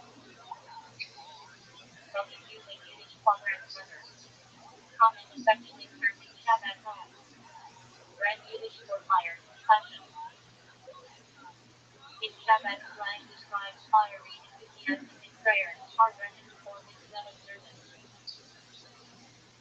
From Italian Muslim affection in Shabbat is for older women named after the regiment common in trial time. Teenage that Chasteli passion acronym for with the kindness of God. Used interchangeably with bars passion in Shabbat letters. Shabbat Hebrew acronym for Chaka, Rina, self-wisdom, understanding, knowledge. Refers to the intellectual branch of Chassidus founded by Rabbi and Savior Zalman of Rabbi. Shabbat is slang for Shabbatic. Often used with pride, sometimes humorously. Chapter Hebrew 4 lines 1. In departed and general usage means Rabbi, but in Shabbat, more often used in study context. Shalom Israel header for Jewish supervised meals. Shabbat requires strict adherence to the kosher standards. Shalom Hebrew for portion of those given them in offering. Also refers to the braided bread eaten on Shabbat and Yom Tov. In Shabbat, often homily and share. Shabbat Hebrew for distribution. Refers to charity funds distributed in old Shabbat traditions, especially in Israel. Shabbat Hebrew for leavened grain. Forbidden on Sunday. In Shabbat, sleep and soul carry strict life for Passover. Hanukkah Hebrew for dedication. Festival of light celebrating the rededication of the temple. In fact, and focus on public moral lighting. Shabbat Hebrew for midnight. Those physical and galactic significance. Shabbat exercises late night Torah learning at this time. Shabbat Hebrew for tender. Lead prayer. In fact, often done by a author or volunteer rather than a professional keeper. Shabbat Hebrew for kindness. In Shabbat teaching, represents divine love and outreach. Shabbat acronym for Jewish, Hedley, Tanya. Daily learning cycle established by the previous Reba. Shimonic is Hebrew for externality. In Shabbat thought, refers to superficial service of God, contrasted with inner devotion. Talk below never Hebrew for how long and cannot transgress. Discussion for something fixed. In Shabbat slang, about better time like Nabi or Congress. Well, for something that falls in that.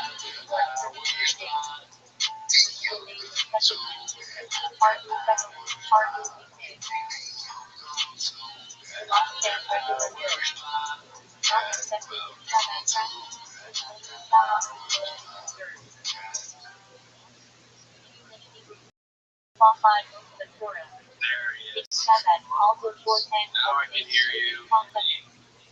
Oh, but guys, I gotta jump off there now. Because I have a stupid freaking meeting. in Shabbat slang, negative or positive, holy such as boundary. Favorite Hebrew songwriter. In Shabbat, sometimes refers to the acronym for the Hebrew year. Classic Hebrew for high one. In Shabbat, represents a devoted follower of the Rebbe.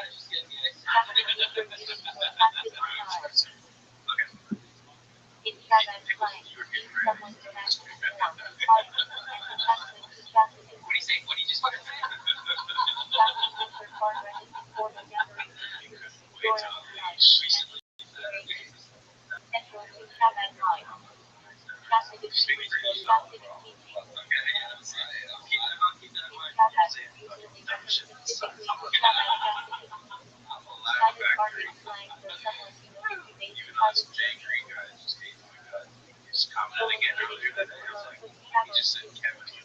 Shabbat style, often And the people that are ready. You don't have to be on Jesus. Shabbat Hebrew for when you take it. In Shabbat wedding, often held outdoors under the sky, symbolizing boundless Honestly, I'm a friend named Jacob Green. I think it's my friend. I honestly think it's my friend. Let's get him on the line. destruction My of the friend temple. Jacob. Yeah. Shabbat teaching Say, hey, spread spiritual devotion. I'm watching a YouTube videos that you do in comments. Shabbat are Hebrew for outside the land. First is usually outside Israel. Shabbat is used everywhere in the church. Where's the cool? The Aramaic was set That's what a lot of apart. podcasters do. In Shabbat dancing, Jerusalem is set apart. Jerusalem is like all my countries.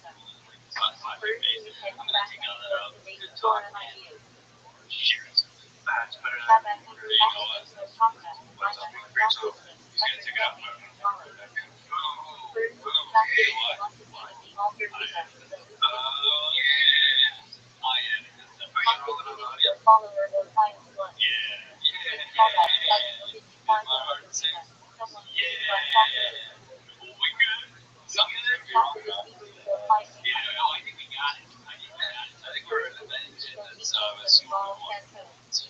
Shabbat and the intellectual authority. Catholic teacher Bart Rennan Catholic gathering.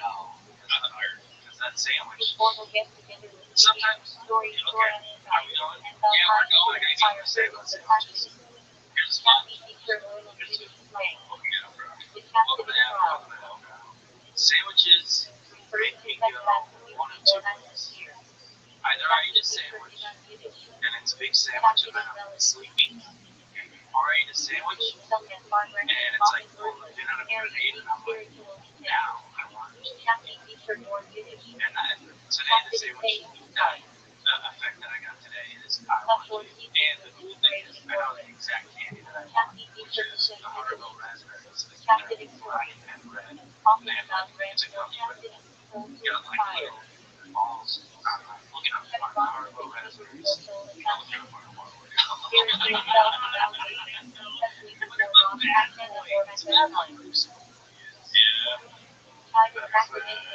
was like, it sounds like nothing good comes from eating sandwiches. No, it really doesn't, because it's just a full blast of insulin in the pancreas. You know, night, or it just looks like parts of What do you think of Firehouse? Well, it's tough to give it a fair rating. First of all, let's go give it a fair rating. I made a sandwich to bring here today, because we don't know how important it is for me to eat before the podcast. Yeah. And so I did that, those God, those look good. That's what we did. And so I brought all the sandwiches. So I hammered them on a sandwich. And as I'm eating them, I'm saying, shit, man. Look at my inferior sandwich to what it was to eat. Yeah, like a homemade, like a homemade sandwich can't be good enough. I make it. That one I make it. Now, looks like you're sitting under a tree or somewhere, like you just did some landscape. Yeah, it's taken up into one. Yeah, it's a bridge sandwich. Yeah, just to get me to the next. You can compete with a chain. Yeah, a firehouse. Like, you can find some like yard. I'll get in on the firehouse stuff there. People also, thankfully they got the app, so that makes it really easy to just have sit there. But I thought it was good. It was, I didn't get the freshest one. It was like a whole hour. Yeah, but I like one for not time that out. Cold sun. You're doing your own McDonald's thing. I didn't want for myself. Because I would admit it's not that we're all of us sitting out, so I'm just doing my thing in the other room. And I was like, hey, anybody want a sub? Yeah, nice. I know. I only judge you for being in the conversation, but also I know you're super cool. I can see what there's a perfect wicket that you usually sit in when you're not. So it is bad for you. You're getting used to it. Looking for it. I don't know. It's like if there's the leader podcast. If they just doesn't even get involved in the situation. Also, has a volunteer organization. I am very. See what? Then my question to you. For outside. I'm It's have I thought. sorry. Seriously, for Gavin I think it's because you're like, I'd rather not eat anything at all than some shit food, right? That's what you said before. Yeah, that's part of it. And I've also recently just been skipping lunch altogether and just going to make breakfast and a movie all the way till dinner. And it's really made my dinner just like the highlight of my day. I'm starving. We get a big ass meal. It's awesome. But I understand that. But fasting, like in the middle of the day, I've already eaten that here. extended prayer. What the It's fuck? Kevin. And, Much time I heard prayer earlier to be you're feeling shit. casted Rob on after at some point at the point where is it? If you fast, you did that first.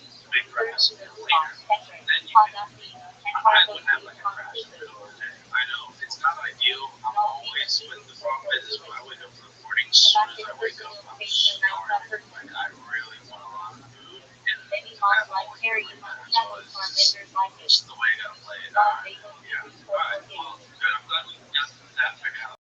I do want to say for the folks at home, Chin will be joining us. For those of you that tuned in just to get updates on Chin, he will be joining us shortly. He just had a quick call and then he will be joining us. Take it away. I'm super excited. I want to announce that the next overnight Combat Buddy sleep stream this weekend. We have UFC Shanghai, midnight to 6 a.m.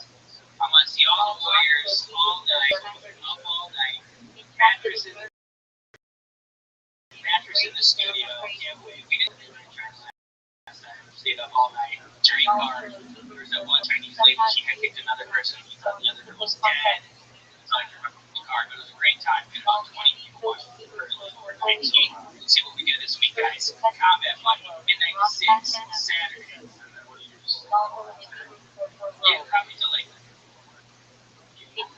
I think this card might get over like 5:30. Since it starts at midnight, everyone commercials and stuff run through the car. So probably 5:30, like noon. I'll be a little tired. I'll take a nap before. is that June. Yeah, to stay up. I nap right before. I think last year I probably had Adderall. So this year's probably just gonna be a lot of caffeine. I napped last year like 10. So that helped. Actually, I joined last year, but she fell asleep for like the main phone. Just sleeping on the. Have we been doing the show for a year? The show. Close. Oh yeah, we're at like 49. We're really close because we watched some of the stream. So the mattress in my. Yeah, we did. We watched some of it. It must have been episode like 1 or 2. Oh yeah, you know what? You're right. We're close because our first couple episodes, I remember one of the comments said, "This is how we're on podcast." What's the over/under that date starts to last till Thanksgiving? And I shit, we're under. What's the over/under? I'll make it to this Thanksgiving. We're here still because of you. Shit. Look at that completing this one now. That's perfect. Very cool, right? That's really cool. It's a little bit less comfortable, right? But it's not that noticeable. But as long as my friends are happy, that's all that matters. As a gay girl, gay, so what? So what? So what, Karen? How about that? All right, I just ramble on for long now. I got the horse! I got the horse!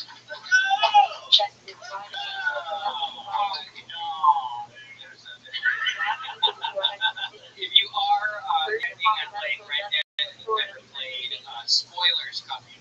Spoilers will go till I'd like to get an audio kind of this and put in the exact time so audio listen. Spoilers go until. So if you want to hear Red Dead spoilers, go to. I'll put it there. I'll put that part because I know.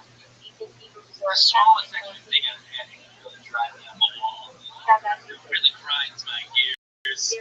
But got the horse. I actually on the clip talking about the horse, and then as I put it out, I had the horse. So I was like, I had to like keep that in. And got commented that I got the horse for this very moment.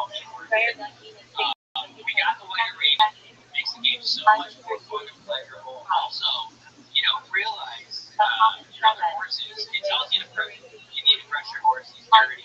He's gonna get tired faster. But you don't really see it until you have a white horse. Yeah. And then it's all dirty, and you can see it in real time. Just getting back to pristine white.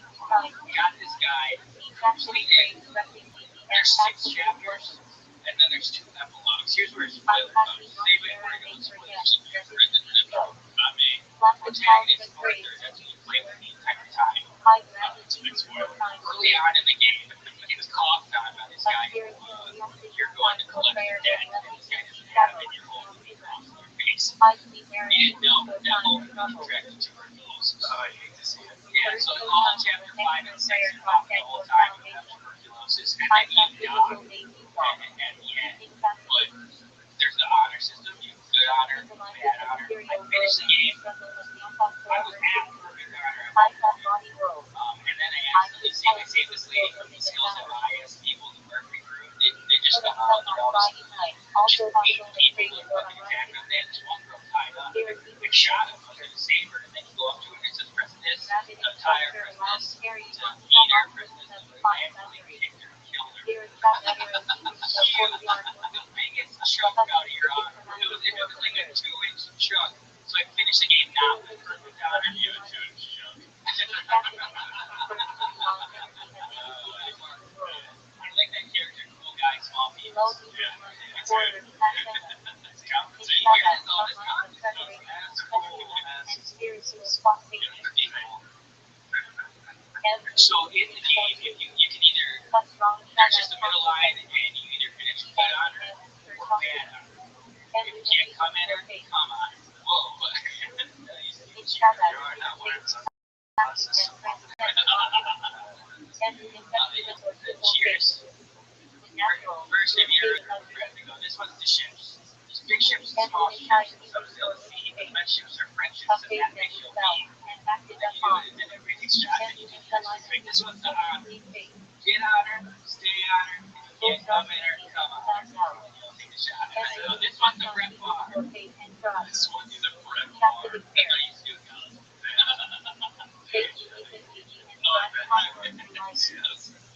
Essentially fraud. But right now, you're right. I mean, you got the word. Those are just a couple of cheers. I heard of horse. Yeah, it is going to take much work, but time to do it. I died with nearly perfect, like I said, just to get that ending. That hurt.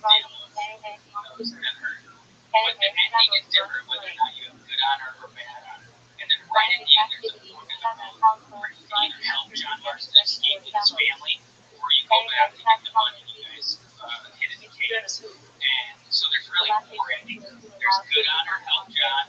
There's good honor, go get the money. There's bad honor, help John. Bad honor, go get the money. I got the good honor, help John. You die with the sunset, the beautiful deer. And I realized in between each chapter, there's either a deer or a wolf. And it represents whether or not you're good honor or bad honor. The game is incredible. I've been looking up lists. Always like top 10 for people best games ever. The community on these YouTube videos discussing the story and the characters is really the best decision.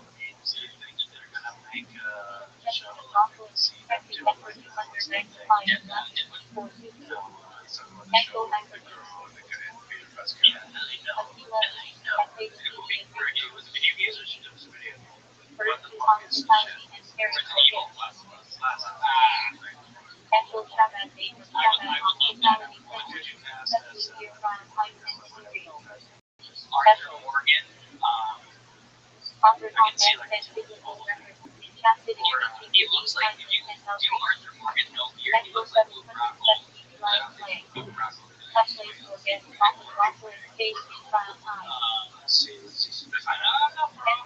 Josh Brolin, maybe. Brolin's good. Brolin's good. Yeah, so now put the top right to be Jake Gyllenhaal. Oh yeah, it's Jake. And he's played a cowboy before.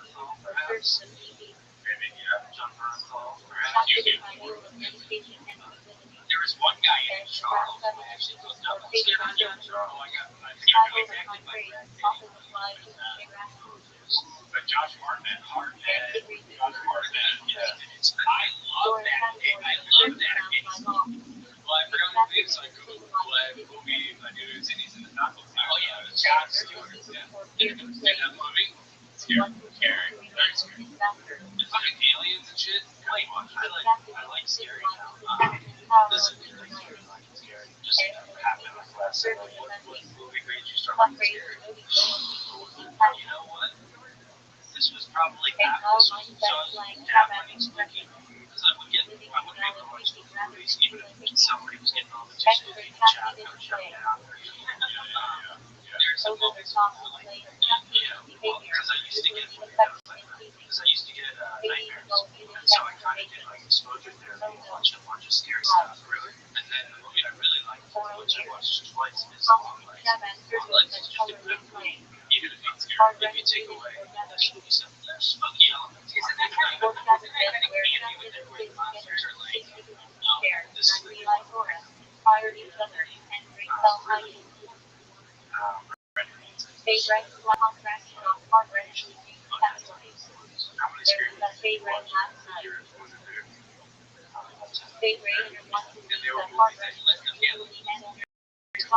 I don't remember exactly during that process, but it was like, it was Smile. I knew it. It's scary. Hold it. I know it.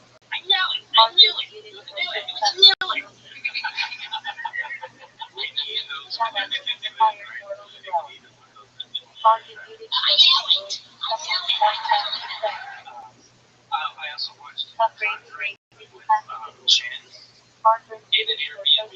Like, that's everything possible to make me have a nightmare. He's doing, he has spooky sort of spirit crazy behavior going on in the kitchen. I don't know what his concoction is making over there. Baking it saves his life.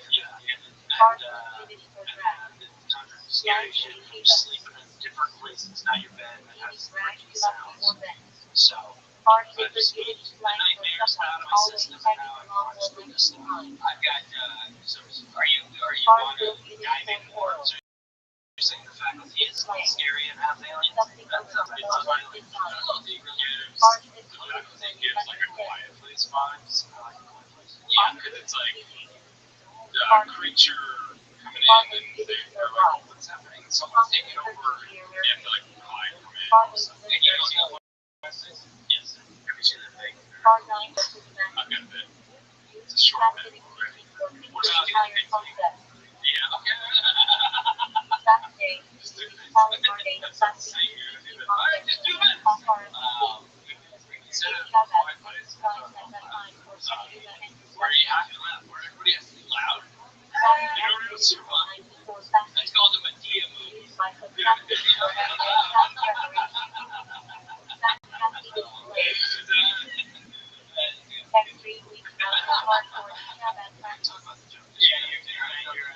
all learning together. Almost a year in. No, explain more. A quiet place, they can't say anything if they make noises. Yeah, they have to be quiet. But this is the opposite. You have to be loud. If you're quiet, like,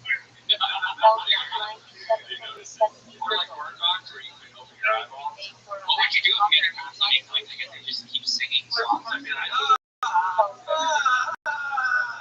be like, what would you do if someone's at home? And they just sing that over and over and over. They would just like, comedic voice. The whole thing is like, this part yeah, what is it? Someone's yelling, different song, please.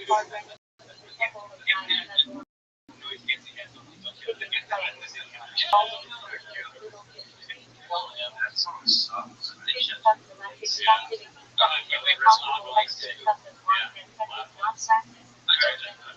Did it work though? I think it really worked. Yeah.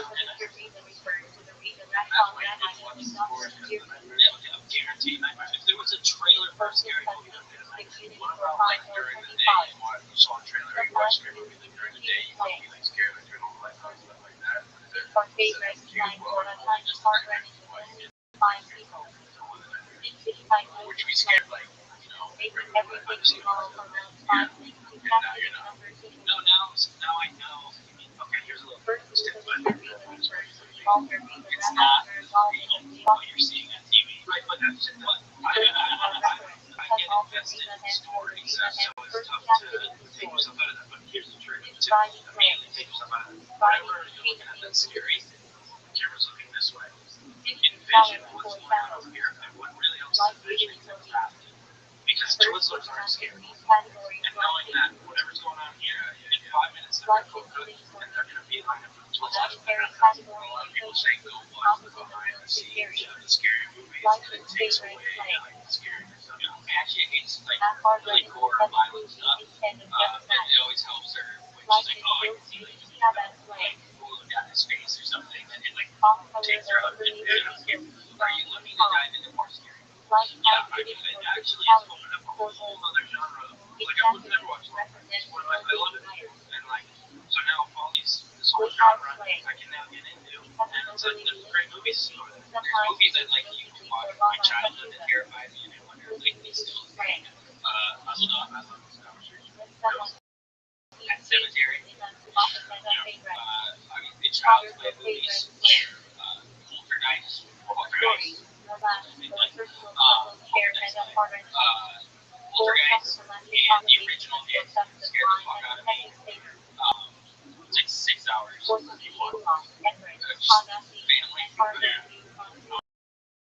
used to hear the X-Files. Yeah, I used to hear the X-Files demons yell because my dad, my sister would watch it on Friday nights, and I would yell like the top of my life, turn it off! And I'd go up there and play PlayStation, I'd stop and just scream because it would give me nightmares. Bro, the beginning opening scene of Are You Afraid of the Dark? Yeah, it's just too much for me. I couldn't even be watching it. Too much. Fucking swaying and the kid laughing. Kids laughing. I can watch scary movies now, but kids laughing, that freaks me out. I like kids laughing. What about like Jordan Peele movies like Get Out? Once was pretty scary. Yeah, so I was trepidatious about watching Us, and then once I kind of over the scary stuff, I was like, okay, let's watch Us. You're inspired. You went to anger management. You went to what's the shit? Scary stuff. It's fun therapy. You're like you're working on yourself. I like that. Now I'm not this, and I watch scary stuff. Just a young Casey, just an angry, scared little guy. You know what? A lot of the anger was probably scared. Yeah. Adopted it. Yeah. You are more recent movie, and I'm trying to wait for Jimmy to come see it, but the Wheeling, Korean film, a lot of those Korean films are really, really good. And I thought what was, you know, what doesn't hold up is like Halloween movies. Oh yeah, dude, like yeah, any of the ones from like the 70s, 80s. Halloween H2O is the worst movie I've ever seen. They're just so bad. That's kind of the same thing with like Pearl that first did. Like it probably is a little bit scary because that character is scary. But like Halloween, dude, it's like just walking around. Dude, I'm scared. Dude, it's not scary at all. Like Michael Myers, he just goes in the house and just doesn't do anything else. He's like, and he's like just fucking appears and that's it. Like he'll just get in the car. Michael Myers stands by that bush and shit. Like, I get it. They just freak out like a bitch. I think I get that. I think that's pretty terrifying. But like, and then it's also drinks the entire bro. And he's always right behind you.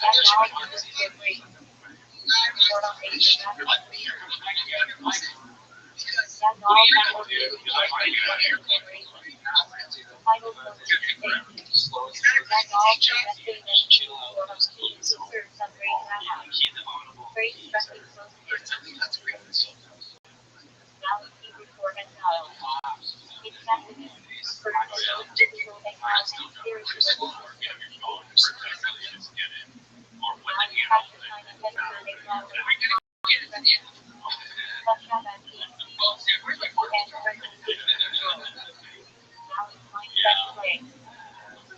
Dude, like they're like scary, but the Smile movies and the Terrifiers are scary. That's scary. That's like the new, those are like different scary. Yeah, I haven't even seen them before. Yeah, I had the same Smile thing as Casey did. I used to hate scary movies. Yeah, I started watching them. I feel better about it. Is it your girl that kind of helped you? Like, did they do it? Yeah, a little bit. Because I feel like girls are never scared. Like, girls are guys are more scared. Yeah, maybe. What I don't like about scary movies is some of them are unpredictable, where they're just like, if they're not a good movie, they're just doing loud sounds to scare you. They're also like, scary movies now are different. When they're just like, Halloween is just straight down the pipe, like, it's gonna be scary, it's gonna be around the hormone. It's slasher. Yeah, exactly. That's kind of what I thought of when I thought of scary movies. Now there's like new ones, can't be like barbarian, it's like scary, but still outside. Like they were funny moments and like weird moments. Yeah, I've never seen a cabin in the woods. I think it's like what you're describing is a little campy. Cabin in the woods is it's like full survival where it's scary. Kind of. I would consider them more like thrillers, right? I don't know. The one people ran about is Red. I think that's like the final boss. That's like people see what's scary. Yeah. I watched the one with Hugh Grant.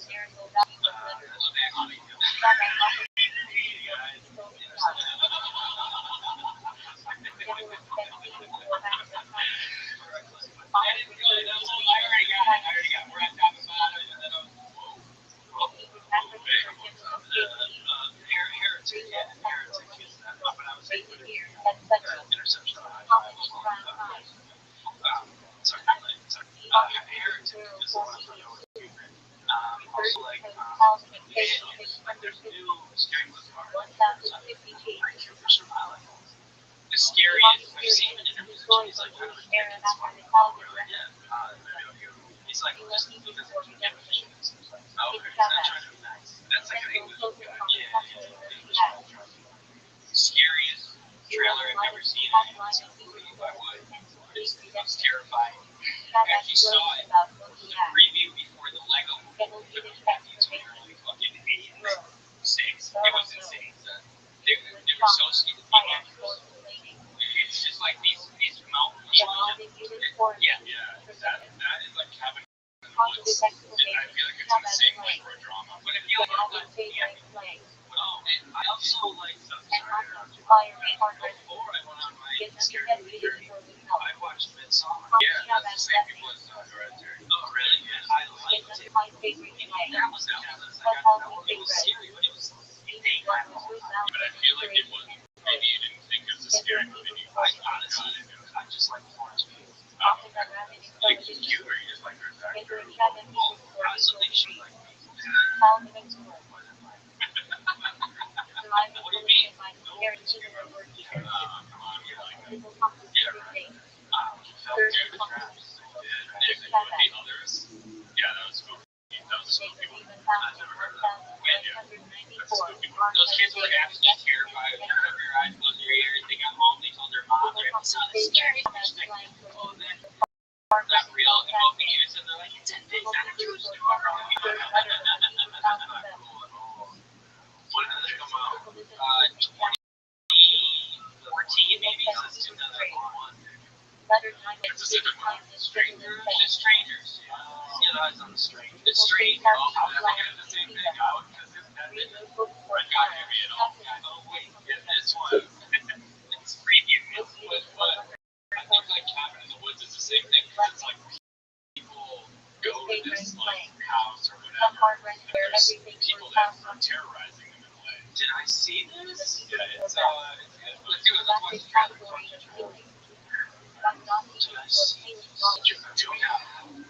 And we'll watch Friends. Cartoons after scary stuff. Yeah, this is the new one. Yeah, Little One. This is the 2008. wow, they look that long. I know when I was 20.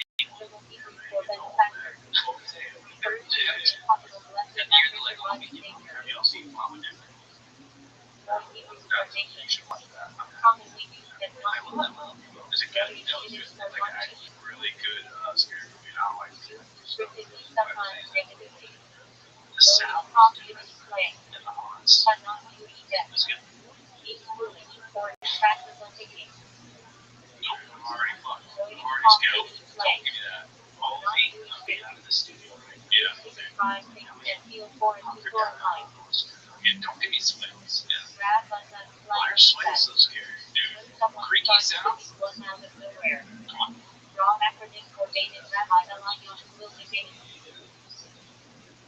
Rabbi title for custody agreement. If you have that context, usually it's a agreement. Yeah, that's out. Great and needed 40 verses. I just got a text just as that happened. Shin says it's back in the city. I'm sad. Shin, I started a whole scary movie conversation.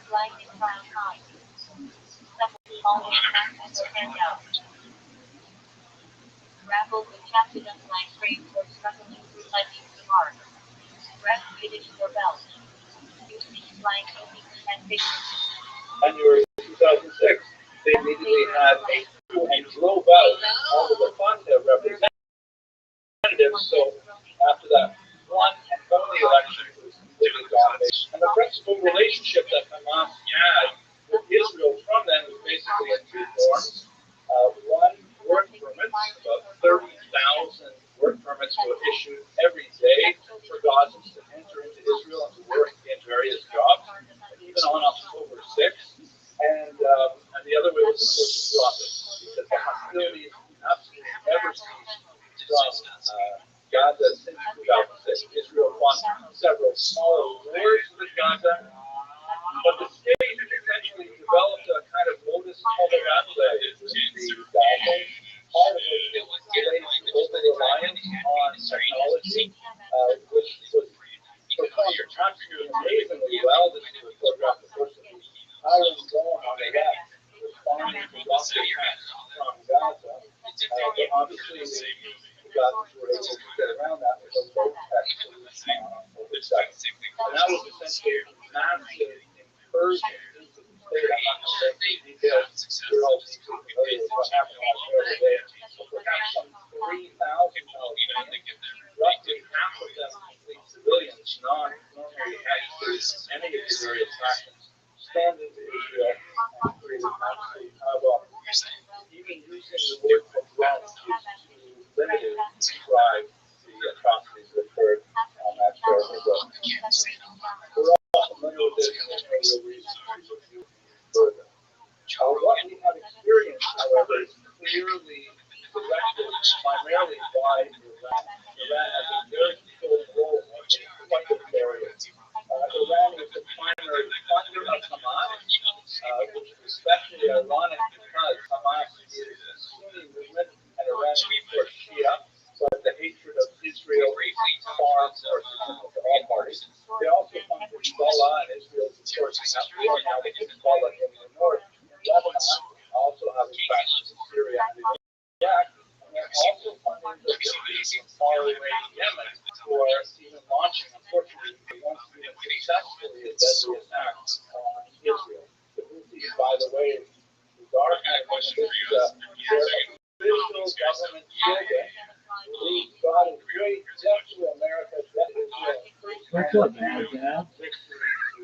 Am I being a fan? So I think that pretty much sums up your extensive Christina Daly for 2 months. You got 2 hours sleep? Oh, you are a really fan. That's a good word. All right. You know me really well. Dog, are you there? Come on my fucking Discord. If you've been watching me for 2 fucking months, come on fucking Discord. Introduce yourself.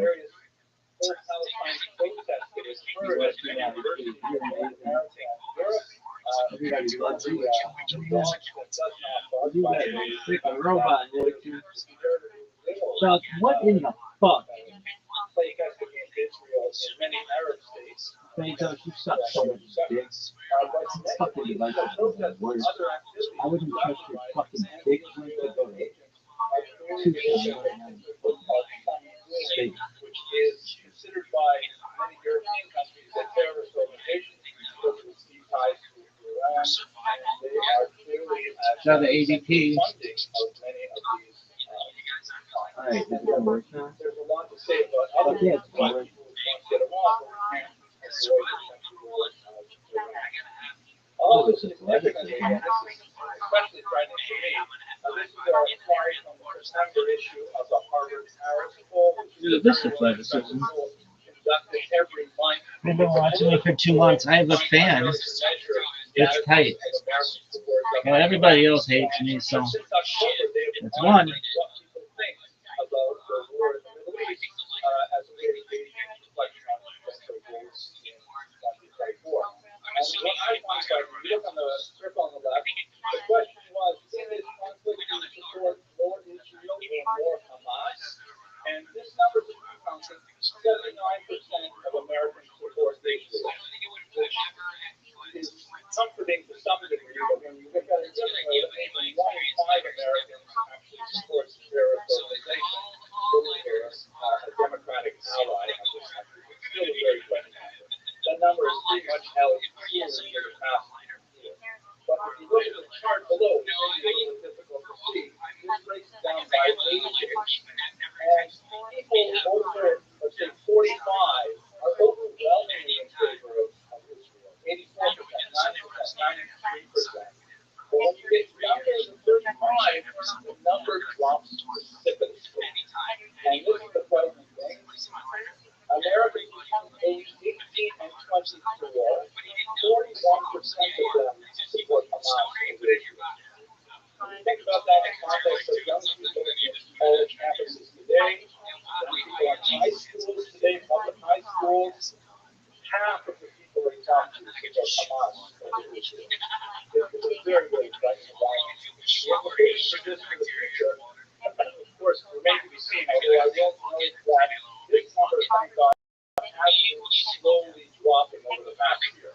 It was about 49% in October 2023, now 41%, so perhaps younger people are beginning to get a little bit more educated about it, but it's still something so great. So let's take a minute to think about how we have historically responded to this. This is a page from the Haggadah Principle of 1859, where there was very, very heavy Russian state censorship by the Tsar. And the censor was obviously unhappy with the concentration of Haggadah said, every generation, they rise up against it to destroy us, but the Holy One rescues us from their hands. He felt that it's not appropriate for Russian Jews to believe that even in our generation, in like 1859,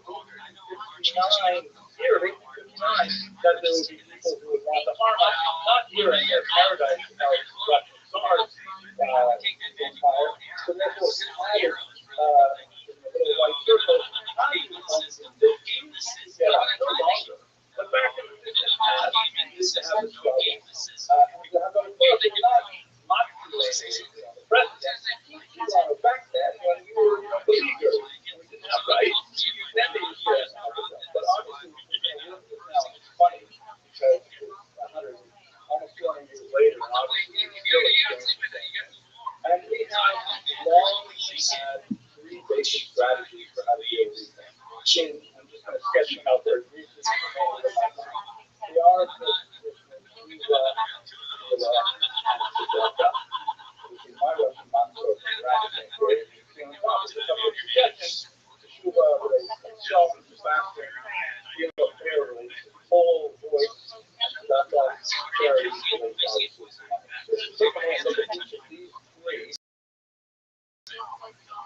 you think about instructions after the first Roman Jewish war that I began to discuss. How did Jews react to that? First of all, they came back to this country. They came back to Central. They sat in the glorious room that we have downstairs, and they said, we've got to get back to control. We've got to get the Yahweh and the fuck on that up. And that's what we have to do. This is always meaning for us our center. And we've done that remarkably well over the past year. The statistics have been also used in terms of synagogue people joining, online classes, that kind of thing. And it's not just, the learning the beats. We're already learning at very high levels like we were doing. If you look at DSU, which is that serves Jewish kids in public schools, their numbers are also up. Last year they served 14,500 students. This year they served 18,500 students. And here's something that actually guaranteed. The students set up gates 7 a.m. Still at the Sharon here. 7 a.m. for public school students to get that learning. We have a 7 a.m. here. I mean, this is coming out of public school. It's an amazing thing that you can get up out of bed early, go learn Torah before they have to go. So this is really our first strategy. And when we feel well, with the tremendous amount of building our feel socially, I think in particular of this stuff it was a completely assimilated Jew in the 17th century who had reached the height of his career as a medical doctor and as a poet. And then once he was required to want the public learning of some crypto Jews in Madrid, and it turned him right around. He said, I can't do this. And he left his fame and his wealth, and he went to live in the ghetto of Venice. And he wrote a nice book there, La Excellenza de los Hebreos, the excellent qualities of the Jews. And there are many Jews who turn their lives around as a result of October 7th. We just have to wait and see how that goes. When we look at Sula, in the ancient Israel, so many examples of Jewish history. This is an area of the Hamas Sedaria synagogue that was constructed in the 3rd century. And this is 200 years after the construction of the temple. And you can see that in the synagogue floor is got a mosaic that harkens back to all the other temple. They're returning to that center. They want to get back to the idea of Sula as it was practiced. And we see that so many things that Putin that we read so many of over Rosh Hashanah was real on they were also proposed in the Arab because the emperor had put bad Jews studying in Mishnah, and so they decided they would try to incorporate various teachings into the curriculum created as a result of the pressure from the emperor. In fact, even the Talmud Yerushalmi composed after a failed revolt, and the result was that the Romans were cracking down harder on the Jews, and as a result, they said, we have to start putting these things down on paper, and the basis of what we study every day really comes out of that moment of crisis. And one of the things that I especially appreciate is that we're not calling this Torah massacre. It happens, but we're calling it October 7th. We are separating it out. It's happening on October 7th in the market, but we have a perennial cheerfulness and optimism. That is perhaps that even though we are experiencing tragedy now, and the world lives are dead, nevertheless have a deep confidence that we will stand. Finally, this area of this activity is absolutely phenomenal. All of a sudden, Jews in America realize here, actually, in the Tri-Area, realize that, the IDF doesn't have a big, strong soldiers that run here. And between October and January, they raised, they collected 10,000 pairs of food, $850,000 worth of food, and shipped them all out. Soldiers suggested they might like kittens, maybe for the first time in their lives, and so seminary students all dived in and began tying stitches on combat green so that soldiers could wear them. So many of you may have seen the Instagram clips of soldiers receiving their first pair of stitches and literally dancing around their barracks wearing them because they felt like they really had space on them. And organizations like Simple Points that use innovation to say, we should be collecting people's unused airline to provide opportunities for Jews to fly and experience themselves as well as the other, life-saving surgeries and things like that. These are all elements of stuff that more many cases, but nevertheless, this is a Jewish response to that. So I'd like to close now with just another thought about October 7th. Not October 7th, 2023, but earlier October 7th. One of the issues of the profession being a historian is that sometimes dates get seared in memory. And I read about October 7th, 2023, October 7th, 1944, was the great uprising in Auschwitz, when most rated, most, rose up and actually destroyed Jewish. One of those rebels was a man from Rabbi. He was a member of the so-called Sonder Commander. These were people who were given the awful task of removing the bodies from the gas chambers and transferring the bodies to the crematoria to dispose of. And he did this day in and day out, including to members of the gang family. And every single night, he'd come back to his barrack and he would recite Kaddish to all the people that he had to burn that day. Day in and day out.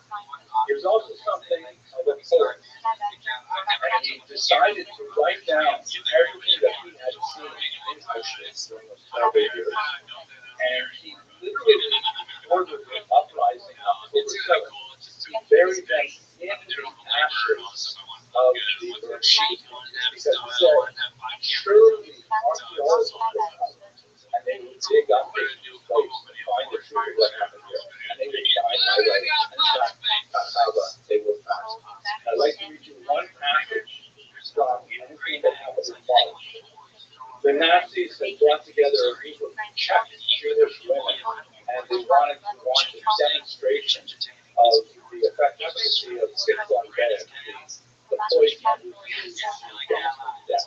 And all these young women gathered in a single room, and they all stood there, all the Nazis in their uniforms, looking at these women in their last moments before their lives. And without the report, there's a large number of thousands of victims waiting for death. All at once, spontaneously, a song is written. The figures, superior officers, stand transparent. They cannot understand. It's not right. How is it possible? But there in the bunker, in the heart of the grave, on the threshold of extinction, in the last moments of life, that's the man. Instead of reading over their young lives of others have died, and raise their voices in song. And the women began to sing. The melody was not less than less. It troubled them. That is the certainty who felt up and down. And you saw her faith stirred. Pouring on their hearts. The mass of international anthems, they sing, they have to love. And this is something that's a national understanding. Hamas. We are fundamentally people. We are people of God. We believe in the ultimate messianic redemption of the world. We believe there is a plan for all of that. So while the Nazis are following the same path of their station, the day of Pascha, I want to read one more in 1959, on the 10th anniversary of the establishment of Israel, the government elected to have a competition to find a design for a clearing of its memory 10 years of statehood. Someone came up with this design to limit the day of Pascha. And did a very good job. You can see there's like the Roman soldier there, and the Boston town, and the respondent woman as if saying, here's that one. But that's the obvious. On the front side, it's called Israel Liberata, Israel Relief. On the face of them soldiers, you have a young Jewish woman saying with an infant child. And the face of the respondent woman, and that's fundamentally a part of our response, fundamentally how we restore ourselves. To remember that we are a people of Israel, and especially as we follow that together. Thank you very much for your attention. Hello.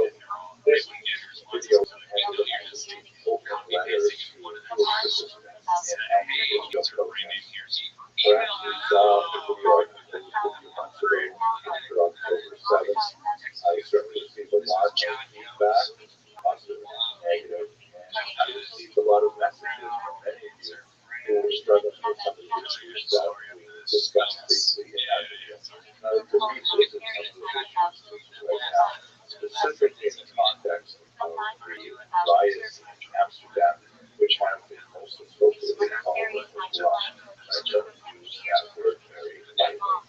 Basically, let's take a minute to talk about what we know so far. I'd like to place that within some historical significance. I'd like to talk a little bit about the contemporary scene, really what I think this means to you and what I would encourage you to think about. Specifically, last night, after a soccer game, 2 days before the anniversary of the major loss that occurred right on the eve of the Holocaust, there was a massive attack on Jewish and Israeli soccer fans after a game played in Amsterdam. European soccer fans are not known for their reticence to engage in profanity and chants against teams they don't like and occasionally engage in violence. So, in a certain way, this is using the culture of European soccer. Football, that's not very nice of that culture, but it's one that is challenged to control in some ways. But this specific incident of violence was really qualitatively and quantitatively quite different. Basically, after the game ended, gangs of thugs arranged to ambush Jewish and Israeli soccer supporters as they came out of slams and certain areas and things like that. There was some evidence that there was some premeditation, some planning, and perhaps involving some riding on a scooters, identifying people who took photographs at the stadium, perhaps involving taxi drivers. We'll see as the investigation goes out exactly how this came to pass. But in the end, roughly 10 Jews and Israelis were hospitalized, about 60 people were arrested, and Israel took the extreme measure of sending rescue planes to Amsterdam to bring back the soccer fans who thought that who wanted to stay in Spain. There's no question that the intended victims of these attacks were Jews and Israelis. The vision is horrible, with crowds of people, sometimes armoring bats and even knives, attacking small groups of Jews and Israelis. Jews and Israelis being run over by cars. I think one of the most gripping videos in some ways was when a young man was ordered and did not know how to speak Dutch or English. And so they challenged him because they thought he was proof of the criminal thing. He was able to produce his passport and identify himself as Ukrainian. They let him know.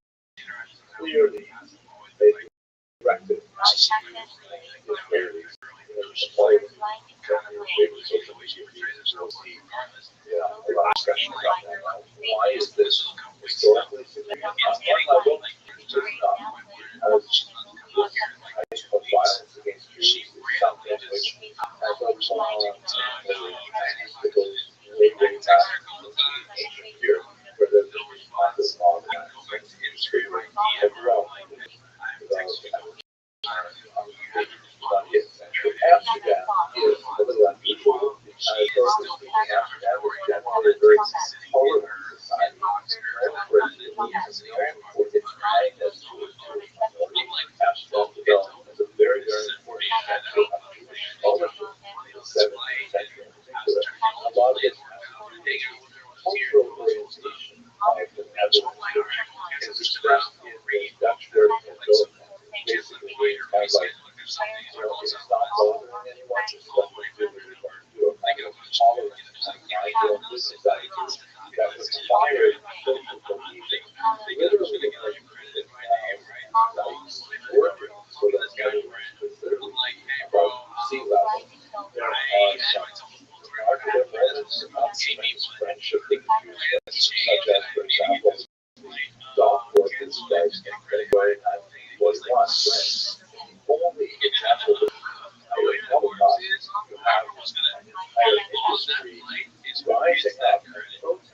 specifically Nazi treatment of Jews. It turned out to be unsuccessful, and the Nazis acted with tremendous effect and shut it down in the day and residents involved were very important. They have a history very dark, and in the history of Afghanistan, more significantly during the Holocaust, I was captured by Afghan most famous Jewish residents, Yad and Frank, who were hiding with her family from the Nazis for several years until the Ottoman betrayed. She was sent to her death at age 18 in American justice. So, on one level, this is not significant because myself sometimes for a very, very long time in Europe and so on. But on another level, it is surprising perhaps to see Amsterdam, especially with its long tradition of Hollywood. Let's take a go to the contemporary period and so significant that I wanted to do about it. Except for the fact that a certain place where it's not surprising. There may be some unusual aspects of the violence that we don't know about yet. It would not surprise me, for example, that as investigations continue, they may find that there is some nefarious involvement of state actors like Iran, which has a very long history of sponsoring anti-Jewish issues around the world. That's the last issue that I've been involved in. But why I think this is so important is because this issue is a very clear indication that we have period of Jew hatred. You may have watched some of my other videos which I've walked through the history of Jew hatred and ideology, the same xenophobia, the Greco-Roman period, Christianity, Judaism, during the day, the Second Christianity, Islam, the other religions, and the medieval Judaism, which developed pathological ideas of the guidelines and so on. And then in the 19th century, you have this shift in modern anti-Semitism, which helps sway for over 100 years, which people primarily criticize as being involved in some kind of political conspiracy based on a racial concept of Judaism. And that's basically where we were, really at the moment. Now we are in this period that has been percolating sometime prior to the show, but now it is anti-Judaism, that Jews are as violence that they are associated with Israel. Now, recognize that violence against Jews is never like sort of obviously, hey, let's just go hurt Jews. That's something that very few people would willing to get behind. You have to have a reason for it. Just fighting for Christian children, for their blood, things like that. The Jews are communists, the Jews are capitalists. Those are all the justifications that are used for simple anti-Semitism or Jew hatred. Now, however, it's the main excuse for anti-Jewish violence is Israel. This is something that has been just coming back from France, and I picked up this great book, Rothschild'S, which is a very important book for Europe guys. It's very brief book because it helps define the translators because it's very powerful. The title of the book is Hard to Capture Doubt, which basically it says, what's bothering me, why aren't you okay? Conversations after the 2nd of October, and she captures really very close countries that have been some sort of section, how to change through a series of conversations with these grandparents and people back in history try to understand it over time. Conversations with many other people, again, fictionalized to try and express this sort of delayed. And in one of the most fascinating sessions, which I think is the factor of relevance to you, she talks with some anti-atheists, we call it the anti-Semitic, I don't know, but she talks with people who are otherwise very liberal and tolerant and wanting to, like, massage any kind of racial prejudice, and she asks them essentially, like, what's motivating you to be anti-Semitic, the anti-Jewish? And the imaginary response is to say, oh, no, it's not anti-Semitism, it's anti-Zionism.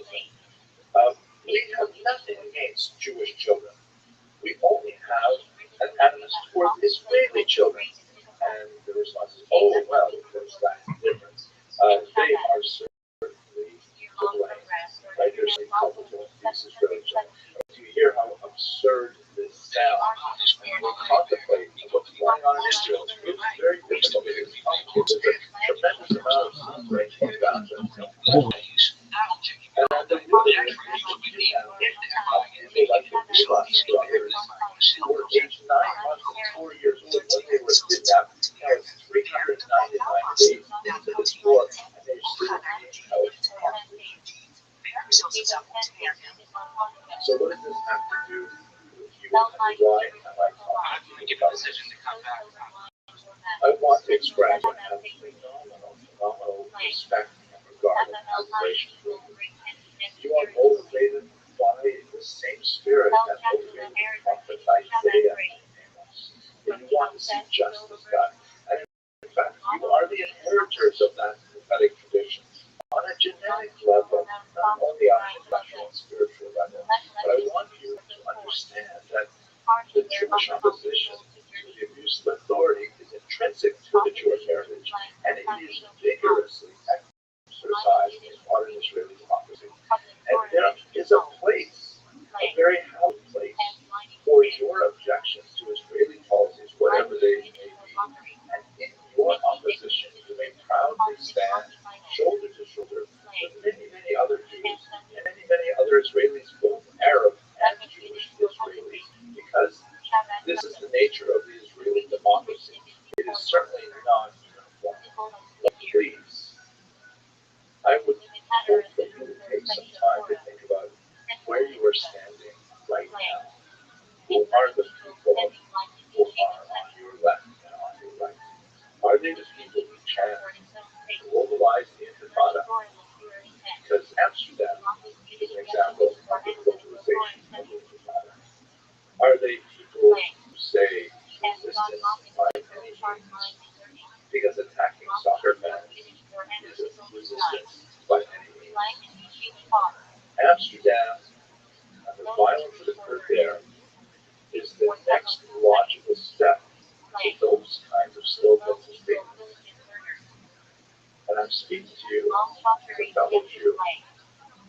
Please reconsider where you are registering your votes.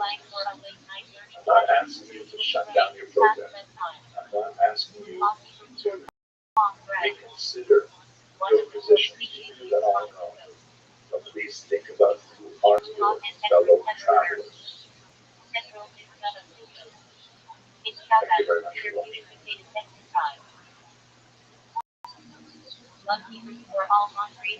Good morning, fellow students of Jewish history.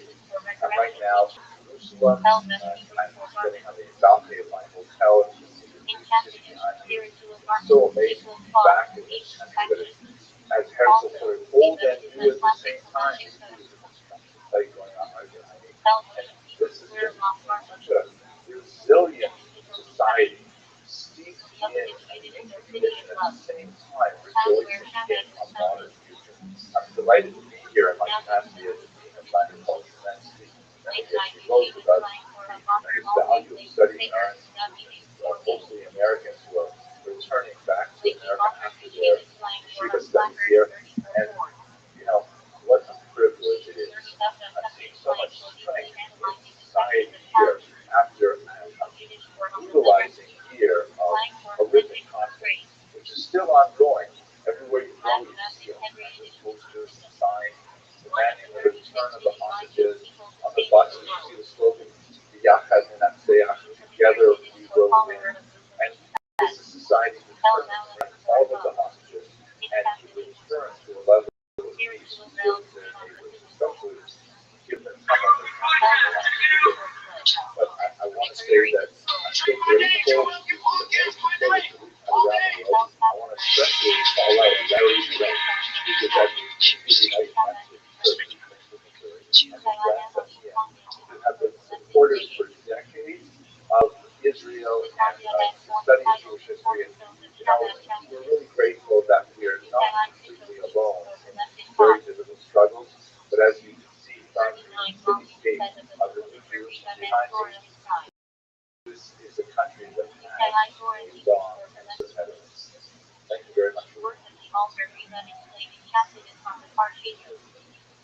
Hello, fellow students of Jewish history.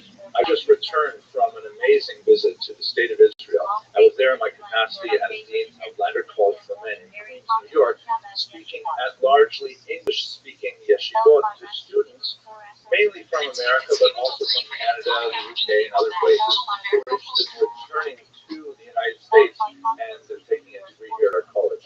And while I was there, I had the phenomenal, wonderful experience of seeing my sons who now live in the land of Israel. And while we were traveling on one particular highway, and I was commenting on the incredible prevalence of the yellow ribbon everywhere, sometimes in monumental forms like this example here, where they have all over the state of Israel these yellow ribbons. And while I was speaking with my sons in the car, it came up that they really didn't know the backstory of the yellow ribbon.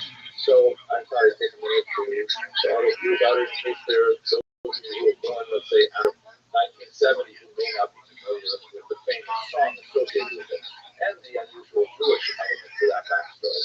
So looking at the state of Israel, this yellow ribbon symbolizes a national solidarity with the Palestinians, the kidnapped ones, the 100 odd people who still remain trapped in Gaza by Hamas after attacks on October 7th. These people, many of whom are children, they're children under the age of 5 who were kidnapped who are still not returned.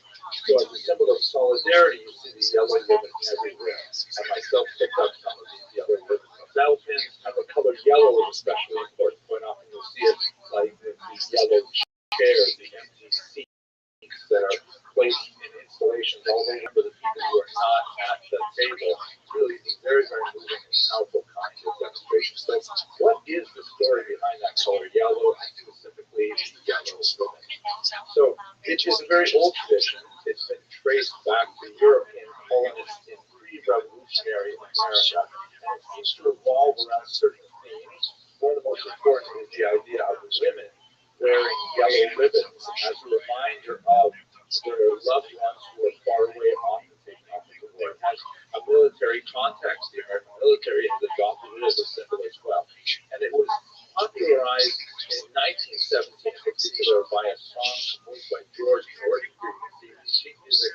Around her neck, she wears a yellow ribbon for her lover who is her away. There are many different variations on the theme. In 1949, a film was made of this. She wore a yellow ribbon starring John Wayne, where he played a fascinating kind of example of this notion expanding into popular culture. But again, very specifically with this military context. In 1973, the group Tony, Orlando, and Dawn came out with a song called Tie a Yellow Ribbon Around Me Toward. Once again, I apologize for people who are my age because it's such a massive cultural icon that everyone who is, older than us in the 40s probably remembers this song very well. It became the song of 1973. It sold 3 million records in just 3 weeks and really cemented the idea of a ribbon symbolism within the American mindset at least. The storyline for that song, and we'll look at the lyrics shortly, appeared first in a 1961 Reader's Digest story, and later in a 1971 New York Post article, again with certain elements overlapping one over the other. It was, however, the lyrics of 2 Jewish songwriters from New Jersey, Erwin Levine, born 1938, and L. Russell Brown, who was born in 1948, that really captured a particular version of the story and something that I think everyone my age is at basically memorized. Let's have a look at the lyrics and you'll get a sense of why this song was so popular. So he writes, I'm coming home, I've done my time. Now I've got to know what is and isn't mine. If you receive my letter telling you I soon be free, I need to stop smashing things. Let's go on. Then you'll know just what to do if you still want me. Speaking as it were to his girlfriend, wife, we don't know for sure, saying that, listen, I'm coming back home from prison, and I don't know what our relationship is going to be like. I don't know if you're still hoping for me. I don't know if you're coming out of your life, but I want you to leave a symbol for me. Then the chorus famously goes, tie a yellow ribbon round the old oak tree. It's been Street along here still walking. He says, I don't see a ribbon around the old oak tree. I'll stay on the bus. Forget about us. Put the blame on me. I see a yellow ribbon around the old oak tree. Right? That's the whole setting for it. Then, beautifully, the lyrics go, he speaks now to the bus driver. He says, bus driver, please look for me as I could bear to see what I can see. I'm really still in prison, and my love, she holds the key. A simple yellow ribbon is what I need to set her free. So basically, he can't bear it. He's really sore with his wife, apparently, or his girlfriend. And he's saying, I don't know what I'm going to see when we get up to the old oak tree. So he asks the bus driver to please tell him what he sees. Is there a sign that he's welcome after coming back from prison? And then the last verse goes, now the whole damn bus is cheering, and I can't believe I see 100 yellow ribbons around the old oak tree. And he's finally emerging from his prison, which is not a physical prison anymore, but still very much a mental and emotional prison. He sees that his life is still with him, life is still supporting him, life is still drawing him on. The song has occasionally been criticized as overly sensitive. I don't think that's a fair question. What I think in the context of the permanence of the symbol of the yellow ribbon, it speaks to us very, very deep need for those of us who are yearning for the return of the Rothschild'S to express how much we care about them, how deeply we are still connected to them, and that this current conflict does not end until all of them are safe at home. And this is a brief discussion of the backstory of the yellow ribbon contributes to the global sense of how urgent it is that those actors be returned. Thank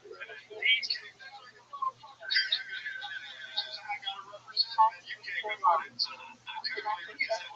Hello, fellow students of Georgia.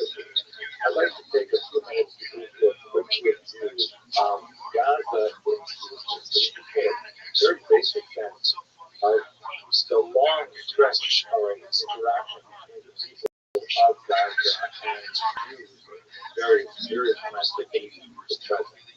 First of all, where exactly is Gaza? You can see it here. I'm sure you see it on City Cast and on the internet. It's a little strip of land that's just on the Mediterranean coast in Israel south. It's about 28 miles long, or 45 kilometers, and it's only about 3 to 4.5 miles long, 5 to 7 kilometers. It has a very, very long history. It goes all the way back to the Bronze Age, where it was primarily an Egyptian base and an administrative center in the land of Canaan. This was before the Jews appeared on the scene, the Israelites appeared on the scene. It was, under Joshua, as described in the Bible, assigned to the tribe of Judah, although it really remained under the control of the Canaanites and later under specifically the Philistines in the 12th century before the Common Era. The Philistines, the people of Phoenicia, are of course the etymological origins of the Palestinians today. That term, Philistine in English or Phoenician Hebrew, is later adopted by the Romans in their attempt to erase memory from the region, and they named the entire land Palestina. That's where the Arabs get the word Palestine from the Roman borrowing of this 12th century people. Of course, we have lots and lots of biblical stories about the conflict between the Egyptians and the Jews. Yeah, for example, the book of Samuel is constantly going back and forth. And it's one of the most dramatic elements of Gaza specifically is the scene in which the judge Samson is taken captive and brought back to the temple of Dagon in Gaza, obviously I guess Gaza City today, and he is publicly humiliated. They didn't have social media back then, but they blinded him and they strapped him to the pillars of this temple, and he had this great prayer to God that he got strength one more time, and he pulled down the pillars of the temple and destroyed all the people in useful required for Hamas right now. But the region, although it is basically independent from areas under Israelite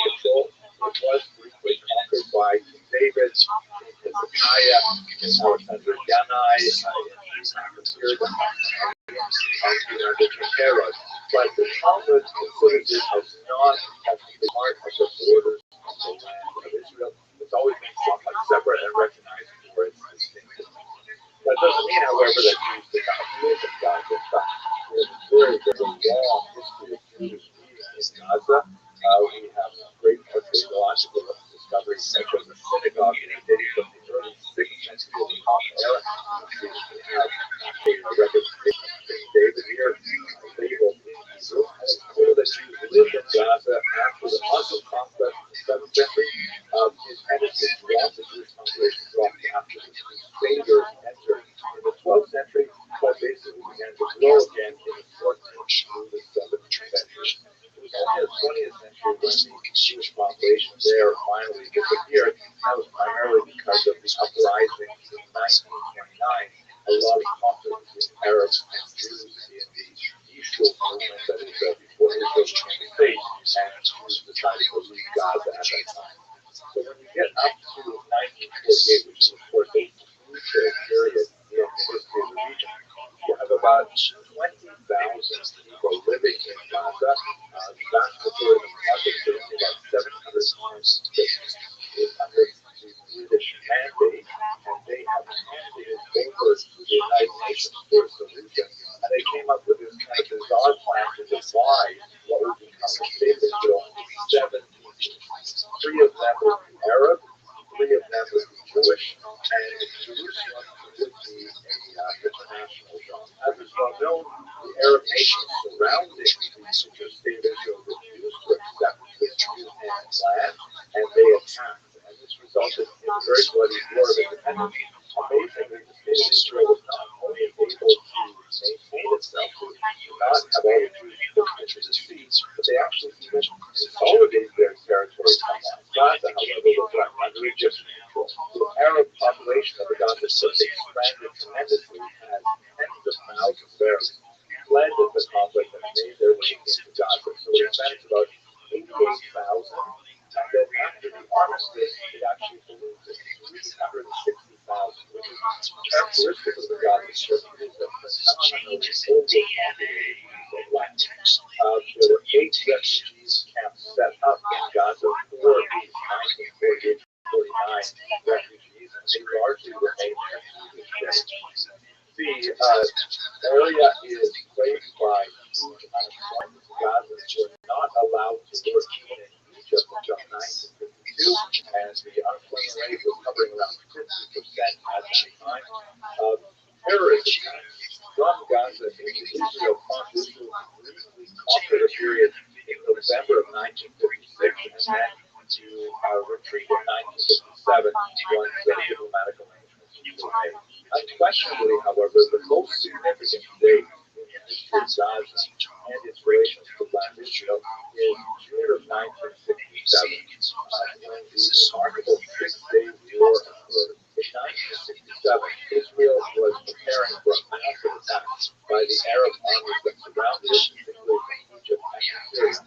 They launched a preemptive strike, largely using superior air power. They were able to expand the borders of the state of Israel dramatically, encompassing the entire Sinai Peninsula, a region that had been controlled by Jordan called the West Bank, and the Golan Heights to the north.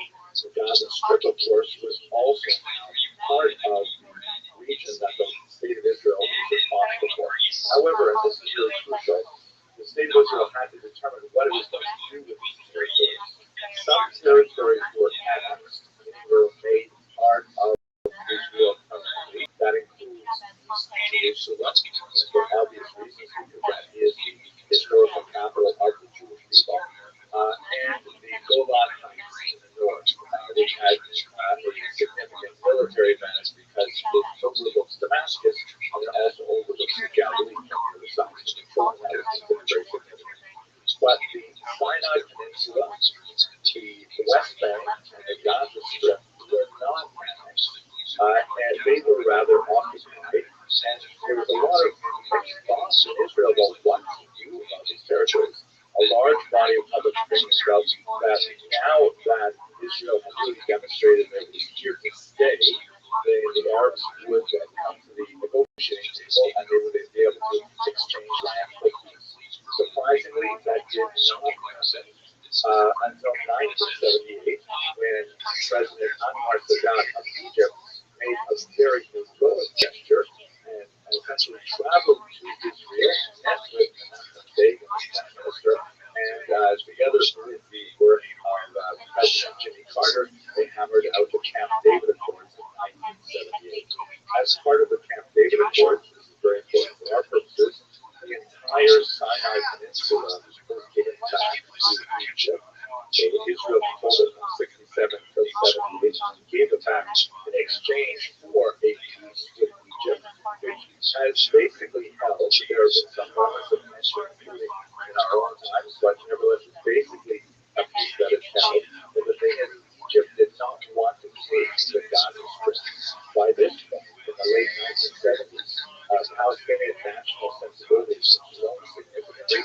They were associated with a lot of terrorist activities around the world, airports, and so on. And the Egyptians simply didn't want to have anything to do with it. So Israel was kind of left holding the bag, forced to maintain this piece of territory with a very hostile population, with very poor employment, and with very poor economic prospects. Things looked a little better for the possibility of a two-state solution with the Oslo Accord in 1995, when the Palestinian Authority was established, which theoretically gave Palestinians a degree of self-rule within both the Gaza Strip and in the West Bank. However, that has failed to take sufficient hold for reasons that are beyond the scope of this narrow video. Ultimately, however, by 2005, Israelis had realized that maintaining the Gaza Strip was militarily possible, and that with the demographic elements, because these Gazans have very large families, and there's an inverted age gap with very, very young population, and with continued unemployment, it would simply be untenable. Although there had been some very successful Jewish enterprises and settlements established within Gaza, in a period of tremendous national turmoil, Ariel Sharon ordered an disengagement or simply a retreat from Gaza, and all of those Israeli settlements were moved. And what that meant was, from 2005, Gaza was a independent state, it was not part of Israel, and they could run their affairs however they like. We'll get to the blockade shortly. But the Gazans turned around in September and January. They had their elections, and they pushed out Fatah, which is the somewhat more mainstream Palestinian movement that is still did more now with the West Bank. And they elected Hamas, a organization recognized as a terrorist organization by many Western nations, including the United States, and Hamas has been in power ever since. So now Israel had a very, very difficult kind of situation. They had literally a terrorist state on their borders, a state that was dedicated to the destruction of Israel very quickly.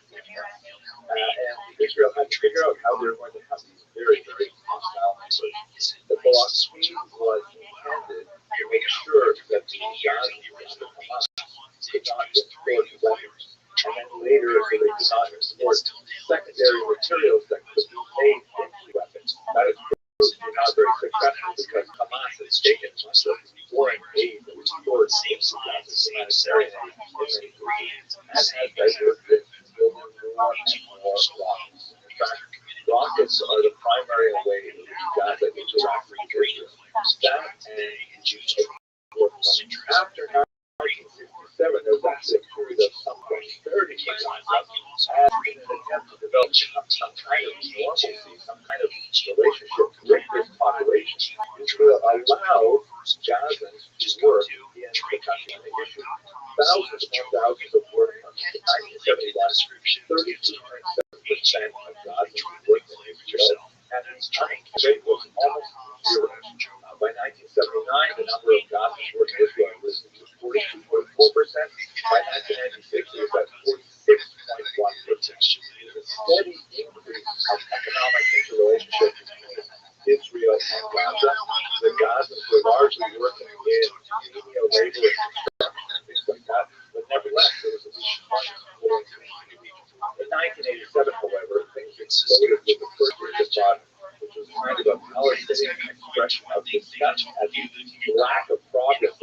made to the word statehood. And Israel, responding to many of these violent demonstrations, began cutting down on the work camps.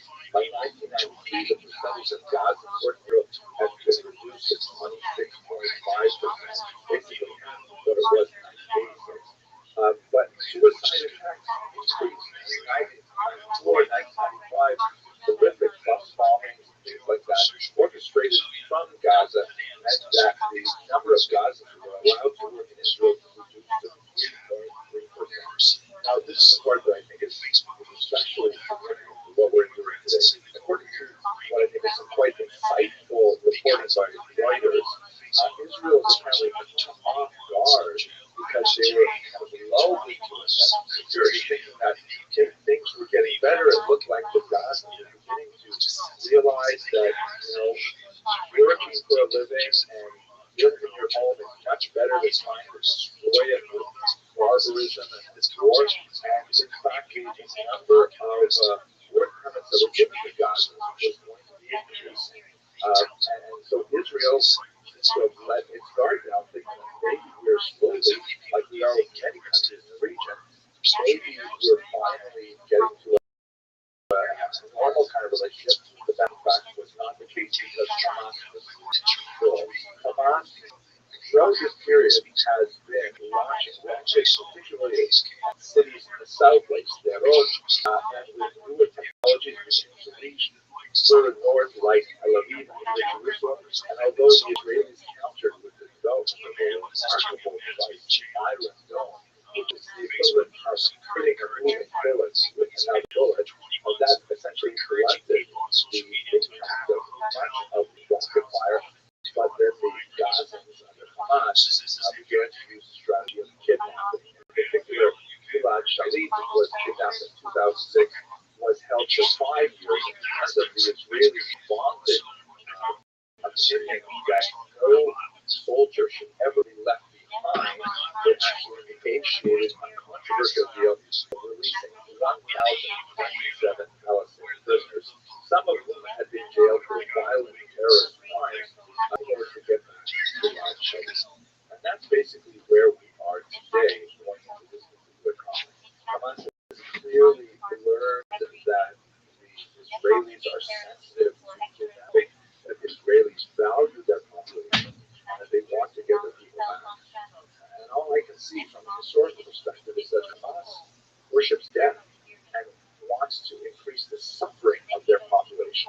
Rather than pursuing the route of working towards prosperity, it seems that all of their energy is going to more and more bombs, more and more violence. I hope you found this video.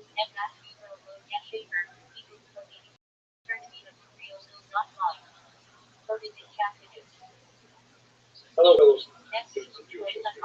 Let me begin this video with a first of all, importance of these guidelines. I want to make sure you understand this is a video of educational content. I'm just trying to discuss a historical phenomenon that happens that it relates to present day in many ways. It has some graphic and disturbing images.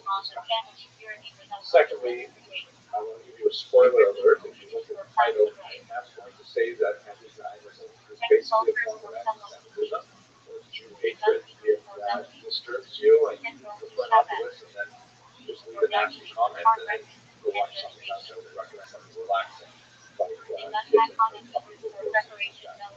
what I intend to do in this short video is first of all to discuss what it is we mean by the term Zionism, what exactly is that as a historical phenomenon. I will discuss some of the legitimate objections to Zionism that were especially prominent at the turn of the 20th century, and then I'm going to focus on the illegitimate objections that hide under the term anti-Zionism, but are basically just a veneer for what's going on in the community. I have discussed this in other videos, much more detail on history anti-Semitism in other videos. I'll try to remember to put some links in the information box so you can find out more of that. The reason I'm returning to this topic now and discussing a little more detail is because, unfortunately, as we had feared, most unpleasant and unfortunately violent aspect of the harmful rhetoric that is around us has seeped out into public space. Now we've got the horrific, sad murders of two young people in Washington, D.C. That person who said afterwards, free Palestine. And we've also had horrific attacks on peaceful protesters over by apparently tried to get a gun, thank God, his questionable immigration status prevented him from getting one, but used homemade flamethrowers and Holocaust hostiles instead. The rhetoric is getting out of hand and is starting to cross over into violence. God willing, that will be end of this, but that would be optimistic. It's important for us to understand what exactly are we talking about. So let's begin by saying, what exactly is Zionism? Well, first of all, it's not a secular movement. On the contrary, it is historically the most pro-indigenous movement ever in human history, which is why, ironically, so many First Nations in Canada and Hawaii and New Zealand and elsewhere support Zionism. You see that occasionally in social media space. Zionism refers to the nation that desire or need to return to their ancient homeland. It is, without doubt, the oldest movement of its nature in history. Now, as I will explain in a minute, the term Zionism, with a capital Z, is really defined in the context of the 20th century, inspired a distinctly political overtone. I'll come back to that. But historically speaking, this is something that goes all the way back to, at the very least, the 6th century before the Common Era. The first exiles from the land of the southern part of central and southern part of today, the land of Israel, Babylonia, you see it recorded, for example, in the Bible, all over the place. But Psalm 137 is a powerful statement of that yearning to return to the land of Israel. Just quoting in English, by the rivers of Babylon, where we sat down, we wept when we remembered Zion. What is Zion or Zion? Zion is one of the hills of Jerusalem. So it's come in the 20th century to represent this general desire to go back. Very powerful song. Now, in the 20th century, as I mentioned now twice, that's when Jews, particularly in Europe and especially in Eastern Europe, began to be affected by the nationalist movements that were growing at that time. As many peoples began to see their opportunities to express themselves internationally. There are lots of nationalities that were submerged within empires. For example, the Austro-Hungarian Empire, the German Empire, the Russian Empire, and all kinds of non-Austrians or Hungarians, non-Germans, and non-Russians within them. A lot of those people, the Czechs, the Ukrainians, the Slovaks, the Poles, so many wanted to form their own state. And so Zionism represented this movement that took hold of this age-old yearning to return to the land of Israel. By the way, I should point out that the vast majority of Jews were living in diaspora at that time. Had been for the last 18th century. You have the bulk of the Jewish population living outside of Israel. But there was always a small population in the land of Israel itself throughout this entire period. So one can also make the argument the Jews actually never totally left the land of Israel. They always regarded Jerusalem as their eternal capital and moved back to it. They began to acquire this modern nationalist political tone, particularly under the leadership of Rabbi shown here, very famous leader of the World Zionist Organization that was established in 1997, had significant success at motivating Jews around the world in a financial way to purchase land in the land of Israel in order to eventually come back there. Herzl's particular strategy involved great power to try and have some kind of diplomatic dedication of the land to the Jewish people. This eventually was expressed after Herzl's death in the Balfour Declaration, when the British government said that they believed in the idea of establishing the Jewish homeland. We're talking about this in 1980s. Now, while Zionism was arguably the most popular of the various political expressions that were happening at this time, when Jews all over the world began, many other peoples to explore their political expression, it was certainly not universally approved by all Jews. There were many objections to that. And there are three main groups of Jews who legitimately objected to Zionism at the time. The first were Orthodox. This is based on the reading of the Talmud that essentially argues that the Jews, having been exiled from the land of Israel, having lost their sovereignty specifically way back in the ancient period, they were not allowed to go back to the land of Israel and establish a sovereign nation with a flag, with an army, with passports, with currency, all those things, until the arrival of the Messiah. And so there was a good core of ultra-Orthodox Jews in particular who felt that returning to the land of Israel and establishing a state there was inappropriate. Returning to the land of Israel, to live there, to pray there, to study there, very, very beautiful. And to establish a state, these ultra-Orthodox Jews said, no, that has to be the Messiah. Ultimately, this group was always a minority of the Jews overall, and various election results that indicate how Jews felt about this position. But nevertheless, it was a theologically principled argument. Today, we have a situation where half of the world's Jews have already demonstrated their Zionism by actually living in the land of Israel. So only a tiny fringe of that ultra-Orthodox objection still remains. You'll see them showing up at pro-Palestinian rallies, and they have been doing it consistently for many, many years, not just since October 7th.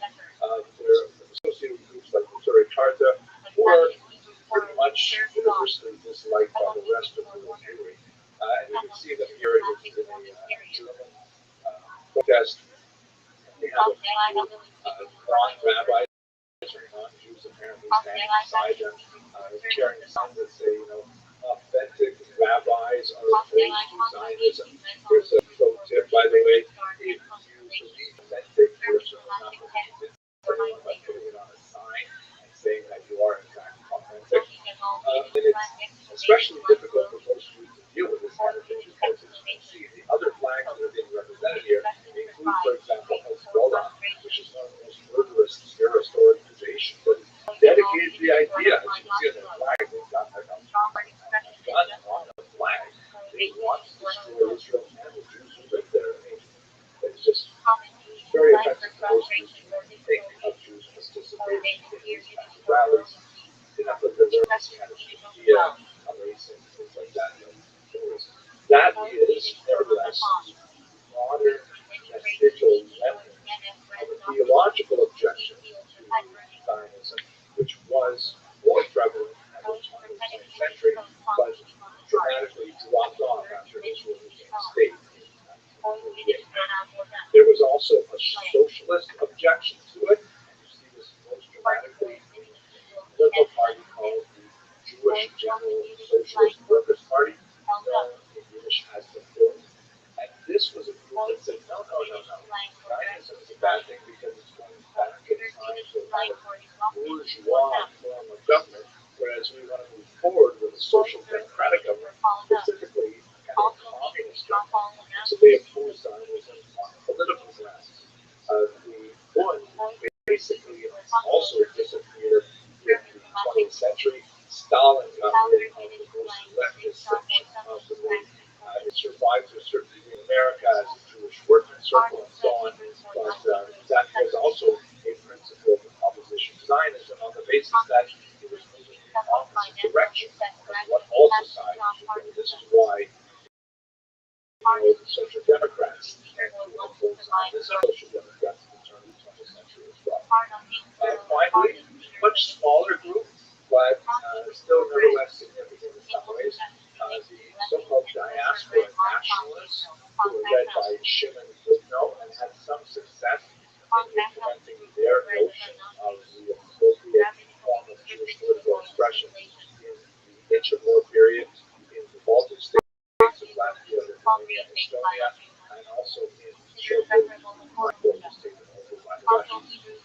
Zucco's vision of Jewish political expression argued that they should in fact be more invested in their own communities around the world and not seek to go and create a state. In Zucco's vision, he felt that existing as a diaspora community actually represented a more advanced form of social organization than statehood, and that the Jews were in a unique place to actually express them in the future.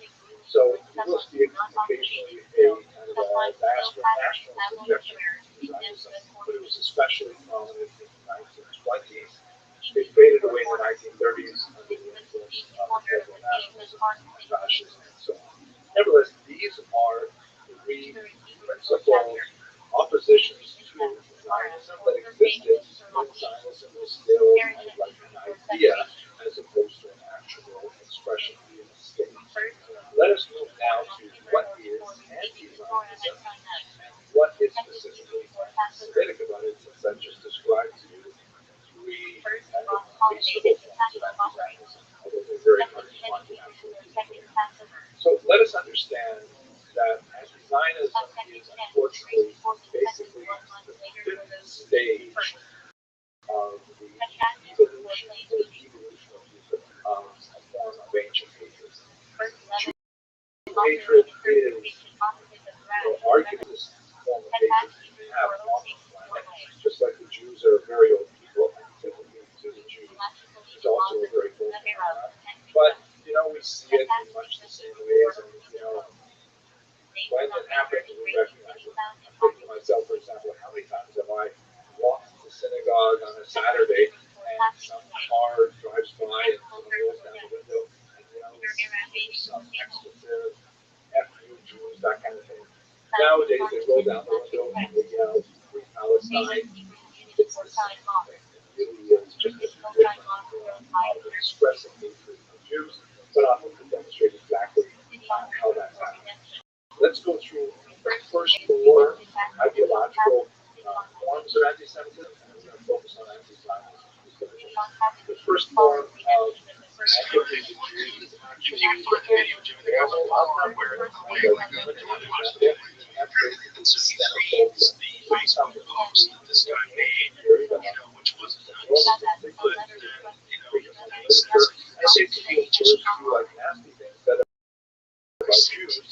largely because authors do not understand for example, the fact that people refrain from work one day a week, they will therefore say, well, Sabbath, that was not familiar to them. They just didn't understand it, so they because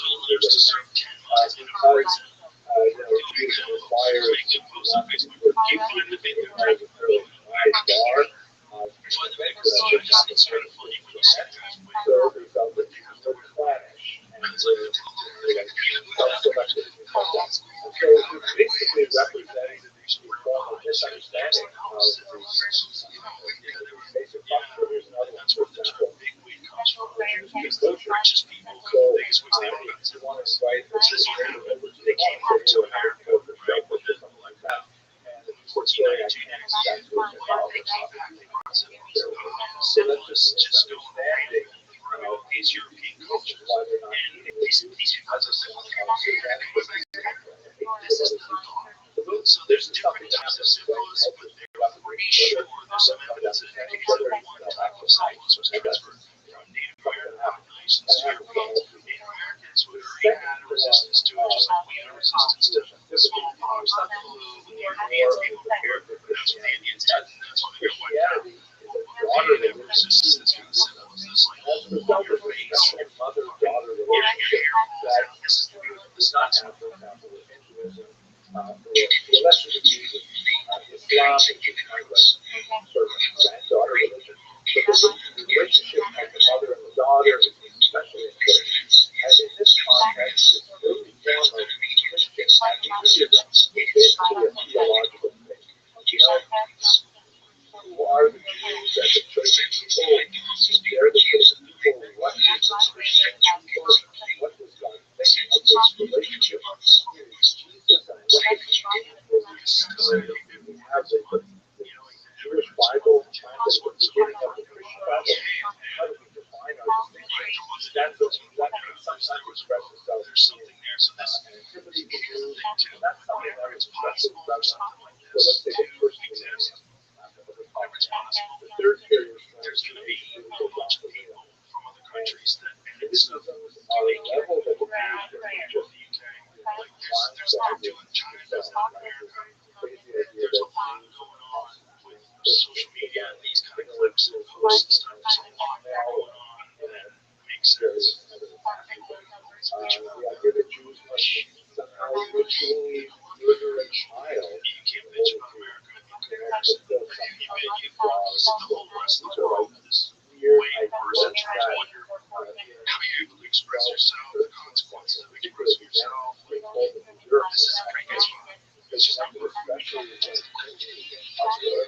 it was possible to determine ideas widely and unfortunately a short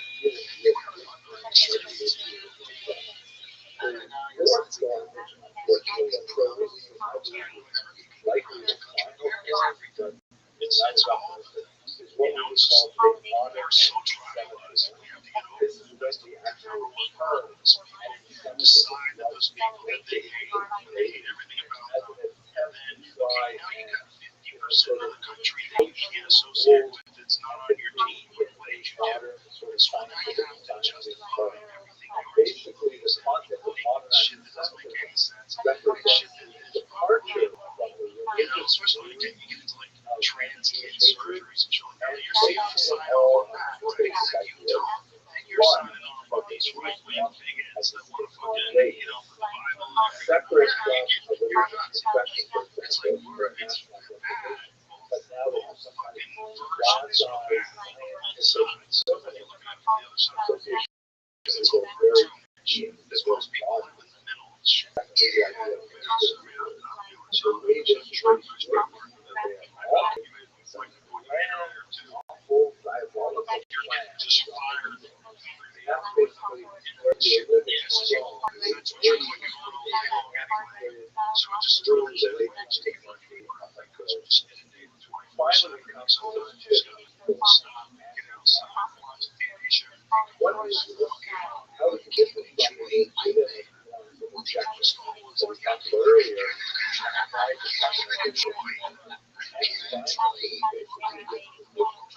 That is fundamental.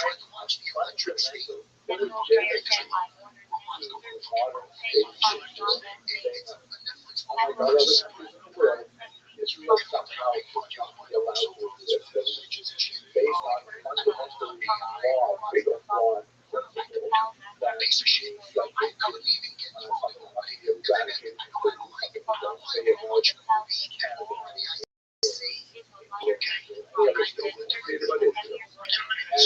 Secondly, are that all not just and somehow catalog their accomplishments, which they call listen in this line of video listening. That's really what they think. So what I'd like to do now is to walk you through, for example, how inappropriate, illogical, fundamentally nature of this argument is, and how it distinguishes itself from the earlier point about the violence that we can understand based on let's take, for example, the Holocaust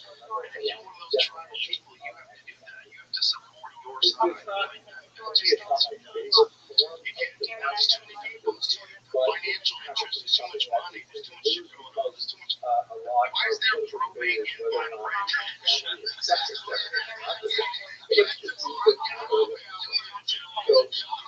So if you look at where I mentioned the arrow here, say clearly that this is a Israel similar to that relevant in other countries and not in the United States. our council is going to take care of us. They got You wouldn't say any of the government Semite, you would have to say half of the population of Israel is that. Because they have very constitution of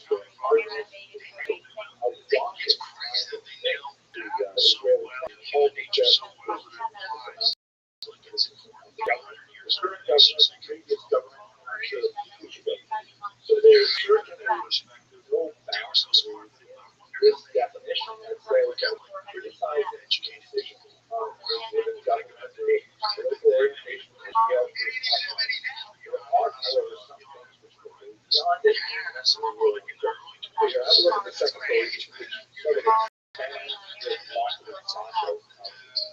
Let's look at some of the details and why and how it deals with the law.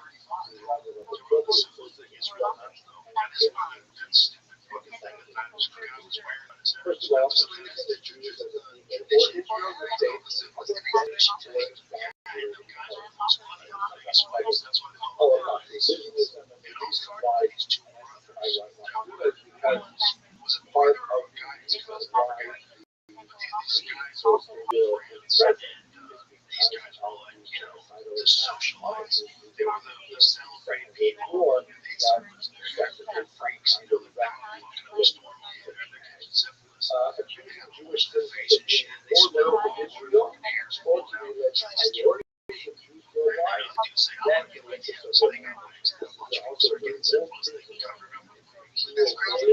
Hard celebrating having syphilis back in the real that's like, so being syphilis, but it's everybody's they're really wicked towards Israel.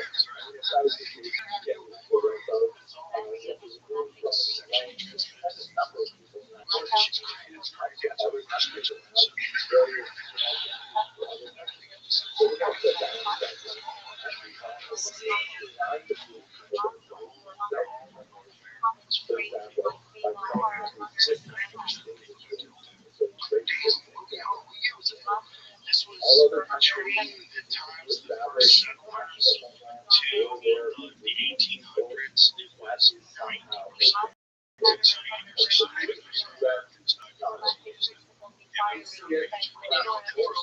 They were trying to figure out what happened.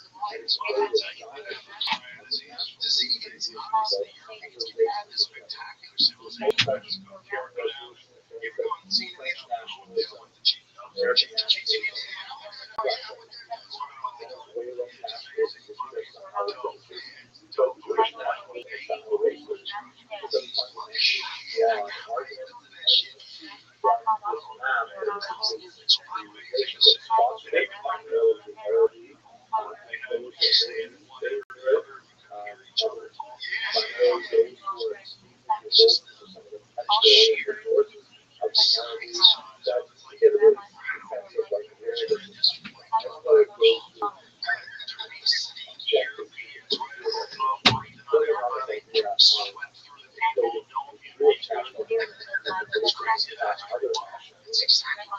Applying double standards by requiring a bit in Israel of behavior not expected or demanded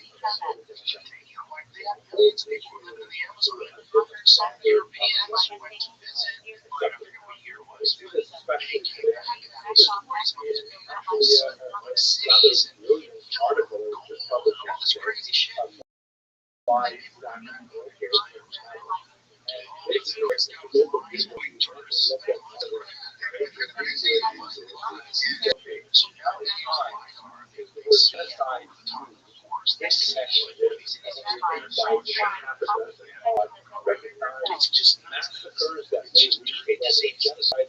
Those are first people. The ones you can see when you connect Israel to genocide, far more than connecting, for example, just to genocide. Say Israel and genocide are not that there. That's ironic. Therefore, that is something.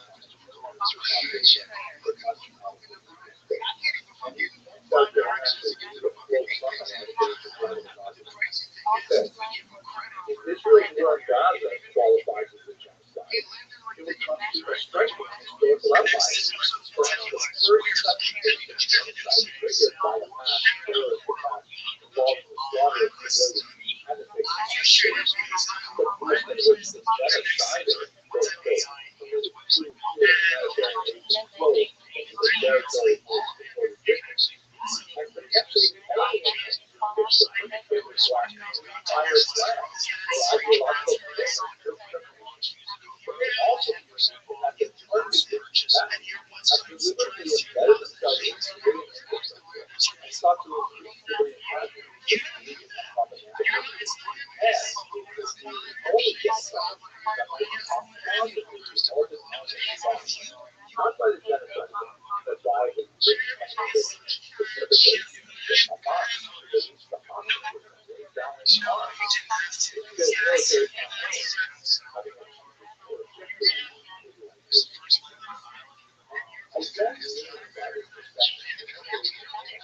Drawing comparisons of contemporaries with culture, Nazis,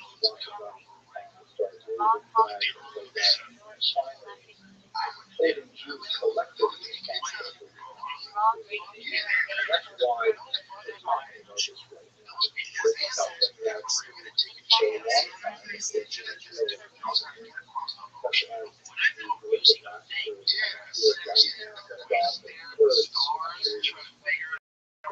that's for a long time been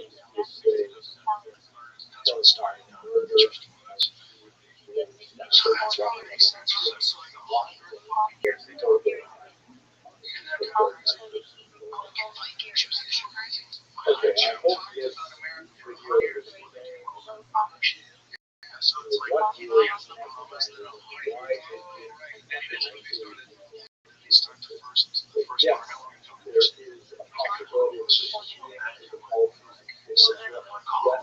there are so many people who see how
Like ABC, which side?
Is that true, Jamie? Can you find it? Look that up. Someone brought it up to me, and I was like, I don't know if that's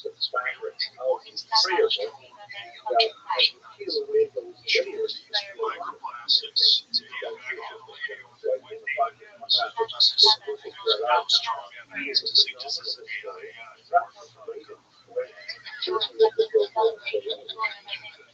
okay, let's see. National Institute of Health says transient increase in the risk of having breast or uterine cancer. So you started admitting things like that. And this says no conclusive evidence for fertility.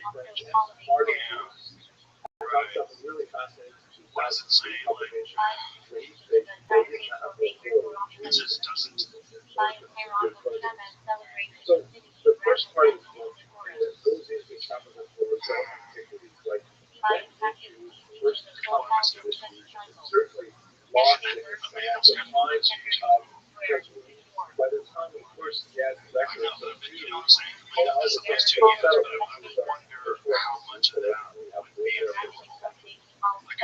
Like if someone's some sort of an alternative doctor or someone stepping outside of the lines and treating a bunch of cases of cancer, like where would you have some interesting archaeological discoveries, for example, that's the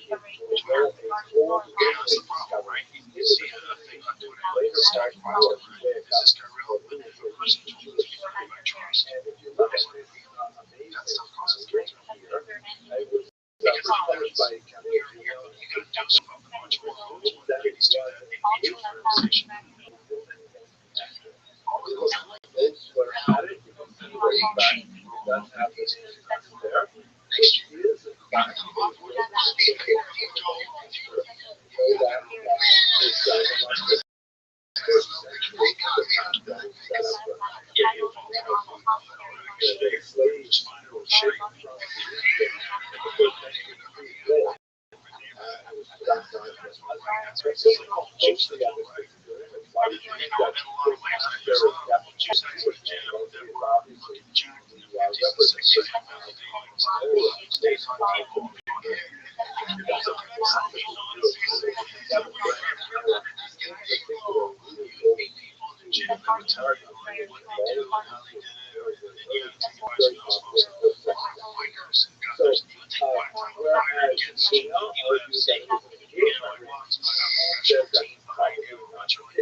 It's effective. It's crazy.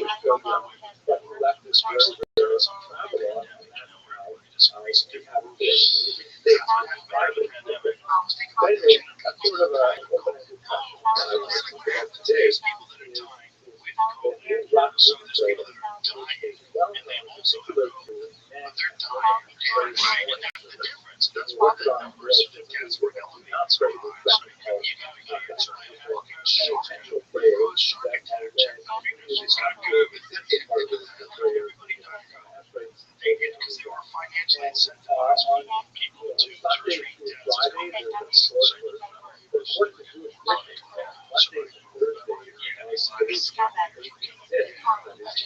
there is so much craziness about the percent will this place in charge and knows exactly what to do with times history. We have no idea what the fuck they're doing. And the interest in come up with this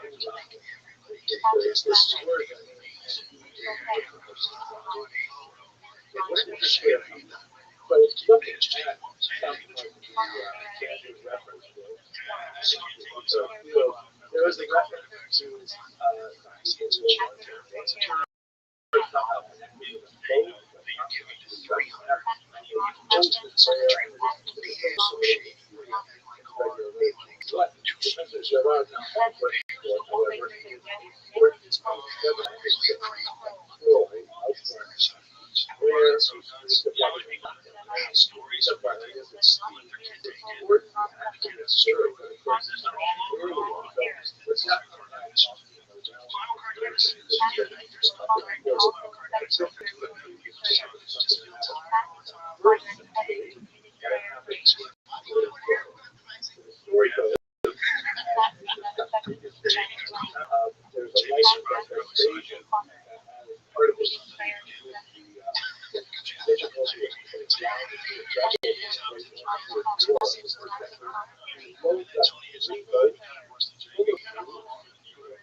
Spoiler alert, because I don't.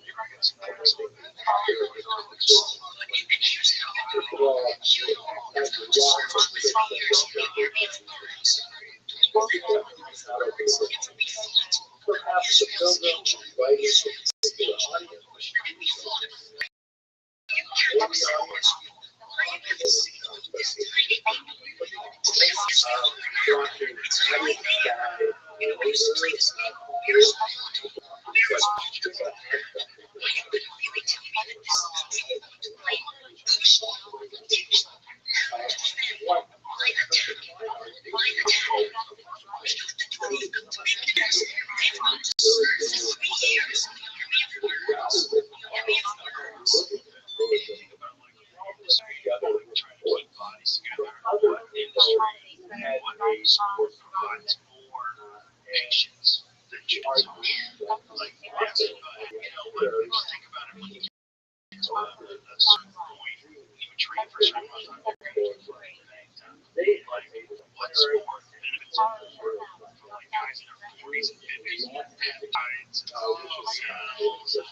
As you might wonder, the stellar population is globally doubling again, which is why the get invited to America and other parts of the world. And it's felt that by the later person that it was in fact, in this case, they know it seems that the expulsion was implemented. There was orders of expulsion, so they were really just going forward line from to allow them to. This is another illustration of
what